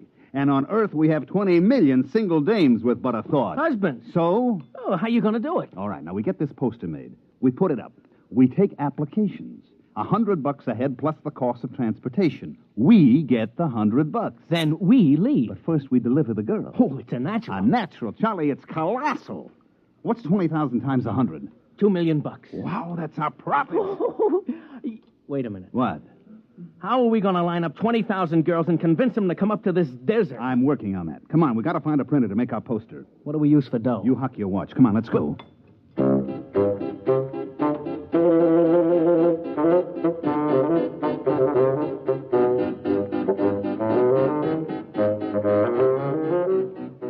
We got the poster made, and it is a beaut. The artist threw in some extra fullness in the lips and stuck a glass of champagne in one hand. The next step was to rent a little field tent right outside the mining camp. We stuck the poster in front of it and waited for the guys to get through work. Hey, Tom. Hey, take this. What do you say we sign up? What for? Well, whatever they're selling inside. I don't know. Well, come on. What do we got to lose? You gentlemen interested in matrimony? Marriage? That's what we're selling, boys. To her? Or anybody your heart desires. Just step inside, fill out the specification chart, pay your fee, and we deliver. On the level? On the level. Well, what do you say, Tom? It's worth a gamble. Right this way, gentlemen. Mr. Beagle will take care of you. No sooner said than done, gentlemen. Step right this way and live.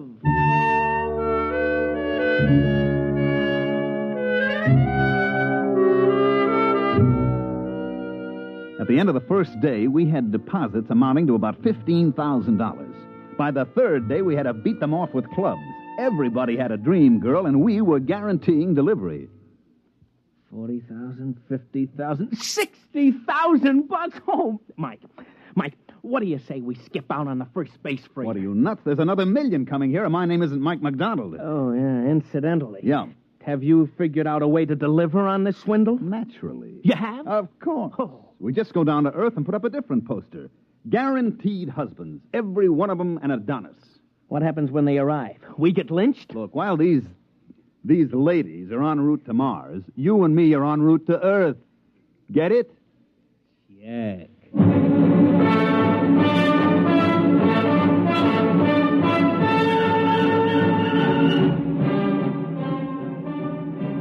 I radio-phoned a friend of mine down on Earth and had him place an ad in the New York papers the next day, complete with a picture of a handsome Martian uranium miner and a caption that read, "Husbands are waiting on Mars." When the next space liner rolled in, it brought the list of lady applicants from Earth, complete with photographs and background. Here's the first batch, Charlie. Let's look them over. Yeah, right. Let's see now. Ooh. Maybe the next one will be a little better. How is it? Let's see the next one. Lola Carroll, age 29. 29? Whew, she's 40 if she's a day. Occupation, homebody. Background in education, blank. Oh, note from Mitchell. Says she did 4 years at a reformatory for shoplifting, and she's currently on parole. Let's see this one. Wanda Baker. Age 35, occupation gymnastic instructor, State College. Note says she was picked up for loitering and fined on 17 different occasions. Oh, brother. These ain't exactly the creme de la creme, these ladies. What'd you expect? It ain't what I expect, Mike. It's what the boys in the mining camp expect. $100 fee plus $2,500 for transportation. That ain't hay. Wait a minute. I got an idea. I'm waiting. First, we get rid of all these pictures, see? Then we print up a few thousand pictures of movie starlets, and we paste them on the applications. We make a few changes in the statistics, such as age and so on, and we're back in business. You know, Mike, I used to think you were about as crooked as a one-armed bandit, but I don't think it anymore. I know it.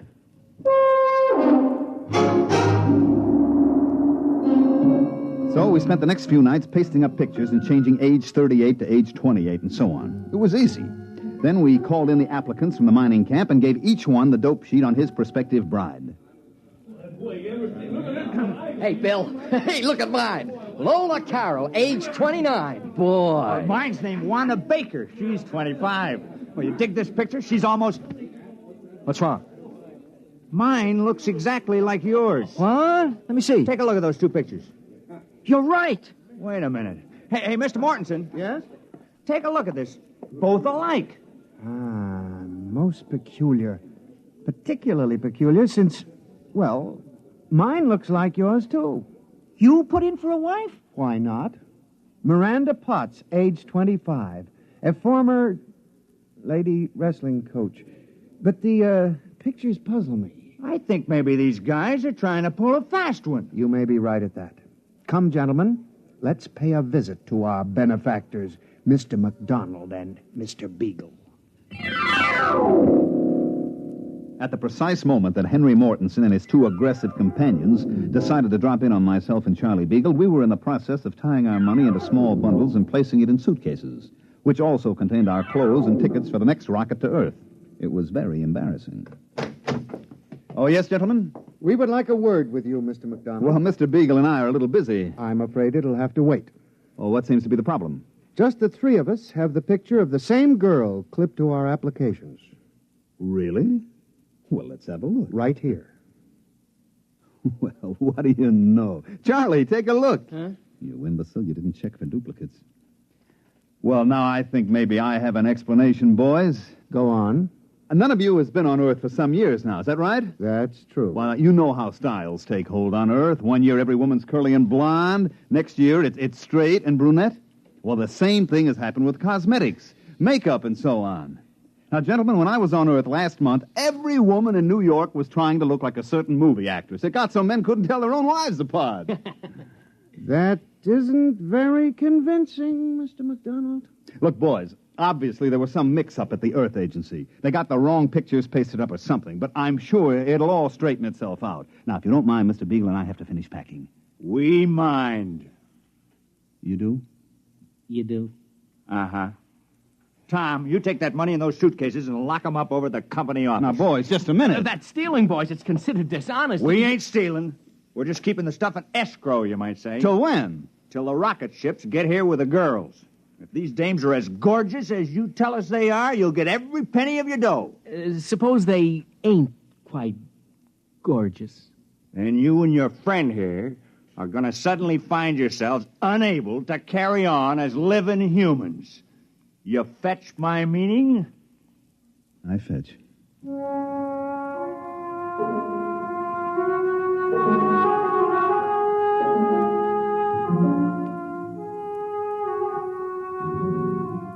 Well, this caused a small dilemma in me and my partner, Beagle. The problem was easy to state.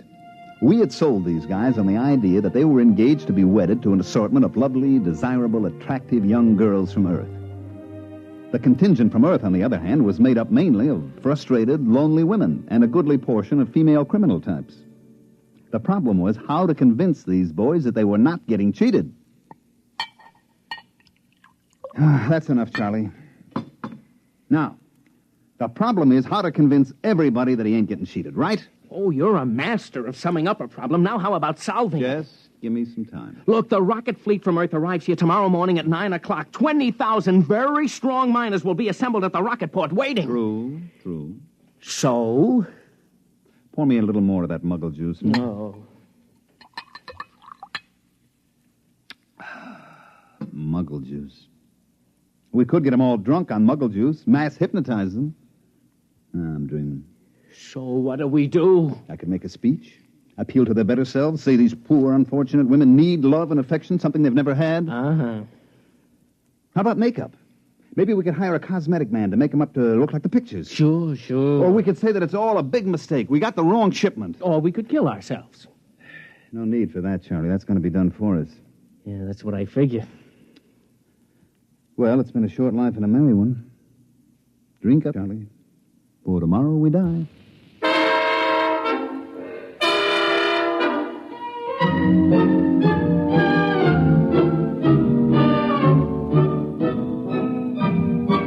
The next morning, the miners came in from all parts of the desert to assemble at the spaceport. It was quite a sight. They'd all shaved and spruced up for the occasion, and some of them looked downright handsome. And every one of them had a package wrapped with ribbon for his prospective bride. Tom! Hey, Tom, over here! Hi. Some excitement, huh? Yeah. I'm sweating like a schoolboy on his first date. Why, see, you got a present, too. Yeah, they were selling some of that cologne water. Hanley's number 4. Well, I got the same thing. Boy, this whole planet is going to smell like Hanley's number 4. Is my tie on straight? It's been 8 years since I tied a tie. That's pretty good. Boy, everybody is nervous as a cat. You know, I took a look at myself in the mirror this morning. It was quite an experience. I just stood there looking. And then I said to myself, Bill, you're a slob.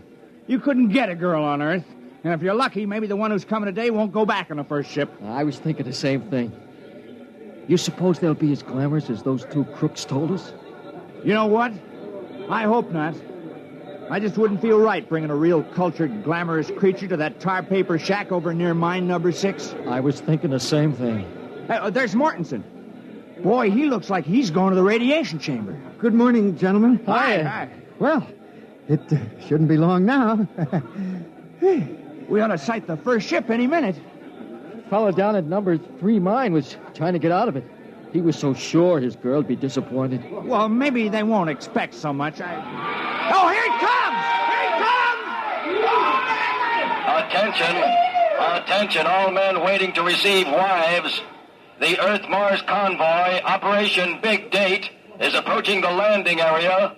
Please stand behind the fire screen until the ships are all landed. And good luck!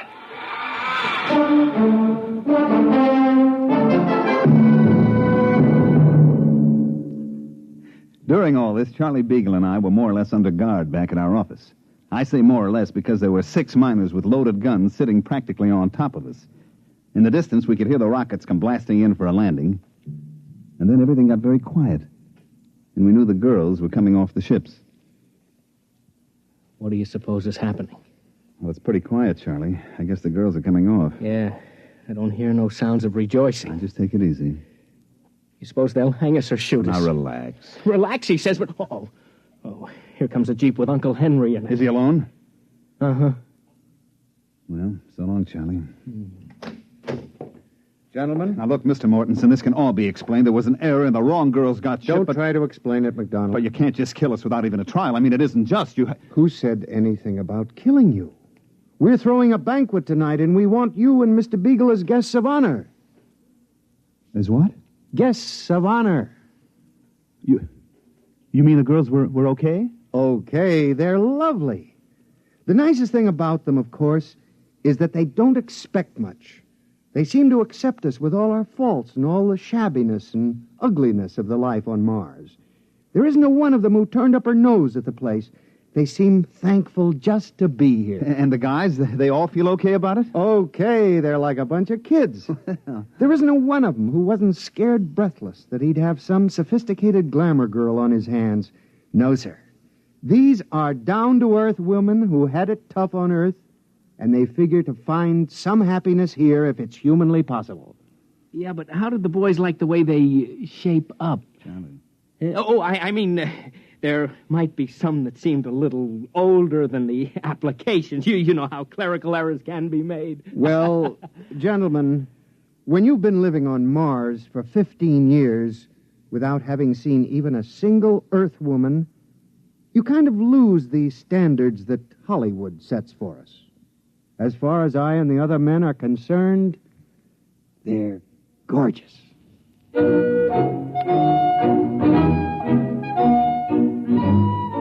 Well, that's the story, which proves you can sell a guy a gold brick that's made out of lead, and sometimes you find out the poor sucker likes lead even better than gold. Charlie Beagle and myself made a small fortune on the deal, like I said before. I made a trip back to Mars last month just to satisfy my curiosity, and you know what? I never saw a happier bunch of people in all my life. Hey, by the way, Henry Mortensen and the lady wrestler are having a kid. They're going to call it Mike if it's a boy, and Michelle if it's a girl.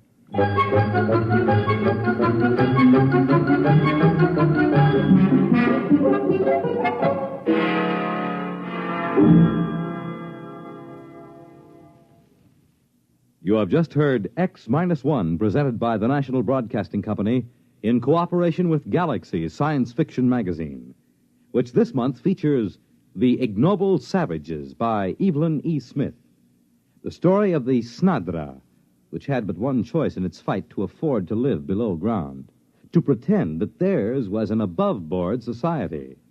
Galaxy Magazine, on your newsstand today.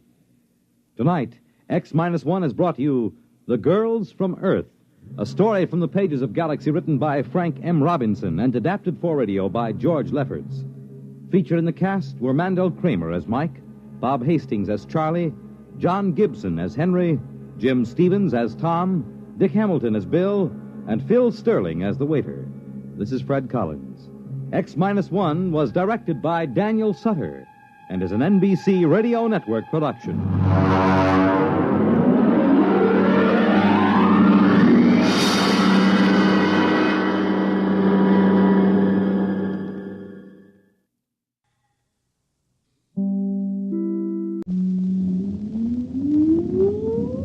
Countdown for blast off. X-5, 4, 3, 2, X-1, fire.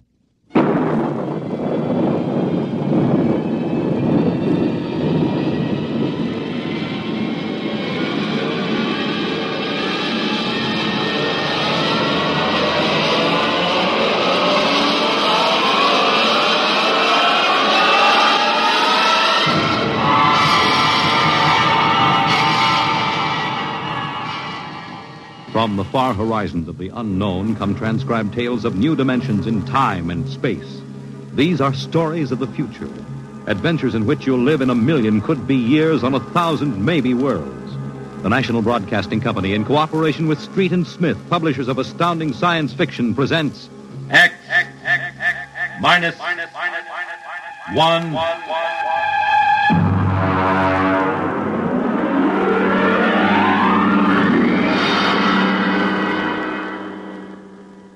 Tonight's story, Hello Tomorrow.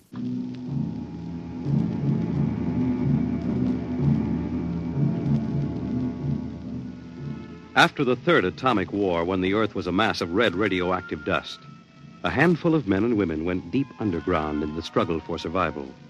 A new civilization was built deep underground, a civilization which must keep a ceaseless vigil against the deadly gamma rays which filter down through the Earth. A civilization where the prime consideration is the genetic survival of the race. It is to this civilization in the year of our Lord 4195 that we take you now.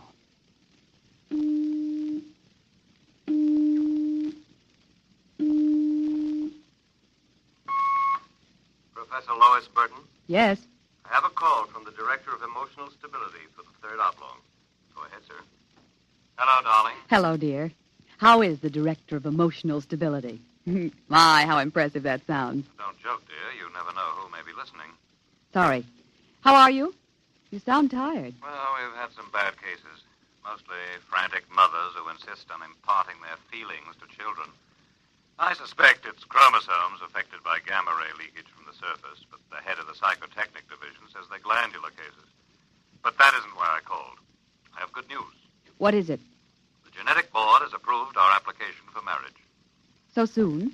Our chromosomes tested perfect. We can marry any time we want.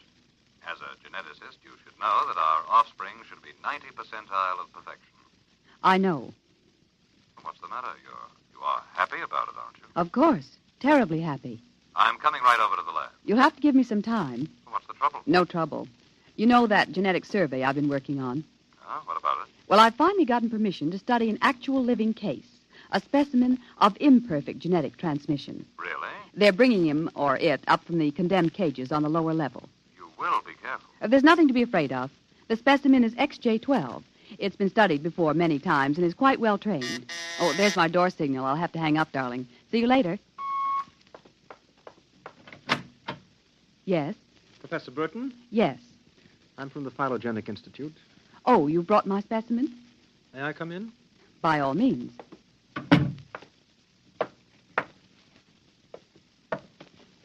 Oh, how... Horrible? It all depends on your viewpoint. I happen to have a twisted leg. My parents were genetically unsound. But then you... Yes, I am specimen XJ12. I see. I hope you aren't shocked. No stable person permits feelings to enter into his work. I will admit to surprise. I was expecting something a little more abnormal. Well, I try to be as abnormal as possible. It pays off. The Phylogenic Institute allows me out of the genetic cages ever so often so I can breathe the pure air of the upper levels and mingle with the genetically perfect. You seem quite well educated. I spent the first years of my life here in the upper levels. How is that possible? As a small child, my mother concealed me from the director of heredity. My mother actually, dreadful word, loved me. That would explain your obviously low threshold of emotional control. If you choose to call it that. You seem to be struggling to repress a few feelings yourself. We will confine ourselves to the impersonal aspects of our work. As you please. I shall require you as a demonstration for a lecture I'm delivering to one of my classes tomorrow. At your service. Sit here, please. Grip these electrodes tightly. I'm going to calibrate your electrochemical tension. I'm quite familiar with the procedure. I realize that as an imperfect, I am expendable, but I should hate to be electrocuted. The charge is not lethal. Plus 15 surface tension. You know, you have beautiful hair. Plus 12 at a depth of 4 centimeters. My hair meets minimal requirements for the genetic code. And lovely blue eyes. Crystal clear. Plus 10 at 7 centimeters. Pretty. A perfect woman. Lovely expressive hands. and a heart of stone.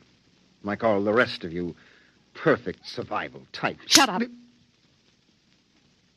Oh, could it be you do have feelings?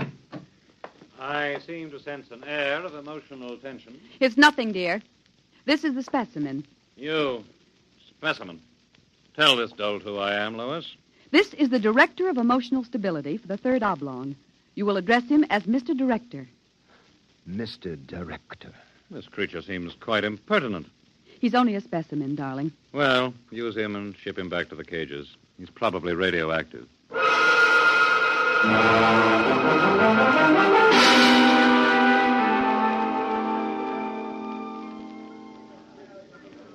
Attention, attention.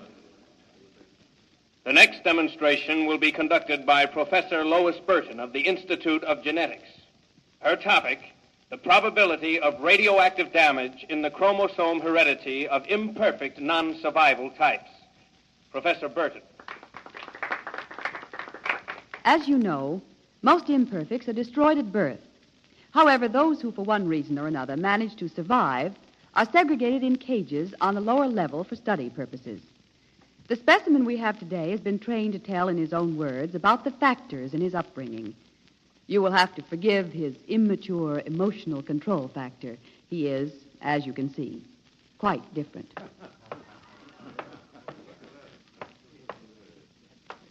Specimen XJ12, you will proceed, please. Thank you. My mother was a psychotechnician in the Fifth Oblong. My father was an historian specializing in the records of pre-atomic surface culture.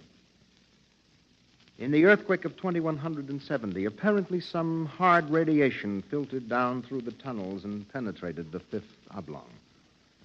The effect on my hereditary factors is quite apparent in this twisted leg. My father taught me in the last days before he was executed that every human personality is born with certain inalienable natural rights. The rights to have feelings, the right to mature, and above all, the right to be different from every other living organism.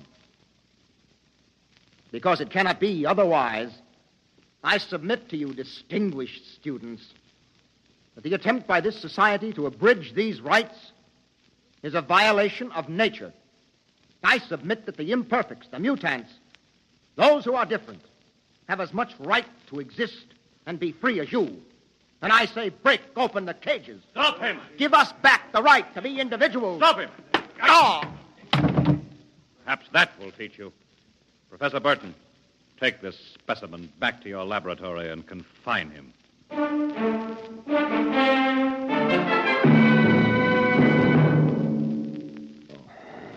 Hold still while I bandage your head. Oh. You'll be all right. I suppose you detest me for getting you into trouble. I don't detest you. What? I don't know why, but as you spoke, something began to stir in me. Tell me what you feel. If I moved you, then I must have moved the others, some of them at least. For some reason, I took pride in what you were doing, seeing you stand up against them. Why do you look at me like that? I can't help it. I wish you wouldn't. You're only an imperfect, you know. Please. My name is Oren. Please. Say it. Oren. Oren. Again. Oren. Lois. Oren. Lois. Lois. How touching. Walter. I've been listening for some time. Walter, how could you? In my capacity as Director of Emotional Stability, it is my duty. What are you going to do? Specimen XJ12 will be disposed of quite systematically by the state. For the good of the state, for the good of the genetic code, and in the name of emotional stability.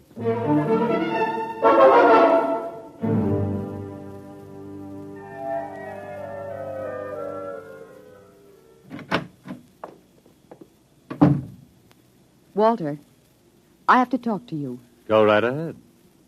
Walter, You mustn't destroy him. The specimen? Why not? He's emotionally unstable. You have to expect irrational behavior. Aren't you forgetting something, my dear? That you were responding in much the same manner? Or had you forgotten? You see, I'm having him liquidated for your sake. He has an upsetting effect on you. Then send him back to the cages. But don't kill him. You speak of destroying an inferior creature as if it was something unethical. Walter, please, for my sake. I understand that you have entered a plea for postponement of marriage at the Records Bureau. Yes. I was too upset to go through with it. It came as a great disappointment to me. I'm sorry. I was hoping that, linked to a stable personality such as mine, you might settle down.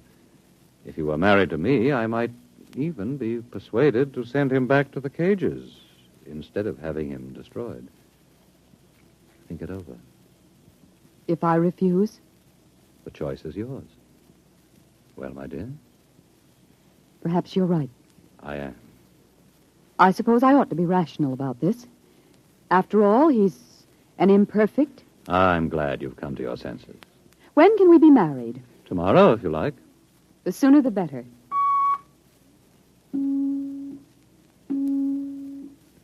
Let me talk to the custodian, please.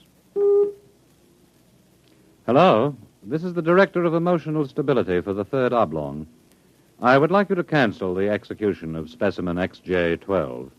Turn him over to be remanded permanently to the genetic cages. You'd better go. I'll pick you up in, say, an hour, and we'll make plans. All right? Yes.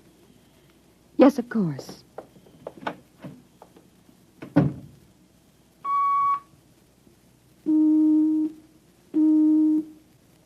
Hello. This is the Director of Emotional Stability again. I want you to cancel that last order. Proceed with the execution, but under conditions of absolute secrecy. No, don't use the lethal chamber. Take him through the upper level to the tunnels. Yes. Yes, I'll issue a pass for the radiation checkpoint.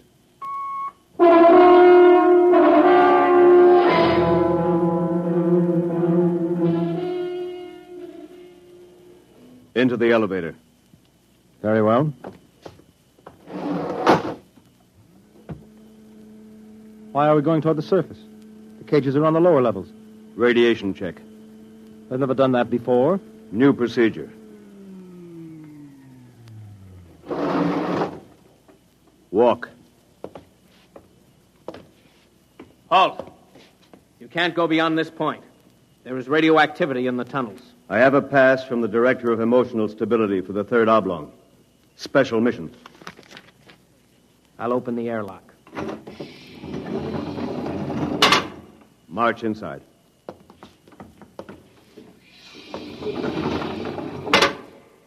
Turn around. So this is how they get rid of the imperfects. Before you dispose of me... Yes?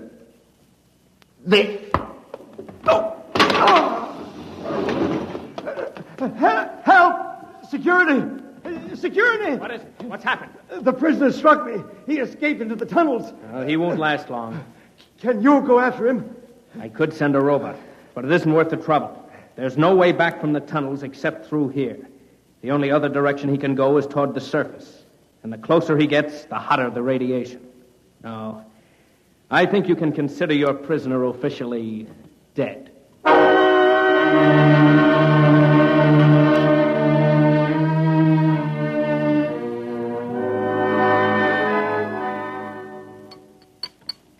More wine? No, thank you, Walter. You look very beautiful, my dear. Very beautiful. Thank you. The wedding will be a small affair.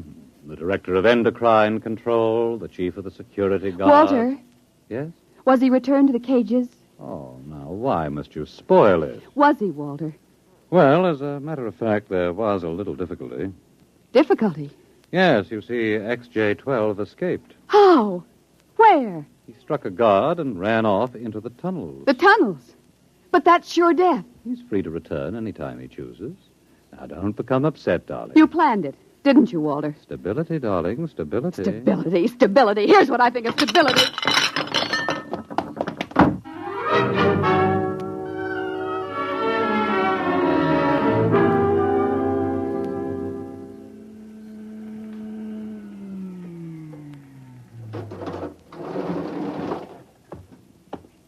Halt! State your business. I'm Professor Burton of the Genetic Institute. You can't go into the tunnels, Professor. You'll have to let me by. I'm the fiancée of the Director of Emotional Stability. Oh, I suppose you're after the one who escaped? Yes. He's quite dangerous, I understand. I'm well armed. Wouldn't it be better to send a robot? I'm quite capable of handling him. He was my subject. All right, miss. It's your risk.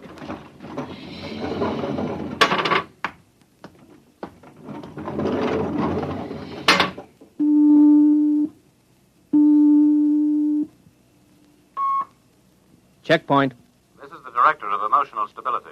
Yes, sir. If Professor Burton tries to pass the checkpoint, I want her taken into custody. Professor Burton just passed, sir. She You said that... idiot! But, sir, she said that I she don't had... care what she said. Stop her. Send robots after her. Get her back. Yes, sir. At once, sir. Robot control. Checkpoint to robot control. Order out all televocal robots into the tunnels. Have them bring back any humans. This is a first priority order.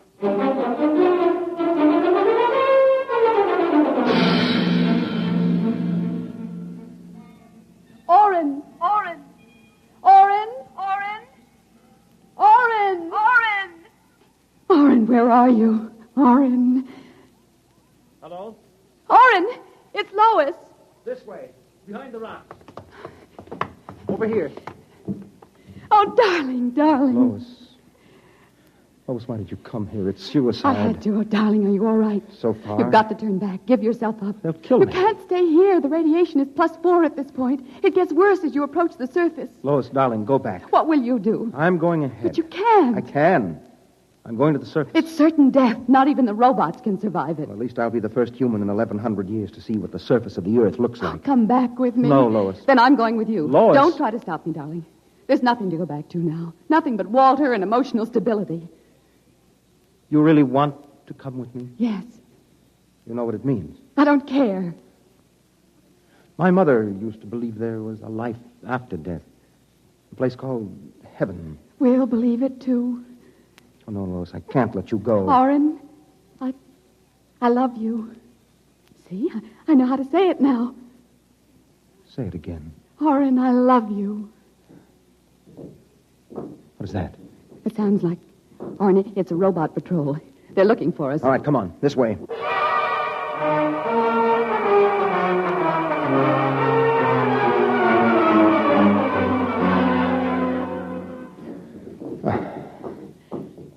Oren, wait. It can't be much farther, darling. The robots.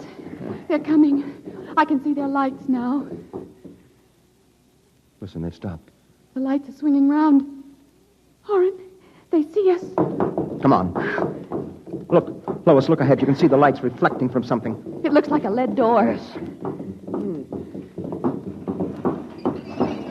Come on through. There must be some way to close it. Oh, yes, here. Let me help.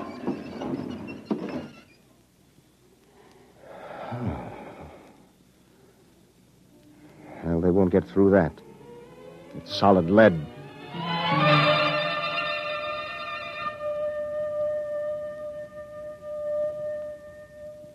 Oren, I feel so strange. Where are we? I don't know. Look, up there. A huge round light. Lois. Yes, Oren. Lois, that's Luna, the moon. We're on the surface. How strange and red everything looks. How it glows. It's the radioactivity. Quiet and peaceful. And deadly. Oh, hush, darling, hush. Sit here and rest a while. Put your arm around me. Yes. Oren, I'm afraid.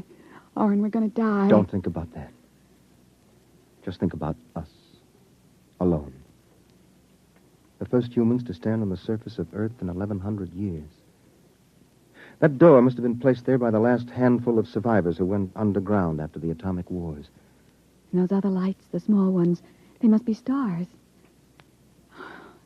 Oren, I'm so tired. Go to sleep, darling. Put your head on my shoulder and sleep. Hold me, Oren. Hold me very close.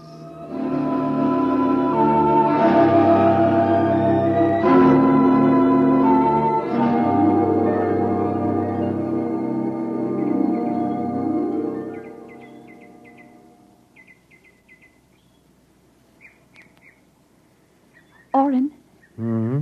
Orin, wake up. Hmm? What? Look, it's light. The whole universe is light. Oh, Orin, how beautiful. Look. This must be the heaven my mother talked about. See the plants? All green and fresh. And the birds. How strange they look. Lois, this isn't heaven. But we must be dead, Orin. We should be dead. The radiation. By all the laws of nature, yes. By and yet... all the laws of nature. Orin. Orin, we're not dead. This is Earth. And we're alive. We're not going to die. But, Lois, the radiation, it's present. You can see its effects. Orin, did you ever hear of geotropism? I'm not a geneticist. There is a natural law of adaptation by which an organism will try to adjust itself to its environment by changing. It's called geotropism, don't you see? No. All these generations we've been bombarded by radiation filtering down through the Earth.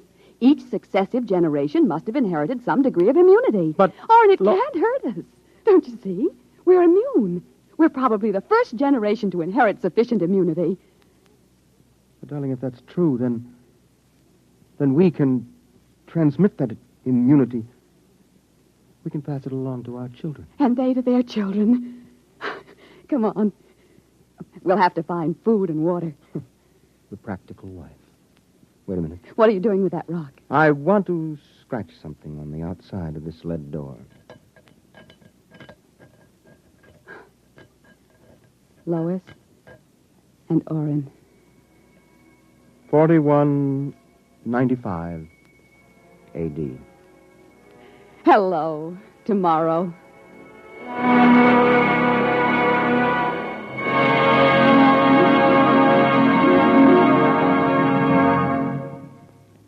You have just heard X-1, presented by the National Broadcasting Company in cooperation with Street and Smith, publishers of astounding science fiction. Your announcer, Fred Collins. X-1 was an NBC Radio Network production.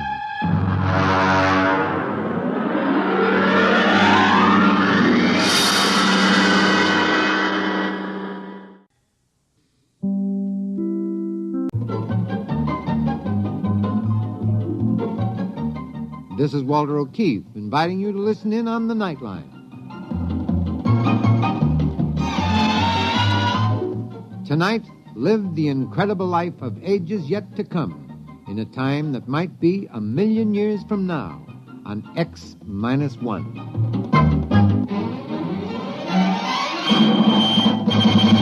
Now, an incredible story of the world beyond. Countdown for blast off. X-5, 4, 3, 2, X-1, fire.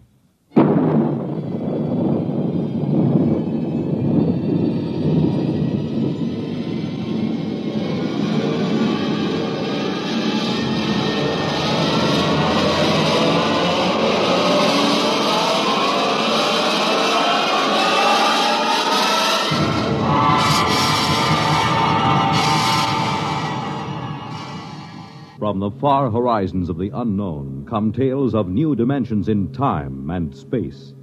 These are stories of the future, adventures in which you'll live in 1,000,000 could-be years on 1,000 maybe worlds.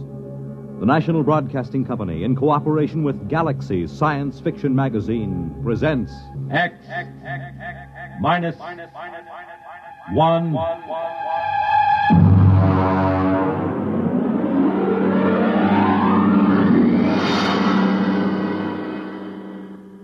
Tonight's story, Skulking Permit, by Robert Sheckley. But first, hear this. Pick up some Pabst Blue Ribbon. Take it home, chill it, then put it to this test. Have a glass of Pabst with your meals for the next several days. You'll find Pabst Blue Ribbon makes most everything taste better, that it adds zest and sparkle to any meal. Try it. The bright, modern taste of Pabst Blue Ribbon is good any time and wonderful with meals. Pabst is the name. Made by Pabst Brewing Company, Milwaukee, Wisconsin.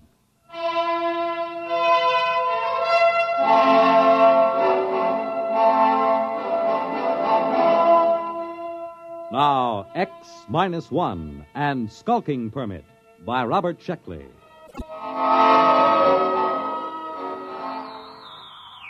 August 16th, year 2204. 2, Central Colonial Administrative Authority, Alpha Centauri Sector. From Colonial Contact Inspector 37. Subject, lost colony on planet New Delaware. First contact established in 200 years. And proceeding on overdrive for personal investigation.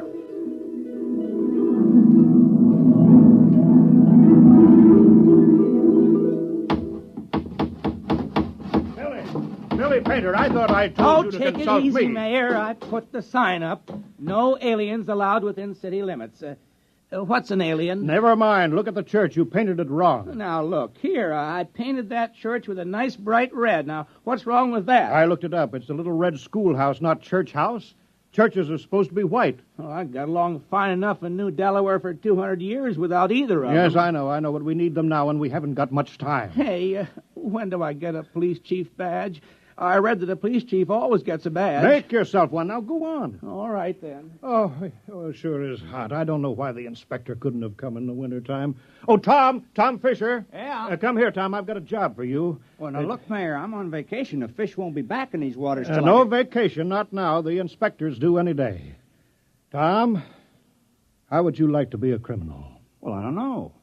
What's a criminal? Well, come over to my house and I'll explain. I've got to appoint a criminal. And it looks to me like you're it.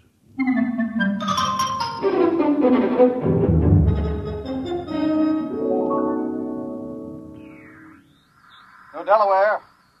New Delaware. Do you hear me, New Delaware? Come in immediately. Yes, we hear you. This is Colonial Inspector 37. You of New Delaware are still a colony of Earth and subject to our laws. Do you acknowledge that status? Oh, yes. Yes, we called a town meeting last night and we talked it all over. We're still loyal to Earth. Excellent. That saves us the trouble of sending an expeditionary force to reconquer you for Imperial Earth. Imperial? Well, that's funny. All the books talk about Earth as a united democracy. A lot can change in 200 years. You realize, of course, there is room for only one intelligent species in the universe, man. All others must be suppressed, wiped out. We can tolerate no aliens. I'm sure you understand, General. I'm not a general. I'm a mayor. You're in charge, aren't you? Yes. Then you're a general. Be sure you're running an Earth colony, General, with no radical departures from the norm, such as free will, free love, free elections, or anything else on the prescribed list. Get your colony in order, General. Yeah. You see how it is, Tom? Now, about your job, Tom, I'm appointing you town criminal. Well, I don't see why there has to be a criminal. All the books say so. The criminal is as important as the postman or the police chief. He works against society. If you don't have people working against society, how can you have people working for it? I don't want to do it. Oh, now be reasonable, Tom. When this inspector comes, how can I hold my head up and tell him we don't have any crime? Don't you see that? Right there, the whole thing falls through. He'll see that we're not truly Earth-like. We're faking it. We're aliens. And you heard what he said about being rough on aliens. Well, yeah. But why me? Now, I'm supposed to have vacation now that the fishing season's over. Never mind. You're our criminal. Here, I've got this paper all made out for you just to make it legal. Skulking permit. Know all men with these presents that Tom Fisher is a duly authorized thief and murderer. He is hereby required to skulk in dismal alleys, haunt places of low repute, and break the law. What's law? Well, I'll let you know as fast as I make them up. All Earth colonies have law. But what do we do? Well, you steal and kill. Look, I'll give you a couple of books on it, Tom. Steal as much as you like. One murder should be enough. Don't overdo it. Well, that doesn't sound sensible. Well, you can work up to it. Why don't you start off easy-like by haunting a place of low repute?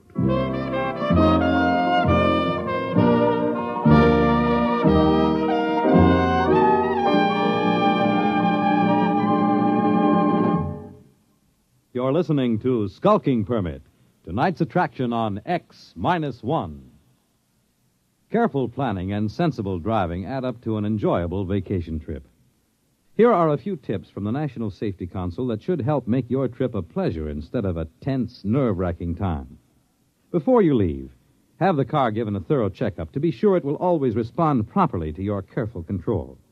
Check the emergency equipment you'll need, such as a first aid kit, keys, permits, identification, flashlight, tire-changing equipment, and your unexpired driver's license. Plan your trip for frequent rest stops with a good night's sleep each night. And then, on your trip, pay attention to the job at hand and don't daydream. Stop off the road to see the sights or read the map. Be prepared for winding and straight roads, level and hilly roads, and changing traffic patterns between urban and rural areas. Obey all speed limits, traffic signs, and signals, and keep your distance behind the driver ahead. This vacation is what you've been waiting for all year. Enjoy it with sensible driving.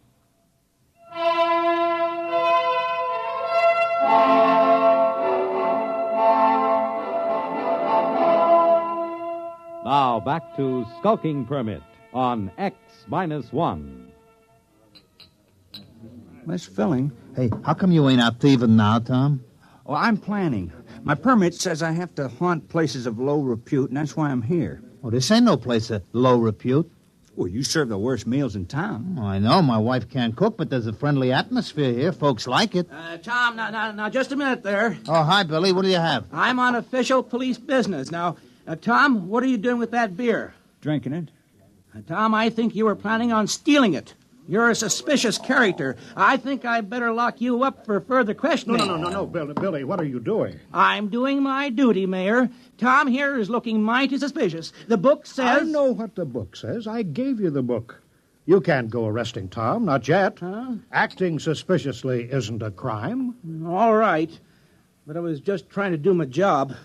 I'll still get you, Tom. Remember, crime does not pay. Crime doesn't... Hey, that's a real slick way of putting it, isn't it? I thought it was kind of catchy. I read it in the book.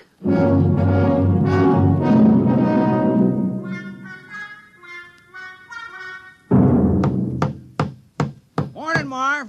How's the schoolhouse coming? Oh, hi, Tom. Fair. Would have come along better if I'd had my saw. Your saw? Yes, I left it leaning against my door last night. Wasn't there this morning, Tom. Oh, yeah, your saw. Well, you know how it is, Marv. I had to practice some skulking last night. Oh, yeah, sure. Say, Tom, do you suppose I could use the saw for a while, just for an hour or two? Well, I don't know. It's legally stolen, you know. Well, I'd give it back. I wouldn't keep anything that was legally stolen. Well, it's in the house with the rest of the loot. Okay, I'll go borrow it then. Tom, I've been looking for you. Oh, morning, Mayor.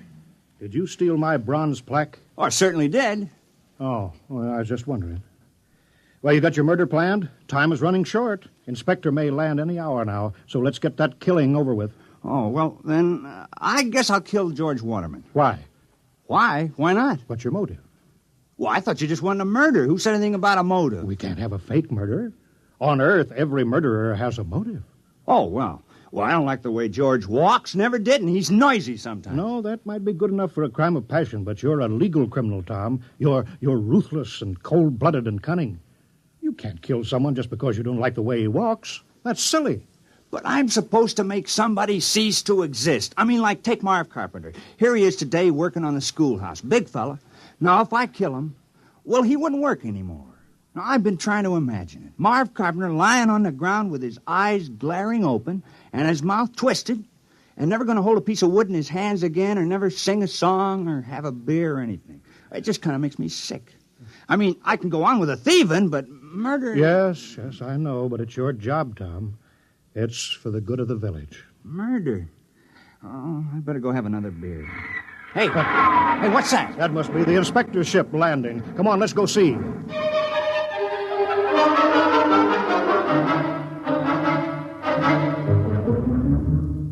Perimeter guard advance. Sidearms to be worn at all time. And guards at battle stations. Welcome to New Delaware. Thank you, General.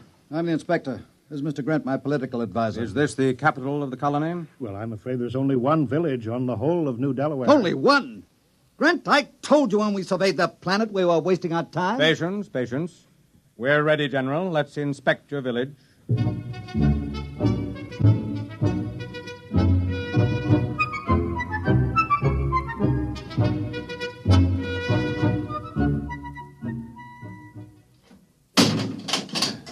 See, we've got it all. Jail, post office, church, little red schoolhouse. Oh, we're very normal. Very earthly. Grant, this place is worthless. No smelting, no heavy industry, no atomics, no taxation, Oh, they don't have anything. They'll be downgraded at the next colonial board. Why, this place is a utopia. It's subversive. We ought to blow it right out of the sky. Now, don't be despondent, Inspector. New Delaware has a very important commodity for us. What? You saw them, hulking peasants, nothing but farmers. Yes, strong, healthy farmers. Good cannon fodder. Oh. Let me take over. General. Yes, sir? How many able young men are there in the village between the ages of 15 and 60?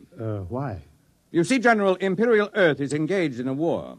The colonies in Ding 4 are revolting against the authority of Mother Earth. Oh, I'm sorry to hear that. We need good, healthy fighting men. Our reserves are depleted. We wish to give all loyal colonists a chance to fight for Mother Earth. We're sure you won't refuse. Most colonies welcome a little conscription. Cleanses the blood. Reduces crime. Crime? Oh, I thought that would come up. We've taken care of that. I appointed... You see, Grant? 60, 70, perhaps 100 recruits. Not such a waste of time coming here after all.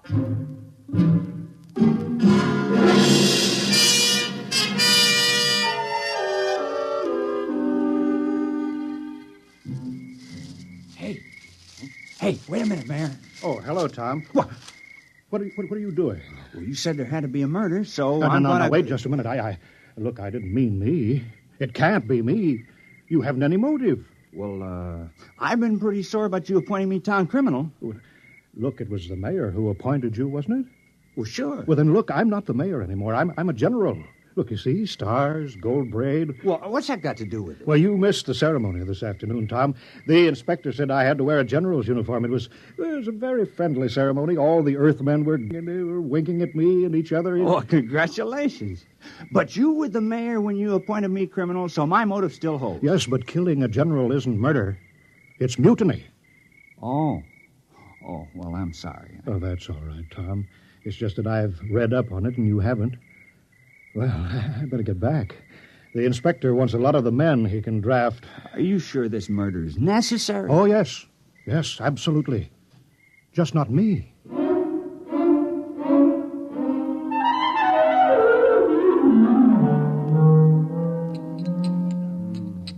No luck, huh, Tom? I just can't do it. Ed, I can't kill anybody in the village. I grew up with them. I've worked with them. I've drank root beer with them. I don't have any motive for killing any of them. Well, Tom, you have to commit a murder. You don't want to let the village down. Wait a minute. I got an idea. Ed, suppose I kill the inspector. What's your motive?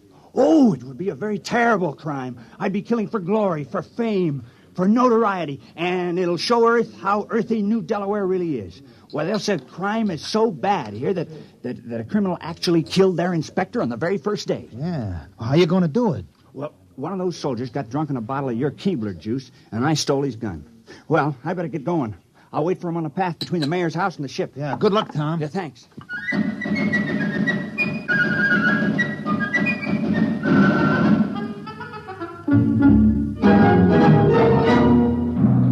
Hut, 2, 3, 4. Hut, 2, 3, 4. Keep in line there. What a sloppy crew, all their feet. Still, it's a nice night's work. With those landing parties dying like flies, we can use every new man we can get. Shh. Don't say that. What? Are you afraid the mayor will hear me? Don't be ridiculous.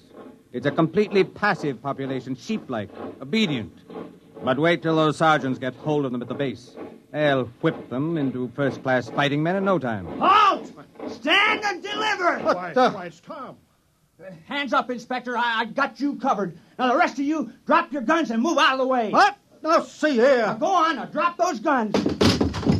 What's the meaning of this? And who are you? Tom Fisher. I'm the town criminal. I'm going to kill the inspector. Now, please move out of the way. Criminal?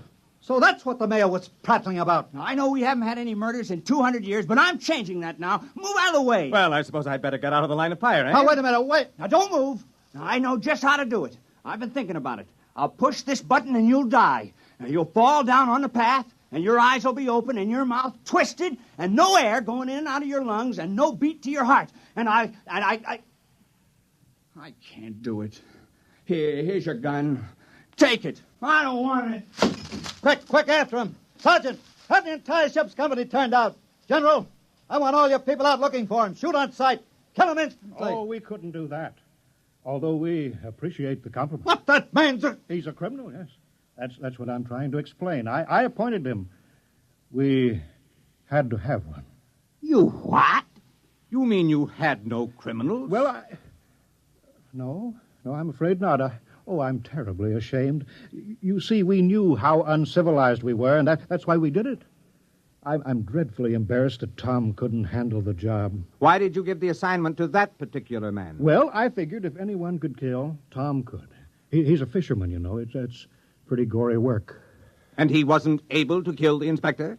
Well, we just haven't had to kill anything for 200 years except fish. The only animals on New Delaware are small grass eaters, and they're not good to eat, so we never kill any of them. And the rest of you would be equally unable to kill? We wouldn't even get as far as Tom did. I want that man found and... Forget about it, Inspector. What? We'd better get away from here. You want men in our army who can't kill? Think of it. The morale problem. The possibility of infection. One man in a key position endangering a key ship, or maybe a whole fleet, because he can't kill. It isn't worth the risk, Inspector. Yes, sir. I see what you mean. Order your troops to get back to the ship. We'll take off at once.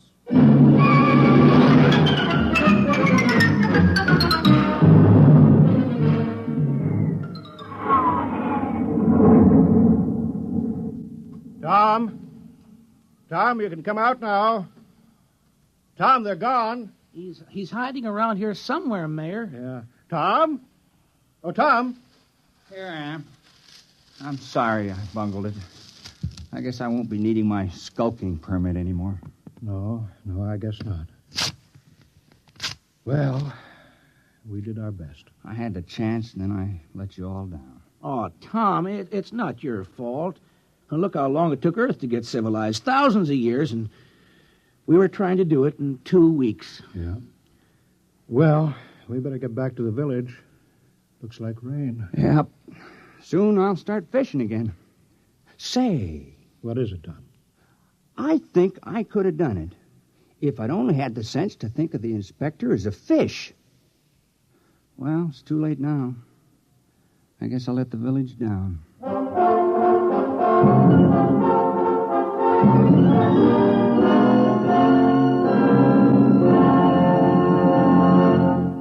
Fred Collins again, and I'll have a word for you on tonight's X-1 in a moment.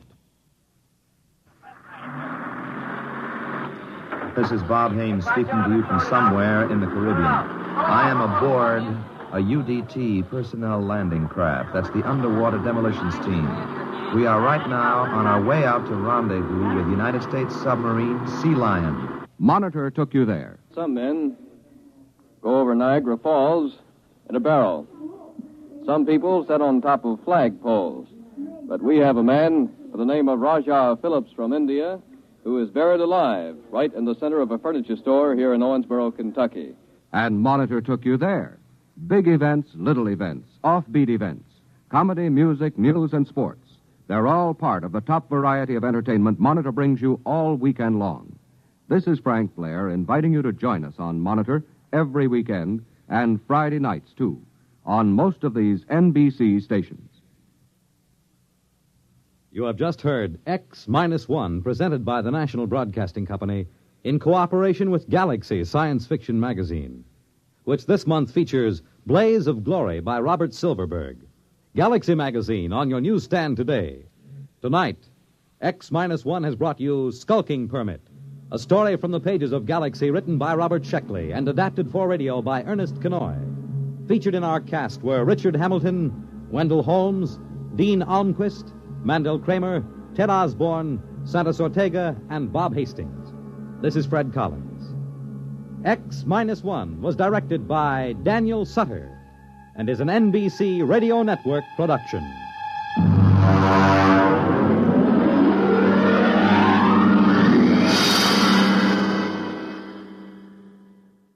There's excitement in the air at night, and Nightline brings it to you. Hear Nightline with Walter O'Keefe, next on most of these NBC stations.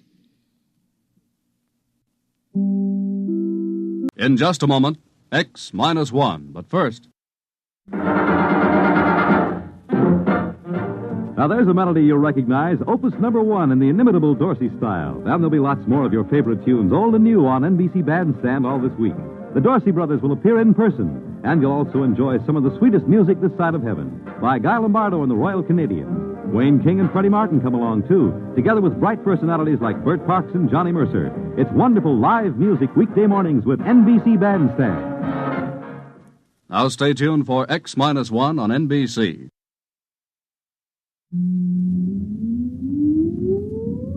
Countdown for blastoff. X-5, 4, 3, 2, X-1, fire.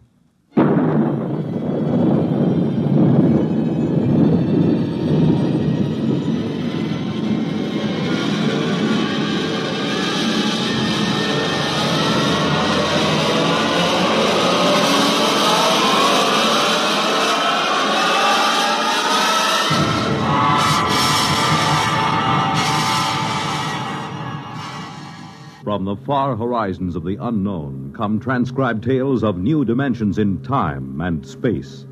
These are stories of the future, adventures in which you'll live in a million, could be years, on 1,000 maybe worlds. The National Broadcasting Company, in cooperation with Galaxy Science Fiction Magazine, presents X minus 1.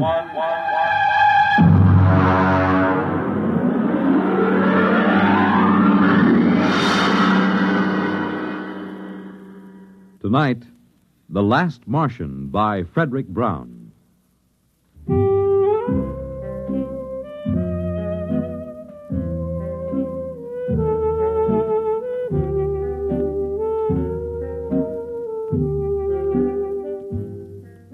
It was like any evening, but duller than most. I was back in the city room. I'd just covered a boring banquet, and the food had been so bad that I felt cheated, even though it cost me nothing. Now, just for laughs, and my job, I was writing a long, glowing account of it.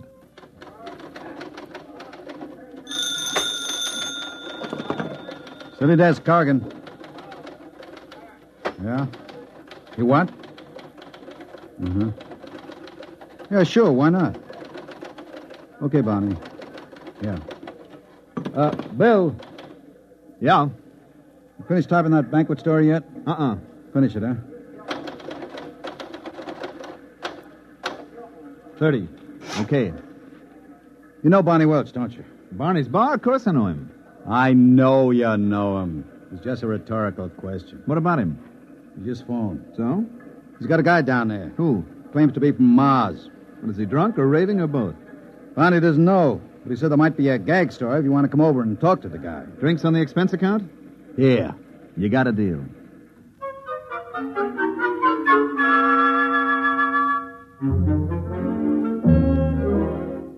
There wasn't a Trib reporter who didn't know Barney well enough to borrow money from him.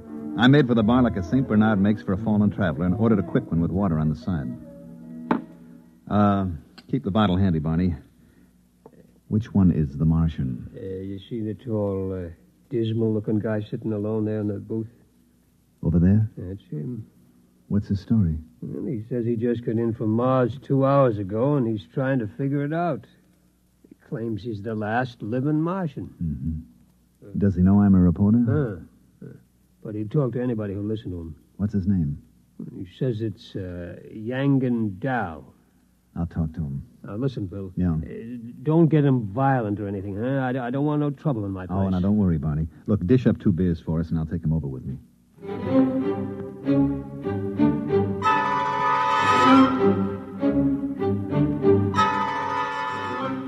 Barney drew 2 beers and cut off the heads. He rang up 60 cents, gave me my change, and I went over to the Martian. Mr. Dow? Yes? You mind if I sit down? Help yourself. It's a free country. I brought you beer. Barney, the bartender, told me something about your problem. Oh? Thanks for the beer. Drink up. Well, I suppose you think I'm out of my mind, but, well, maybe you'll be right. The bartender probably thinks I've flipped my lid. Listen, are you a doctor? Nope. Do you think I'm insane? I'm not a doctor, and I haven't even heard your story yet. How can I tell? Okay, I'll tell you. I'll tell you everything that happened. Then you tell me if you think I'm all right. 2 hours ago, I was on Mars. 2 hours? How did you get here? I don't know. That's the horrible thing. All I know is that the others were dead. All of them? How do you know? I saw them. I saw their bodies in the street. It was awful. Now, wait a minute. You mean you're the last one? The last Martian? Yes. Well, it's a little hard to believe. Listen, I was there. I was in this room in the city of Scar. I don't know why I was there, but I was. I was locked in. Then I got hungry, and there was nobody to bring me food. So I worked a stone out of the floor and started digging. It took 3 days. When I got out and reached the street, everyone was dead, lying in the open. What did you do? I took a Targan, an energy plane, and flew it to Xandar. Xandar is the biggest city, the capital. Every place, it was the same. Hundreds of thousands of bodies lying in the fields, the streets, as if everyone had died at the exact same instant. At Xandar, in the stadium. I'm listening. In the stadium, there were 100,000 of them. As if they'd come there specially to die together. I landed my ship there. In the stadium? Yes. Mm-hmm. I see. Well, there, in the stadium, they had built some sort of platform. On it was a column made of copper. Copper is a rare metal on Mars.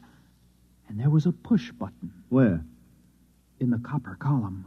Oh. And there was a Martian in a blue robe, a priest, right under the button.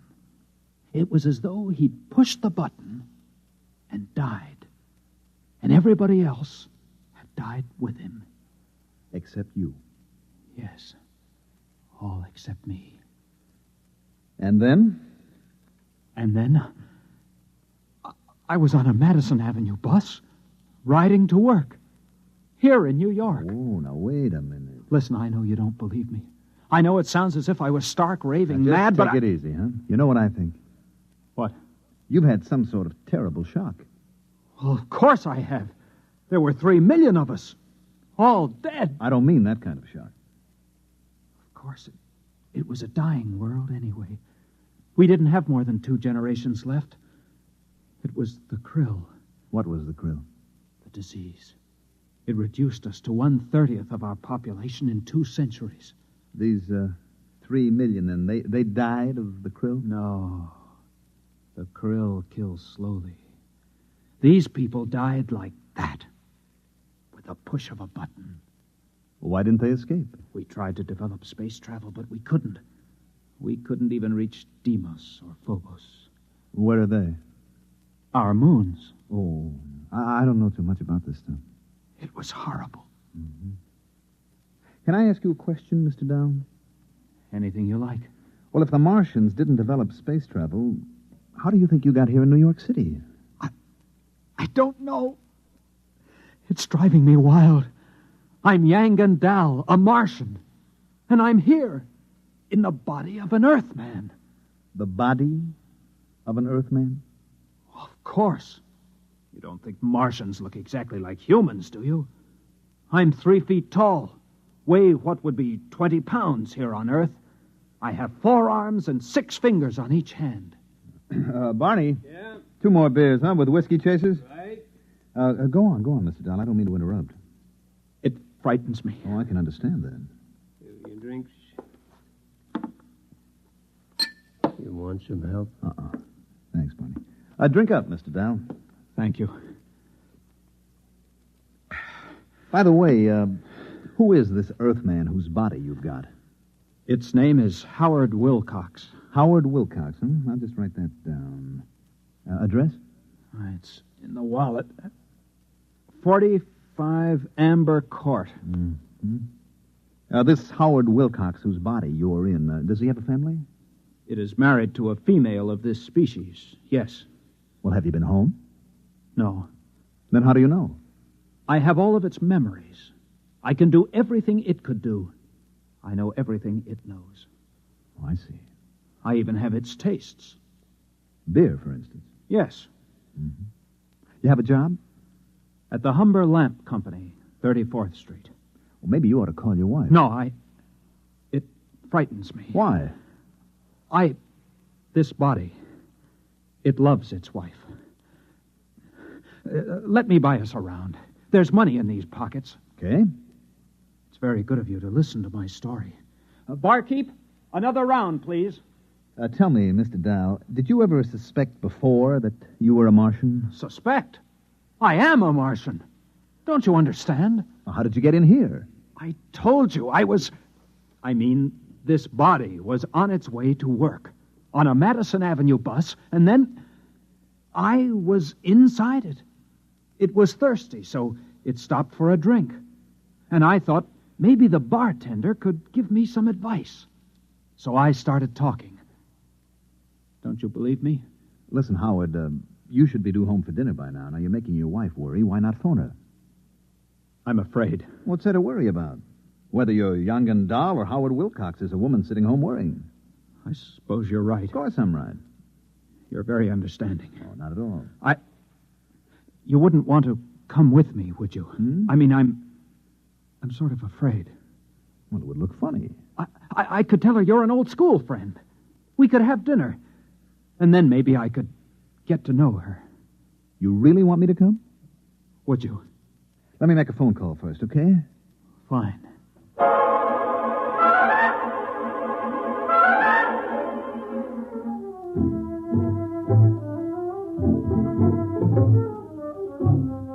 I rang up the Tribune and got Cargan at the city desk.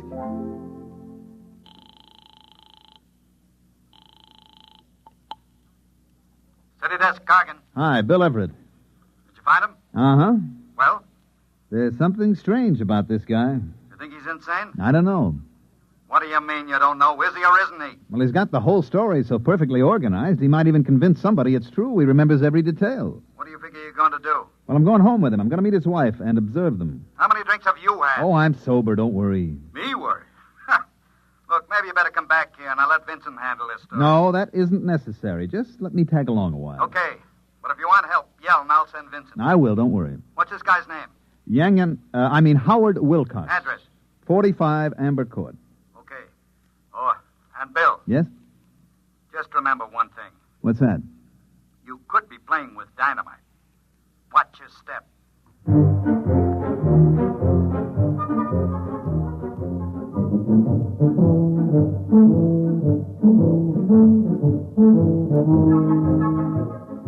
Number 45 Amber Court was an apartment down in the village. We were met at the door by a pretty woman in dungarees with her black hair and a ponytail with a red ribbon.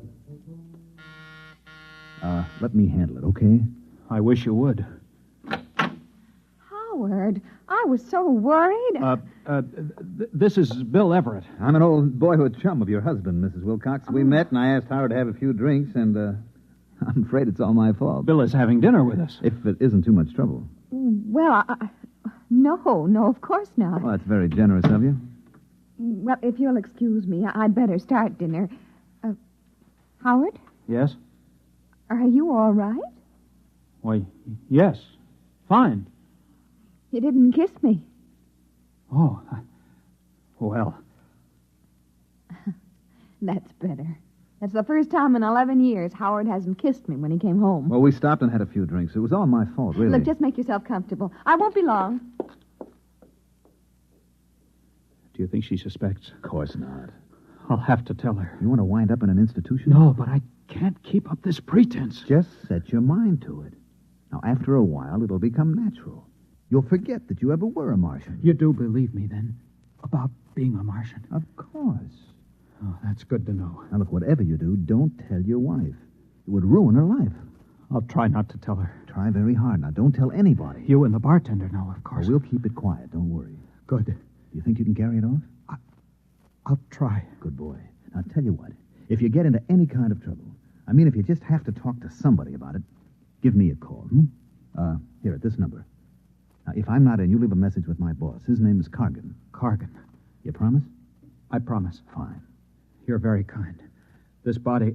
I've never met anybody so kind here on Earth. Forget it. Well, what have you two been discussing so secretly? Just business. Oh, I'm sorry about being late, dear. Well, you might have phoned. After all, you were only a few blocks from the house. It isn't as if you were on Mars or someplace.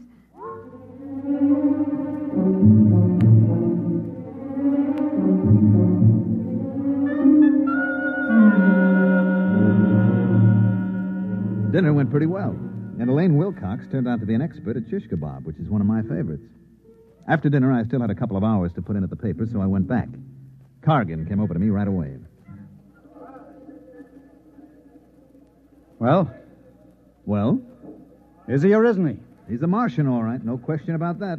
You're very funny. I have my moments. Would you mind telling me exactly where you've been for 3 hours? And what you've been doing? I talked to Yangan Dao. That's his Martian name. Then we had dinner at his home. Very nice. Shish kebab. What about the story? Oh, yeah, the story. Well, it seems that he was locked in a room in the city of Scar. And he got out and saw all the dead bodies of the entire Martian population. Then he flew to the Capitol and saw a button that a priest had pressed, and the next thing he knew, he was inside an Earthman named Howard Wilcox riding a Madison Avenue bus. Want me to write it up?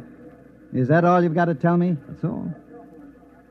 Listen, this guy's going to be perfectly all right as soon as he gets used to the idea that he's Howard Wilcox.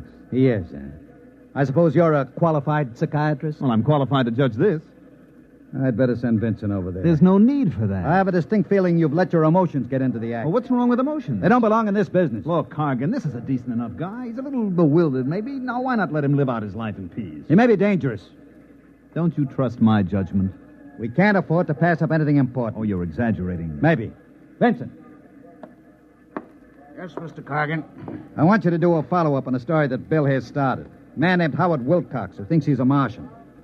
Oh? Bill has the address. Now, if anything happens to this guy, there are liable to be questions and accusations. Vincent can handle that end of it. You want the full treatment on this story, Mr. Cargan? If you think the man is a menace, give him the full treatment. Okay, Mr. Cargan.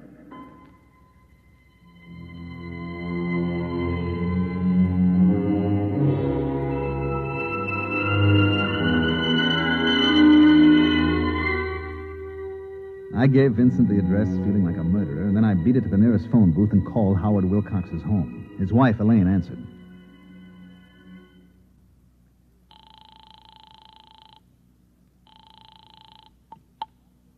Yes? Well, Mrs. Wilcox, this is Bill Everett again. Oh, did you forget something? No, I have something to tell you, and it may sound a little weird, but bear with me. Oh, what is it? A man from my newspaper is coming over. His name is Vincent. Now, he's a big, ugly man with a scar on his lip. He's coming over here? He's on his way now. Well, what for? Well, that's the part you aren't going to believe, Mrs. Wilcox. Well, try me and see. He's going to murder your husband. I'm afraid I didn't hear you. I said he's coming over to murder your husband. You and Howard did do quite a bit of drinking. I'm trying to do you a favor. Now, listen to me. I'm listening. Send him away. Tell him Howard had to leave town. Do you hear me? I hear you, but really... Please, Mrs. Wilcox, if your husband means anything to you. Well, of course he does, but why not call the police? They'll laugh at you. I'm coming right over. I'll explain when I get there. And remember, your husband's life depends on this.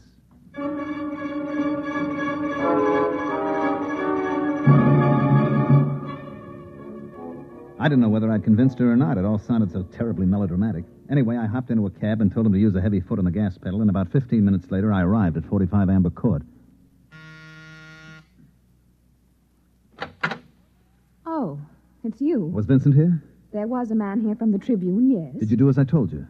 Well, I got Howard out of the house. I sent him out for some mozzarella cheese and gave him a couple of places that don't carry it. What'd Vincent say? I told him Howard wouldn't be back in town till tomorrow. He said he'd be back. Did he say what he wanted?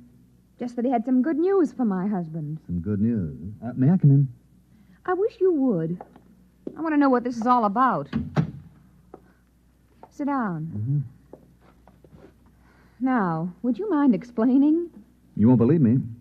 You keep saying that. Okay, Mrs. Wilcox. Your husband, Howard, is a Martian. A Martian? That's right. I see. And when did you discover this about my husband? This morning. Would you mind telling me just when he arrived? From Mars, that is. This morning. You don't say. Told you wouldn't believe me. Oh, I hadn't said that yet. You're sure Howard is a Martian? Yep. He claims to be the last Martian. Look, see if I can make it clear. There was a plague sweeping Mars. Now, they devised a means of transporting their intellects through space to Earth. Their dead bodies remained behind. Now, Howard, your husband, was confined in an institution, so he didn't get to go with the other Martian souls.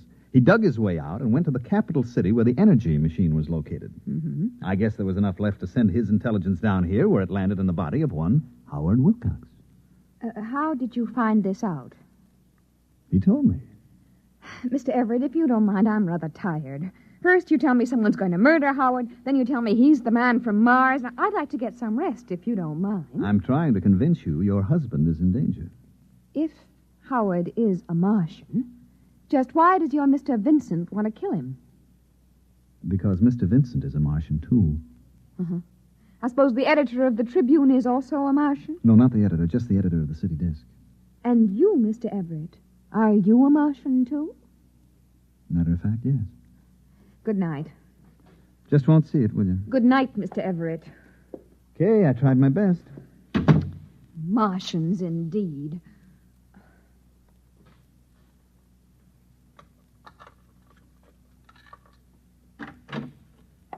Oh, Howard, thank heavens. I couldn't get the mozzarella. It doesn't matter. Tell me, Howard, are you a Martian? What? Why, yes. How did you know? Oh, woman's intuition. It's terribly late, dear. Let's turn in. No, not yet. I want to know how you knew I was a Martian. Howard, please, I've had just about enough of this nonsense today. It isn't nonsense to me. Only this morning I was Yang Gandal, a Martian. Now I'm in the body of your husband. Is this a joke you and your friend Mr. Everett invented to torture me? Because if it is... It isn't a joke. It's the truth. Howard, I just can't stand much more of this. I'm beginning to wonder if it's me. Who could that be at this hour? I'll answer it. Yes? You are Mr. Howard Wilcox? Yes? My name's Vincent. I'm a reporter from the Trib. Yes? May I come in? Yes. Who is... Oh, Mr. Vincent. I see your husband has unexpectedly returned from out of town, Mrs. Wilcox. Now, look here. Would you mind telling me why you lied to me? Yes, I would. Does it have anything to do with the fact that you know your husband's secret? What secret? That he is young and dull, a Martian. I don't know what you're talking about. I think you do. Why is there such concern? I am Yang Gandal. I am a Martian. The last Martian, as far as I know. That is where you're wrong, Mr. Wilcox. Wrong? You see, there are many of us. Many? Like me? Hundreds of thousands. We were teleported to Earth during the Great Migration and found ourselves, like you, inside human beings. But then I'm not alone. You do understand my position. Perfectly. I can establish contact. We can remember our old home. Unfortunately, no. I don't understand. Sadly enough, young and dull, you were considered mentally ill on Mars. Ill enough so that you were institutionalized. But here on Earth, a person like you represents a distinct threat to us. How do I threaten you? You're unstable. You may give us away. That would spoil it. Spoil what? Our plan. Plan? You have not heard of the plan? I heard of no plan. I was in an institution. Yes. You are certain now? Of course. What plan? If you knew, I would have been forced to destroy you. You've just saved your own life, young and dull, and that of Howard Wilcox as well. What are you going to do? Nothing. Nothing at all. Aren't you afraid that I'll do something? Such as? Tell people my husband is a Martian. Really, Mrs. Wilcox, you know better. You'd be laughed at or sent to the nearest psychiatric clinic. No, we aren't at all concerned with the fact that people will betray our presence here on Earth. I'm sure you can appreciate the reaction if you were to phone the police and tell them that the Trib reporters are all Martians. Well, not all. Just the city editor and yourself and Mr. Everett. How did you know that?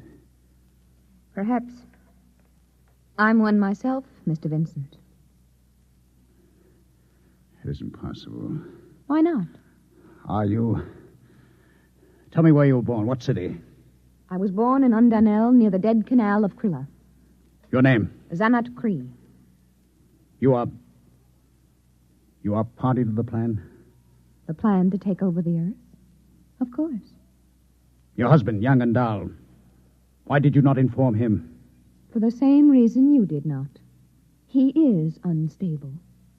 But there is no need to worry. I will care for him. Amazing. Now, would you mind leaving us alone? We have many things to discuss. Of course. Amazing. Positively amazing.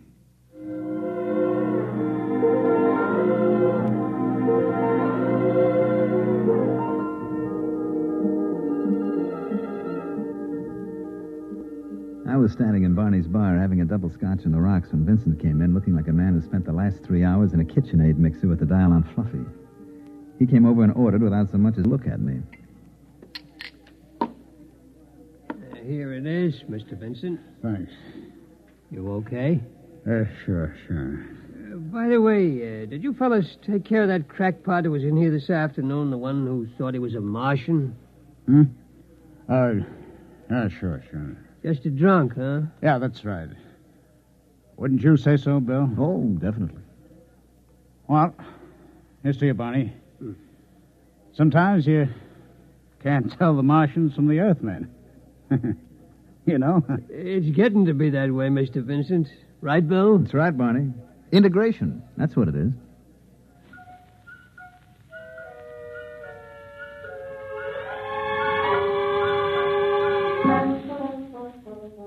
I gave Barney a sly wink and lifted my glass along with Vincent. Of course, Barney understood. You see, he's one of us, too. You have just heard X-1, presented by the National Broadcasting Company in cooperation with Galaxy Science Fiction Magazine, which this month features Alan Cogan's story, Nothing But the Best, which tells about a strange mix-up in time and place. Galaxy Magazine, on your newsstand today. Tonight, by transcription, X-1 has brought you The Last Martian, a story from the pages of Galaxy written by Frederick Brown and adapted for radio by George Lefferts. Featured in the cast were Mandel Kramer, Elliot Reed, Santos Ortega, Ralph Bell, John McGovern, and Patricia Wheel. Your announcer, Fred Collins. X-1 was directed by Daniel Sutter and is an NBC Radio Network production.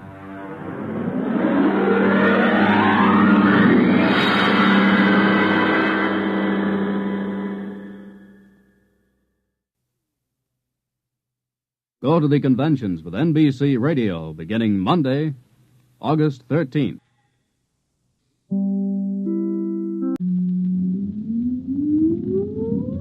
Countdown for blastoff. X-5, 4, 3, 2, X-1, fire.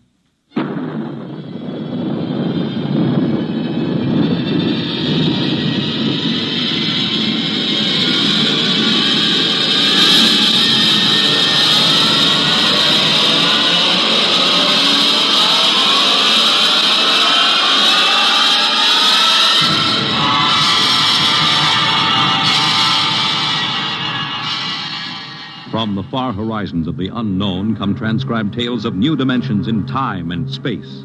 These are stories of the future, adventures in which you'll live in a million could-be years on 1,000 maybe worlds. The National Broadcasting Company, in cooperation with Street and Smith, publishers of astounding science fiction, presents X minus 1.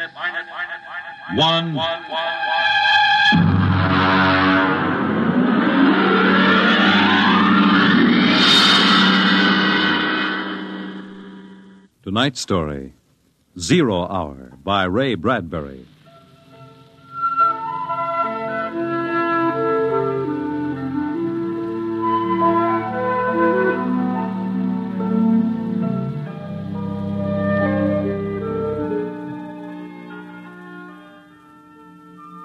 It was a perfect summer day in the year 1985. Sunlight illumined the suburbs. and the town drowsed on a tide of warm, sunlit air. On the lawns, the children played. And in the homes, busy mothers prepared for the evening arrival of their husbands.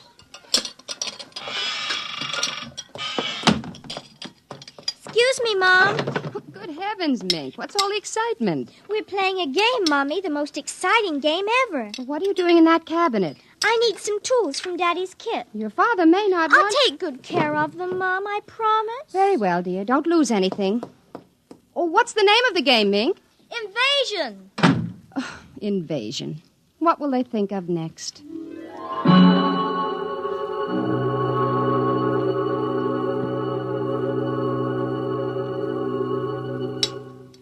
This, and this, and this, and this.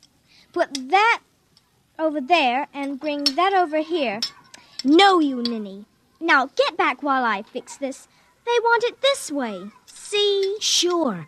Just let me fix this. We'd better talk to Drill and get some more instructions, Art. Where is Drill? Drill? Hey, Drill! Drill! He's in the rose bush, I think. I'll talk to him myself, and you write it down on the pad. Okay. Drill? Drill? Okay.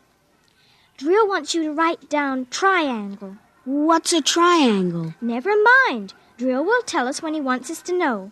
It helps the invasion. Well, how do you spell it? Drill, how do you... Shh! Mink, here's your mother, looking out the window. Mink? Who are you talking to? The rose bush, Mom.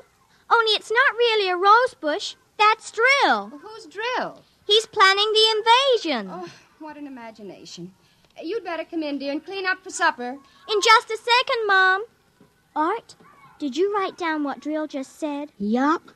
4, 9, 7, and A, and B, and X, and a fork, and a string, and a hexagony. Hexagonal, Droopy. Oh. Come in, Mink. Supper's in 10 minutes. Okay, Mom, just a minute. I have to tell Drill.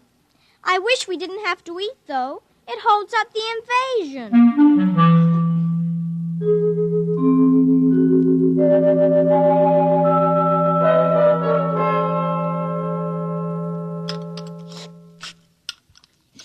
Mink, for heaven's sake, slow down. You'll choke on that soup. I can't, Mom. It's a matter of life and death. What's a matter of life and death? The invasion. What invasion is that? Oh, just some silly game the children have been playing. Well, whatever it is, Mink, it'll wait until you've finished your supper, I'm sure. But Drill is waiting for me, Daddy. Oh, who's Drill? New boy in the neighborhood? He's new, all right, only you can't see him. Not yet. He hasn't come through yet. What do you mean you can't see him? He lives in a rose bush in our backyard. Oh. Imagination, Henry. Mm-hmm. Well, while you're at it, tell me more about this new game. It's Martians invading Earth, Dad. What? Well, not exactly Martians, Dad. They're from, I don't know, from up. And from the inside of that little head of yours. You're laughing. Drill said you would. You'll kill Drill and everybody. Well, I didn't know you could kill a Martian. Not really a Martian, Mum. Maybe he's from Jupiter. Or Venus, even. Imagine. They couldn't figure out a way to attack the Earth. So the kids are helping the Martians. Oh, pretty slick, those Martians, using the kids for a fifth column, eh, Mary? Drill says after the invasion, we can stay up as late as we want. No more baths either. Oh, is that so? And we can watch all the grown-up televisor shows. Mm-hmm. Well, I don't wonder this invasion has caught on among the kids. Some of the kids are giving us trouble, like Dale Britz and Petey Jarrick. They're growing up, so they won't believe in the invasion. They make fun. Worse than parents, even. I hate them worst. We'll kill them first. I hope you're saving your father and me for last. Drill says you're dangerous. Know why? Why? 'Cause you don't believe the Martians ought to let us kids run the world. But I think they'll let me keep you because I'm helping so much. I'll talk to Drill. Maybe we won't have to kill you. Mary, I think this nonsense has gone far enough. Can I go out now, please? Run along, dear.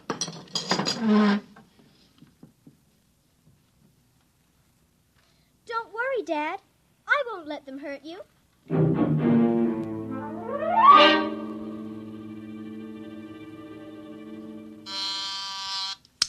Televisor. Oh, would you please connect me with Mrs. Helen Rogerson on Channel 72Z, Pittsburgh, Pennsylvania, What is your channel, please? 817X, New Rochelle, New York. Thank you. Just a moment. Go ahead. You can see your party now. Hi, sis. How are things in New York? Fine, Helen. How are things in Pittsburgh? Oh, you look tired. Oh, I've been having a terrible time with the children. Sick? No, just underfoot. They've got a new game that's got me just about crazy. It's called Invasion. Did you say invasion? Isn't that strange? My mink is playing it, too. My boy Tim is all involved with some imaginary fellow named Drill, who's running the invasion. Must be a new password. Mink likes him, too. How do you suppose these games start? My backyard looks like a scrap drive. They've got every conceivable kind of mechanical gadget out there. I talked to Josephine Schiller in Boston, and she says her kids are wild about it, too. It's sweeping the country. I can't understand it. Helen, do you suppose... What? Oh, nothing. Just a wild thought that crossed my mind. Oh, say, the reason I called is that black and white cake recipe... What was that? I don't know. One of the children might have hurt himself. I'll have to run and see, dear. Call me back tonight, will you? All right, Mary. Bye. Mink? What is it? Who was that who screamed? Peggy Ann. What happened? She got scared and ran home. Did you hit her? Nope, she just got scared. She's a scare baby anyway. Now, Mink, tell me why she screamed. No, I can't. Mink, you'll answer me or come inside this instant. I've had enough nonsense. I can't quit now, Mom. It's almost 0 hour. Then tell me what frightened Peggy Ann. Okay, she saw Drill. He almost came through.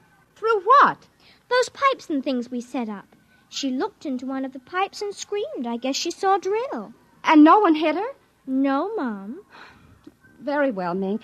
I'll call Peggy Ann's mother and see how she is. If we could only get Drill through, it would be easy. Then all the others could come through after him. I'm going in now, Mink. I'll call you in for your bath in half an hour. Your father and I want to go out tonight. You won't be able to go out, Mom. Why not?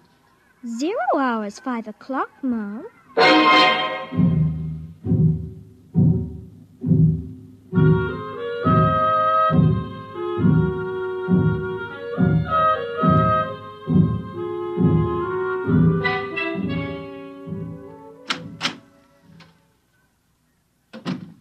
Hello, dear. Oh, you're home early, Henry. Mm-hmm. Thought I'd relax a little before we went to the theater. Where's the little one? Out back. Oh, same game? Mm-hmm. Same game. They've got a stack of pipes and hammers and spoons a mile high out there. My children. Why do we have them? Well, they are strange creatures, aren't they? Even Mink. She's a part of us, and yet... Yeah, look, dear, I'd like to discuss this with you, but we do have a theater date, and it's almost 5 o'clock now, so... Say, what's happened to the kids? They're so quiet.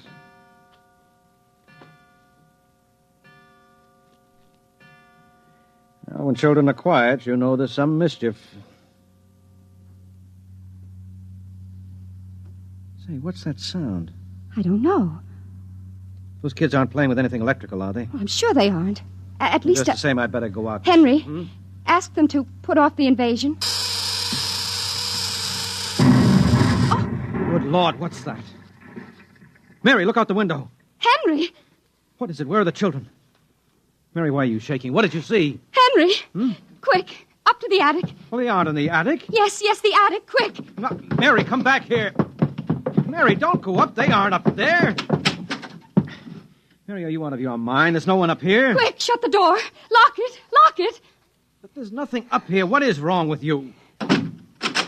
Now, Mary, come to your senses. Henry, we've got to stay here and hide. What are you talking about? I saw it through the window. Henry, it was horrible. They weren't making believe. It is an invasion. Oh, Mary, for heaven's sake, let's get down out of this attic and talk this over sensibly. I want to find out if Mink is all right. She's all right. I saw her. She was leading them around the corner of the house. Leading who? The kids? Shh. Listen. Well, there's nothing. Listen. The front door. They're coming. Good Lord, those kids sound like 50 men with boots on. No, not men. Oh, please, God, don't let them find us. Don't let them, please, God. I don't understand this. Who's there? Don't shout, they'll hear. Who's down there? I demand that you answer me. Oh, they're coming. The whole house is shaking. Who's there? Hush, please be quiet. They might go away. Henry. Mom? Are you in the attic? Henry, listen. That's Mink. It's Mink. We've got to save her. Henry, don't you understand? She's leading them. What? She's leading them. She's on their side, Henry.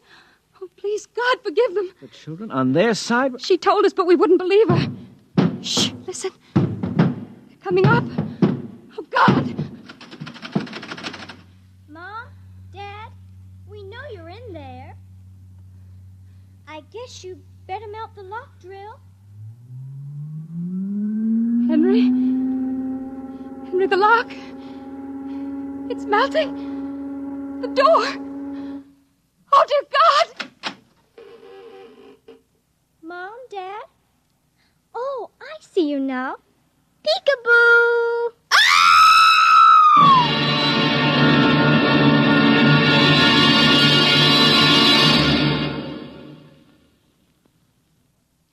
You have just heard X-1, presented by the National Broadcasting Company in cooperation with Street and Smith, publishers of astounding science fiction. Tonight, by transcription, X-1 has brought you 0 Hour by Ray Bradbury, as adapted for radio by George Lefferts. Featured in the cast were Nina Reeder, David Pfeffer, Peggy Lubin, Les Damon, Raleigh Bester, Bob Hastings, and John Larkin. X-1 was directed by Daniel Sutter and is an NBC Radio Network production.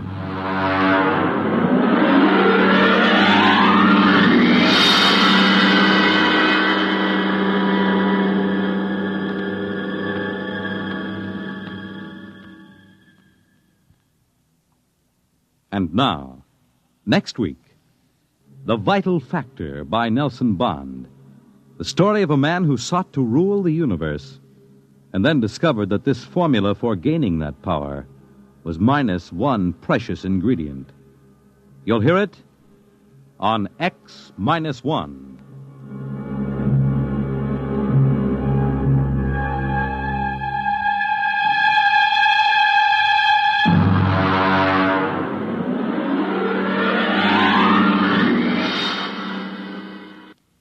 It's Groomed for Your Interests, weekday, NBC Radio.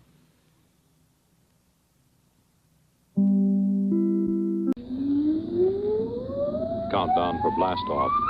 X-5, 4, 3, 2, X-1, fire.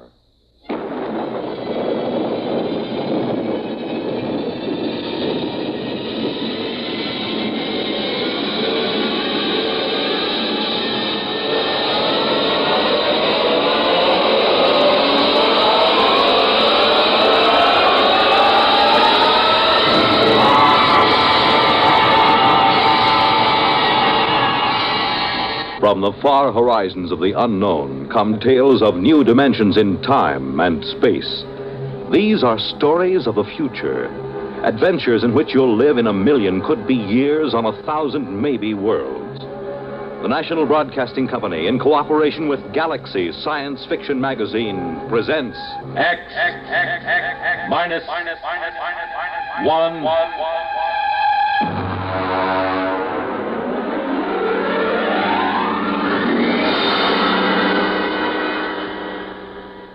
We go forward in time to the days when war has been outlawed, and in its place, there is a system of carefully controlled, legalized murder. The story, The Seventh Victim, by Robert Sheckley.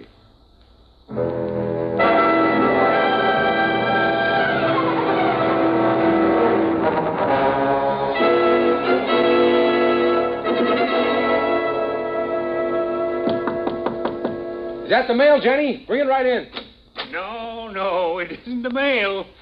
Are you anxious, Stan? Well, you know how it is when you're waiting for notification. It's been 2 weeks. The government's behind schedule, as usual. Oh, that's always the way it is. Now, when you get to be my age, you won't worry about it anymore.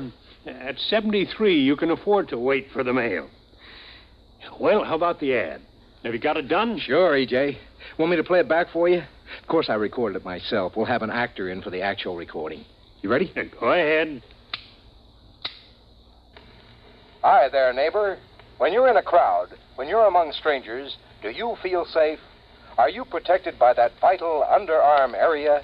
you aren't unless you own a Protect suit. The finest tailoring in the world has gone into a Morger and Freeline Protect suit to make it the leader in men's fashion. Protect suit is the safest as well as the smartest. Every Protect suit comes with special built-in gun pocket, guaranteed not to bulge. Oh, nice. Very nice. A touch of the concealed button throws the gun into your hand, cocked, safety off. Why not drop into the Protect store nearest you? Why not be all safe? Oh, that's fine, Stan. That's fine. That's a very nice, dignified commercial. Mm-hmm. And you can relax. I picked up the mail just before I came in. Here's your notification. That's it. Look, from the ECB. That's the baby. Oh, you're not going to open it now. Oh, no, of course not. No one is supposed to know the victim's name except the hunter. That's right. Have a good hunt, boy. You need a kill. You've been all keyed up. Well, it's too bad you have to retire, E.J. Well, I got into the Tens Club. 10 hunts. That's not such a bad record. 10 hunts? Of course not. 10 hunts, and then, of course, victim in between. That's 20 kills. Mm-hmm. I sure hope my victim isn't anyone like you. Don't worry about it. What number will this be? My 7th. Oh, lucky 7. Go to it. We'll get you into the Tens Club yet. By the way, I got a circular in the mail. Maybe you'd like to use it. Okay. Victims, why take chances? Use an O'Donovan accredited spotter. Let us locate your assigned killer. Pay after you get him. Oh, well, thanks a lot, E.J., but I've got my own spotter. Very good fella. Well, I suppose you're anxious to get home, open up, and find out who your victim is. What's that? Oh, shooting down the hall. I guess somebody got his victim. Good for him, eh? You bet. Oh, it feels wonderful, E.J. I feel alive again.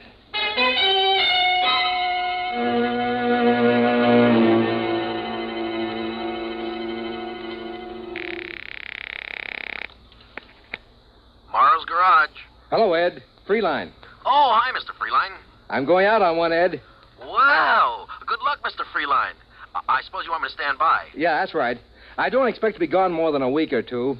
I'll probably get my notification of victim status within 3 months of the kill. Well, I'll be standing by. Good hunting, Mr. Freeline. You'll be sure to save time for me now, Ed. I'd hate to be caught as a victim without a first-class spotter on my side, huh? Oh, now, don't you worry, Mr. Freeline. I'll be right there in your corner. I've got a couple of good ideas for an ambush that I haven't tried yet. Good. Well, I'll get back in touch with you right after the kill. So long.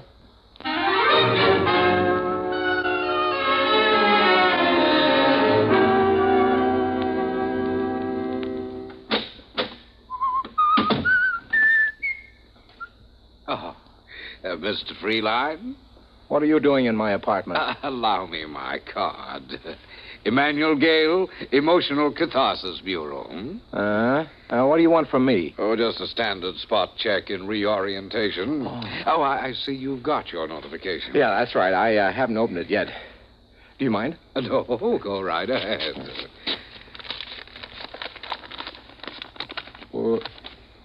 Yes. Anything wrong, Mr. Freeline? I mean, everything there. Photographs, address, description data. Yes, but it says Janet Marie Patzig. Janet Marie? I've never killed a female. Is this in order? Well, just a moment till I check my list. Yes, that's right.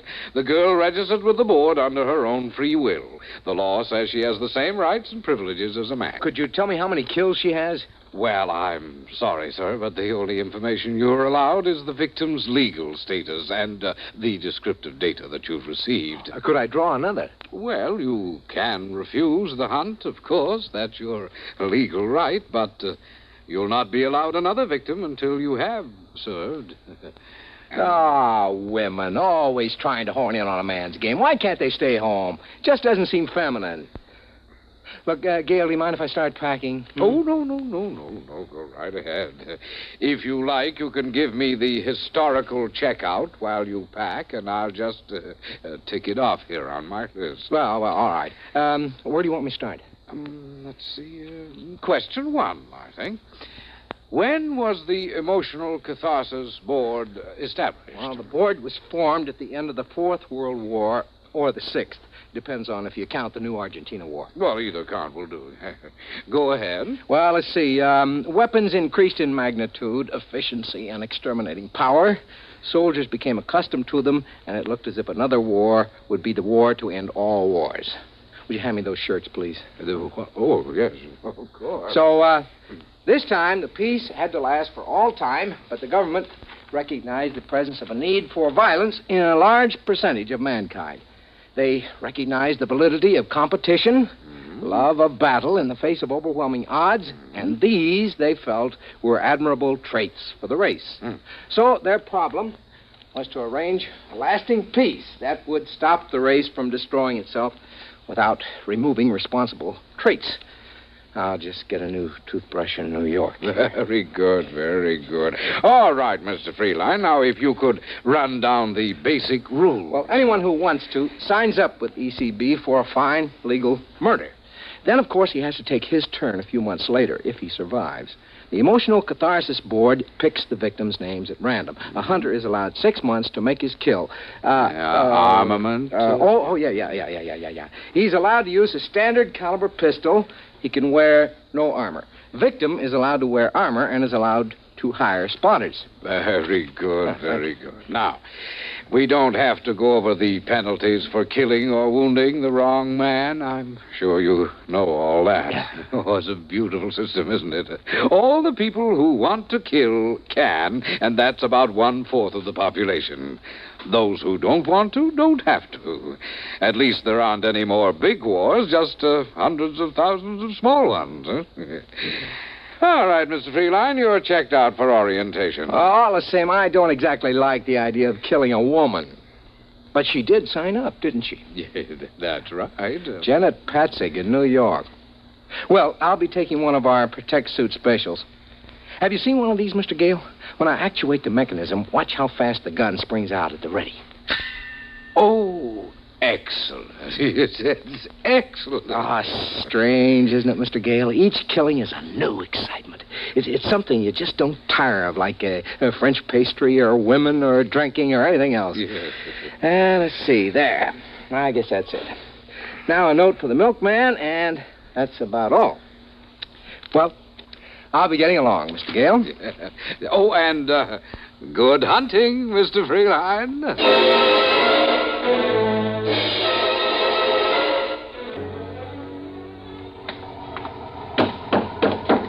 Where to, Chief? Carlton Hotel.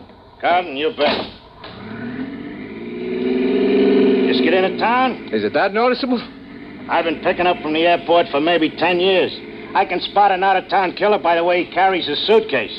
You wouldn't be working as a spotter, would you? Oh, no. The Hack Bureau don't like it. This isn't your first kill, I can tell. Yeah? Yeah, guys on their first kill get too anxious. They want to drive right to the victim's address, walk right into an ambush. I'd say you had maybe 5, 6... 7. 7? Well, you haven't got too long to go before you get into the Tens Club.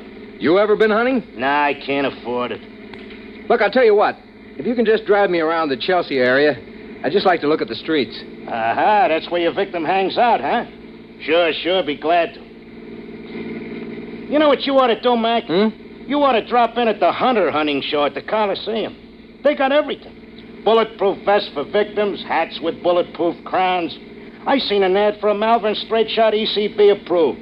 Carried a load of 12 shots with a deviation of less than 1,000th inch per 1,000 feet. Oh, it sounds like a fine gun. And they got all kinds of trick things. You know, canes with 4-shot magazines, 45 caliber flashlights, all kinds of things. Well, those kind of novelties are all right for the first time, but the old-fashioned ways are the best. Hey, look at that. Somebody got it. I missed it. Nothing to see now. In about 4 minutes, the guys from the Department of Sanitation will carry away the corpse. Yeah? Well, this is the neighborhood, Chief. You want to give me the address? No, I'll just drive around. Okay, you're paying a meter.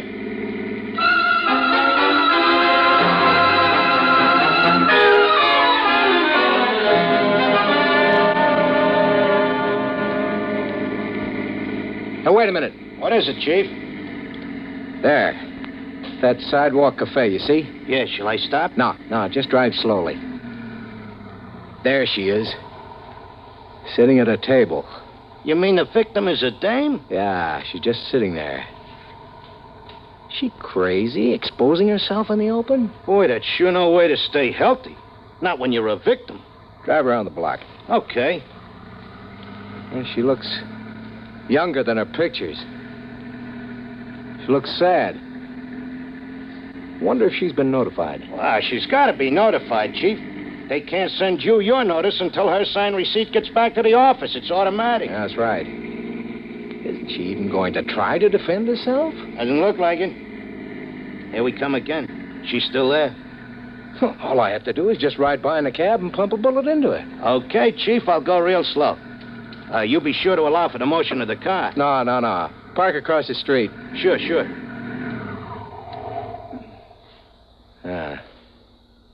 Both her hands are on top of the table.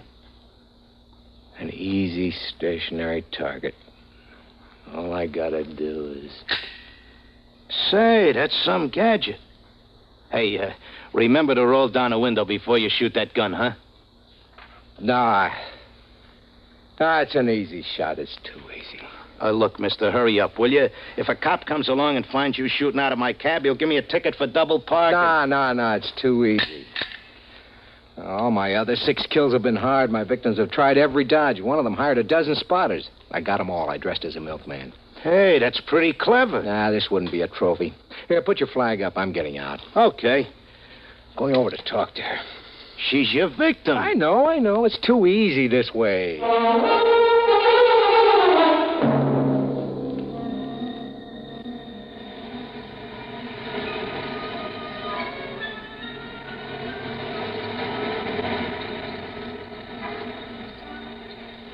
Hello? What?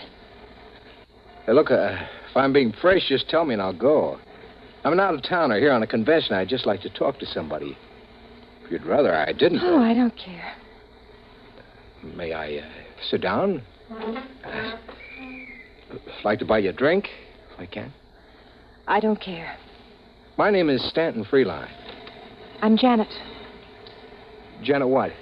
Janet Patzik. Well, nice to know you. Are you doing anything tonight, Janet? I'm probably being killed tonight. Oh, are you a victim? You guessed it. If I were you, I'd stay out of the way. No sense getting hit by mistake. Well, you're awfully calm about it. Don't you care? Haven't you got any spotters? No. Mr. Freeline, I'm a bad, bad girl. Huh? I got the idea I'd like to commit a murder, so I signed for ECB. Then I couldn't do it. Oh, I am sorry. But I'm still in, of course, even though I didn't shoot. I still have to be a victim. Well, why don't you hire some spotters? I couldn't kill anyone. I just couldn't. I don't even have a gun. Well, you got a lot of courage coming out in the open this way. What can I do? You can't hide from a hunter, not a real one. I don't have enough money to make a disappearance. Well, since it's your own defense, I should think... No, I've made up my mind about that. This whole thing is wrong, this whole system. When I had my victim in the sights, I saw how easily I could... Oh, let's forget it. I'm glad you talked to me. At least it'll pass the time.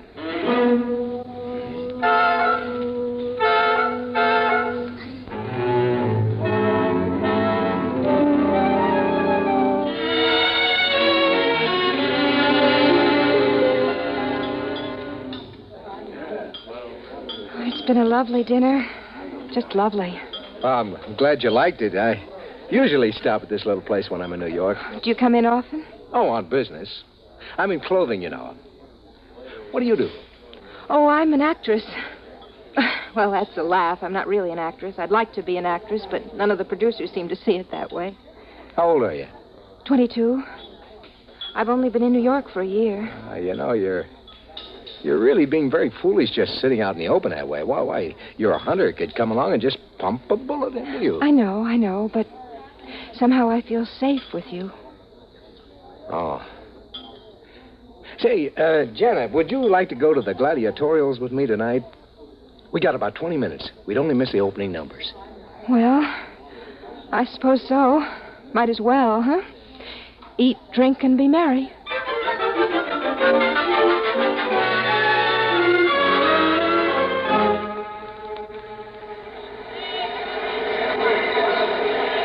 I'm a little disappointed. Why?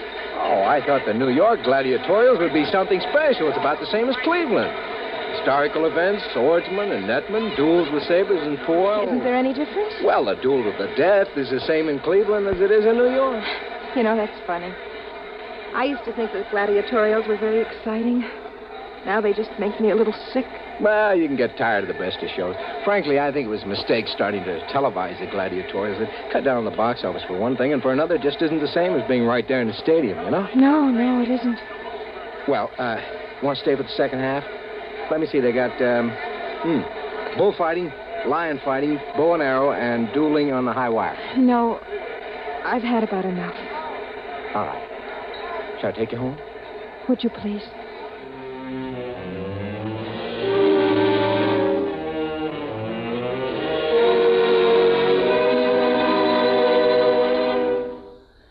Sit down. I'll fix you a drink. Janet. What? You're crying, aren't you? Oh, no, not really. It's just the thought that any minute from anywhere a bullet can come crashing into me. It makes me feel so soft and helpless. You are soft. Oh, Janet. You're leaving New York soon? I suppose so. Convention's only lasting another day. I'll be sorry to see you go. Send roses to my funeral. Janet. What? Janet, I don't want you to be killed. There's not anything you can do about it, is there? Janet, I love you. Oh, Stan. What is it? Please, darling, please. But you can't love me. I'm a victim. I won't live long enough to... You won't be killed, Janet. Listen to me, Janet, darling. I'm your hunter. Are you going to kill me? Don't be ridiculous. Darling, I'm going to marry you. Oh, Stan, my darling. Oh, the waiting. I've been so frightened. It's all over. Think what a story it'll make for our kids, huh? Darling. How I came to murder you and left marrying you. Oh, Stan, kiss me. Oh, I think I'd better have a cigarette. Let's start packing. No, wait. You haven't asked if I love you. What? You haven't admired my cigarette lighter. What are you talking about? It's a lovely lighter, isn't it? With a small hole in the bottom. Just large enough for a .38 caliber bullet. No, don't. I'm not being funny, darling. Janet, I love you. I told you I love you. What's the matter with you? I don't love you, Stanton. I am a good actress, aren't I? Even though the producers don't think so. You knew all along. Yes, of course. Don't reach for that.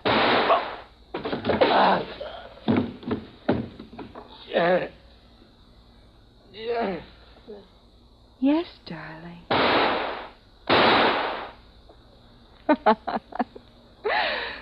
Well, now I can join the Tens Club.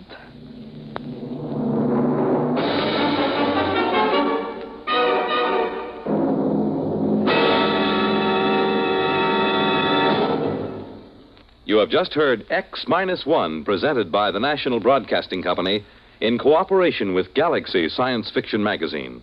X-1 has brought you The Seventh Victim, a story from the pages of Galaxy written by Robert Sheckley and adapted for radio by Ernest Kenoy. Featured in the cast, Lawson Zerbe as Freeline, Terry Keane as Janet, his killer, Frank Maxwell as the cab driver, Ian Martin as Emmanuel Gale of the Emotional Catharsis Bureau, Irv West as Freeline spotter, and Arthur Hughes as his business partner. Your announcer, Fred Collins. X-1 was directed by Kenneth McGregor and is an NBC Radio Network production.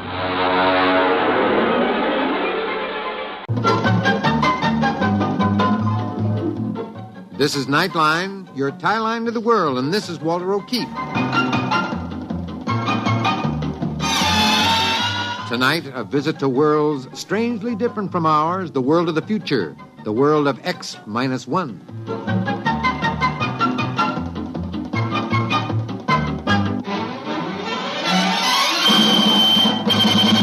Now, here is the future, X-1. Countdown for blast off. X-5, 4, 3, 2, X-1, fire.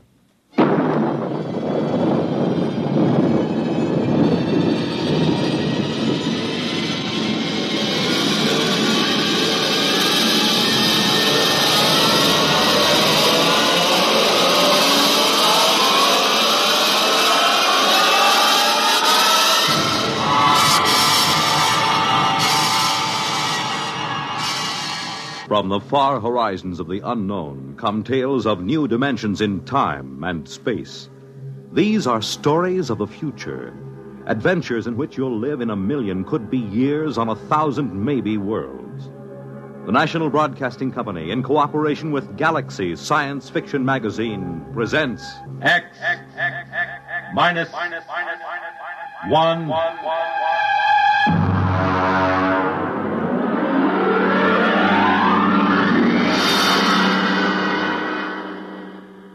Tonight, The Coffin Cure by Alan Norse. But first, hear this. The scene of America's first Thanksgiving celebration. The top Big Ten football game of the day. One of the most unusual excursions on which a radio audience has ever been taken. These are just a few highlights of the weekend Monitor has planned for you. To help set the mood for the coming Thanksgiving holiday, Monitor takes you on a visit to the banks of the James River at Berkeley Plantation, Virginia. The scene of America's first Thanksgiving celebration more than 300 years ago. For sports fans, Monitor takes you to Michigan Stadium at Ann Arbor for the big Michigan-Ohio State football game. And for everybody, a most unusual listening experience as Monitor takes you behind the walls of Leavenworth Penitentiary. You'll learn of this famous prison's operation from Warden C.H. Looney. Sit down to lunch with its inmates. Learn from them how confinement behind prison walls affects a man. Learn of their opportunities for rehabilitation. There'll be celebrities, music, news, and sports. All on Monitor all weekend long, beginning Friday night over most of these NBC stations.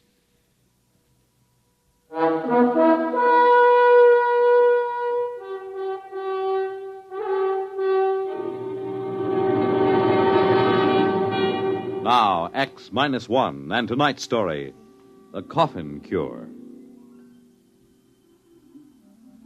I saw the headlines on the way downtown in the morning. Common cold cured. And sure enough, there was his picture, Chauncey Patrick Coffin. The newspaper ran on deliriously. Coffin nails lid on common cold. No more coffin, states co-finder of cure. Sniffles sniped. Single shot to save sneezers. There was no doubt of it. I've always said that the man who finds the cure of the common cold would be the greatest hero in medical history. And if I could have gotten my hands on Dr. Chauncey Patrick Coffin at that moment, I would have torn him limb from limb. Almost did about a half an hour later at the laboratory. Philip, there's no sense in getting excited. It's idiocy, blind, screaming idiocy. Coffin, you're out of your mind. Can't you see what you've done? It was my idea in the first place, and Jake and I have been pounding our heads on the wall for 8 solid months, and you go sneak into publication a full year before we have any business. Now, Philip, you... Now, how about that, Jake? Did you see the morning papers? This thief not only steals our work, he splashes it all over the countryside in red ink. Now, CP, you shouldn't have done that. Yeah. After all, we've hardly had an acceptable period of clinical trial. Oh, nonsense. Philip, you had the worst cold of your life when you took the vaccine. Have you had any since? No, of course not. Now, Jacob, how about you? Any sniffles? How about those 600 students from the university? Did I misread the reports on them? No, 98% cured of active symptoms within 24 hours. Well, of course, it's only been a month. Now, gentlemen, be reasonable. Think positively. There's work to be done, a great deal of work. Press conference in 20 minutes. Drug houses to consult with. Gentlemen, we've won the greatest medical triumph of all time. The conquering of the common cold. we'll go down in history.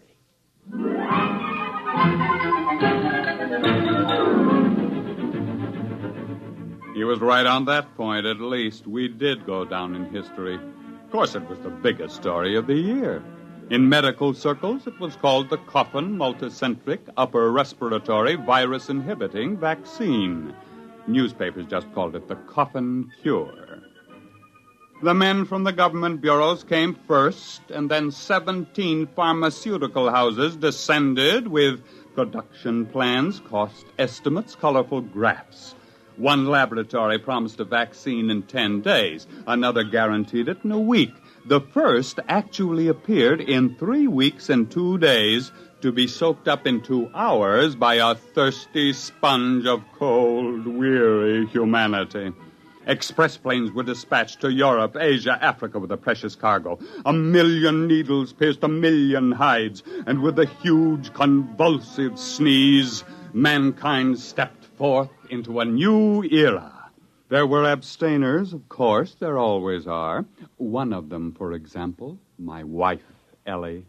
Now, Phil, you can talk all you want to. I don't want any cold shots. You've had this cold for 2 solid months now. There just isn't any sense to it. I don't want any cold shots. But why not? Just one little needle. You hardly feel it. You know I don't like needles. Oh, Ellie. Oh, why don't you leave me alone? Go take your nasty old needles and stick them in people that want them.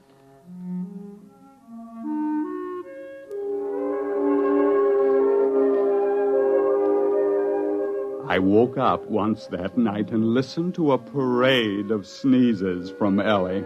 I rolled over and frowned to myself. It was ignominious in a way. The wife of one of the cold cure discoverers was refusing the fruit of all those months of work. When I woke up in the morning, I thought I was suffocating. Hey, Ellie! Ellie! Ellie! I'm choking! Ellie! What did you do? Hey, what's burning? Hey, Ellie! Somebody's burning down the house! Oh, what are you talking about? It's just the toast. I burned it. Well, it's awful. What's happened here? I'm baking breakfast. But don't you smell it? Of course not. It's just bacon and eggs and toast. Oh, you mean you don't smell anything strange? I don't smell anything, period, with this cold. But, say, did you put on fresh perfume this morning? Before breakfast? Don't be ridiculous. Not even a drop? Not one drop. This must all be in my mind, or I'm imagining things, that's all. I'm working too hard. Say, wait a minute. Ellie, give me my hat. I've got to get down to the laboratory, quick.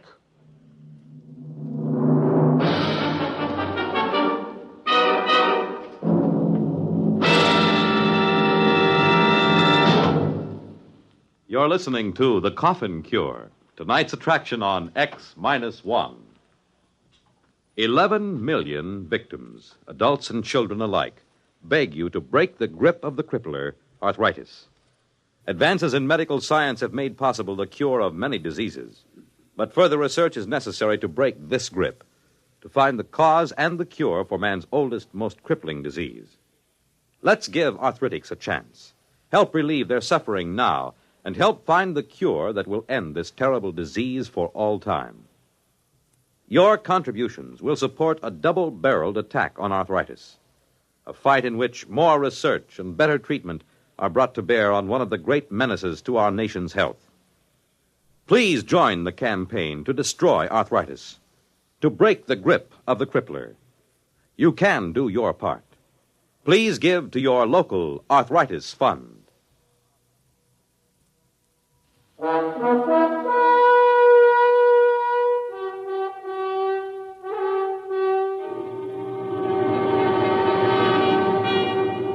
Now back to X-1 and the Coffin Cure. It grew worse all the way downtown. I fought down nausea as the smell of damp, rotting earth rose from my front yard. The neighbor's dog dashed out to meet me, exuding the great-grandfather of all dog odors.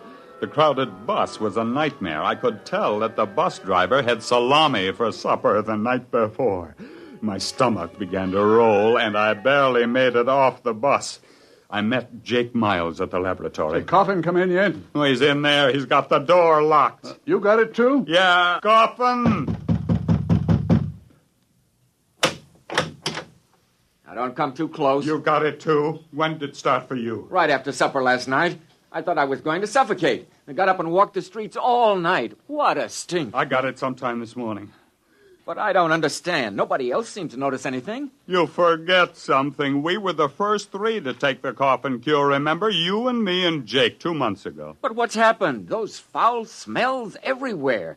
Every odor in this town has suddenly turned foul. Magnified, you mean? I don't think the smells have changed any. Well, but what is it then? Our noses have changed, obviously. Look at our experimental dogs. They never had colds, and they practically lived by their noses.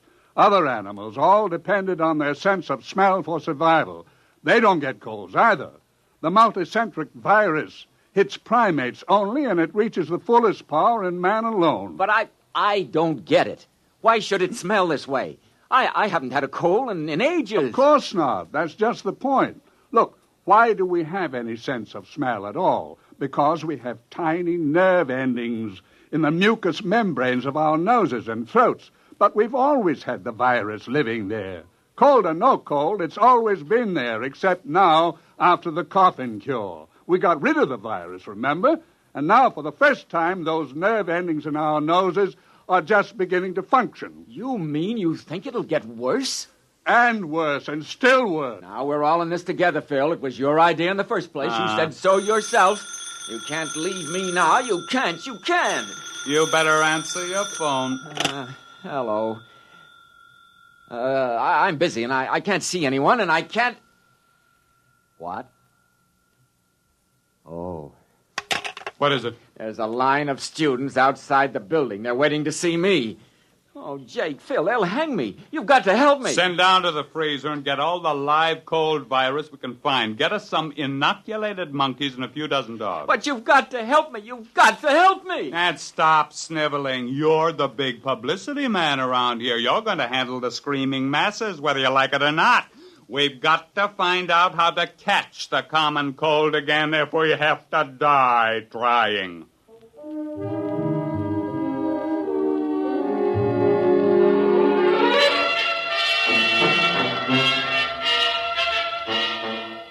It was a futile struggle. We sprayed our throats with enough pure culture of virulent live cold virus to have condemned an ordinary man to a cold for life. We didn't develop a sniffle. We injected the virus hypodermically, intradermally, intramuscularly, intravenously. We drank it. We bathed in it, but we didn't catch a cold. We wore wet clothes and sopping shoes to work, but we never felt better in our lives. I think you should all be locked up, taking a cold shower and then going out in the snow. You don't understand, Ellie. We've got to catch a cold. Why? Suppose you don't. What's going to happen? We had 300 students march on the laboratory today. The smells were driving them crazy. They couldn't even bear to be close to their best friends. Mm-hmm. Tomorrow, we'll have them back and 300 more.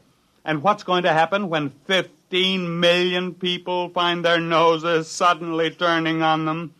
Ellie, we just did too good a job. We just can't catch cold. We just can't crack it. Those antibodies are just doing too good a job. Well, maybe you can find uncle bodies to take care of them. Oh, now, look, don't make bad jokes. I'm not making jokes.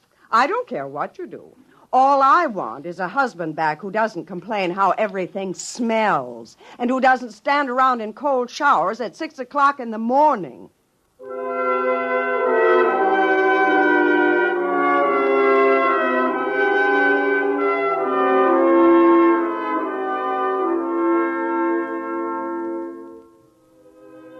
the morning, Jake, Coffin, and I had a conference in the lab. Go out there anymore. I can't see those students. I've begged for time. I've promised them everything but my upper plates. I can't face them again. I just can't. We only have a few days left. There were 15 million antivirus shots given in the past 3 months, at least. Say, we don't come up with something, we're gonna. You know what I think? I think we've been prize idiots. We've gotten so rattled we haven't used our heads. And all the time it's been sitting there blinking at us. What are you talking about? Ellie said it this morning. Uncle bodies. Oh, he's cracked. He snapped. No, I'm dead serious.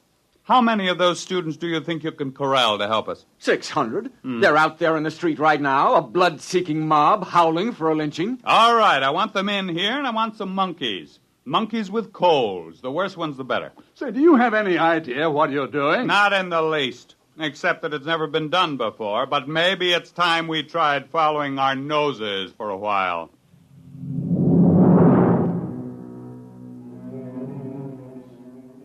The tidal wave began to break 2 days later. Only a few people here, a dozen there, but we could tell it was coming. At the laboratory, the doors were kept barred, telephones disconnected. Jake rigged up some small gas masks, but it didn't do much good. But the work went on in spite of the smells, and you have no idea what a truckload of monkeys smells like magnified 10,000 times. We had coal-ridden monkeys, sneezing, coughing, weeping, wheezing monkeys by the dozen. Culture trays bulged with tubes. Each day, 600 angry students holding their noses paraded through the lab, arms exposed. At the end of the week, half the monkeys were cured of their colds and couldn't get them back. And the other half had new colds and couldn't get rid of them. That meant we were on the right track. And then, 2 days later, Jake came into the laboratory triumphantly. Jake, what's the idea of bringing that dog in here? I've got 6 nose plugs, and they still don't do any good. But look at that puppy. Look at it. Watch him carefully. You hear? He sneezed. He's got a cold. That's the first dog in history that ever got a cold. And we've won.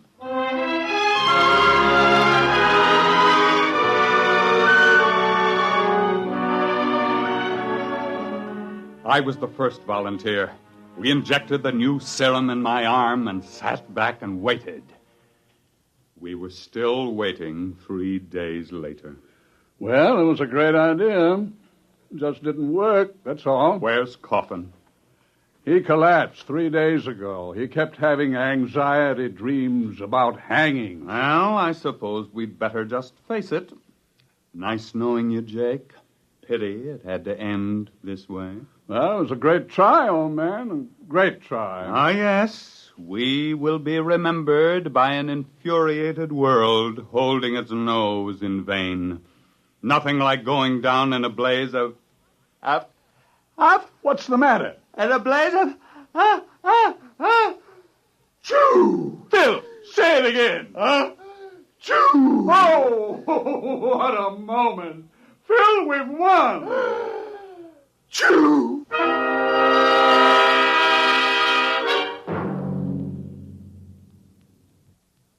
Now, just keep your feet in this warm bath, Phil, and drink plenty of hot lemon juice. You'll be all right. You see, it was your idea, the uncle bodies. We developed an antibody against the cold virus, and then we had to develop an antibody against the antibody.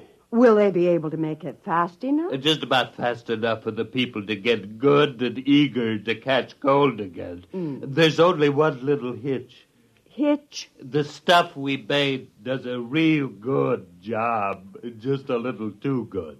I may be wrong, but I think I've got this cold for keeps. Unless I can find an antibody against the antibody against the antibody.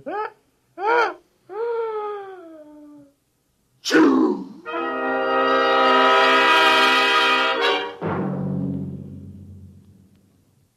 Fred Collins again, and I'll have another word about X-1 in a moment.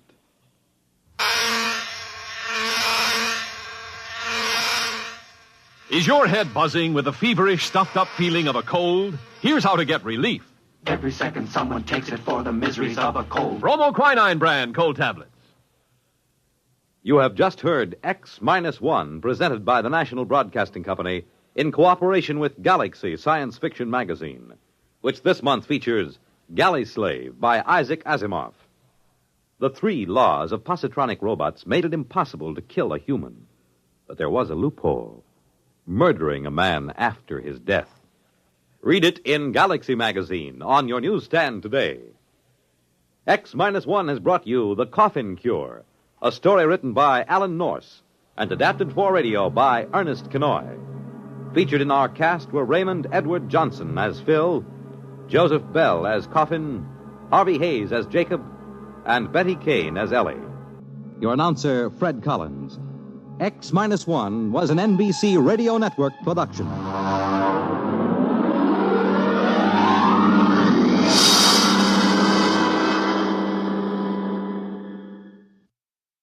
There's excitement in the air at night, and Nightline brings it to you. Hear Nightline with Walter O'Keefe, next on most of these NBC stations.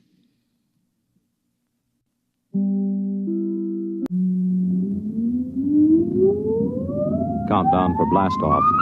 X-5, 4, 3, 2, X-1, fire.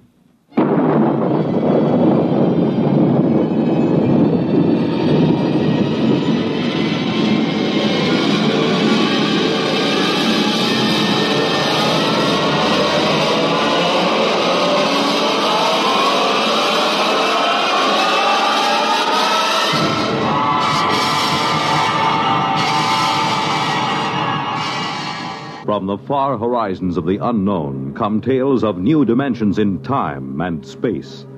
These are stories of the future, adventures in which you'll live in a million, could be years, on 1,000 maybe worlds.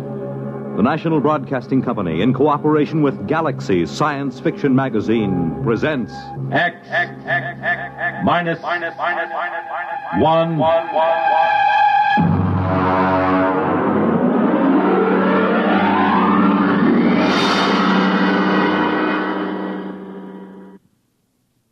Tonight, The Scapegoat by Richard Maples. But first, hear this. When the ice is smooth and the sky is blue and the skater's waltz is played for two. You make it Pabst, 'cause Pabst makes it perfect. Yes, Pabst makes it perfect. Just as we always have ever since 1844. So next time, you make it Pabst, because Pabst makes it perfect. America's Blue Ribbon beer from the Pabst Brewing Company, Milwaukee, Wisconsin. Yes, Pabst makes it perfect.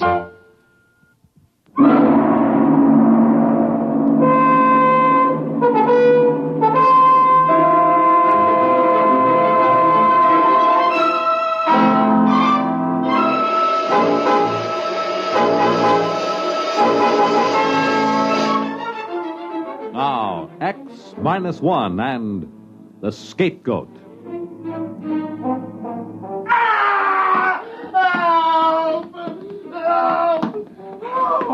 The old guy didn't have a chance. All he could do was shield his head with his limp arms and moan, while this other fellow, a husky young 6-footer, gave him a vicious, cold-blooded beating. Hey, cut it out! You, cut it out beating up an old man like that! I said cut it out! Now, let go of him. Well, what have you got to say for yourself before I belt you as hard as you hit the old man here?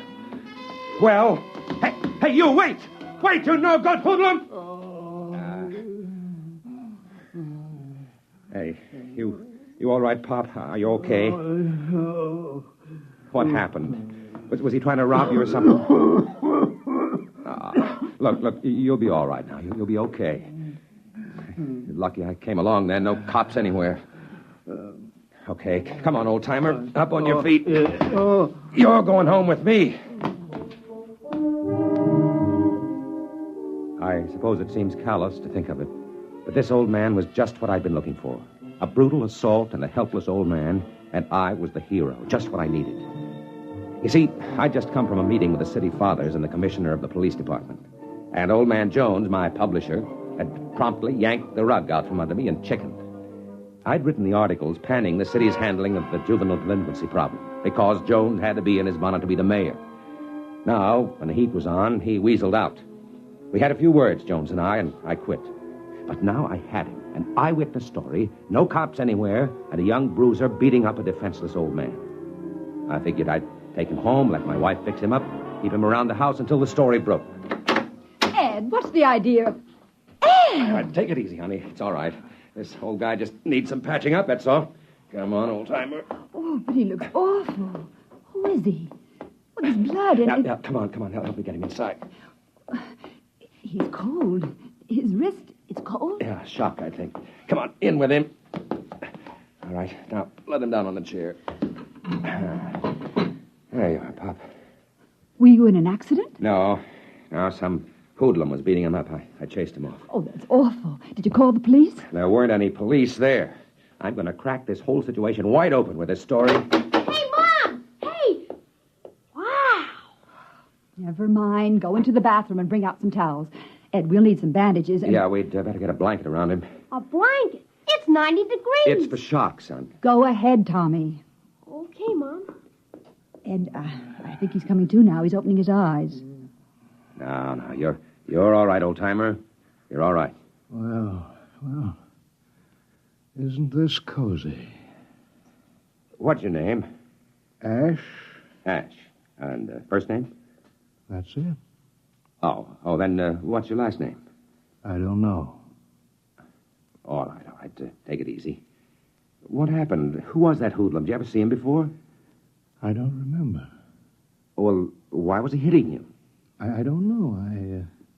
I don't remember. You missing any money? I'm not sure. Well, I suppose I scared him off before he could rob you. Yes. Oh, yes, you rescued me, didn't you? I'm really very grateful. Don't try to talk too much now. You'll feel better after you've had something to eat.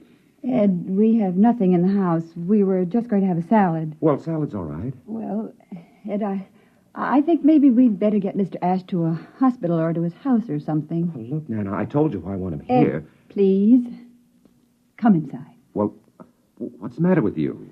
Come inside. Okay. You just sit right here, Mr. Ash. I'll be right back. I just want Yes, I'll be all right now. Nan, what's the matter with you? Get rid of him. What? Get him out of here. Well, why? He gives me the willies. Oh, no, it's just the heat. Well, you must know he leered at me. Oh, Nan, he's an old man. He's just been beat up and in shock. Ed, please. Oh, no. I've got to keep him here. He's my proof. I'll write a story that'll rip the administration wide open, and Jones can't pull it out because I've got the proof right here, and I was the eyewitness. But, Ed, No. please. He stays here, and that's all there is to it.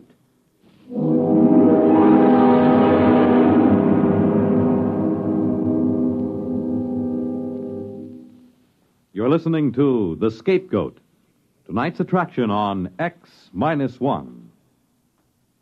Once, a tall and beautiful tree stood in a forest. It had been there for 200 or 300 years. In the course of that time, wind shook it and lightning struck near it. A hurricane bent it once until its top was nearly at the ground. But none of the ferocious assaults could fell that tall, proud tree. But then one day, the most spindly-legged, pot-bellied, adenoidal, open-mouthed creature that the forest had ever seen sat down in the cool shade of that tree. This was what was called a man, and he wanted to smoke what is called a cigar. He did. And he threw his match among the pine needles, and when he had smoked the cigar, he threw that away, too, and went off, because somewhere down by the lake there was waiting for him what is called a woman. And he had the hope that maybe she didn't feel like nagging anymore. Before nightfall, that tree that had withstood all those assaults was ashes, and thousands of other trees in that forest were, too. The man is still living. If you know any of his species, you might tell him that trees don't have Adam's apples and shrill voices. Trees are beautiful, and men ought to be careful with matches.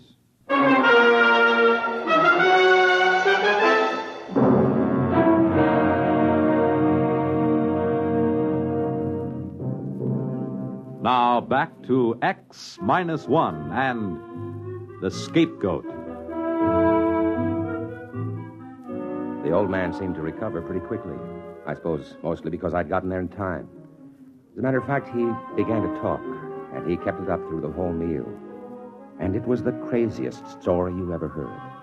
He insisted he'd come from another world outside our solar system, where people existed in a kind of liquid state, bouncing about for the most part like large water-filled bladders.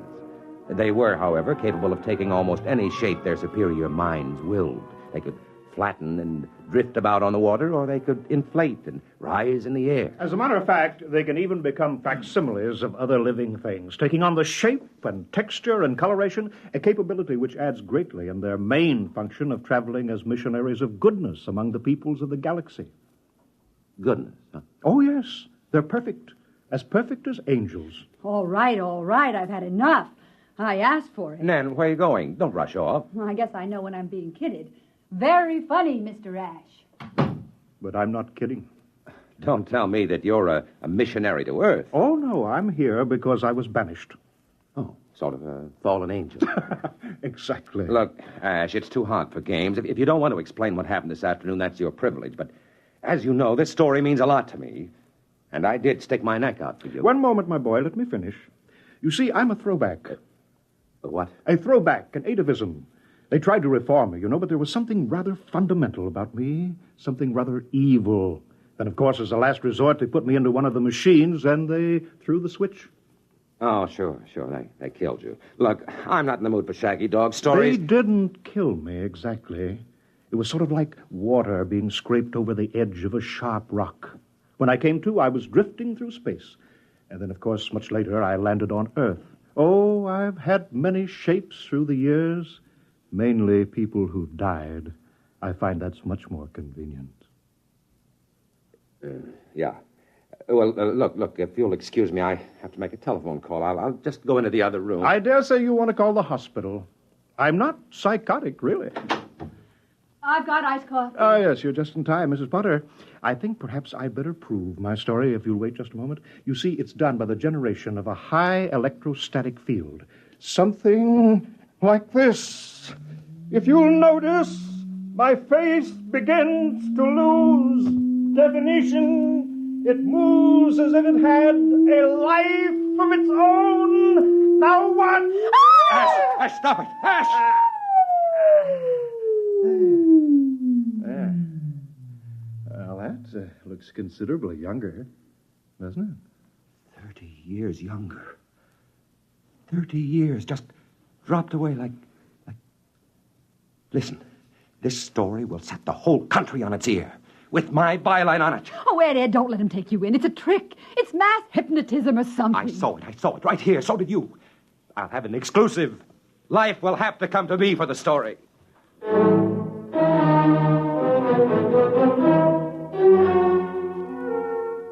I've got to admit that I could share something of Anne's point of view. He wasn't really very pleasant. As a matter of fact, he had what you'd call colossal gall. After supper, he came right down to cases. Naturally, if I'm to stay here and keep my identity secret until you can arrange for an exclusive story, I will need a little pocket money. How much? How much you got? Well, I don't know. I got about $22, and payday isn't until Thursday. Well, how about your bank account? Hey, now, wait a minute. Well, we'll see what we can arrange later. I am a little tired, though. I think it's about time to go to bed. I noticed a rather comfortable bed in here. Well, I'll see you all in the morning. Good night. And thank you again for rescuing me. Ed, that's our bedroom. I know. Well, you go right in there and tell him that he can't sleep. He locked the door. Oh, Ed, do something. All right. You get some sheets from the linen closet, and I'll make up the couch. Next day, I made careful inquiries, started to feel around for contacts on live at the AP, someplace to really break the story big. About 5 p.m, Jones, the publisher, called me into his office. Sit down, Ed. I've got some good news. Now, look, Mr. Jones, ever since you left me out on a limb at the mayor's conference... Oh, now, let's not worry about that, Ed. We've got something very interesting going for us now that changes everything. They've arrested a gang of kids for shoplifting. Well? Well, one of them is Tommy, your son. What? Arrested Tommy? Wait, Ed, don't go off half-cocked. It's a break, don't you see? You can cover delinquency with the lid off now. You'll be riding as a parent in the same boat with other parents. Hey, wait a minute. Where are you going?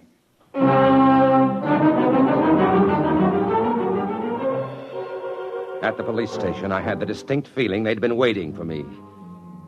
Well, Mr. Potter, we meet under unfortunate circumstances. Can the phony sympathy, Thompson? Just let me see my boy.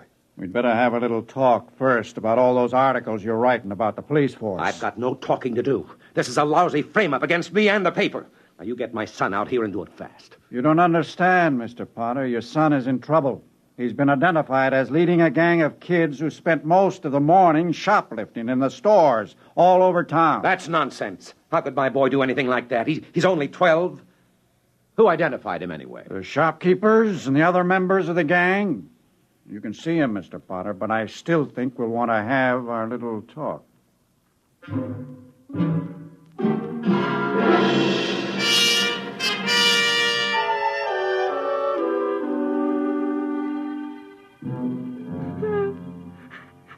Son, what's this all about? It was Ash. Ash? Yes, I told him about the gang. What the heck are you talking about? Some of the fellas got together and built a hut for a clubhouse. What does the gang do? Oh, different things. One of the fellas is a 22, and we hunt rats, and Well, go ahead. What is it? we smoke. Oh. And what else? That's all, honest. What about shoplifting? No, that was Ash. He wanted me to talk the gang into shoplifting, but I wouldn't. Then he changed himself to look like me and talked the fellas into it when I wasn't around. I only knew about it because I ran into them after they'd robbed a store.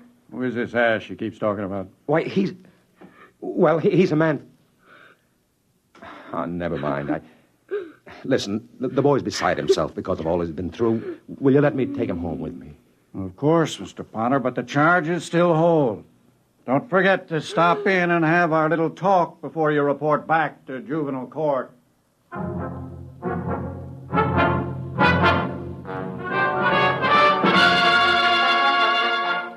I called the house, and Ash answered the phone. I'm glad you called, Ed. I'm out of cash, you know. I need a small loan. Now, listen to you. The police have picked up Tommy. He's been charged with the shoplifting you did today. Oh, now I'm sorry about that. You see, there's a certain cultural difference between you and me. I didn't understand. You're going to help me get him out, you hear? You're going to tell everybody the truth. Well, of course. Of course I will. Now, listen. I'm coming home. Nan will be back from her mother's any minute. Don't you tell her about this, you hear? Well, of course I won't. I'll be waiting right here.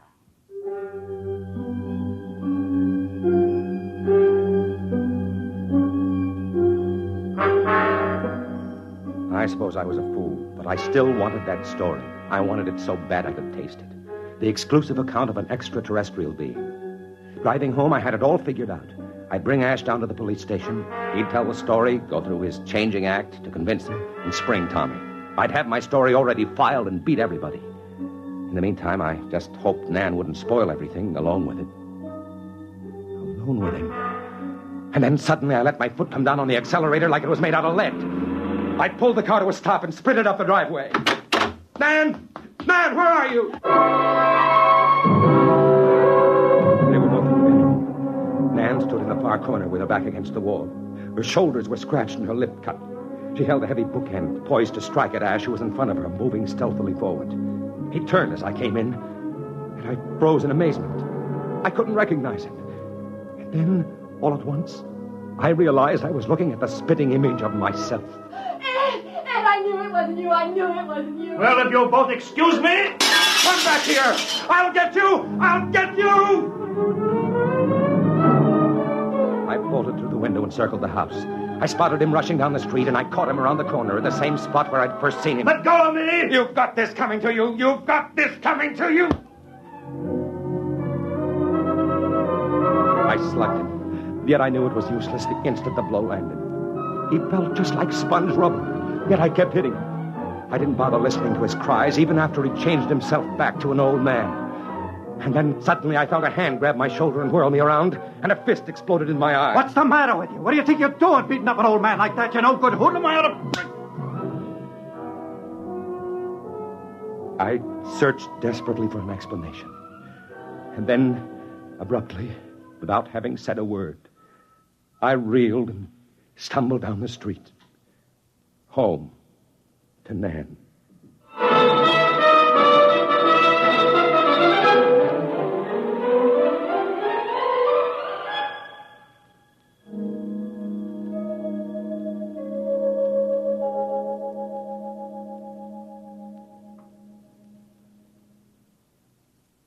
Fred Collins again, and I'll have another word for you about X-1 in a moment.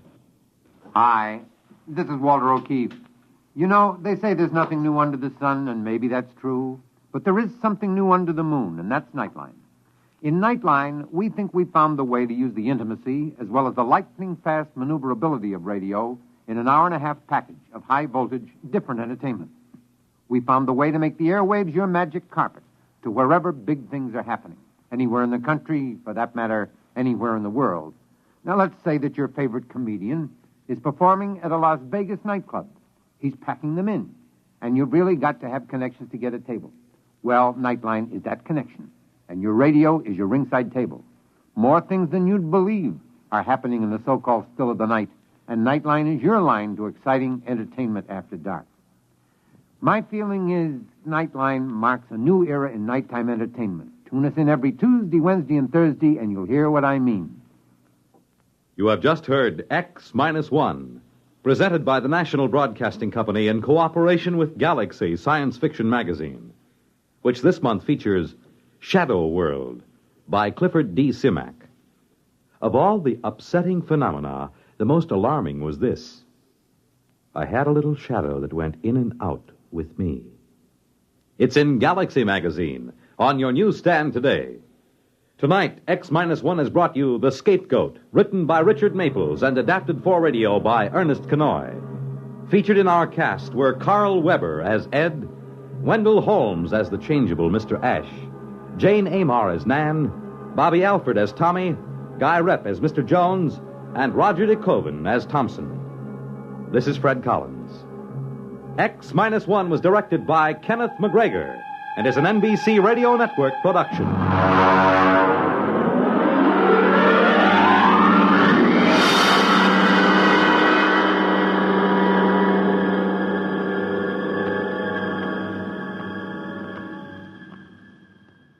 There's excitement in the air at night, and Nightline brings it to you. Hear Nightline with Walter O'Keefe, next on most of these NBC stations.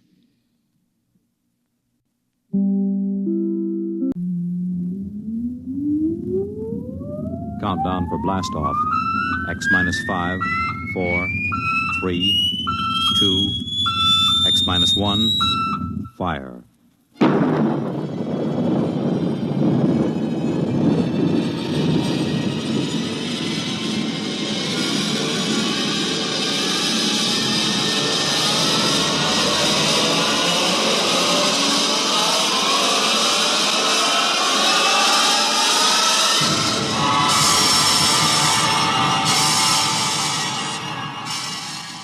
From the far horizons of the unknown come transcribed tales of new dimensions in time and space.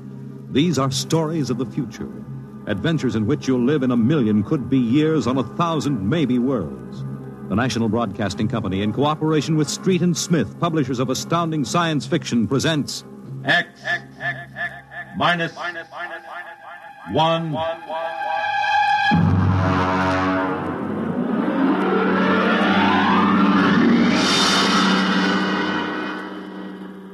Tonight's story, The Vital Factor by Nelson Bond.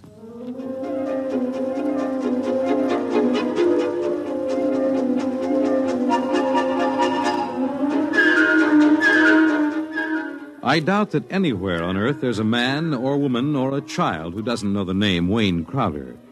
I doubt whether there's a human being who hasn't at one time or another used one of the Crowder products. The can opener or the razor blade or the patented tooth powder dispenser or the Crowder improved slideless fastener. In the magazines which write about men of business, Crowder was described as a man of ice and stone and ink and steel. No warmth to his blood. And a heart to pump, not feel human emotion. And he built a battery of buttons into his desk so that when he wanted something, all he ever had to do was press a button, and like genies springing out of the bottle, the proper personnel would come running. Yes, Mr. Crowder? Get me my engineers. Yes, sir. Right away, Mr. Crowder.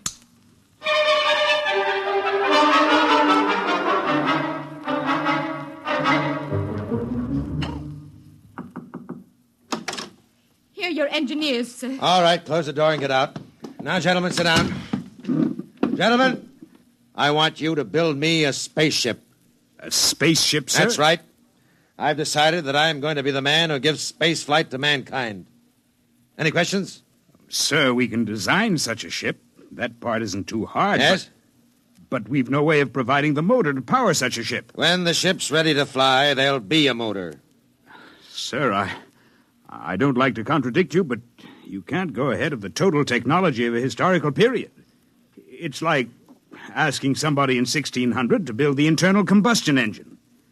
You see, scientists have been searching for a motive power for spaceships for decades now without success.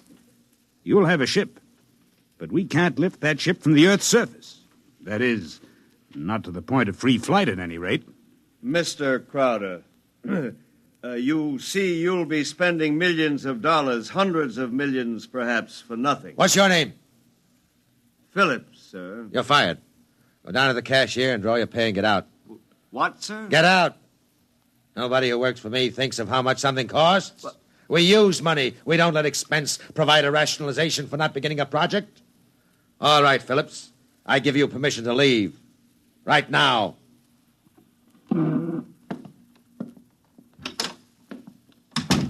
Any other comments? The ship will be built, of course, Mr. Crowder. The fact still remains, we can't power it. You design the ship, I'll find the motor for you. Where, sir? I don't know. But somewhere in the world there's a man who does know the secret. I want that motor, and I'll root out the man who has the theory which will let us build it. How quickly do you want this done, sir? Yesterday. Yes, sir. Is there anything you need? We'll need a construction yard, sir, and certain machinery and a great many materials, of course. Labor force. Get them. Send me the bills. I don't want to be bothered with minor details. Yes, sir. And, one more thing, sir. Phillips. Yes? We need him, sir. He's a top man on electronics. He's a vital cog in our team. I don't want Phillips working for me. That's clear, I hope. Who else in the country knows what he does? No one in this country, sir. There's a man in India, though. Get him. We've tried before, Mr. Crowder. He's working on an important project in his country. I'm not concerned with details. Get that man, pay him what he wants, but get him. Sir, you don't understand. If this man quits his job, that whole project will collapse. It means the welfare of many people, millions of people in his country. He has a high sense of patriotism. Buy that sense of patriotism. That's all. I don't want to see any of you again until you have a report of work in progress. Yes, sir.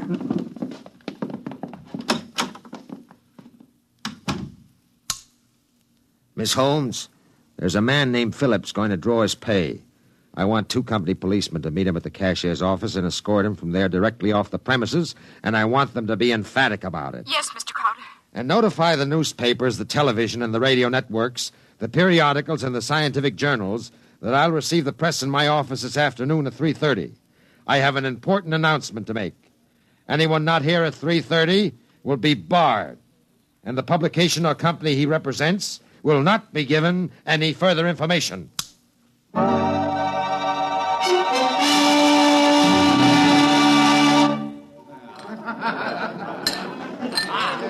Gentlemen, you can finish your drinks later. Gentlemen of the press, and ladies, it's my pleasure to be able to tell you that I'm in the process of constructing a spaceship. Any questions? Did you say spaceship? That's right. That's what I thought you said. I knew the drinks weren't that strong. Mr. Crowder, is this spaceship under construction now? It is. You solved the problem of motive force, then? No, sir. Well, what sort of... You mean you have no means of propulsion for this spaceship? That problem is not solved as yet. Oh! It will be! That's why I called you in this afternoon. I want you to announce that I have $100,000 in cash. waiting for the man or woman who first brings me the basic idea for such a motor. I'll supply all equipment for research and construction, and I'll see that the rights of the inventor are protected and more than adequate royalties will be paid him or her. That's all I have to say now. Mr. Crowder, one more question, please. Yes? Do you have a name for this spaceship yet? No, not yet. Well, then let me suggest one. Yes? Crowder's Folly. Quiet! All of you, quiet! What is your paper? The Daily Times, sir. Miss Holmes, inform the company police that under no circumstances is any representative of the Daily Times ever to be allowed on company property again. Strike that paper from the list of those to be invited to future conferences.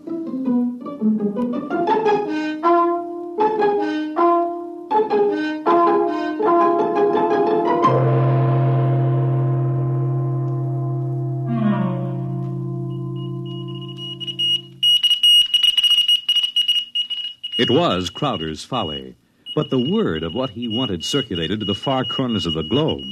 It was known in the white ice block huts of the Eskimos and in the grass-thatched villages of Central Africa, as well as places less remote. And the Crowder office became the Mecca and the heaven for the lunatic fringe of humanity.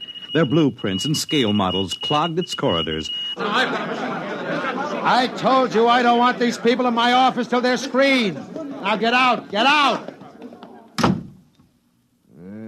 Every time I open that door, they surge in like a tidal wave. I have a progress report for you, sir. The ship is finished as far as we can go, Mr. Crowder. Certain additional construction can't be done now because it depends on the shape and mass of the engine, on the type of fuel, on the weight of that fuel. I see, all right. Lay off everybody we don't need. I've ordered that. Mr. Crowder, is it possible that no one will turn up with a motor? That's the one thing that's not possible. He will come. Money and determination will buy anything. Close the door on your way out. Yes, sir. Miss Holmes, order the proper department to put a name on the forward end of the ship. I want letters in pure gold 1 foot high. The name of the ship is Crowder's Folly. Get it done today.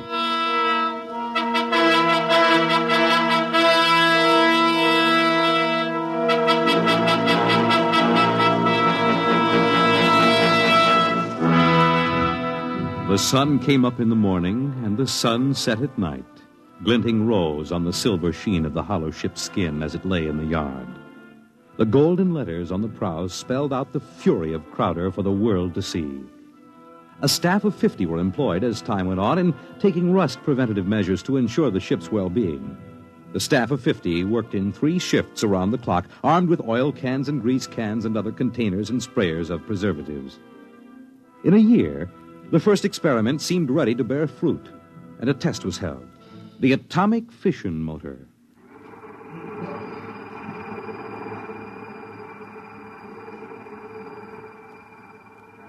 In exactly 45 seconds now, we'll hold the test, Mr. Crowder. The sound you hear is our generators here, building up power to supply the motor by remote control. If this needle goes round to the part of the dial marked in red, there'll be an explosion. Are there any questions, sir? Proceed with the tests.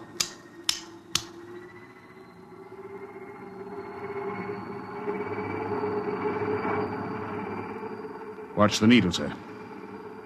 8,000, 8,500, 9,000, 10, 11, 12, 15. That's an overload now, sir. 18, 20. I don't know how much more it can... What happened? Your generator blew out. What kind of incompetency? I beg your pardon, sir. The motor blew up. What are you talking about? I would have heard...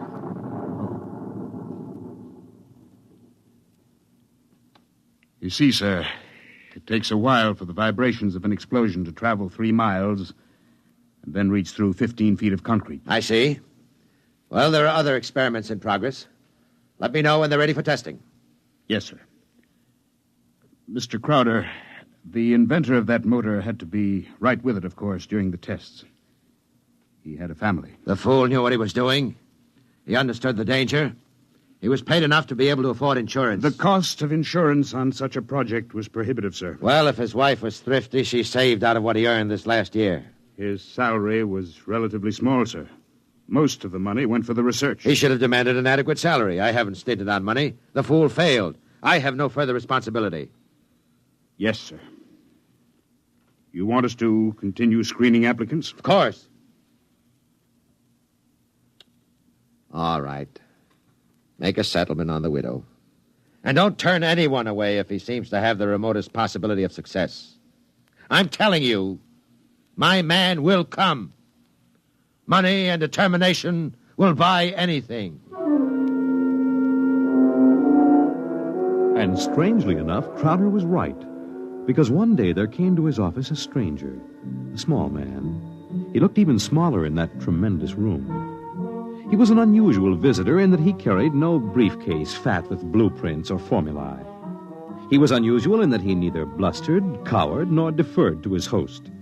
He was a pleasant little stranger, bird-like of eye, movement, bright and smiling. Mr. Crowder, my name is Wilkins. I can power that ship you want. So? Of course, what I have in mind won't be anything like that meaningless, huge bullet your engineers built for you. Rockets are a foolish waste of time, sir. My motor requires a different sort of vessel. Where are your plans? Right here in my head. It so happens that I'm presently supporting half a dozen people who make the same claims. None of them have been successful. What makes you think your idea will work? Simple enough, sir. The common magnet. Huh? Electromagnetism. Utilization of the force of gravity, or its opposite in this case, counter-gravity. Oh, no. Oh, thank you very much. Now, if you'll forgive me now... Just one moment, Mr. Crowder. There's one thing more. This. Now, I've seen pieces of metal before, thank you.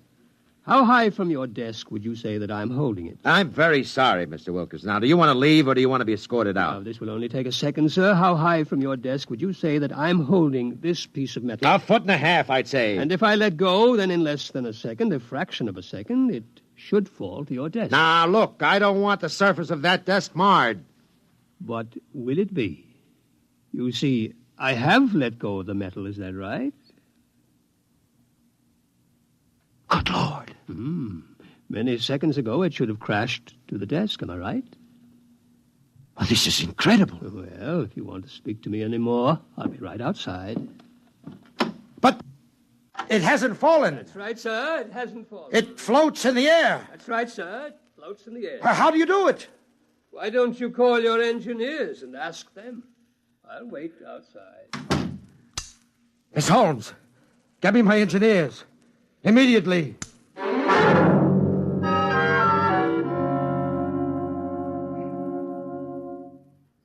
All right, Mr. Wilkins, you're quite right. The piece of metal is apparently counter-gravity, and my engineers can give me no explanation. Thank you, sir. Now, what do you want? For my services? Yes. You've already set the price. To build a pilot model based on this sample, no great expenditure, 100th of the cost of your behemoth sitting out there in your building yard. 3 other things: a workshop, expert mechanical assistance, and an answer to one question. What is your question? Why do you want so much to build this ship? Frankly, because I love power. Because I'm ambitious. I want to be the first to conquer space, because if I can do it, it'll make me greater, richer, stronger than any man has ever been. I want to be the master, not only of one world, but of worlds. That's an honest answer. But is it the only one? You see those letters in gold on the prow of my ship? Crowder's Folly, that's what they named it. That's what they think of me. I want to cram those words down their petty little throats and let them eat mud. That's another answer. And that's all? That is as far as your thinking goes? What other answer is there to your question? There's my own answer. I want to leave this planet and go elsewhere, to Mars, perhaps, because there are strange wonders yet to be found. Because there will be scarlet sunsets over barren wastes. And in the star-strewn night, the thin, cold air of a dying world, stirring in restless sighs, across the valleys of the dry canals. You may laugh out loud if you wish, Mr. Crowder. I would prefer that to the peculiar repressed smile you're now exhibiting. You're a very lucky man, Mr. Wilkins, in that you have scientific talent, because your talents as a poet are inferior and very sentimental. All right, you're a sentimentalist, and I'm a man of action. No matter. We can work together, you and I. Your workshop will be ready by morning. I don't need to hear from you again till you have something to show me. If you need to see me, call me day or night. I'll be available. But don't bother me with details, because I probably won't understand what you're talking about anyhow. If you need money or materials or personnel, just tell my engineers. You'll get it, or I'll know the reason why. That's all. Thank you, sir. Miss Holmes, get me my engineers.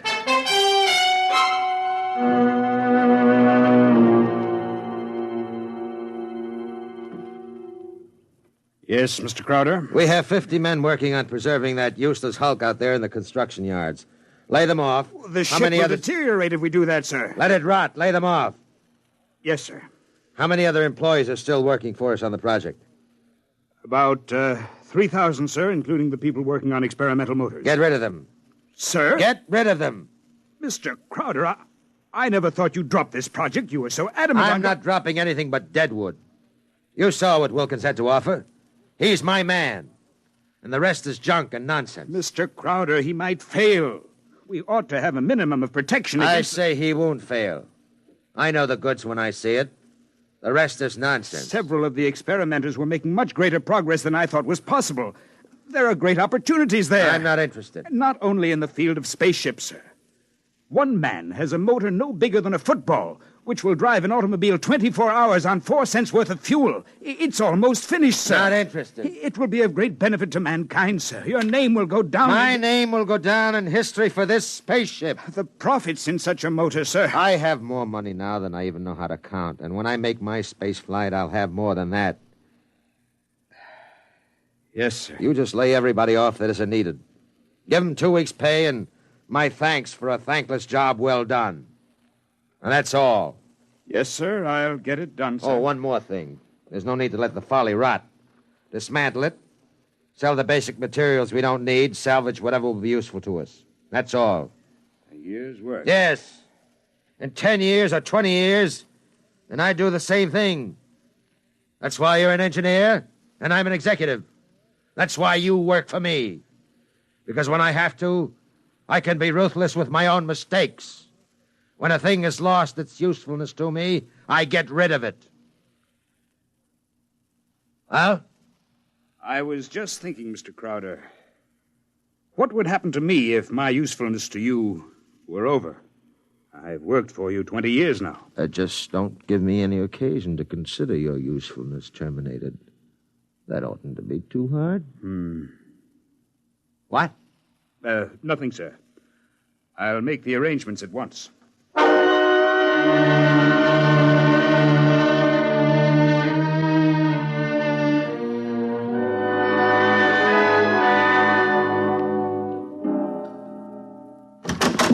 Who are you? What do you want? I tried to stop him, sir. Well, speak up, man. My name is Jarvis Ustuli.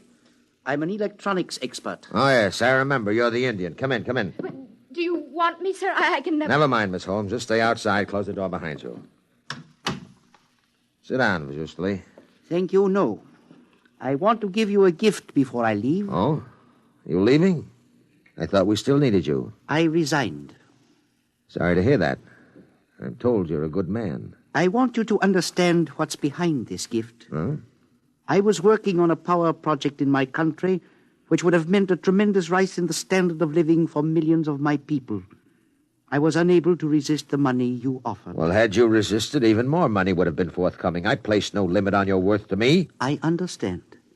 But you see, I did not come without a sense of guilt, because there was no one in my country who could take my place. I would assume that. And now I discover that what I did was for nothing. The spaceship on which I worked is being dismantled. That's right. So I have been corrupted by you at a whim. I think you have too much power, sir. I think you use your power for evil, selfish purposes. Selfish, yes. Evil, no. Only sentimentality is evil. I think otherwise. And so, in order that you shall not corrupt anyone else, I have this gift for you. Here you are, sir. And just one more shot for good measure to make sure you're really dead. Good.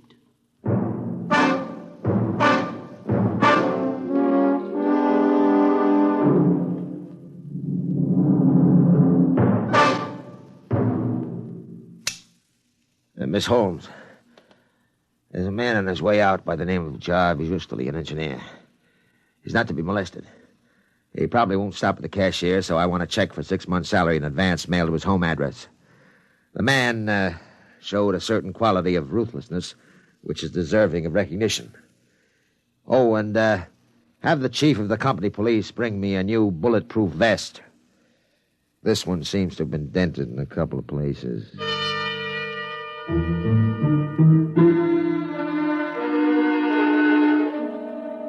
The new spaceship, according to Wilkins' plans, as executed by Crowder's engineers, was finished within 4 months.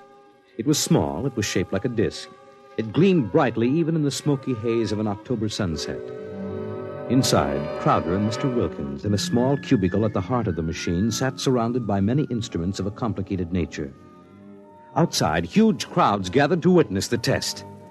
They stirred and murmured, waiting restlessly, as inside the control room of the craft, Wilkins installed the final secret part he had not revealed to those who built his driving apparatus.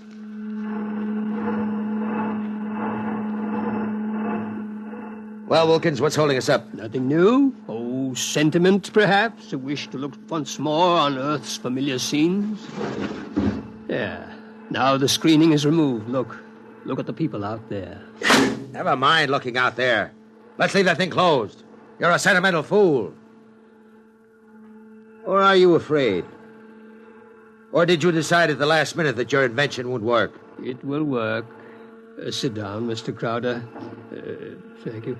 Do me a favor. When I press this button, will you please press the button on the arm of the chair in which you're seated? I'll tell you when. Turn on your motor. I want to hear its roar and feel its tug as we cut loose from Earth's gravity and fly outward into space. That might be a moment in which I'd share your sentimentality. Press your button now, sir. Thank you. Yeah. Wilkins, I'm beginning to distrust you.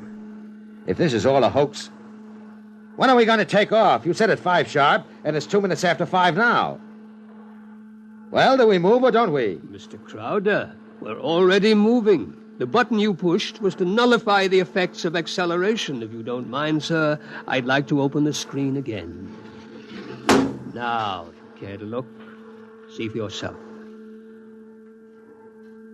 Wilkins, we're in space. Look down at the Earth. How far we've come. Why, it's no bigger than a toy balloon. No, a dime. No, a firefly. Man, Wilkins, you've done it. Yes. I swore to be the first man to conquer space, and I've done it. It's a triumph of power and ambition. And sentiment. Blast sentiment. Your maudlin dreaming would have died unborn except for me. I made this possible, Wilkins. Don't you ever forget that. My capital, my forcefulness, my will. Look out there. Space. Stars that never were seen from Earth. This is only the beginning. We'll build a larger model, one great enough to hold 100 men, 1,000, and cargo besides. Whoever wants to leave Earth this moment must come to me. I am the master of the planets.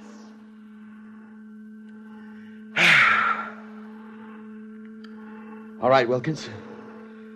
Turn back now. No. Huh? I said turn back. No.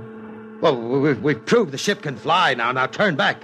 I want to start work at once in preparation for the long flights to come. Not so. We will go on. What are you doing? Defying me? I'll break your puny little body into pieces. Can you control this ship, Mr. Crowder? Would you like to be stranded out here in space, just adrift in space without control? Would you like that? Turn back. No. What's the matter with you? Are you out of your mind? Oh, I am a sentimentalist, Mr. Crowder. Your money and ambition paved the way, that's true, but sentiment was the vital factor that sent me to you. Sentiment, sir. You see, Mr. Crowder, I wanted to go home. Home? Home? You are out of your mind.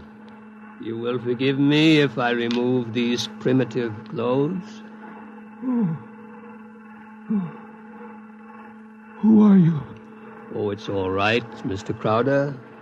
I hold no special malice toward you. There's no need to be so terrified because you've had your first close look at a Martian.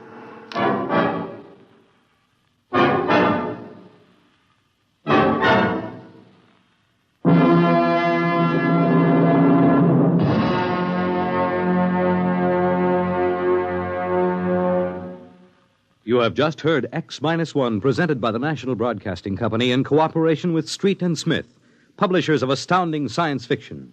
Tonight, by transcription, X-1 has brought you The Vital Factor by Nelson Bond, as adapted for radio by Howard Rodman.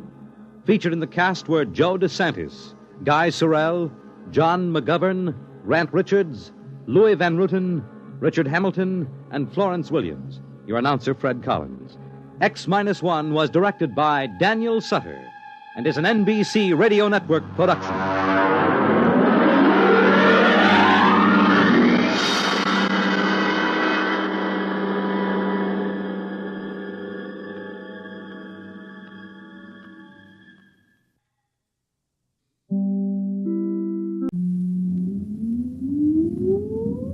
Countdown for blast-off.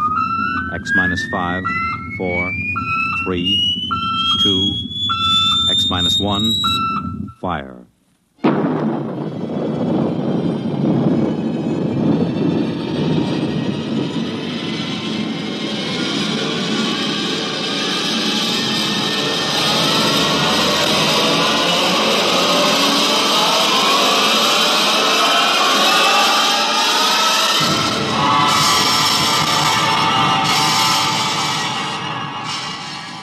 From the far horizons of the unknown come transcribed tales of new dimensions in time and space.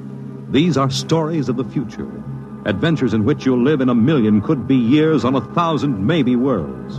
The National Broadcasting Company, in cooperation with Street and Smith, publishers of astounding science fiction, presents X-1.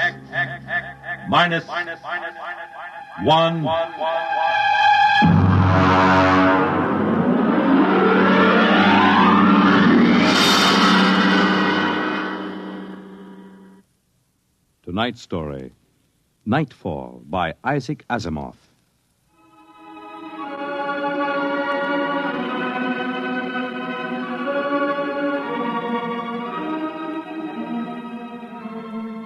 Ralph Waldo Emerson speculated if the stars should appear one night in 1,000 years, how would man believe and adore and perceive for many generations the remembrance of the city of God? This was philosophically interesting. But on the edge of the galaxy, a planet swings on its orbit in a cluster of 6 suns. These suns hang in the sky above. Never less than 2 shine down through the entire 23.8 hours of the planet's day. The yellow light has burned down on the planet continuously, into the past, till the mind of man runneth not to the contrary.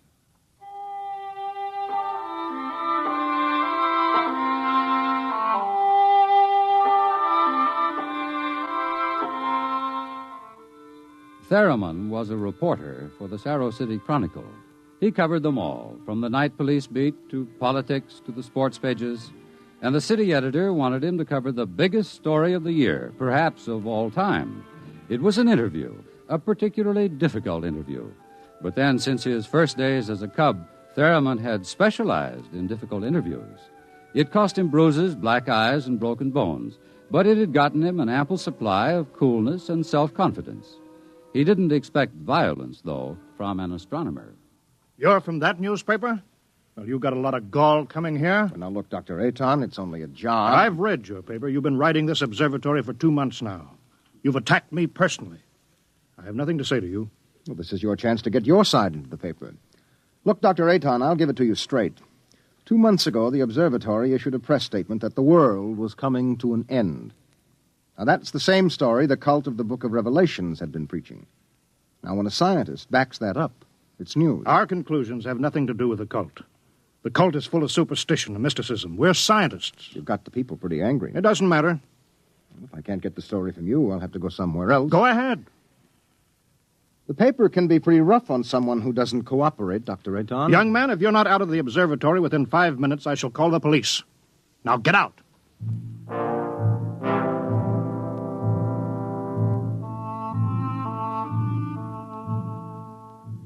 The reporter walks down the long hall from the observatory. The light filters through the high, clear-story windows. The yellow light of Gamma, the brightest of the 6 suns in the planet's sky. Beta is almost at zenith. Its red light floods the landscape to an unusual orange. The planet's sun Alpha is at the antipodes. And now, as Gamma sinks below the horizon, the red dwarf sun Beta is alone, grimly alone. It's a short drive from the observatory to Saro City, and the red light glares from the highway. The temple of the cult stands hewn from the solid rock of the Dormite Mountains outside the city, and in the inner courtyard stands Sor, the priest of the cult.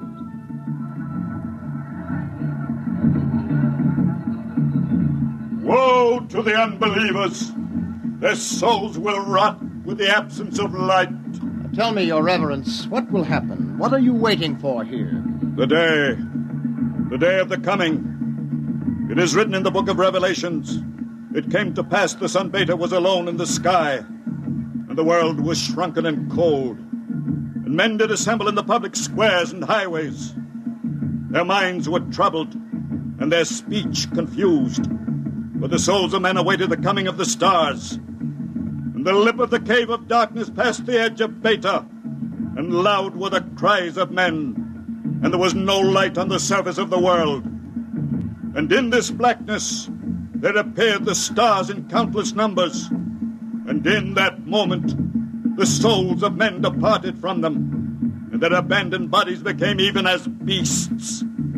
From the stars then reached down the heavens flame, and where it touched, the cities of the world flamed to destruction, so that of man and all the works of man naught remained. So it is written.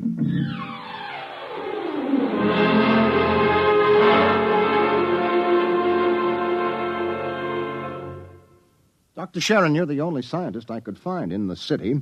Where is everybody? In the hideout. The hideout? Yes, but the place bored me. I wanted to be out here where things are getting hot. I want to see the stars the cultists are talking about. Besides, they don't want me at the hideout. I'm too scrawny to survive. What is the hideout? Well, we professors have managed to convince a few people that our prophecy of doom is valid. We've got about 3,000 people. They're supposed to hide where the darkness and the stars can't get at them. We hope they'll survive and leave the records. Survive? Survive what? Well, how true it is, I can't say, but the cultists say that every 2,050 years, all the suns disappear, and there is a total darkness, and then they say things called stars appear. Of course, men go mad. They mix all this up with a lot of religio-mystic notions, but that's the central idea. But that's impossible, isn't it? I mean, there are always at least 2 suns in the sky, most of the time 4 or 5. There aren't now. Only Beta. You mean that there is going to be worldwide darkness tomorrow, that all mankind will go violently insane? What's behind that? Well, for one thing, the history of civilization of the world. We have located a series of cycles of civilizations comparable to our own, all of which, without exception, were destroyed by fire at the very height of their culture. But is there any scientific theory behind this which would explain it? Well, the University Observatory finished their calculations 2 months ago. And tomorrow there will be an eclipse of Beta so that the planet will become dark. That eclipse comes every 2,049 years. Darkness. And maybe those mysterious stars that no man has seen. And then madness and the end of civilization. And you expect to live through this at the hideout? They plan to photograph the eclipse and leave the records. And then the rest of mankind will know what to expect. Well, what is there in darkness to drive men mad? Have you ever experienced darkness, young man? Well, no, but I know what it is. It's just no light. Oh. Draw the curtain. Why, what for? If we had 4 or 5 suns out there, we might want to cut the light down for comfort, but with only beta... Ah, that's the point. Just draw the curtain and then come here and sit down. All right.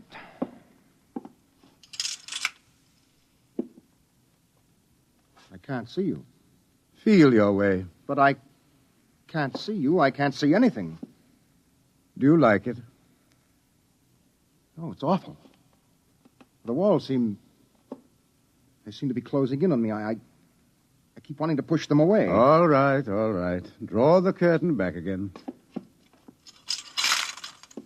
Oh, the light.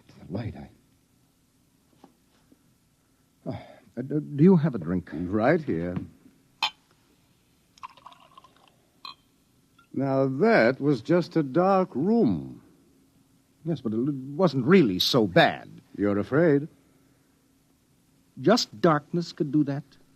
This isn't just a metaphysical theory, young man. It's promulgated from observed data. Well, come with me. Where? The locked wall down the corridor.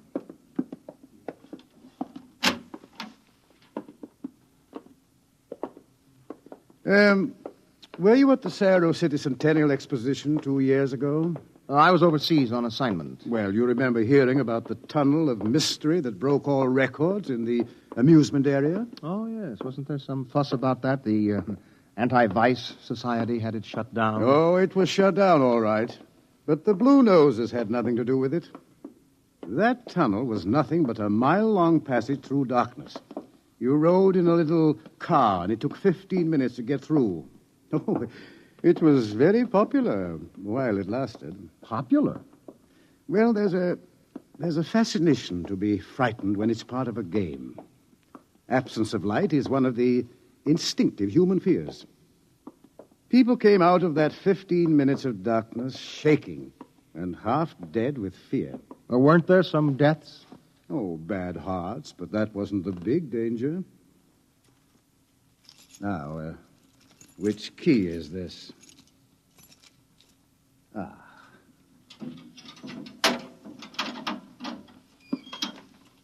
Where are we going? You'll see.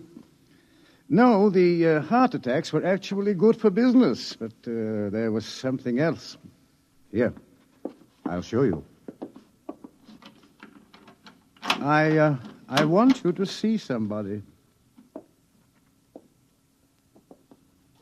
Latimer. Go away. Latimer, I want you to meet somebody. This is Mr. Theremin. No, go away. Hello? He's pushing me. Make him stop pushing me. Go away. I'm not touching him. What's wrong? Latimer is afraid, aren't you? The walls. They're falling in on me. The walls. I've got to get out. Let me out. You can't go out, Latimer. It's all right. I've got to get out. Let me out. Let me out. At sleeping period, we have to give him a shot of morphine. Otherwise, he'd bat his brains against the wall. What's wrong with him? Nothing. Nothing but 15 minutes in the darkness of the tunnel of mystery. Oh, that's impossible. 1 person out of 10 came out of the tunnel that way. That's why we had it shut down. But why should darkness do that? It's obvious men cannot exist without light. Longer periods of darkness would obviously be fatal. The scientific theory is that the consciousness of light is necessary for mental activity. Please, doctor, let me outside. Let me out, please. I can't breathe. They're pushing me. They're always pushing me. I can't stand here. Well, there you are, Theremin. That's what 15 minutes of darkness will do. Man just wasn't built to operate without light. There are always at least 2 suns in the sky, most of the time more. Just 15 minutes of darkness. Now, look out of that window. Imagine darkness everywhere. No light as far as you can see. Black. Everything black. And, stars, whatever they are. Can you conceive it? No, your mind wasn't built for that conception. When the real thing comes, you will go mad. Completely and permanently. There is no question of it. Tomorrow, there won't be a city left standing in the world. Why should the cities be destroyed? If you were in darkness, what would you want more than anything else? What would it be that every instinct would call for? Light. And how would you get light? I don't know. You'd burn something. They've got to have light. They've got to burn something. And every city in the world will go up in flames. Well, shall we go back to my office, Mr. Theremin, and have another drink?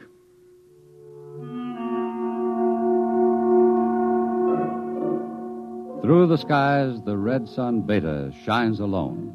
The wind howls across the city.